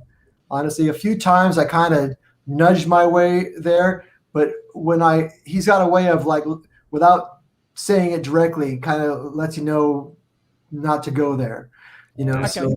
So I never, I don't think he believes in God or anything. That's my guess. So I think his thing is it's going to be more earthly, physical. He appreciates art and beauty and these things, and he likes to learn. And I don't think he goes deeper. That's just my guess. I'm only guessing. Okay. I have no thing. But here's a funny one about how he can let you know when he doesn't want to go somewhere. He wanted to do this song. We were doing these acoustic songs for some radio stuff. And one of the songs was in E, and then he wanted it to transition into this other song, which was in B flat. And you'll know that that's flat 5. So I was trying to work out how we're going to go from this key to that key, and it was kind of an ugly sounding change. And I walked up to Dave. In fact, I'm already doing it again. I walked up to Dave like this with my hand on, and I go, Dave, and that's pretty much all I said. And he goes, Brian, you look like a guy that's about to tell me something I don't want to hear. And I go, and that's how you look like a guy that's about to tell. He just saw the look on my face, and he just goes, you look like a guy that's about to tell me something I don't want to hear. I don't want to hear. So that's his way of kind of like letting you know, hey, I don't want to hear it. John. Can you hear me, guys? Hey. We can hear you, and we can see you, brother. Good to see you. All right. Thanks very much. I've managed to do something. I don't know what's working, but you guys are all frozen on my screen as far as I can see. So I can hear you fine, but can't see what you're doing. So put those fingers down. We're all waving our hands. Brian's frozen.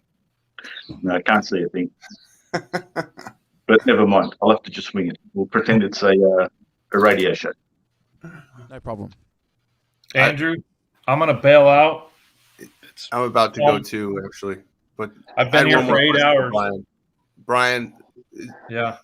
Would you say that that there's definitely a stage Dave and another behind the scenes Dave that no one sees, like, or is Absolutely. he just like, is he like that? Like, I mean, no, he's the real Dave is nothing like the Dave that people think he. That's kind of goes back to what I said about all those people on the Mojo Dojo and all those Dave fans. They love a guy that doesn't exist. Yep. But here's the thing: the real Dave is actually cooler than the guy that they like. Oh, yeah. I mean, like some of the best times were like late at night on the tour bus when everybody's in bed and me and Dave are just sitting in the front lounge just chatting.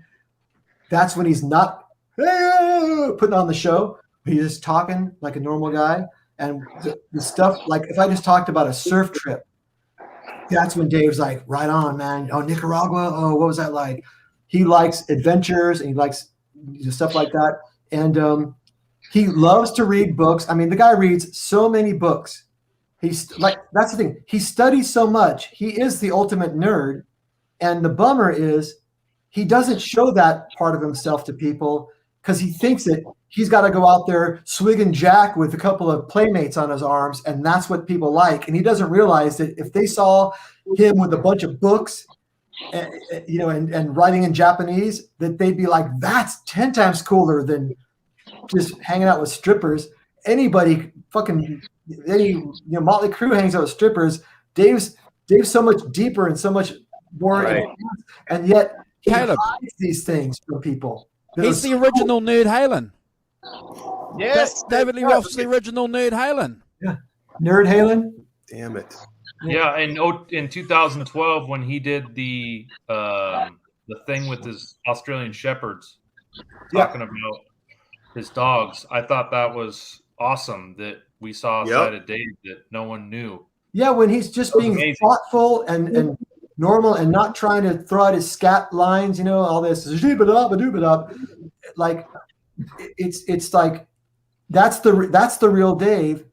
And I used to, there was a time in about 2006 when we were doing that radio show that Dave was approached to do a reality show where they were going to film him and do all this stuff, and it came close to happening. And I remember at the time going like, man, please somehow let people see Dave for the real. Like he was learning how to fly a helicopter and he was learning how to be an EMT at the same time. And this guy's, I mean, think about how hard it is to fly a helicopter and what you need to know. I mean, I flew with him in a helicopter. I heard him on the talking and doing all the shit. It was gnarly. And I thought, if Bon Jovi learned how to fly a helicopter, Entertainment Tonight would have filmed the whole thing and put it on a 30 minutes tonight. Hey, Bon Jovi flying a helicopter. Nobody Dave Grohl. It's all secret. I'm thinking, Dave, you're hiding the coolest shit from people.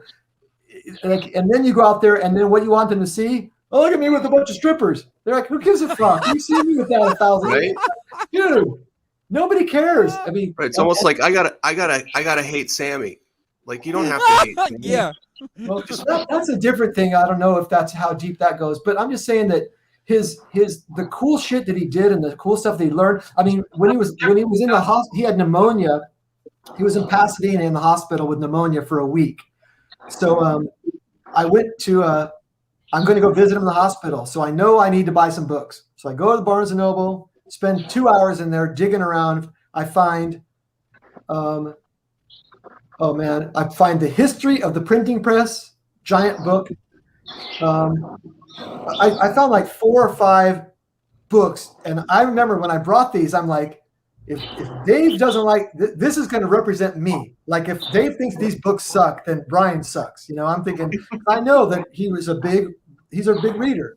So I get to the hospital, I go in the room, I got my big bag of books, and Dave's sitting on the bed with books and magazine all around him on the bed.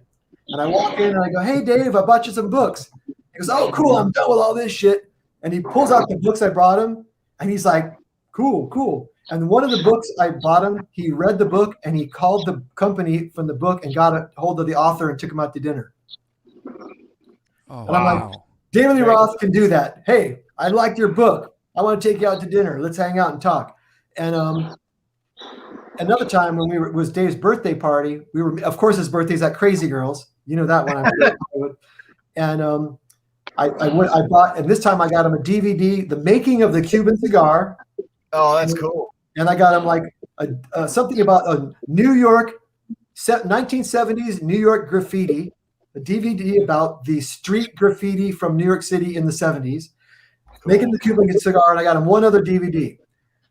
I parked my car, I'm walking down La Brea, and then I see a sister across the street walking towards the strip club. It's Lisa. I run across the street. Hey, Lisa, what's going on? Oh, she goes, hey, what'd you get, Dave?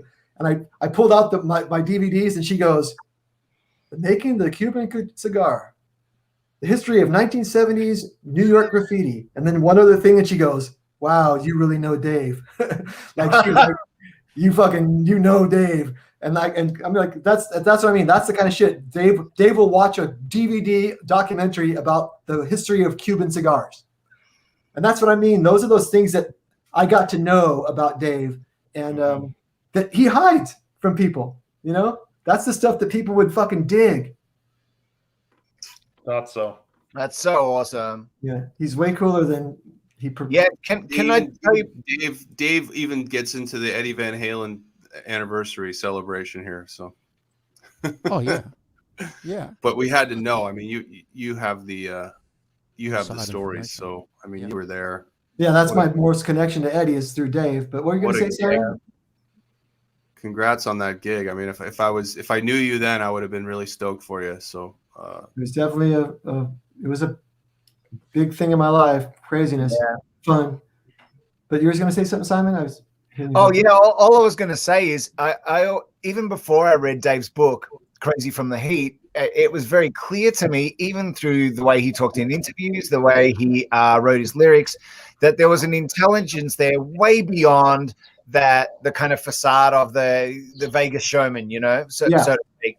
But reading the book, it was so clear how super intelligent this guy was and how he saw everything in dimensions far beyond just the MTV rock music era, which is what everyone knows him for, the Dave TV and Van Halen and all this sort of stuff, almost vaudeville kind of stuff. But really reading his book, I mean, he's kind of like, to me, it'd be like if you mix like Frank Zappa with Frank Sinatra. Yeah. That's totally it. Intelligence with Sinatra's showmanship. Yeah, because if you hung with Dave, like some of the first hangs, we would sit in the room and he'd play us all this music. He'd have all these CDs. What he would do is he'd buy a bunch of CDs that he liked, then he'd pick his favorite songs and have somebody burn just his favorites onto other CDs. So the CDs were he had 2 cases with 200 CDs in each case, 400 CDs, and it was all his greatest hits. And man, he put these songs on and put all this stuff, and dude, it was like a music lesson. Lots of old blues, old soul, old funk. I mean, a lot of 60s stuff. I mean, I remember going like, what's this? And he goes, 1967 Savoy Brown Blues Band. I mean, and who played rhythm guitar on this. I mean, he was all into the music, and he was all, and his thing was all about, like, it was tons of funky stuff, just really awful funk was Dave's thing. I always got the impression that he was one of those people where, and we all know somebody, where every single vinyl that they ever had, they know who produced it, who mixed it, who did the artwork on the front cover. I feel like he was one of those guys, right? Yeah, totally, yeah. Yeah. And that's the thing. It was like a music lesson hanging out with him, Yeah, beautiful. I love it. Yeah. All right, guys. Thank you very much. Thank you, bro. Nice meeting you. Marathon epic, Kurt, from 8 hours and 15 minutes, brother. I love it. Yeah, I got to get up in 6 hours and go to work. So, wow. You're a champion, legend. Thank you, Kurt. Thanks, guys. Love you all. Good night. Wow. I got to be moseying along too. I got to take my girl to the dentist in the morning. Okay. Hey, Brian, thank you ever so much for joining us, brother. It's been such a pleasure and so many awesome stories and history, Dude, so fun. I'm so glad you called me about this. I thought I jumped in for 5 or 10 minutes. I guess, did I stay that long? Yeah, 5 minutes. Yeah. Well, No, it's been a pleasure. It's been a pleasure, Brian. Thank you very much for joining us, and we wish you all the best for whatever comes your way in the future. God bless you, brother. Thank you. And I'll see you guys again. So you have a regular show, right? I'll be able to watch it. Subscribe to your YouTube channel. Yeah, I clicked on that, so I'm gonna definitely be a subscriber and check it out, man. It's fun.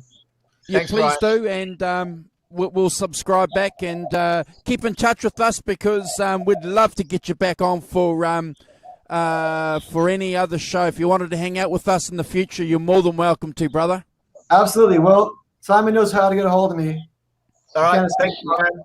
Cheers, night, Brian. man. Thank you very much, guys. See you. Thank you. Take care. Yeah. And, wow. Who's got the bird? Somebody's birds are whistling. John. Yeah, mine. Is that John? They're not my birds, but I had to go out on the balcony just to get enough reception on my phone to actually sprout them. Good to see you, brother. I've asked you, but where are you based again, brother? Sorry, mate? You're in Melbourne, are you? Yeah, in Pasadena. Yeah. So it's we're at dusk now, so it's the dusk birds in the trees. Pretty much. Yeah, they're just about to get the covers on. Yeah, nice. Thanks for sorry, joining. guys. I tried to get on before, and it just kept us. Even now, you guys are like photographs to me. I can't really see anything, so I don't know what the problem is with my reception at the moment. But I got to run to the bathroom, but I'll be right back. Okay. So well, we can hear you, John, and we really appreciate the fact that you've been supporting our show for a long time, that you've been helping us with some graphics. So tell us about EVH, because that's what this show's about. Tell us what he means to you. We did a round table before about when we found out about how Eddie passed. So tell us, brother. The floor is yours. Yeah, look, like I said in the message to you, I thought my viewpoint might be a bit different because I'm not a mad super fan like you guys are. Like you know, I dig the passion and all that, and I'm heavily into music and heavily into a lot of stuff. But I don't find Eddie I don't see Eddie as like the one guy for me. And so I always had the idea that I understand getting so much into something that you're almost obsessed about it. You know all the details, all the minutiae about it. And but Eddie for me was just a guy that obviously anyone who plays guitar, you've got to respect the giants in the field, and he definitely was. As we all say, up there with a very small handful of people. And so I was surprised when the news came through that Eddie passed away, that I almost had that feeling like I was Obi-Wan when Alderaan got blown up, I realized there was something missing in the world now. And I didn't expect to feel that way because, like I said, love it, got all the albums, listened to the music, terribly tried to, try and play some of the stuff and fail miserably. But obviously knowing his importance in the pantheon of rock guitar, I really felt that it was a significant passing, even though intellectually I was kind of thinking to myself, like we all knew that he wasn't well, and it was a kind of a thing that was kind of in the offing, and also knowing that regardless, we weren't getting any more output out of him. He wasn't really working at the time. But there's always that finality of like, well, now he's not going to get better and he's not going to, bring us another album. So, and like I said, I get from where you guys are coming from and how it, I mentioned before in the comments, one of the things I watched was Steve from Boston on his YouTube channel, and he got on and he was, you could see he was a blubbery mess, and you could see that he became like a focal point for a lot of the YouTube guitar community as far as watchers, viewers went. That his chat, which is normally at around about 100 to 200 people, was at literally 5,000 people, and the text was just zooming up. You couldn't read it. It was like a blur. So it's crazy. Definitely was it's like a, like the release of the first Van Halen album was definitely a, like a BC AD point in the world of music and guitar. I think his passing is an equally sort of like dividing date of an era. We're at a different time now. I think what you've said is fantastic, and I fully agree with what you were saying. What's really interesting about, and I mentioned it earlier, we're all connected here through the Johnny Bean show, and Johnny's Bean show was a little bit like that too. The chat was flying. But I want to echo a point that you've raised in what you were just saying, John. I know 3 guys who listened to Van Halen, but they weren't Van Halen nuts like us, you know, but knew Van Halen. But when Eddie passed, and this is one of the interesting things, they realised, oh my gosh, there's something significant that was part of my, you know, musical history or my youth or whatever that's not there anymore. So they've gone and deep dived back, and one of them, one of these guys I see regularly through my business, he's a Van Halen nut now. He's just buying everything, you know, because he's rediscovered something that he was only listening to, Caleb, with one ear, whereas we were always listening to Van Halen with two ears. There was always someone that was just listening, you know, and that's okay. You need those kind of fans. Yeah. And also a lot of it is kind of my own. I've got a thing where I sort of made a decision not to have any heroes anymore. Apart from my dad, all my heroes always let me down. And so I always try to separate the art from the artist, and you know, good people do bad things, bad people can do good things. So you know, I can't think of anyone that I've got that I would, you know, absolutely be devastated, you know, when that happened. But still, it was a big thing. It was like I'm too young for the JFK assassination, but it was that kind of a thing where everyone thought, well, maybe when Princess Di got in her crash, I remember that, like, everybody was talking about it, and not to the degree of when 9/11 happened, where we're all in a daze for a couple of days and wondering what kind of world we live in. But there was definitely something you could feel. You know, it was intangible, couldn't put my finger on it, but definitely I knew that Eddie dying was a moment. It was a moment in time where the rest of life is just things that happen. Good point. Yeah. Good. Yeah, John, I agree, brother. I'm sure I can speak for everybody because everyone basically says their wording and version of the same thing. But it felt like when Eddie died, it felt like there was a ripple in the universe. You know what I mean? Yeah. More than I mean, it certainly affected me more than even some people that are very close to me over my life that passed away, you know. And I was very surprised how deeply I felt it. And I think that by the sounds of it, every single person that we talk to, yourself included, is the same. Yeah, it's hard to have put your hand onto six strings and not felt his importance in what you do. Yeah, I think it's also just it's good to because I'm a pretty positive person, and you know, I kind of look at things for what, you know, the old saying, like, don't be sad, it's over. Be glad it happened, you know, be happy that it happened. And man, could you just imagine if none of this happened, you know, like what kind of colors we'd have in our lives, you know, like I can't even imagine like where I'd be. Yeah.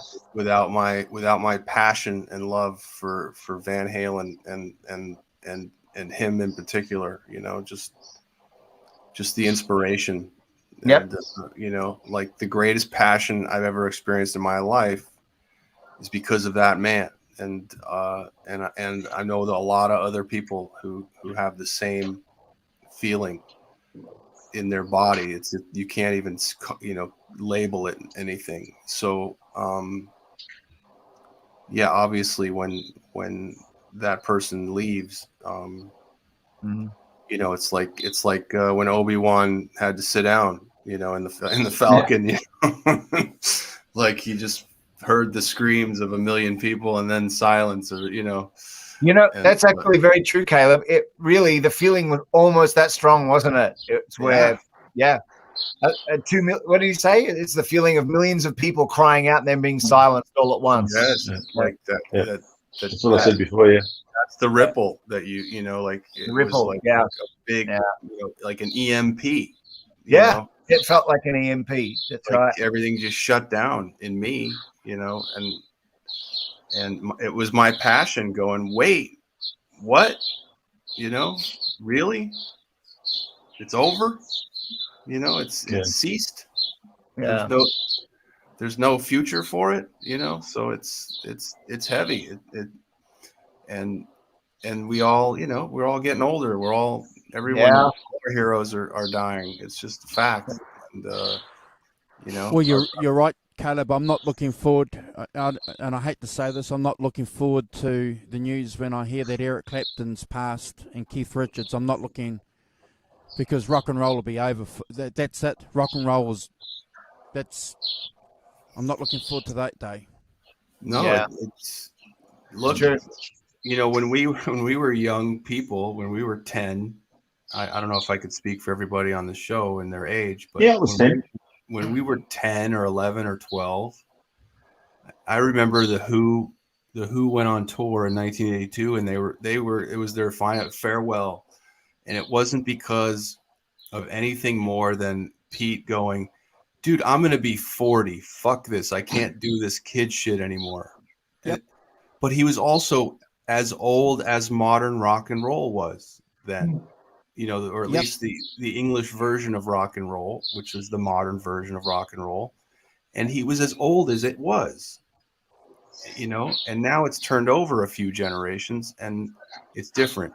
But back then, the rock stars we knew at that time were as old as the genre.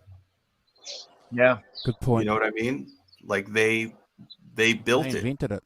Yep. Right. And now they're literally disappearing. And it hasn't been replicated by anybody or anything. And it likely won't. That's why there's so many tributes. That's why everyone has to go back and keep it, keep it alive, keep it alive somehow. Yeah. Pump some blood into it, pump some air into it. It's like, it's sad that's where we are, but that's where we are. Also, if I may say, for me, and I feel like it's the same for everyone, that the thing that separates Eddie a little bit from all the other incredible, innovative guitar players is the joy and that smile, that thing that infects you as a teenager or a young kid when you watch like Live Without a Net for the first time. And honestly, as much as I admire and credit the incredible gunslingers like Jeff Beck and Clapton and Jimmy Page and all there's way too many to even mention that have been innovators and have probably all got their niche in guitar history.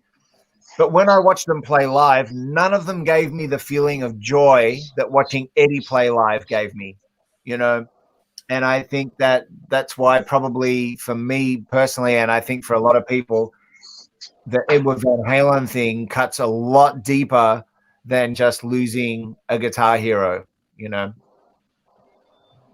Yeah, well, that Live Without a Net gig is just a masterpiece, and we've been fortunate to be part of a show talking about that gig, Hoss, and I think that DVD encapsulates it all, the whole, the just everything about Eddie Van Halen. I love it. The big smiles. Yeah, you're right. I mean, watching that concert for me is like watching happiness in a bottle. Mm-hmm. That is everything that a rock musician should ever aspire to, is having that much fun on stage. And right. But also, not to interrupt you, Simon, what is he doing? What is he doing the whole time in that concert? The whole time? Yeah, the whole time. He's letting you know everything's good. Yes. Everything's okay. Right? He's true. Literally going thumbs up, like that was his thing. Like, it's good, thumbs up. Even that side of his mouth, cheeky smile with the Eddie, like that, all of that those boys did. Thumbs up.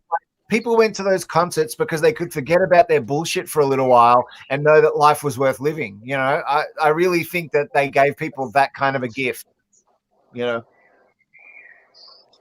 And the other he thing was too, cool. He was cool too. Yeah. I got to say, one of the things that really drew me to him was a lot of the guys that do all of this. He seemed to be never doing it for the guys at the back of the ring with their arms folded. Yeah. You know, it's just what, you know, no one's impressed when a bird flies because that's what a bird does. And he wasn't doing it for shock value or gymnastics or to show you what he could do. It was just music coming out, and it was amusing himself, and we were just along for the ride. You know, John, I agree with you 100%. And if I could take, if I could put it into my own words of what you're saying, I agree with you. I think Eddie, a lot of gunslingers in the 80s, you know, the very incredible guitarists, where subconsciously the subtext to that is, look what I can do. Edward was like, look what I can make you feel. Yeah. And I think that's a very different good thing, point. You know? Yeah. Do you also think from a musical point of view that Ed wrote songs and he played guitar parts for the song, even though he had the technical ability to do things, he just felt he was putting in the song what it felt like it required. And whether it was, you know, Hot for Teacher, or whether it was like Dreams, or whether it was something simple like How Do I Know When It's Love, and like what I'm saying or getting at is, I think he was a little bit above that train of thought all the time. He was more thinking about the song and portraying what he wanted to put in that in his way, not necessarily trying to impress anyone, but impress himself as to what he could put for his music, which I think, you know, a lot of the point was missed in that 80s genre of guitar players that wanted to play over the top to impress. Yeah. It's there's also, you know, my two heroes, ironically, are Eddie Van Halen and a, you know, a certain hockey player, and that certain hockey player is, if he never scored a goal, he would still lead the world in points because of the assists. Yep. And his Wayne his name's Wayne Gretzky. Yeah. And he was not doing it to show off.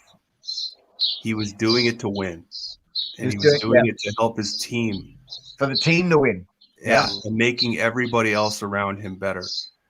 And isn't that exactly how we all... that's exactly how Eddie made his music, was I'm doing this for the whole collective. And then, by the way, here's what I can do. Because, you know, I can do this, but it still served the song, didn't it? Yep. It was never... It never felt like flash for the sake of flash. It was flashy sometimes, but it still served the song. You know. By the way, Van Halen and Gretzky born on the same day. Really? Not the same year. January 26th. Same birthday. Oh wow. Yeah. Trip out on that one. Wow. There you go. And your birthday on your Wolfgang. That was a trip out. I remember when you got that, when you met the dude and bought that, and you came back on the Johnny Bean show and went, and everyone went. Well, no, I mean that's why I bought it. I mean, it was one I wanted, but it was way out of my price range. And when I asked what the serial number was, because I wanted to make sure it was a 2009, the guy wrote me back the serial number, and he said it was 00922. And my birthday is 922, and I was just like, "Fucking, I'm getting that." You know? Insane. Don't argue when the universe gives you a sign. And she's a beauty. Yeah. Oh, Caleb. Yeah, look at that. So before we end the show, Caleb, have you? Can you give us some inside information on the guitars that you're going to be taking on this gig? Have you got that sorted, or is that something that you save for the last moment? It's kind of, yeah. I mean, I was going to originally bring two, just one for each tuning, but I feel like we're playing 2-hour-long sets, so it's 2 hours worth of stuff, and a lot can go wrong. So I'm going to bring 4, two of man. each. Yeah. So it'll probably be the Frankenstein, the Silver 5150, the Space Wolf, and the Stealth 5150 that I got. Oh. I got to tell you, brother, that Silver 5150 is awesome. Thank you. That is a very cool axe. I love it. Yeah, it came out great. I love it. Oh, there it is. Bang. Look at that beauty. And it's got this like mirror tape along the edge right here. It's very cool. Kind of hard to see. I just love it because, you know, all the years I never saw it with anything like that, and I just think that you've got that is very cool. Thank you. I actually wanted. I always saw black and white pictures of the 5150, and I thought that was very cool. Right. Well, it's very original and it's very you. I love it. If I could have made the neck, gray, that would have been awesome. To go with the black and white pictures. Caleb, you've gunked that neck up enough, so it's getting there. It's getting there naturally. There is a way to do that. What's that? There is a way to do that. Funnily enough, only just in the past couple of days, I stumbled across an old video of, I'm probably pronouncing it wrong, James Tressart. It's spelled like Tressart. Right? Yeah. Yeah, he does those metal guitars, and he was it was an old Premier guitar video, and he had like a Jazz Master shaped one that the neck was maple, it was a bass that the other guy was playing. The neck was maple, but he'd done something to it to make it match the rest of the metal body. Oh, interesting. So I thought you were saying a way to make it look gunked up, and someone asked me about it recently, like, how do you get your neck like that? And I'm like, you fucking play. And but you play the shit out of it. Yeah. But a secret way to get there faster is don't change the string. Yeah, right. Don't change, because they get all dirty and rusty, and the dirt comes off the string, really, not your fingers. So if you don't change the strings for a half a year and you play it, then it'll look like I've got this. some guitars in there that have got the same strings on them for at least 20 years. And John, come on. Serious. Come on. Oh, bro. Some of them could have waited for a while, whatever like that. And I couldn't do that. No way. But and they look fine. You know what, though? I will say in John's defense, everyone, and I know this from teaching guitar for a lot of years, everyone has a different pH level in their perspiration, and some people just don't rust strings, and some people rust them in one day. And unfortunately, I'm one of the ones that rust them in one day. So I'm just changing strings every 2 or 3 days. No, fair enough. Yeah. And plus, I wish I didn't have to. You do it professionally. I've got a stupid amount of guitars for the, amount that I play. Yeah. And so, they don't always get too much of a run. But I've got a couple of them that just sit there I always tell people, they don't believe me. I have no idea when I changed the strings last, what gauge they are, whatever I bought the guitar with is still on it. It doesn't matter. All right, you guys are all in a different time zone. It's still daytime. It's still, you can hear the birds chirping. It's daytime. Yeah. But I gotta hit it. Well, thanks for having me. No problem, brother. We're going to cruise together. So thanks, Caleb. We've been streaming for 8.5 hours. It's been a mammoth thing for our channel. Appreciate it. Hoss, thank you for getting, in particular, you got Nina on and you got Jerry on, but in particular getting Brian on was a nice surprise, brother. Thank you. Hey, Thank you very much. That was a nice surprise for me too. I just thought of him at the last minute. I thought, I know Brian, I should see if he's available, and he ended up being very chatty, which was good. Oh, very chatty. In fact, I didn't want to interrupt. Well, it felt like I was interrupting him, which is not what you want. But it's great, and thank you, Caleb, brother. Yeah.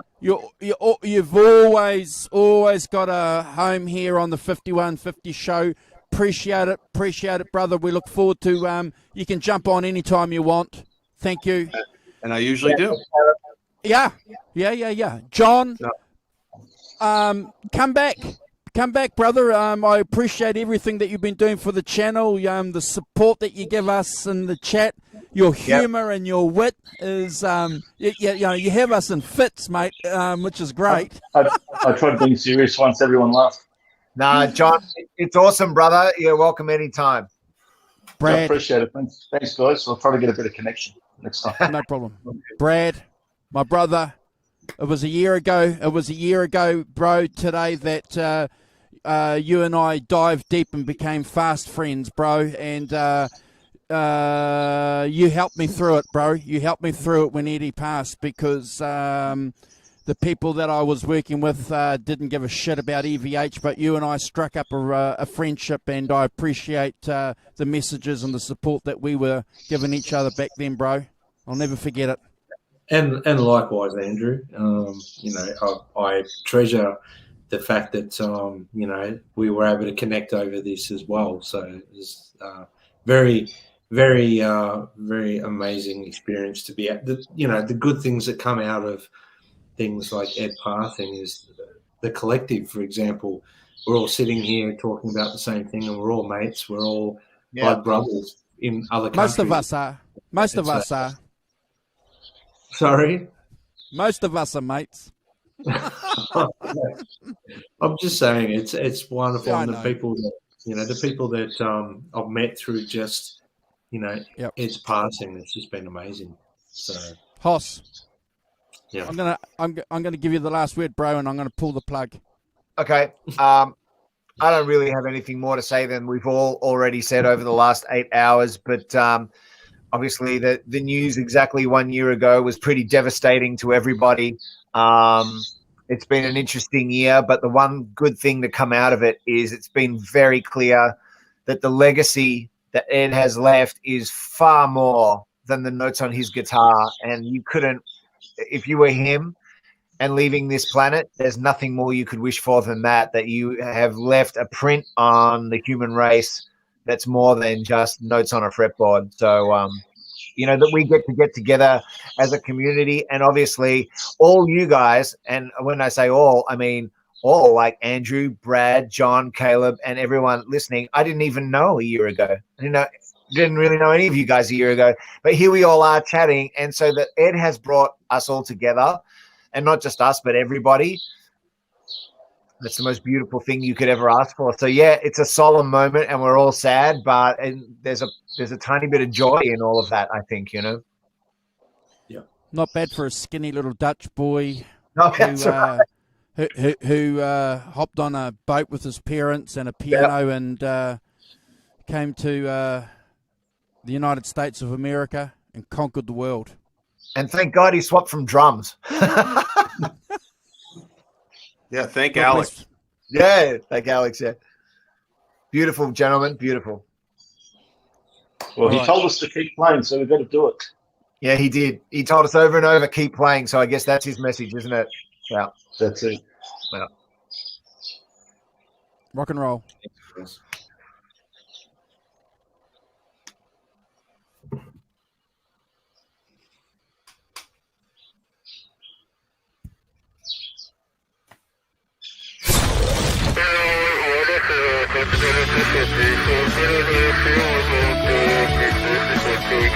Good.